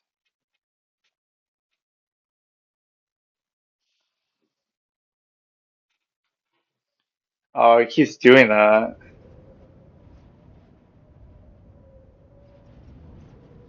Like let me look up in a general sense. Like what would people say? What is the best mobile horror game? Granny, but see some of these are already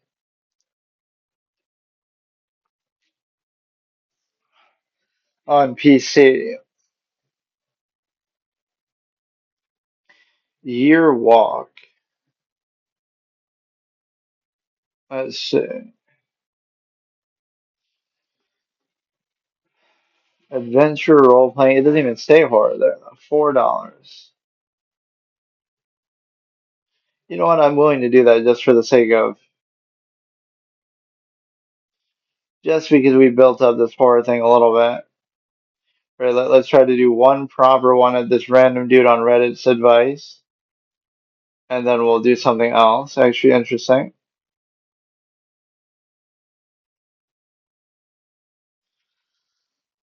Okay, so this will be the last one for sure, right? We'll do that, and then we'll do something else actually, like a proper mobile game. Okay, we'll give this one last mobile game one chance, one that we actually have to pay for. Year Walk, don't know anything about it. that this one guy on Reddit said, "Oh, it's actually good," and I just looked up like best mobile horror games. In the old days, a man trying to catch a glimpse of the future in the strangest of ways locked themselves in dark rooms, not partaking in food and drink. At the stroke of midnight, they ventured into the night, through the dark woods, where strange creatures roamed, to see if they would be wealthy, to see if they would be happy, to see if they would live, to see if they would be loved.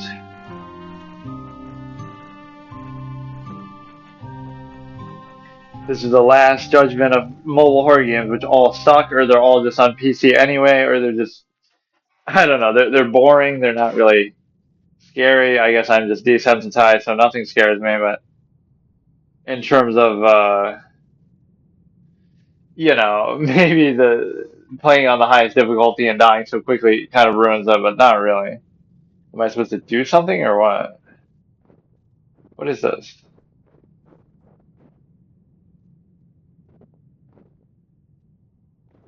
What is this mechanic? We haven't eaten or drank in a long time, apparently, or I don't know what exactly I was talking about there. The fuck is this? Or like they're super non-descriptive when it comes to like what is this? I don't know what the mechanic is. It doesn't tell you anything. You have to like kind of zoom in with the whatever, flick your two fingers. I love that how it just doesn't tell you anything.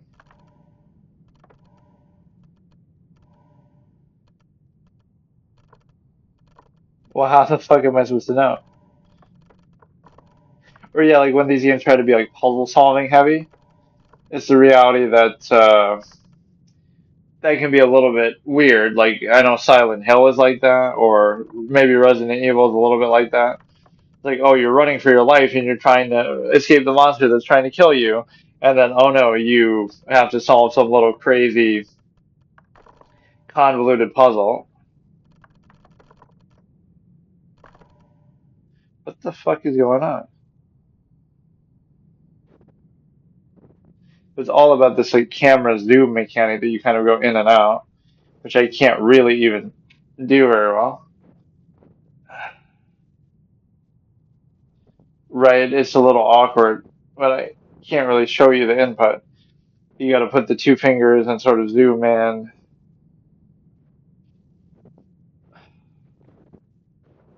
Like, look at that, man. Yeah, I was gonna say, like, oh no, all these games you walk around and it's like the walking mechanic is super bad on here, or like you need a controller attachment for the phone. But the so this game even has walk in the name, so that should have scared me right there. But it's just the fact that what is this mechanic, man? But no, it's the fact that you don't actually walk, but it's like, whatever this weird camera mechanic is. Like, what is that? I can't see what's down there. Oh my god. Is there like maybe another orientation I can do it in? What the fuck is going on?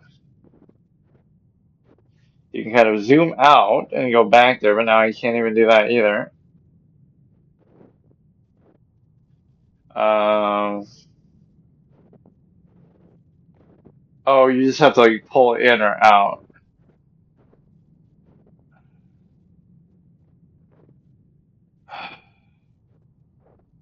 Or maybe not. Now it's not, I don't know what's happening. I mean, this you could do almost by trial and error. Like, really, even if I don't know what the answer is. What is happening? Fucking, I love the lack of tutorial on all this. Like, just, at least in terms of the controls, it should tell you something.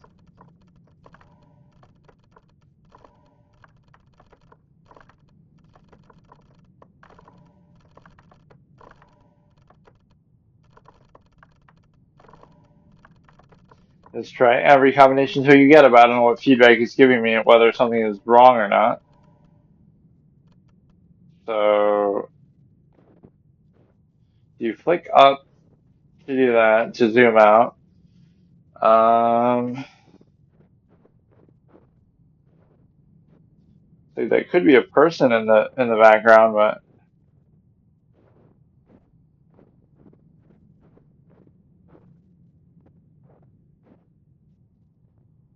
I'm not exactly sure what.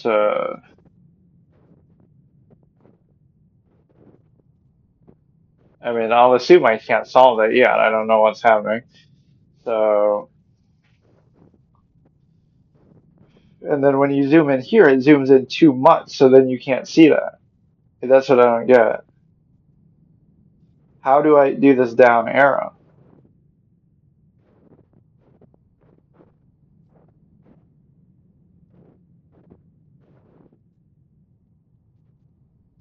You have this little wagon wheel, which I don't know what the significance is. You can keep going this way. I hate how it does that. Like you look at something and then you can't go anywhere from there. Right? Like it puts it out of your vision. So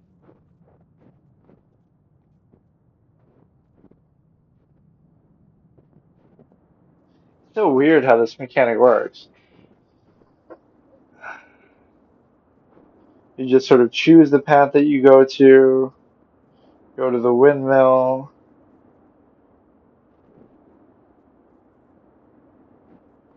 Doesn't seem like it's really very punishing though. Like you can just do whatever you want.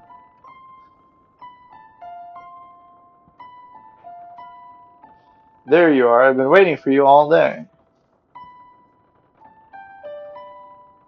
I guess I'm too impatient with some of these. Like I'm expecting some instant gratification. Either I die super quickly or I expect something crazy to happen super quickly. You will freeze your ears off. Quite fond of the person those ears belong to. Did anyone see you coming here? I mean, silly, you know that I'm not ashamed of you. He is waiting for my answer. Now you're being unfair. This isn't any easier for me. I don't like it when you're like this. Calm down. Year walking. You do remember what happened to my cousin? Promise you won't do anything foolish. You should hurry home and get to your cottage to get some rest.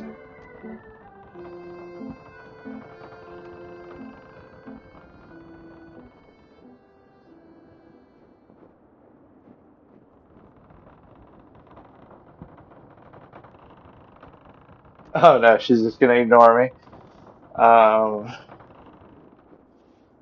Okay. Then you kind of backpedal your way out. We went all that way just to see her briefly. Because you have a little bit annoying having to just do this. You just have to go back to the right spot and then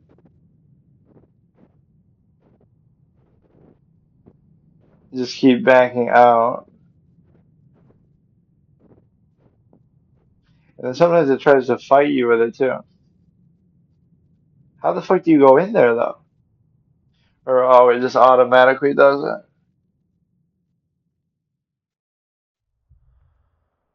I don't know if I'll blame that these are on mobile as much as just maybe my lack of patience for it.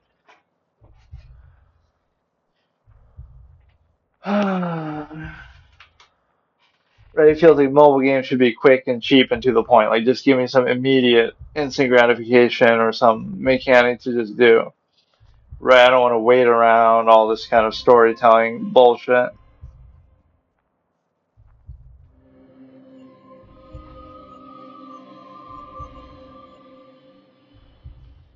Is this gonna tell me the code for like that stupid ass thing, or is this just the logo?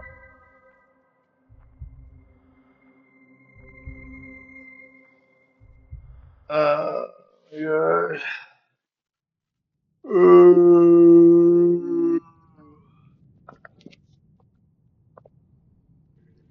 It's like I'm forcing myself to do this. Like, I don't care. I mean, it seems somewhat interesting, but we can do it a different time. I'm not in the mood already. So I basically didn't do anything. I don't know. I want something like just immediate gameplay centric, right? Like, give me something actually interesting to do,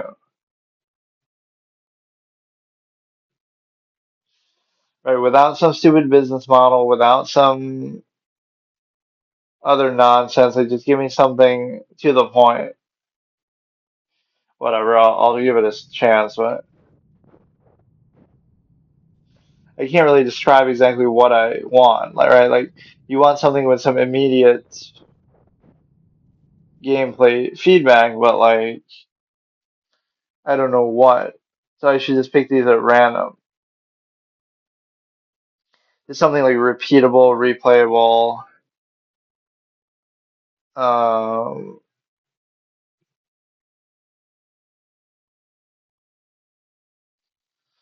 really, this whiteout survival is pretty underwhelming. Or you know what? Let's look at like the top charts. Maybe that'll help us. That might be like the first game that we actually bought on here. Um, Fly with Looney Tunes and Acecraft. Um, Wild Rift. Maybe I should do that actually. Permadeath Wild Rift. Go farming with Sasquatch. Oh, I never knew there was a farming mechanic. Yeah, how stealthy is that? He's living off the grid. Everybody, minimalist dream. Um, yeah, so many mobile games are deceptive for that reason. Like, it'll seem to have a cool mechanic, but oh god, Friday Night Funkin'. Let's look for the top charts here of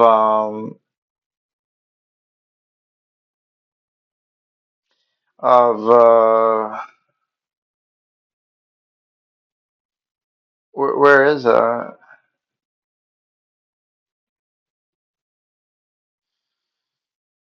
must have where does it just normally it shows that right away.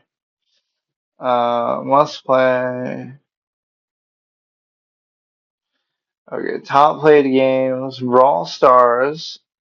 Ooh, no, okay.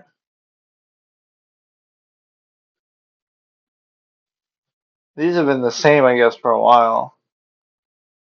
Um, or maybe like some of these will be the new releases. There were some pretty interesting ones that, or this is at least better graphically than the one you normally play on PC, if that's actually what it looks like. Okay, fuck it, let's try that. We'll do Permadeath Slither IO. I've never seen it with these visuals before. Really, this is what I mean by like just something quick to the point. Use the joystick to move the snake around. You can select different controls. Speed boost at the cost of your length. Make other snakes crash into your body.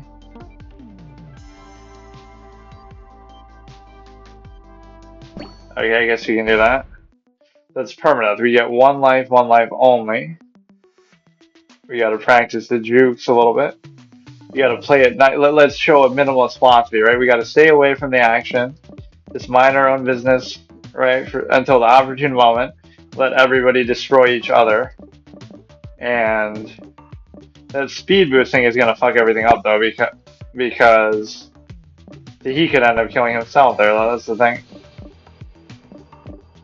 Or like they become so big that they can kind of encircle you completely, so then you're walking yourself into a death trap. Let's try to beat the whole lobby here. Oof. It's more like I'll end up running into them than like as they're off screen. Like I'll barely even see them. Dude, look how long that guy is.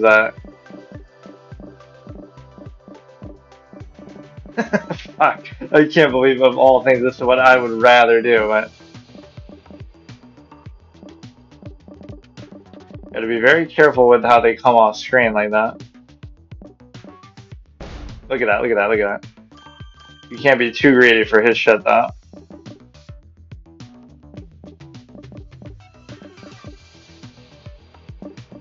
Gotta do all these jukes and shit. Oh, somebody got taken out. Look at us climbing, gaining on him. This is good. Oh shit.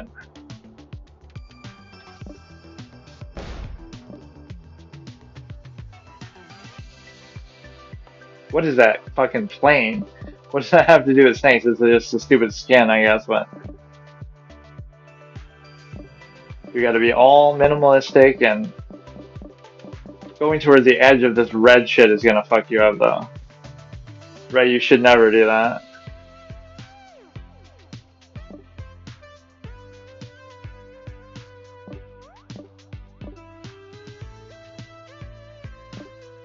Put myself in a tough spot there, actually.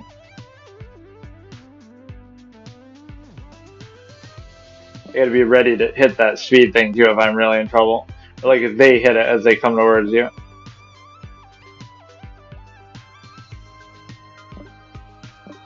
You gotta just bide your time. They're gonna take each other out.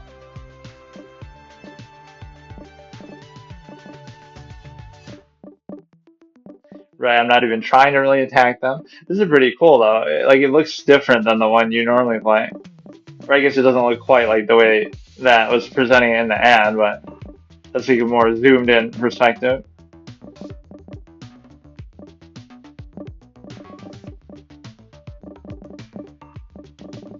I can give up some of my length for speed, which could be some sort of innuendo, but a very bad spot to put myself in. Nobody's like straight coming after me though, they're kind of... I like leaving these little curls though. Gotta get good at these moves here. Because then they can't predict even what way you're going.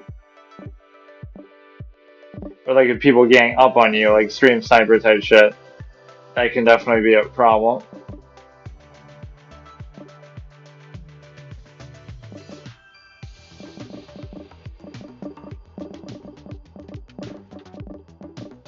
Doesn't make you any real harder to kill, the fact that you are longer, though. It just makes it easier for you to kill them.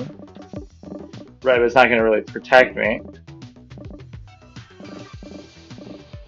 We come into a lobby and we're going to take over and we're going to fucking... Right, because we're always, you know, you're always at a disadvantage wise because you're, you know, you come into a lobby and they're already all there, right, at a higher score, so I'm not even trying to necessarily go after anybody, but they might just break themselves on my body without me trying. Or you would think everybody would like gang up on the king, but it's not that easy. Right. What the fuck? He's using the speed boost, I guess.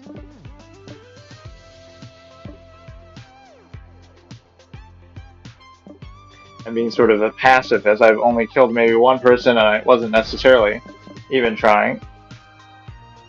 But how does that work if you both hit each other's heads? That didn't seem... Like, how can that... Like, the head... Your head hits their head. I don't know how that works, because that should be an even thing.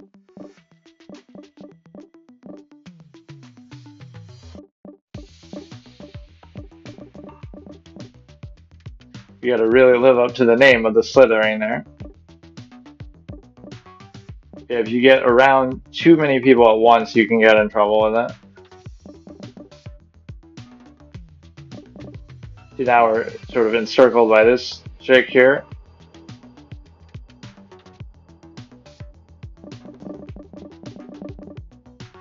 Damn, that dude's at 2,000 though.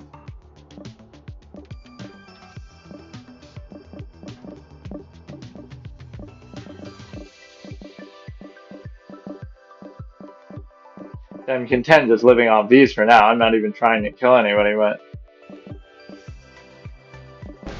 Oh shit, that was a good maneuver, just run him into the edge. Oof. But again, I don't get why that would kill me if I run into his face. Right, it should only be if I hit his body. Oh, we could have almost tried to gang up on the king there. Well, we only get one life. This whole game is permanent, so... Right, only get one try.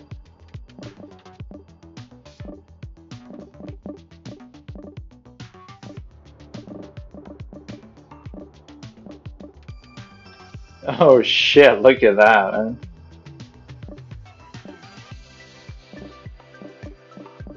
Gotta just be able to get out of tight spots, and I feel like I don't like that speed boost mechanic. Part of the brilliance of it is you're always moving at the same speed and you just have to manage that.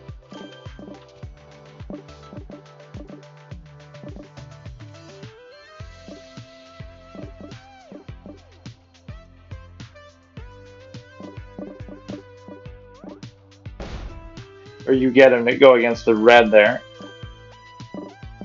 Oh! Damn. Kills 4, top position 2. That guy came in so fast, like he was coming from off screen into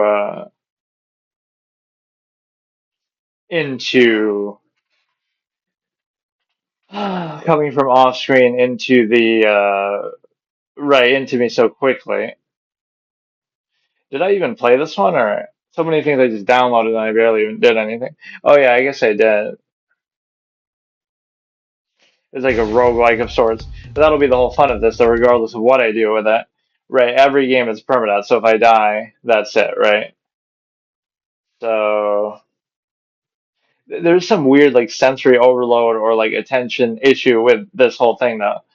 It's like there's so many things that I can't decide what to do, right? It's almost like too many options, so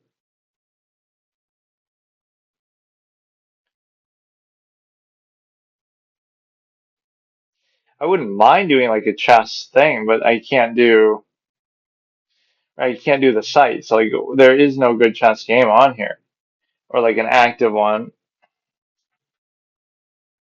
Right, they're all just stupid. Multiplayer, chess universe, chess time, multiplayer chess, but there's not going to be any. There's not going to be any.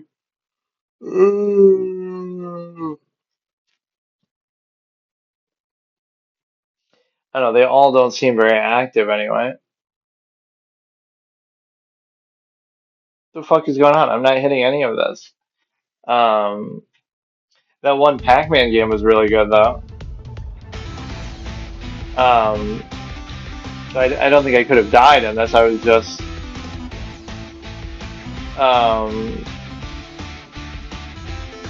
but no, I'd prefer that even over ads. A free game with ads. It should be like a free game with the ability to buy like cosmetics and stuff for real money. But yeah, why is it taking so long to log in? What the fuck?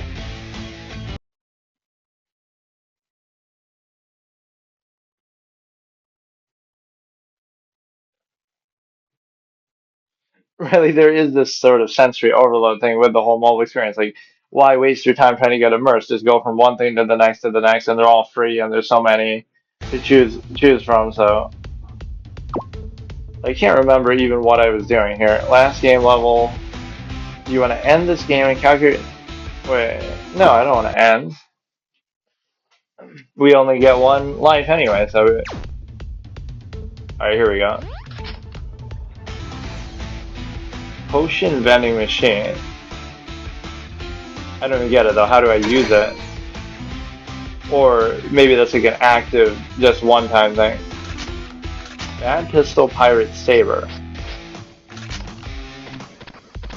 I mean, I'd rather have a ranged weapon any day. Yeah. Yeah, but this one is immediately, you know, very fun and interesting. Which again, I don't know if this is on PC actually either, but sometimes the music is a little bit too loud actually with some of these, like, even though I have my sound turned down, like I almost want to test it. After I beat this level, I'll look at it. This is what I mean by like just gameplay centric. Like this is the kind of thing. Just go and do something, and then worry about all the other shit later. Nobody gives a fuck about a story in a mobile game. That's how bad Chinese public transport is, that you're going to be getting immersed in a fucking story while on a bus to work. That's like Chinese public transport is literally why you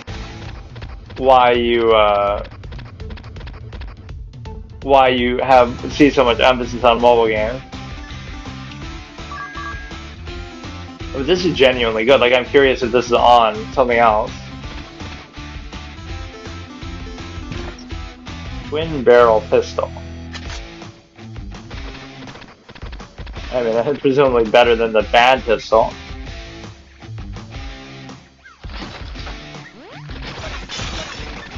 That's like your little special ultimate type thing.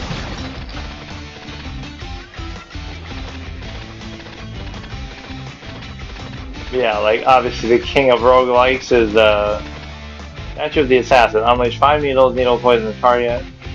15 points to the statue, okay. What does that mean though? Like when do I get to use it? Goblin Spear. Let's keep the melee and that separate.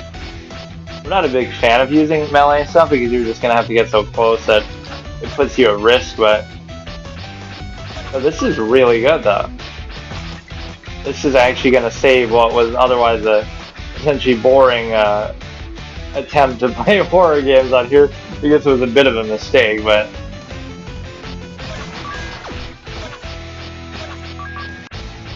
oh, look at me clipping through the trees. What a cheese.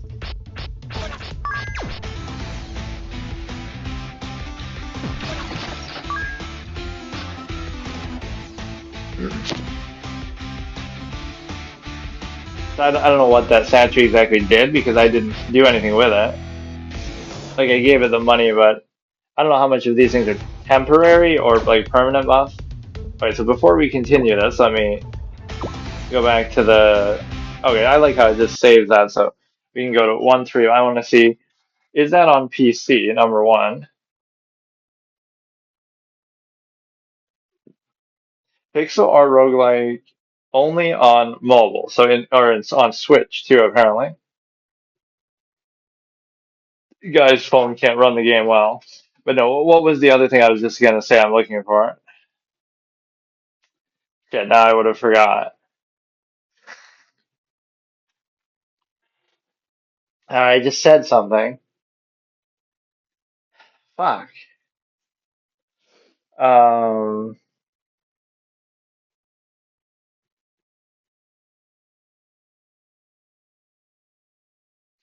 GeoGuessr. Oh yeah, let's see. Like, would something like Binding of Isaac I should be on here? I know Don't Starve is on here. It really is on here. Weird. That's actually kind of a low thing to do. Afterbirth, original action roguelike. Wasn't the original roguelike called roguelike? Like, or no, not roguelike. It was called rogue. Like fucking that term has been a bit bastardized, but you have that. You have there's something specifically I was looking for, but I forgot now. Right, but this genre maybe seems like a good thing because it's just to the point, right? Like just get to the fucking gameplay. Nobody's sitting here wanting to. Oh, you know what I wanted? Okay, I remember. It's it's the audio that I want to test briefly. I'll check on my computer. Just how does the game sound compared to my mic here? Goblin Spear. Let's keep the melee and that separate. I'm not a big fan of using melee stuff because you're just gonna have to get so close that it puts you at risk. But this is really good though. This is actually gonna save what was otherwise a potentially boring attempt to play horror games on here. I guess it was a bit of a mistake, but Okay, so let's actually do this. That's what I was craving after all those horror games. Like, give me actual. Wait. How do I continue? Oh, wait, no.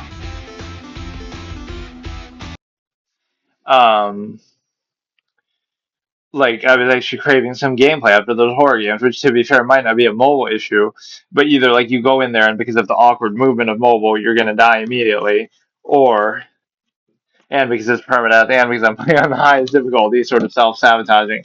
But part of it is also that, regardless of that, that's just how horror games are a lot of the time anyway. You have to go sit through some laborious story, and there is no failure state, or it's just a bunch of, puzzle solving and nonsense, and it's like,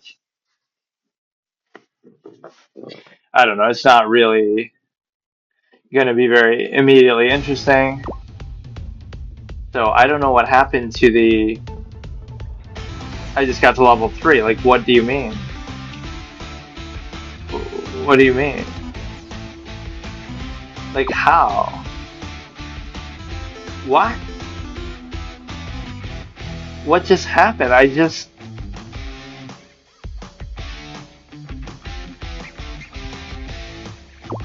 What? I just got to level 3 and I didn't die. Like, what do you mean? I don't get it. You can unlock the multiplayer after. What the hell happened?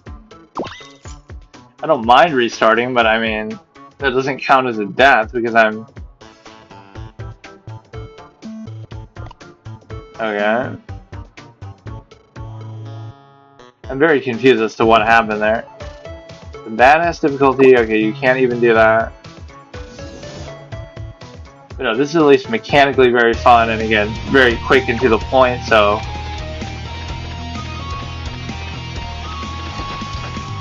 And that took a second to actually register hitting that. Oh, I gotta be careful about those explosive things. Yeah, this is permadeath. If I die, even though it reset the shit, then I just have to delete the game and that's it. So we get one shot. Right, that's how all these games are going to be because they are so dime a dozen and there's so many of them. And a lot of the time with these kind of things, you don't even have to do every room, you just do it more so if you want to look for more upgrades or secrets or something. Right, so you could just like beat the level if you get to it. Grenade pistol.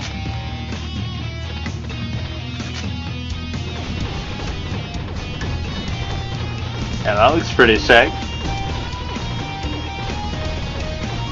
Okay, so we don't want to do that, even though I could. That is pretty frustrating, though. Why did it reset? I was just getting into it.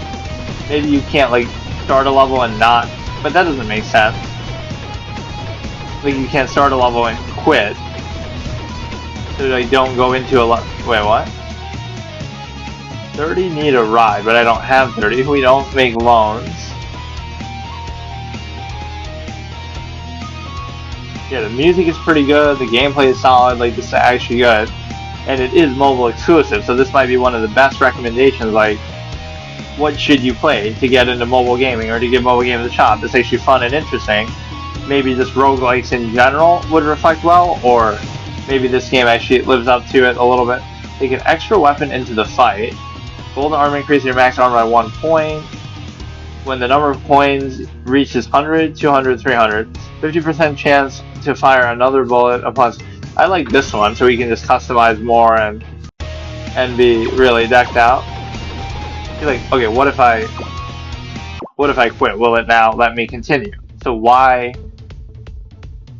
Maybe you can only do that once. So if I quit now after loading it, then it won't let me. Or maybe it changes that too. And to forget the last boss.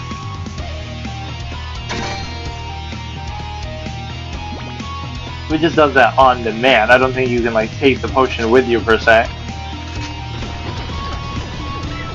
But no, it seemed to change the room when I quit out, right? So maybe you could game the system like that, but you can only do it once. But I wasn't even trying to do it. It's just it did seem to be different. Maybe I should test that with the next one. Because I wasn't really paying attention, but some of these look so harmless, like they're not even really enemies, but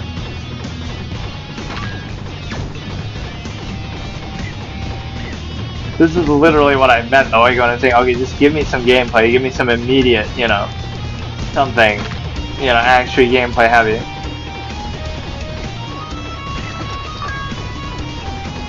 Those things aren't even trying to, oh shit, aren't even trying to attack you or do anything. Some of them anyway. I'm gonna be emoting to fucking NPCs like in Dark Souls 2. Just for my pure RP. Look at them just run off the map. Like, what are those things, man?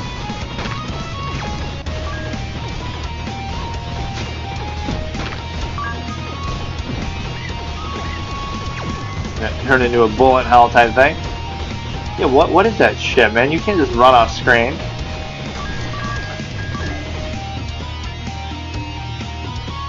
This is going to be fragments of ancient weapon. Okay.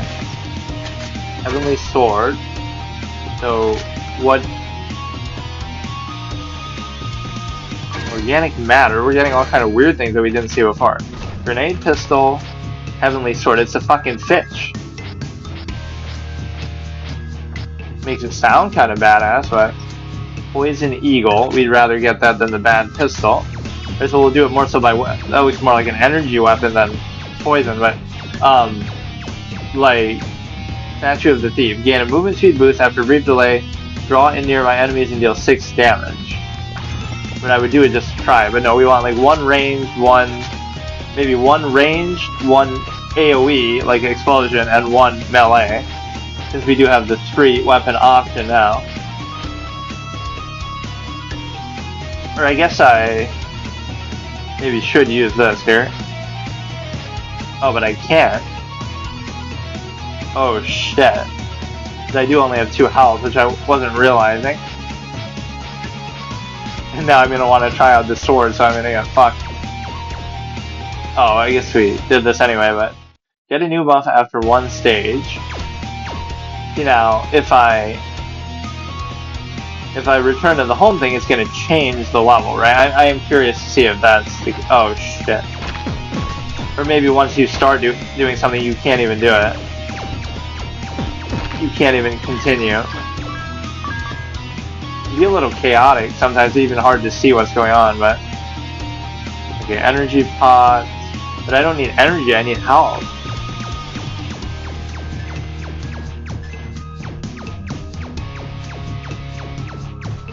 That's a good accurate representation of my aim here.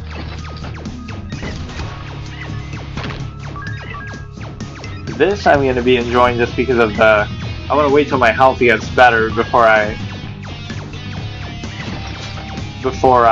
okay, Snow Fox. Wait.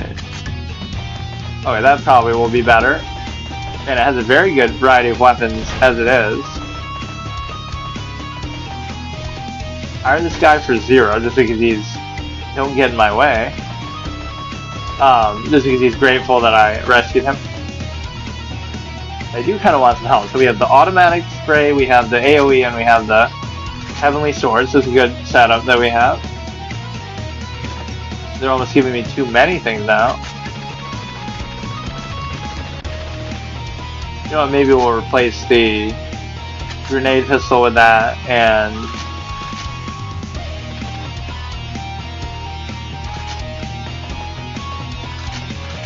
those are kind of the same, though. I should keep one more for the AoE perspective. Sometimes you'll end up getting yourself in trouble by trying to do too much. Now I'll try to do other parts that I don't need to do. Certain weapons are no longer usable when your energy depletes. So keep an eye on your energy.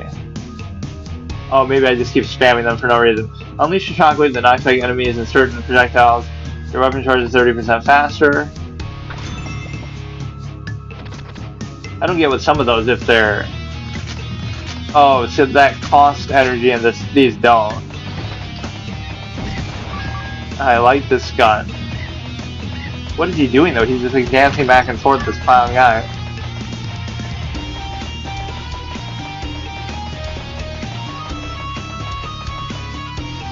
I'm just a little bit worried about my health value here, so...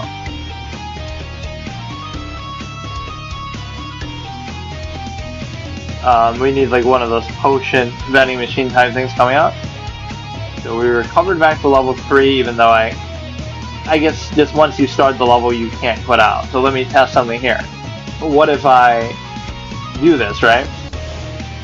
Okay, we'll take this for stay focused. Each enemy killed, attack speed plus 5% crit hit rate. I don't like the passive so much. I want something more that actively makes a difference. -2 deviation, -2 seconds up to 4 times, lasts for 10 seconds, reset upon killing an enemy. Upon being broken, creates a chance. Sprays have a chance to drop health potions, higher chance to drop energy orbs, immune to poison gas and slow effect. Increase poison damage to monsters. You know what, I'll still do that one though, as much as I'm complaining about the potions even too. Oh, but see, I can't even quit out at all. Let me see if it changes or what happens with it. That could be a little dangerous though, how they... So there's a vending machine and... Let me see, I'm at 41 gold in a vending machine. Now if I load it, is it the same thing or what? Yeah, it's totally different. Or it even would let me sort of cheese it. Halberd. Oh, but I never got to use the...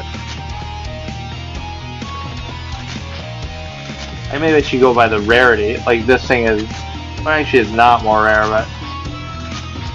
Now we have 2 melee weapons. And I only have 2 health, so I shouldn't be doing this even, but... I'm trying to cheese it and actually use melee weapons when... They're being a little stingy with the health, I must say. With the potions and stuff. Nothing's even dropping from these things.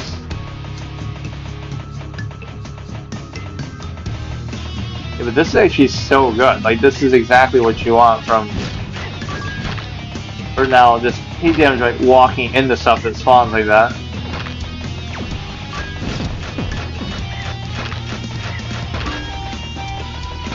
Like some of those are there just to distract you, like they're not even doing anything. Well, there's got to be a vending machine or some shit. Starting to get a little more crazy with how many things spawn.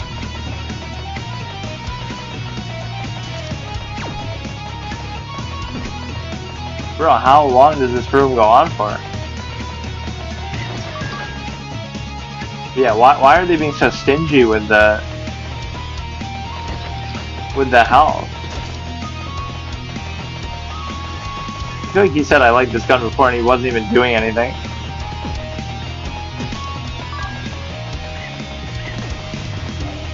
Yeah, that's your greatest enemy in a game like this. If there's like a really small room, like the Capra Demon effect that you fucking got like from Dark Souls. Water dispenser, so sweet. Why is it sweet? It's fucking water. Okay, 2-barrel pistol I don't even want. Right, I'm the type of guy who'd like feel like I have to use every weapon when I get it, just to try it, just like for the variety of it or whatever. But no, it does seem to hold back on you for some of the health. Right, they haven't been very generous with it. I'm gonna feel emboldened to use a melee weapon. You know, sometimes I push it with my with trying to go to all these other rooms when I don't need to.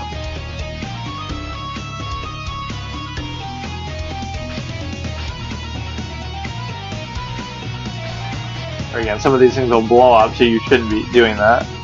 The whole melee thing is gonna get me in trouble. Like, it's just not worth it to use that.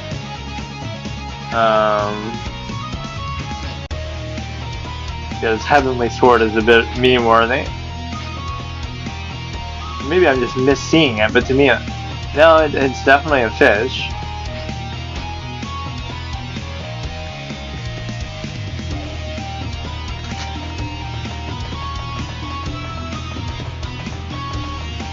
Okay, here we go. See, this is a totally superfluous room, so if you die here, then it feels like You know, you didn't even have to go in here. You could have just kept going. Whatever you get from here might not even be worth it. You know? When they give you this much room to work with, it's not too bad.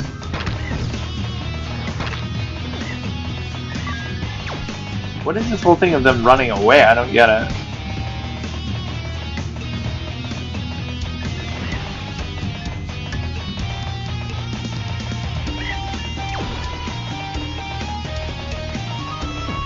Yeah, we haven't seen, like, necessarily boss-type enemies much here. Right, we need, like, a proper boss fight. Umbrella, what are we, the penguin or some shit? What? What is happening? Oh shit, it does actually shoot. I mean, as much as I like the idea of this heavenly sword thing, I do like the halberd better. Shotgun, there's too many things for me to even... Okay, we'll keep that, we'll keep the umbrella, and we'll get the...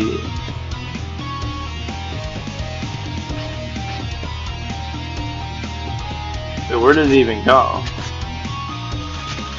Wait, where did the fish go?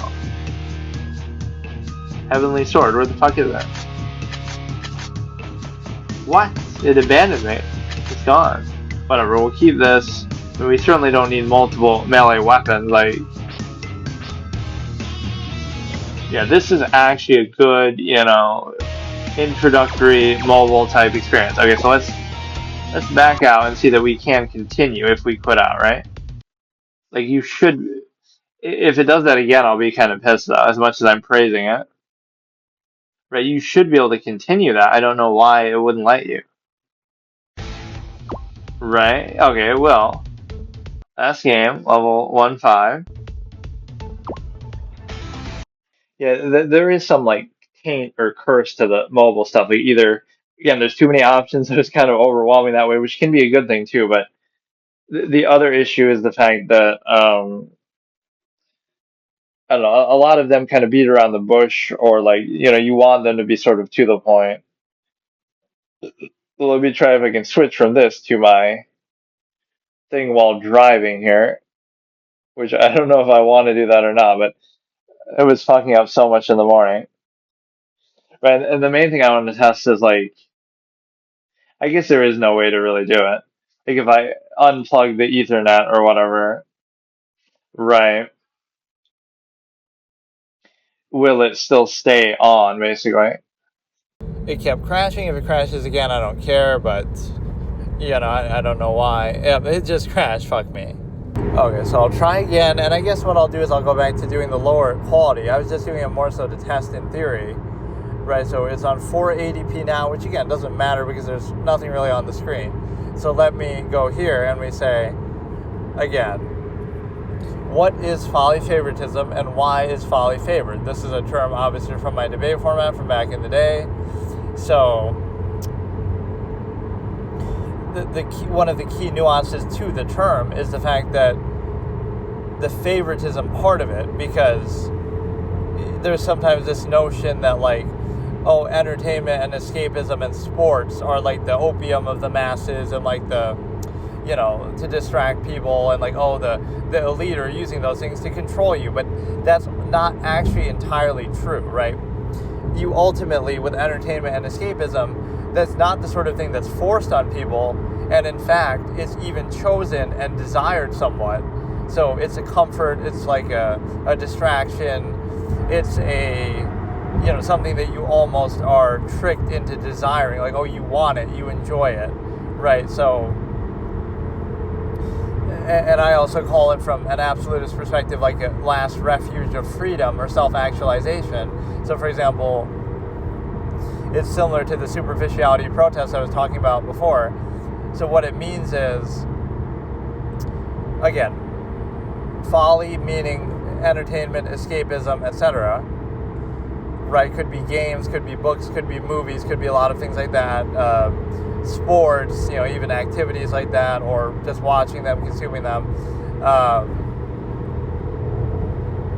And again, favoritism to imply that you are in control of it. You're choosing it, you're desiring it, you're enjoying it, right? Again, nobody can really force that on you, but this is more so the conclusion of it, is that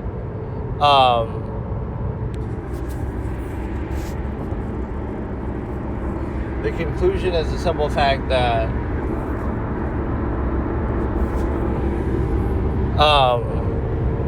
you choose it, but why do you choose it? Because everything meaningful that would actually have an impact in your life, right? Any productive action, anything, self-actualizing, relevant, is so rigidly structured and controlled and monopolized by either government or big corporations or other people, right? It's sort of monopolized to the point where you have to do it within a rigidly controlled structure or not do it at all. So the only freedom that you really have, or the only last refuge you have, is, you can do escapism freely, you can do entertainment freely, you can do, again, folly favoritism freely, right? So you have as much choice and freedom in that as you want, for the most part, but so anything meaningful would be controlled, and so this is the only thing that's left free. So that's why it would appeal to people, right? Because, you finally get to be free when you do something, instead of it being completely controlled, and you need permission, and you need to do this, this workaround, that workaround, this protocol, that, red tape, all these different kind of things that you have to worry about. So what that means is that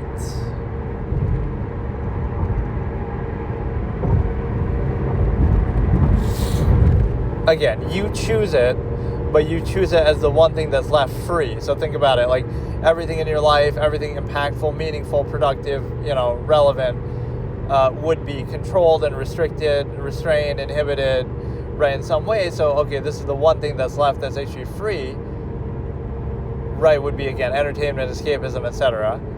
That would be truly free. And not only that, but it's also a distraction from the cognitive dissonance of a contrived state and society. So the whole irony of it is there's a fallacy of influence baked into here, where you have the simple ability to consider the fact that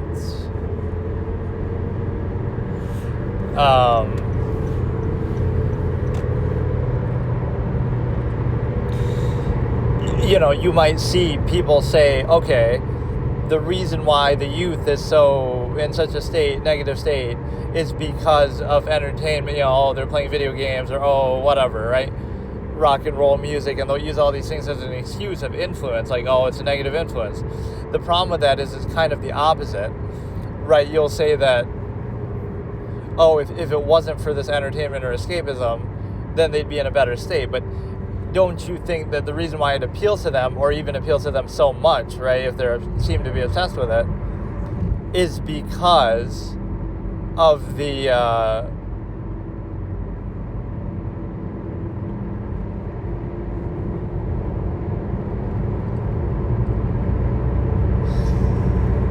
is because of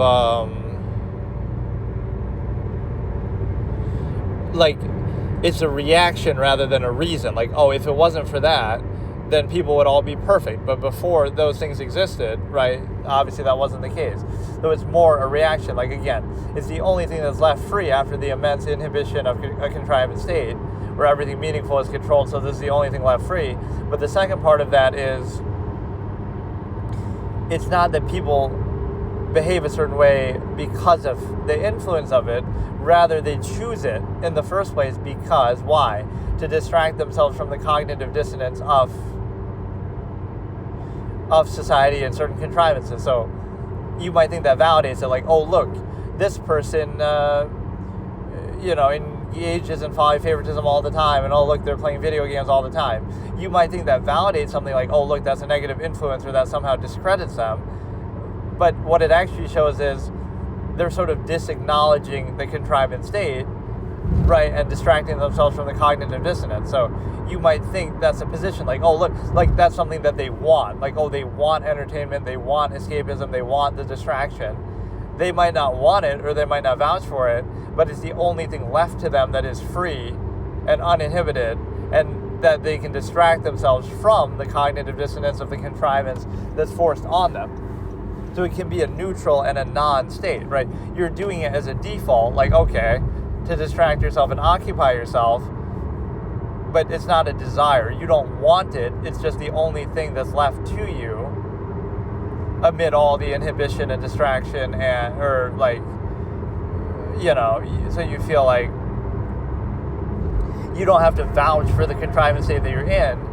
It's like a net neutral state. So you'd say, you know, you don't vouch for or acknowledge contrivance. And again, the cognitive dissonance to go along with it. And so what does that mean? It means that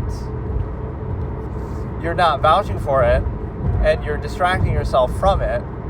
So rather than blame that, you're blame that as an influence, like, oh, because of the influence of it, that leads to a negative outcome. Instead, it could be the opposite, where because of that cognitive dissonance and inhibited state, that's why you're drawn to it in the first place, right? I'll say it more simply, like just like you say, oh, somebody's antisocial because they're play video games all the time, so it's the video game's fault that they're, or whatever, movies, TV, etc.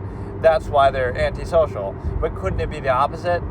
The reason why it appeals to them in the first place over people or instead of people or whatever it is that you're comparing, the reason why it appeals to them in the first place, this is my concept of opposite interpretation, right? You'll say, oh, it's because of the entertainment that the person is antisocial. But couldn't it be that maybe they're antisocial and that's why the entertainment appeals to them, or instead of that? Or again, I'll say it like this, like an addict, right, with alcohol.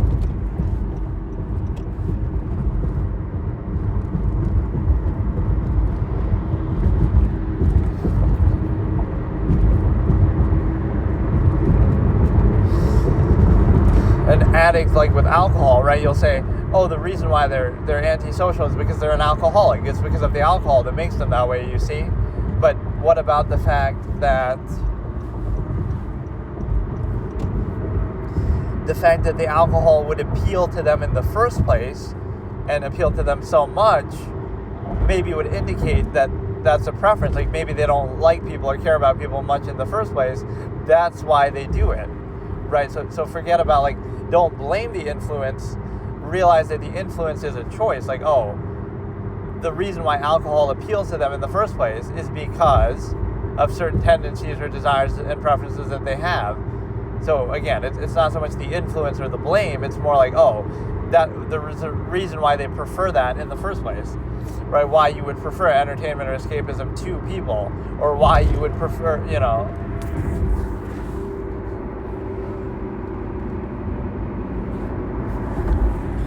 You know, so again, you look at it from the opposite perspective, that you blame an influence instead of realizing the cause of it, that, oh, why would it appeal to them in the first place if,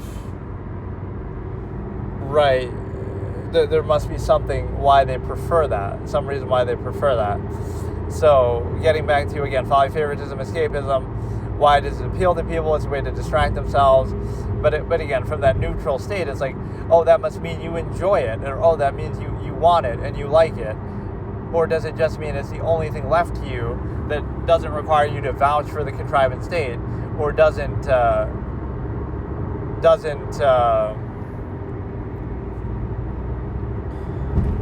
like, it doesn't lead to you actively trying to destroy and disrupt the contrivance state and then face consequences for that.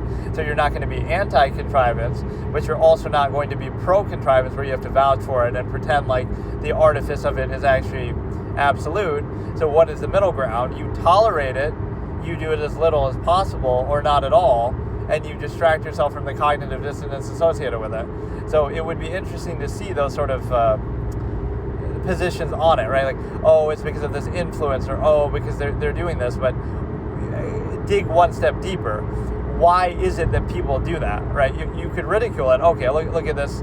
People are, you know, obsessed with movies and TVs and games and whatever, right?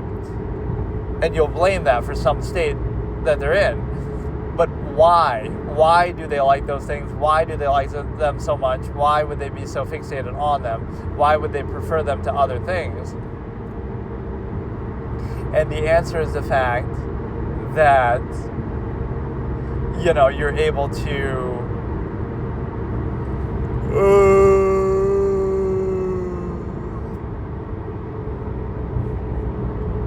the answer is that you're able, again, to distract yourself. So it's kind of an odd thing, right? The very same contrivance state that would inhibit everything to a degree and leave only entertainment and escapism free because, oh, it doesn't have any impact and it's not a threat to established power structure or whatever, right? That would be the only thing that's left free by them. Everything else is inhibited. What are the chances then that people might prefer it or like it for that reason? Or number two, the fact that it is a distraction from the cognitive dissonance brought about by the contrivance state in the first place. So the false framing of an influence is present there rather than why do you prefer it in the first place? Right, why would it appeal to you at all if something else was preferable? And number two is the fact that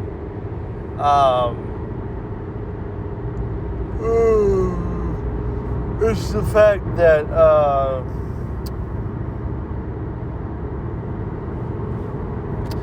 that again, it's the only thing left free. It's distracting, cognitive dissonance. Also, it's the fact that, again, you're not necessarily having to vouch for the contrivance state. You're more so just, you know, you're sort of being neutral. That, like, okay, you would rather. There's a certain expression I have here. Okay, so this one's a little bit. I'm not getting quite what I wanted out of this discussion because I was trying to do it in the morning and I was kind of more mentally ready. Now I'm kind of pissed that it kept crashing, so I didn't do it until now. So whatever. But let me try to remember what I said about this. Like, I had this expression, there's more truth in fiction for this reason, right? Like, often if you try to say something or challenge something directly in society, it'll be ridiculed or censored or dismissed, right? So you have to use the guise of fiction. So this is one reason why fiction exists in the first place. The idea that, you know, you could express certain things about society or government or whatever that you normally couldn't do because, again, you'll be censored or targeted, but you can do it in analogy, like, oh, 1984 or something like that, right? So you can disguise it in analogy. You can disguise an analogy and hypotheticals in fiction, something that otherwise you couldn't say directly because then it would be censored, etc. So that's one reason to subvert censorship, etc., and accountability. And the second reason is the fact that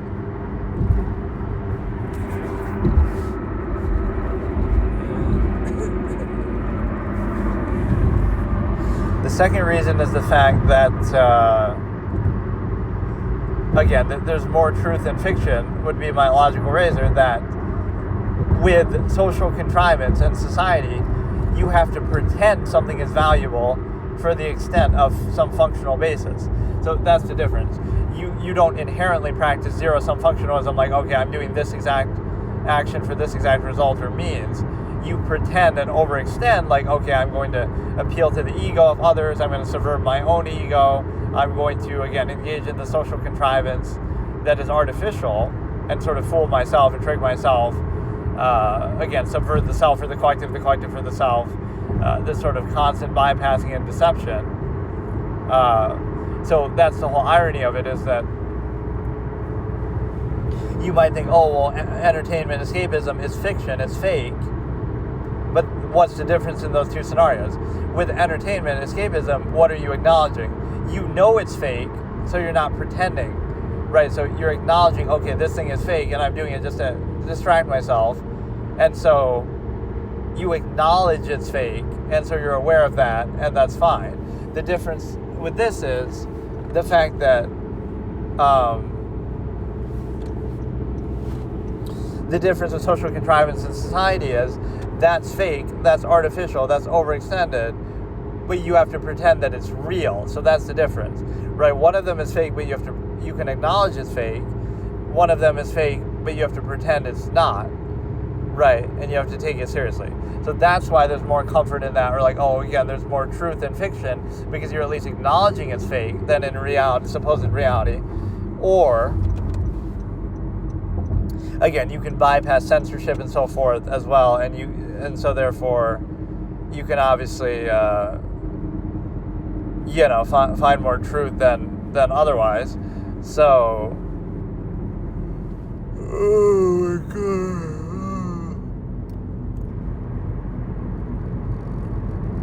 So that's some analysis of hobby favoritism. You also have, again, why does it appeal? What does it reflect?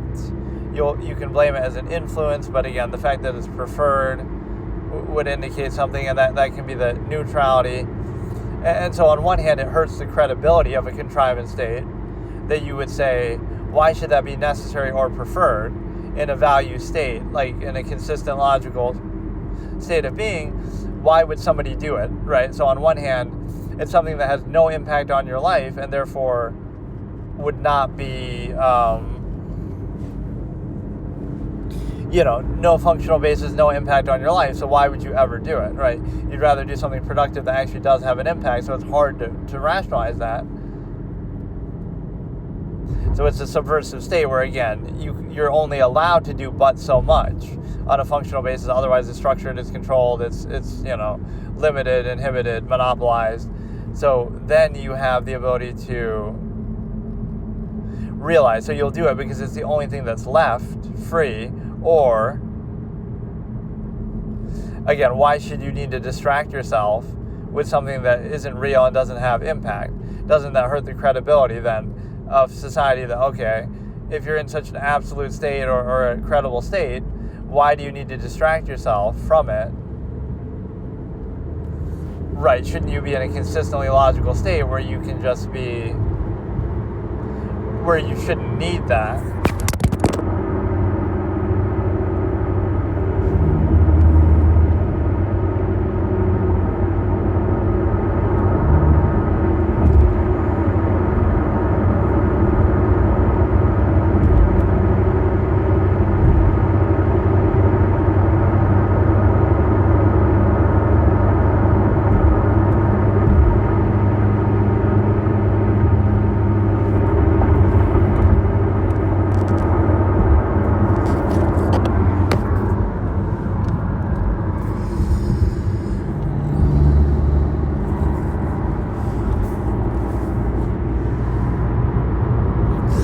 Okay, so again, on one hand, you would say, if society and contrivance is credible, then why would you do something that doesn't have any impact on your life whatsoever? Why would you value that? It's hard to explain.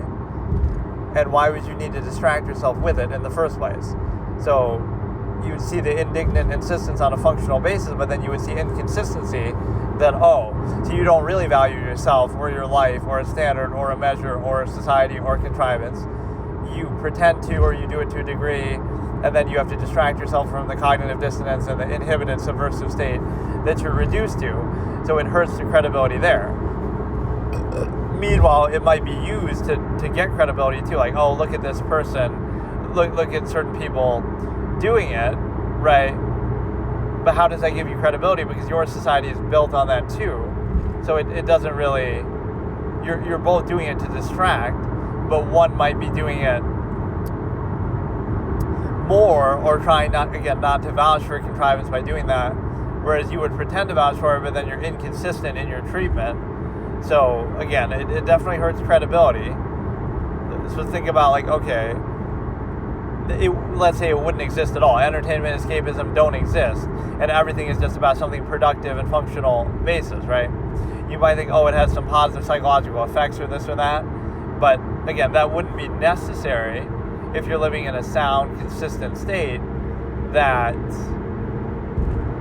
right, is logical. Then everything would be productive, functional basis. It would be based in a standard or a measure that you have that you're trying to be consistent with. Instead, again, you're giving up on something like, okay, we can't do something productive all the time because we're inhibited by society that prevents us from doing that. So now we're left with just this way to distract ourselves from that in a state that's totally inconsistent, that you can't rationalize at all and has no credibility whatsoever. So the outsider who, they engage in escapism, that's their preference, that's their addiction, that's this, that's actually a non-vouching for contrivance state where they're distracting themselves from the cognitive dissonance and tolerating it. So it doesn't hurt their credibility. It's actually consistent because they're not vouching for the contrivance state. But it does hurt the credibility of the contrivance state because, now you have to distract yourself. So it's not credible at all. Because, see, one of them is an outward state and one of them is neutrality. So think about it. I'll say it very directly here. One person treats society as absolute and vouches for it. The other one, the second person, observes the artifice of contrivance, and it's just, it can be a tool, it can be functional, but it's the artifice of the contrivance state. So it's not real, it's not absolute, right? So they don't vouch for it. So the problem with that is the fact that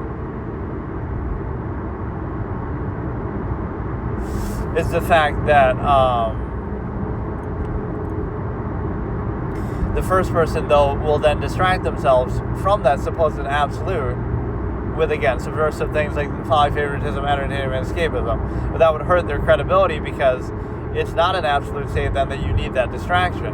Whereas the second person would be saying they're not vouching for the state at all. Because it's not absolute, they're not vouching for it, so they're just, again, reacting to it and distracting themselves and tolerating it and again, it's the only thing left free by it. So there's a bit of a big difference in those two. Because, see, one of them doesn't vouch for contrivance, the other one,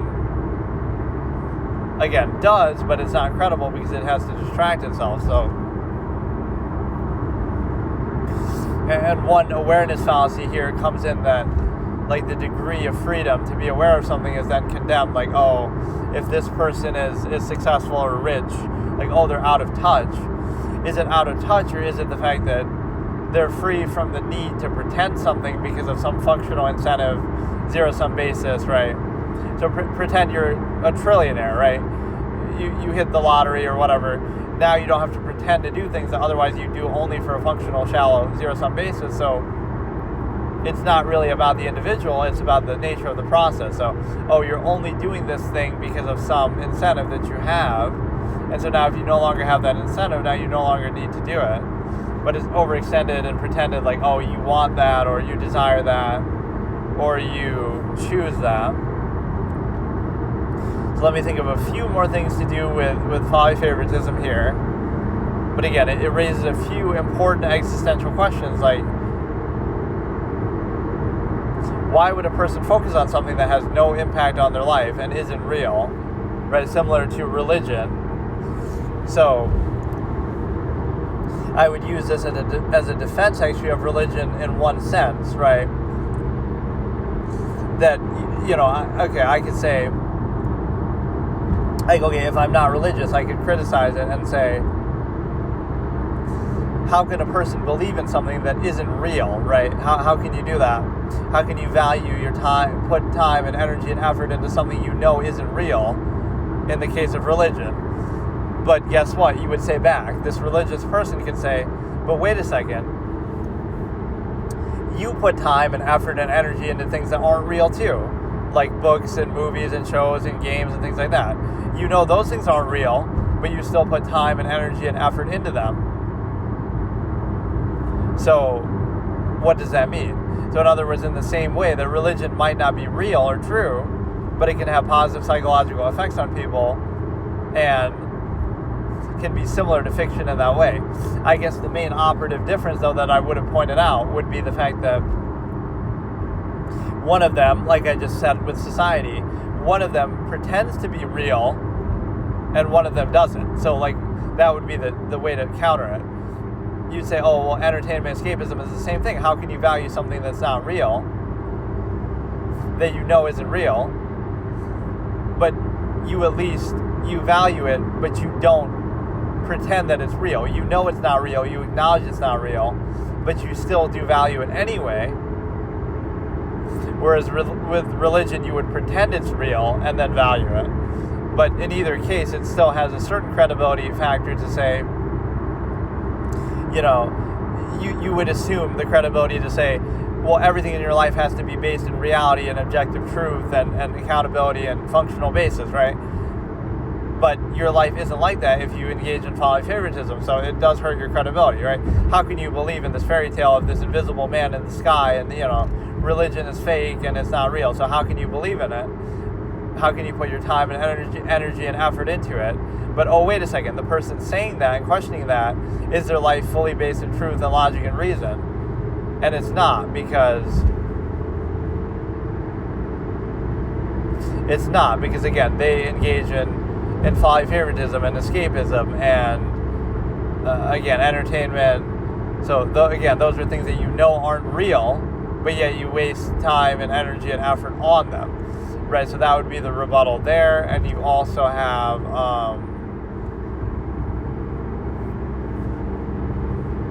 that's the expression and the question that I would ask. Why is folly favored?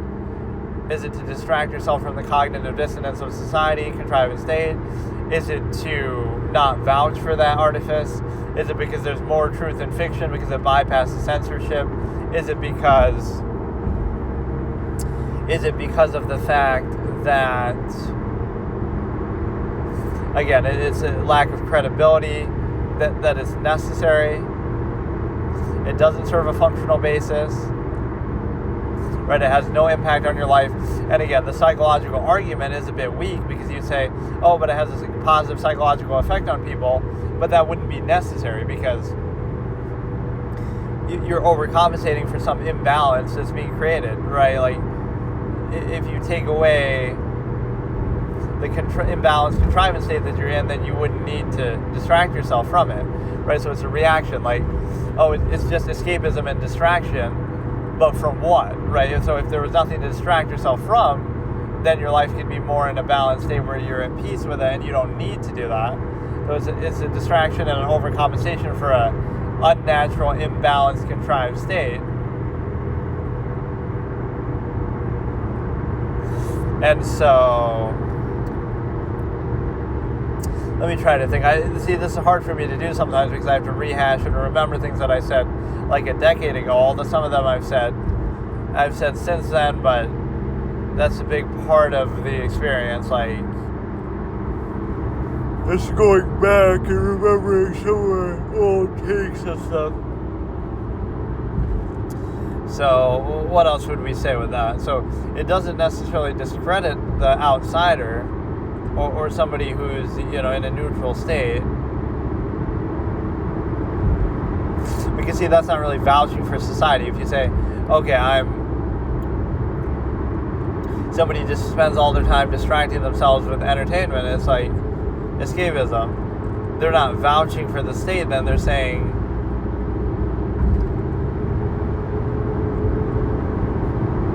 right, I'm just going to distract myself and not take it seriously. So,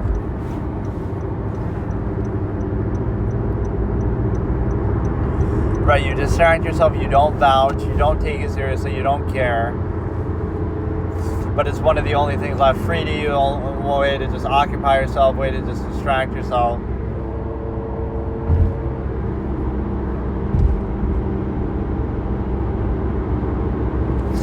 And it's also like one of those things that take it in a half-mast way. Like, if you take then folly, favoritism, escapism too seriously, then, oh no, that's not a good thing either.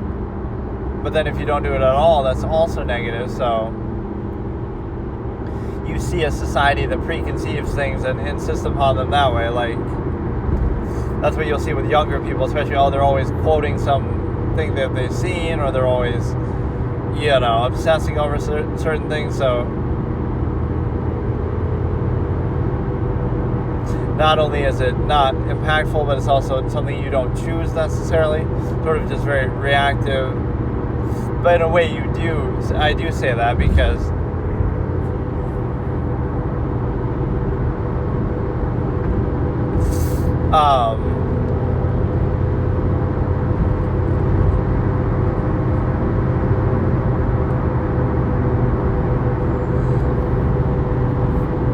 again, the empirical authority, like, oh, it's like bread and circuses to distract the masses. But the reality is you can't do that, because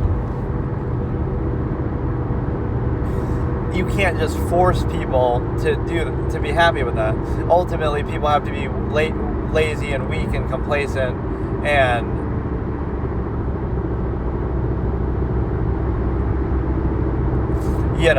that they go along with that they're satisfied by that they're, distracted by that. So it's ultimately a choice. You blame the audience, is my expression there. Like, you can't force people to engage in escapist behavior, right? You can make the content, you can try to push people into it, but you can't force people to do that. They could just as easily not do it, right? Just don't value it, and then what? Now you hold something else accountable. So the modern bread and circuses is like the welfare system. So you'd say, somebody getting aid from the government who otherwise would be poor and starving. You might think, oh, that's a good positive thing to help people, but actually it's not. Why does welfare exist, and why do programs like that exist? So it gives people money, gives them enough to live on, whereas otherwise they wouldn't have enough to live on, right? So what would happen then? It prevents people from revolting, because what would happen? Those people are going to be starving and without a place to live, or things like that. And so if there's enough people who are in that position, those people are going to revolt. They're not going to just sit around. They're going to revolt. They're going to start a rebellion. You to, again, there's a very direct way that I said it that I honestly can't remember. So, like, again, we'll give you welfare, we'll give you the food, right? You'll survive. Instead, if we didn't give you that, then what would happen, right? So that shows you like a bankrupt society in this sense. Whether you say like, oh, we'll go into great debt, we're trillions in debt and stuff like this. Pretend it was a zero-sum sense, right? It would already be in a revolting state, because you have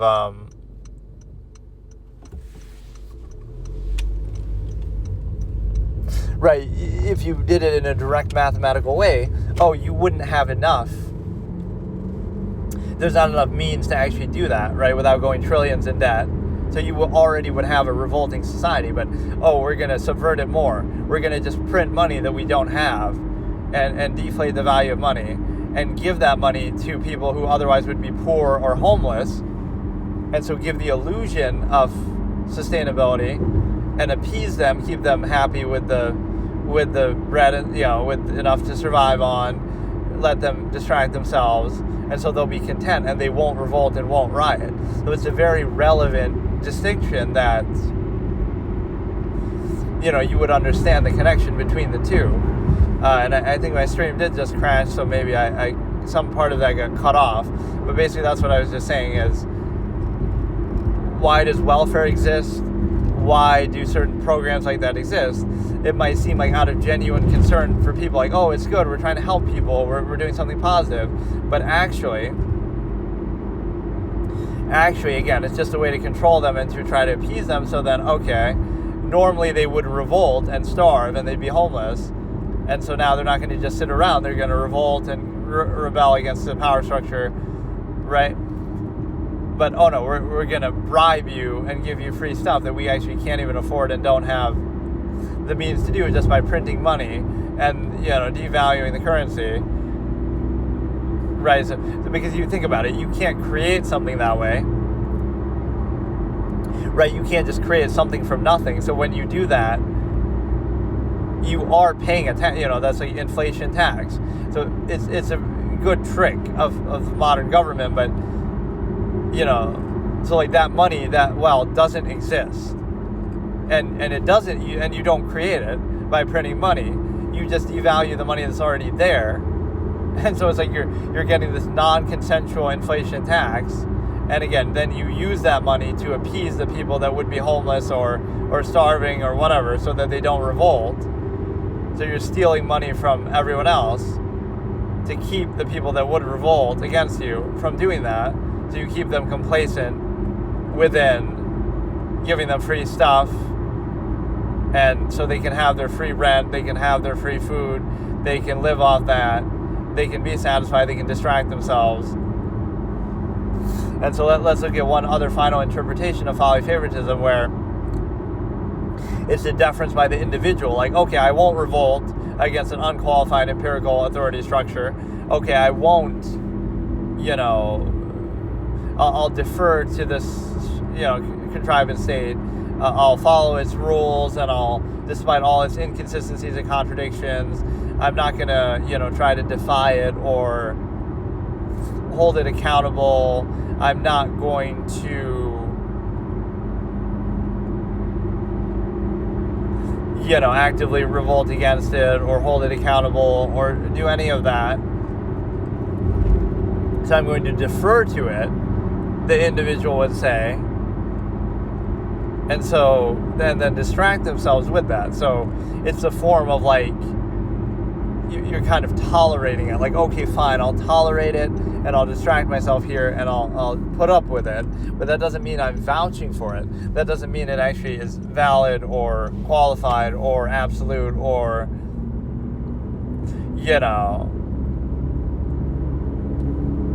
anything like that. So again, the alternative, okay, let's get rid of escapism and entertainment. Now you're going to hold it, like pretend every waking hour that people spend on entertainment was spent on something productive, trying to help starving people, trying to cure cancer, trying to make renewable energy, trying to do something productive, even in a zero-sum sense, just for yourself, right? You did an extra job or something. It sort of goes back to an existential pointlessness that people feel, like, okay, do something productive then, in the time that you would normally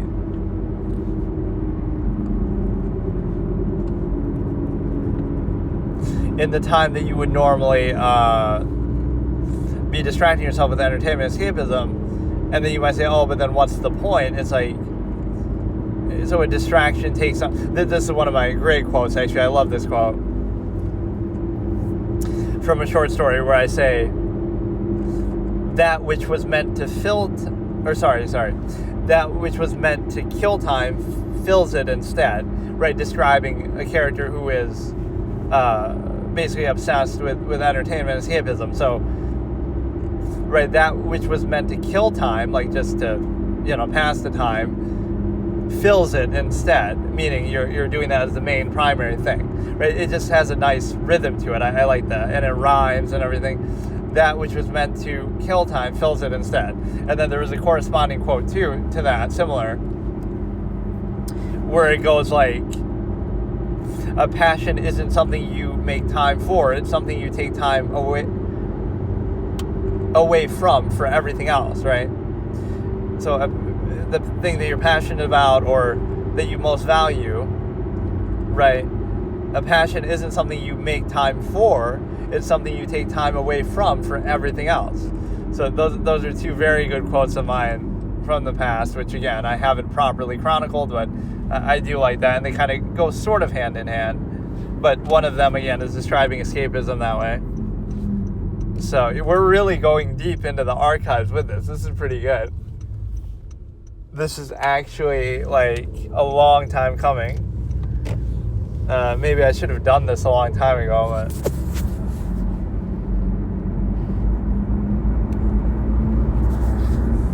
and we're dealing with the crashes and all this bullshit along the way. I have half a mind to just try to record it, like it'd be the same thing, right? Nobody's watching this anyway, so for now, I just prefer doing it because it seems like a net positive, like if somebody does want to, but